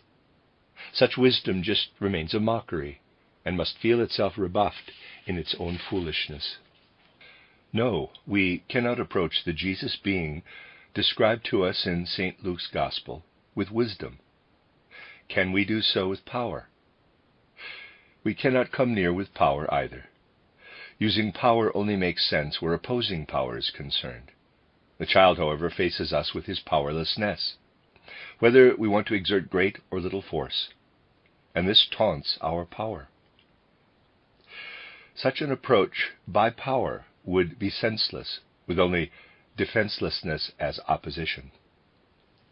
This is the wonderful thing about Christ's impetus, that its preparation in the child Jesus is placed in just this way in Luke's Gospel, so that however wise we may be, we cannot approach with our wisdom and just as little with our power. Everything that usually binds us to the world cannot come near the Jesus child, as he is portrayed in St. Luke's Gospel. Only one single quality can draw near, not wisdom, not power, only love. The only possible thing to bring toward the being of the child is boundless love. The power of love and the soul justification, the unique significance of love, is what we can feel so deeply when we allow the Luke Gospel to work upon our souls. We live in the world, and no one should mock worldly imperatives. It would mean denying your humanity and betraying the gods were you not to strive for wisdom. Every day and every hour of the year is well used, in which we convince ourselves that it is our human duty to strive for wisdom. Every day and every hour of the year demand that we become aware how we are placed into the world, how the play of the world's forces, powers, and almightiness pulsates throughout creation. There is one moment when we may forget this while remembering the Gospel of St. Luke. When we think of the child who is more defenseless, yet far wiser than any human child, and in whose presence the most exalted love is justified, in whose presence wisdom must halt, in whose presence power must stand still. Thus we can feel how significant it is that precisely this Christ child, welcomed by the shepherds, is presented as the third aspect of Christ's impetus, alongside its great cosmic aspect, alongside its spiritually regal aspect, and its childlike aspect. The spiritual royal aspect draws near to us, reminding us of supreme wisdom. The ideal of omniscient wisdom is placed before us. The cosmic aspect draws closer to us, showing us that through the child the entire course of earth evolution is shaped anew. The highest power is shown to us through its cosmic impact. Power so mighty that it can even overcome death.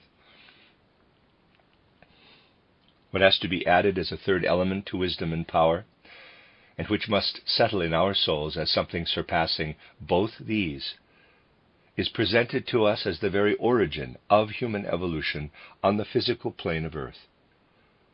This has been sufficient to bring home to humankind through the ever-recurring depiction of Jesus' birth at Christmas, the vast significance of love in world and human evolution.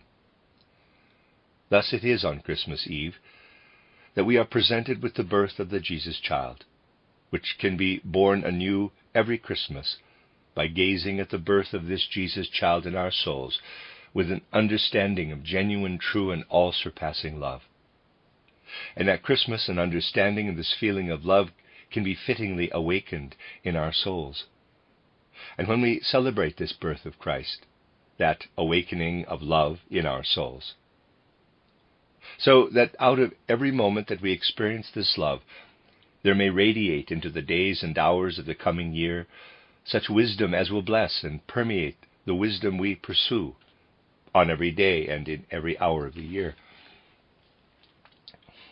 It was through this emphasis on the impact of love, even in Roman times, that Christianity entered into human evolution in a remarkable way. That an element could be found in souls who grow closer, not due to something with which the world has endowed them, but because of what human souls of themselves possess. There's always been the need for human closeness through love. But as the mystery of Golgotha approached what had become of it in the Roman world, it had become Saturnalia. In the days following the 17th of December, when differences in rank and status were suspended, people mixed with other people. Civic strata ceased to matter. Everyone addressed each other in familiar terms. External influences were brushed aside. But for fun and as jokes, children were also given Saturnalia presents, which later became our Christmas presents. That refuge was taken in joking and horseplay to enable social differences, usually pertaining, to be abandoned. This is the state to which ancient Rome had come. Into the midst of this, something new arrived around this time, in which people no longer resorted to japes and jesting, but aspired to the spirit, to what was highest in their souls. In this way did equality between people become established at the time when in Rome it took the form of the boisterous Saturnalia.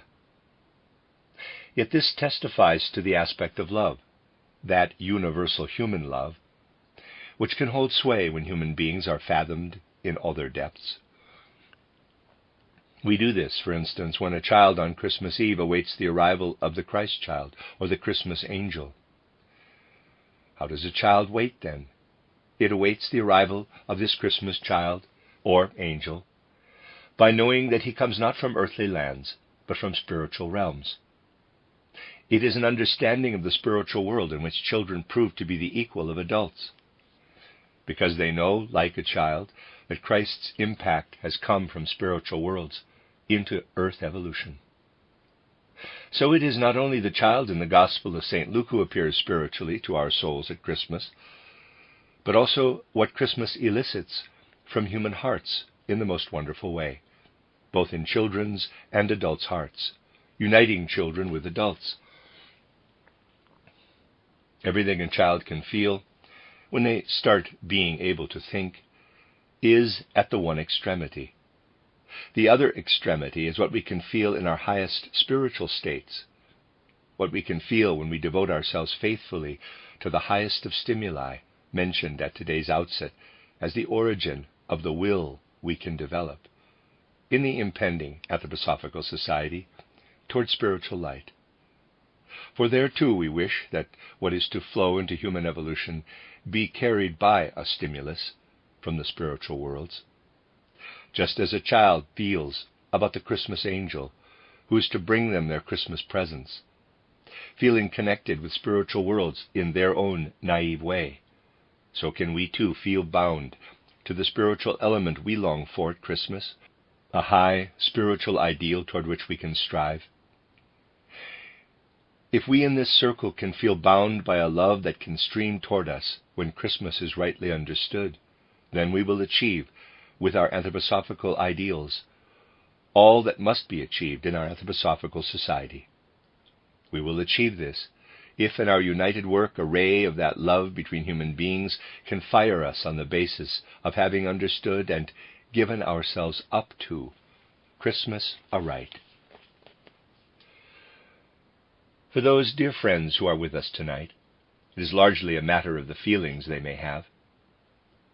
Even if you are not sitting around a Christmas tree in the traditional manner of these times, yet you, our dear friends, are indeed sitting around a Christmas tree.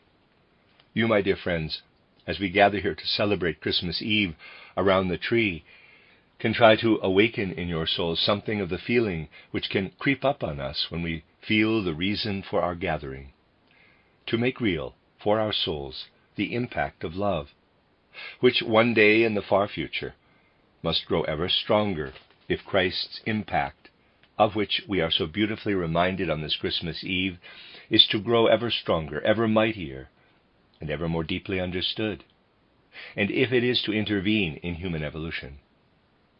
It will only intervene if souls can be found who understand Him in all His significance. Understanding in this realm includes love, which we can acknowledge in our souls as the most beautiful element in human evolution, precisely on this night, when we allow our souls to be pierced with a spiritual view of the Jesus child, that child introduced to us, rejected by most of humankind, abandoned in a corner, born in a stable. Likewise viewed externally, the child joining human evolution and welcomed by those spiritually simple poor shepherds.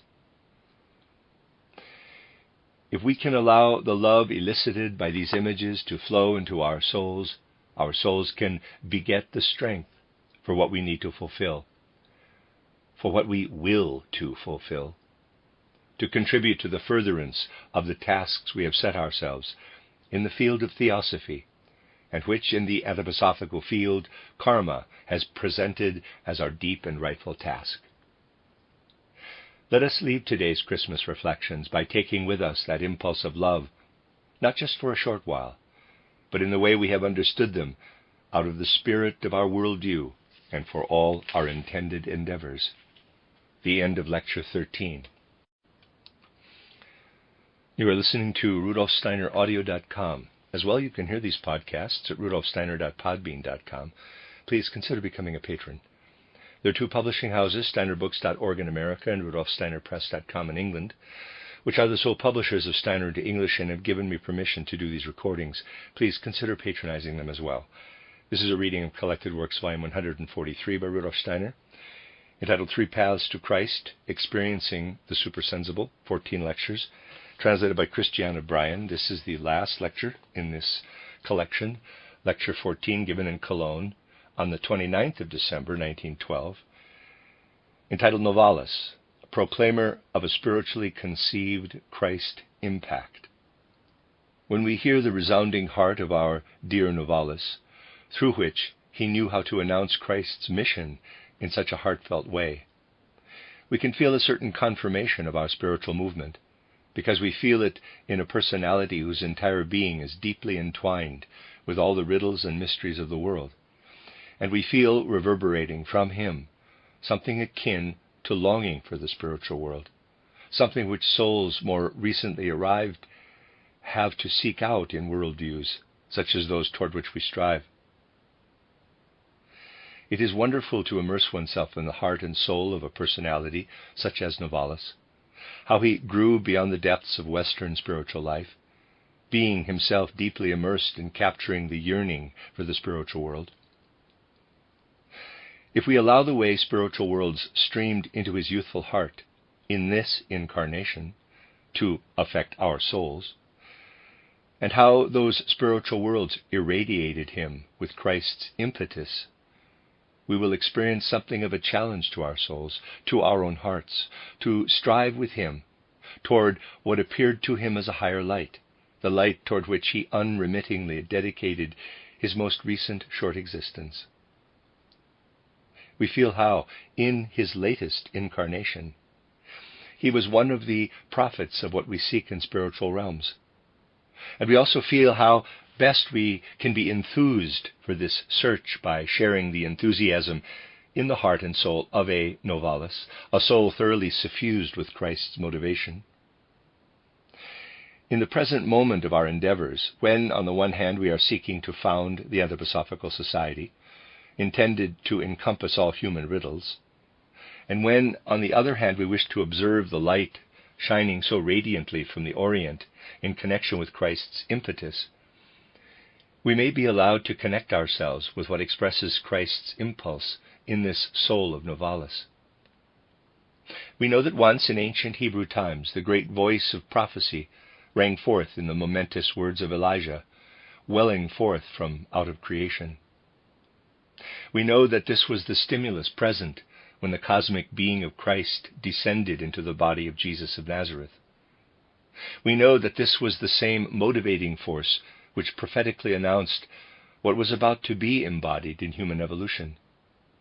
We know further that this spurred the soul of Raphael to magically reveal for human gaze the boundless mysteries of Christianity.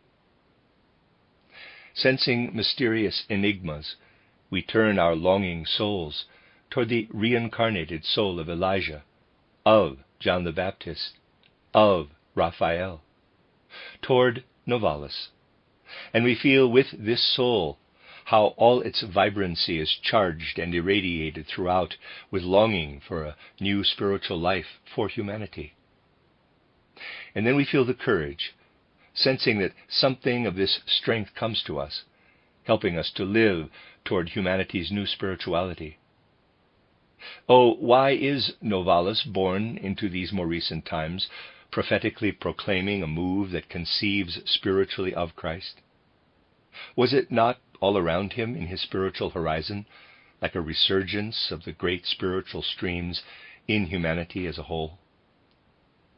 Novalis grew out of circles in which spiritual life itself glowed like a first declaration of a theosophical, anthroposophical worldview in the Western world. In the radiance of a Goethe sun and a Schiller sun, did this Christ-longing and weaving soul mature towards Christ's influence. What sort of spiritual stream was alive in Goethe? How is spiritual sun quality expressed through Goethe as it radiates out into his young contemporary?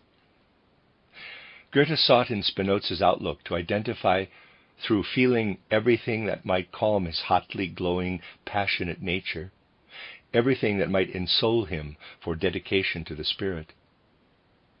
Among Spinoza's comprehensive worldview, Goethe was looking for a view into the widths of the cosmos and to the spiritual beings weaving throughout it, radiating into human souls, enabling these souls to resolve the mysteries of nature and their own souls by feeling and recognizing the creative essence living and weaving in all beings and worlds. Out of what he could glean from Spinoza did Goethe try to elevate himself to purity and vision.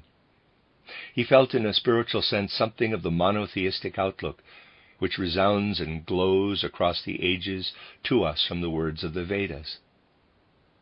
If one follows this up, one can hear in the loveliest consonants of Goethe's renewed Vedic words, as they resound with the warm enthusiasm kindled in Novalis, together culminating in the mystery of Christ and the world.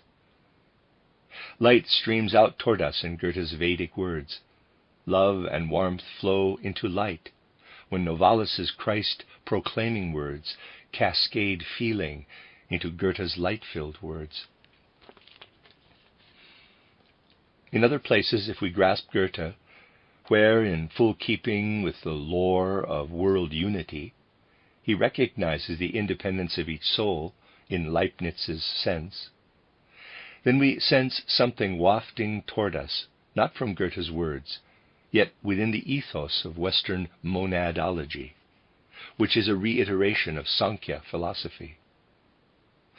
This all matured in the heart of Novalis, turned as it was toward Christ, as the Weimar and Jena of those years experienced something of a reverberation, an echo of Sankhya philosophy. You can sometimes feel a spirit of this kind permeated by modern nuances, of a Sankhya mood, in one such as Fichte, with his prim brittleness. You feel how he is made gentler, made into a true spirit of the times, when alongside him you observe his devoted enthusiasm when he thinks of Novalis. On the one hand, you hear in Fichte's remarkable renewal of the words of ancient India that the world surrounding us is merely a dream, and that thinking in its everyday form is merely a dream about a dream, but that reality is the human soul as it pours its will as a force into this world of dreams. Such are Fichte's renewed words from the Vedantas. Next to this is Novalis's confidence. Oh, he felt this confidence somewhat like this. Yes, physical existence is a dream. Thinking is a dream about dreaming. But from this dream there wells forth everything that the human soul deems and feels to be most valuable, and in this feeling and sensing can do what is spiritual. Out of this dream of life, out of his Christ-inspired I, capital, does the soul of Novalis create magical idealism, as he calls it, which means spiritually carried idealism. And we feel as if almost more harmoniously than it can otherwise be in a world dream, that something seizes us when we see Novalis's loving soul standing next to another spiritual hero of his time, listening, while Schiller tries to elate the world with his enthusiasm, and how Novalis, in depicting Schiller's ethical idealism, himself announces his magical idealism from his Christ-inspired heart. How deeply it speaks to our souls, this goodness, which we can call Novalis's most inward of inner Occidental kindliness, when he writes with such enthusiasm about Schiller. Its entire integrity, all its capacity for love of a human soul, is expressed when we allow ourselves to be affected by the words Novalis spoke when praising Schiller for what he meant to him, for what Schiller meant to humanity. To express this praise, Novalis said something along the lines of the following, quote, "If those avarice-free beings we call spirits can perceive in the heights such words and such human knowing as flow within Schiller, then may those desire-free beings we call spirits also be filled with the wish to descend to the human world and be incarnated here, to work on true human evolution, absorbing such understanding as flows from a personality such as this, Schiller." Close quote.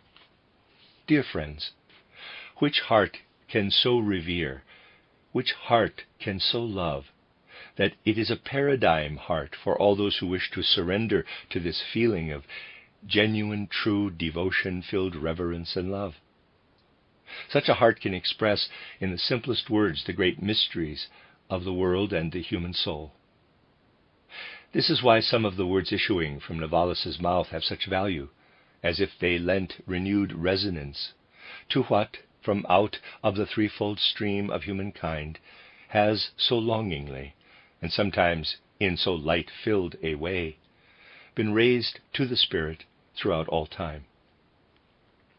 He stands before us, this reborn Raphael, this reborn John, this reborn Elijah.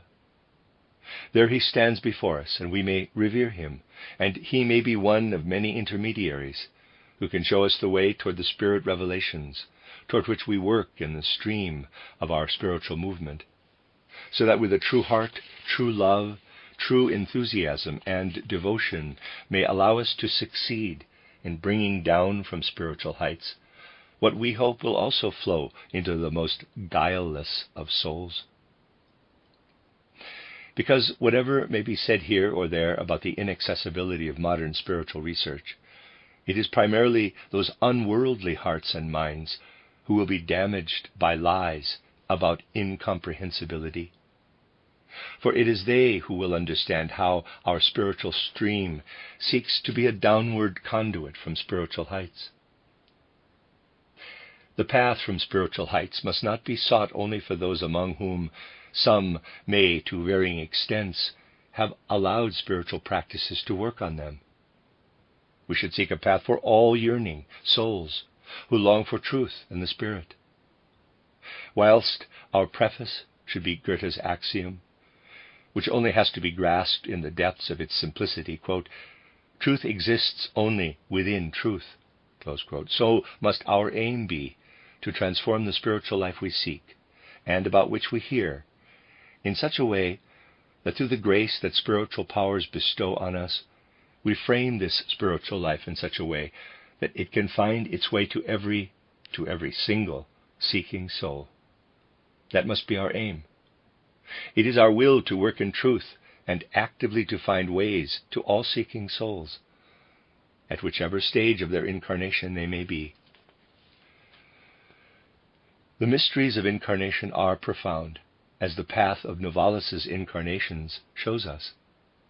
That is why he, of all people, can lead us ahead like a guiding star, can lead us forward in such a way that in feeling him and following him, we too summon the goodwill to rise with every effort toward him in knowledge, while on the other hand nurturing that life-filled will to reach every human heart, seeking truthfully for the Spirit. Let what Novalis himself so beautifully says, and which can serve as a kind of motto, light us forward to the decisions we made at the outset of this anthroposophical spiritual stream. Words are no longer mere words when spiritual words are also the founders of worldviews, because then they are both enlightening and warming for loftier and humbler souls alike. And this must become our longing. It was also what Novalis longed for. He expressed this in the lovely words I wish to bring you, at the end of which I have changed a single word, and which speaks to your hearts, my dear friends. I change this word of Novalis, even though Philistines who think themselves free spirits may be a little incensed. So let our guiding star, among other guiding stars, also be what lies in Novalis's beautiful words, quote, "When numbers and figures cease to be, for every creature's thoughts are key. When they who merely kiss or sing know more than sages' reckoning. When life to freedom will attain, and freedom in creation reign. When light and shade no longer single, in splendid clarity intermingle. And one in tales and poems sees the world's eternal histories. Then will our perverse, herd-like being before one secret word be fleeing." Close quote. The end of Lecture 14, and that is the end of the book, 3 Paths to Christ, Experiencing the Supersensible, 14 lectures by Rudolf Steiner, translated by Christiana Bryan. These lectures were given in various cities between January and December of 1912.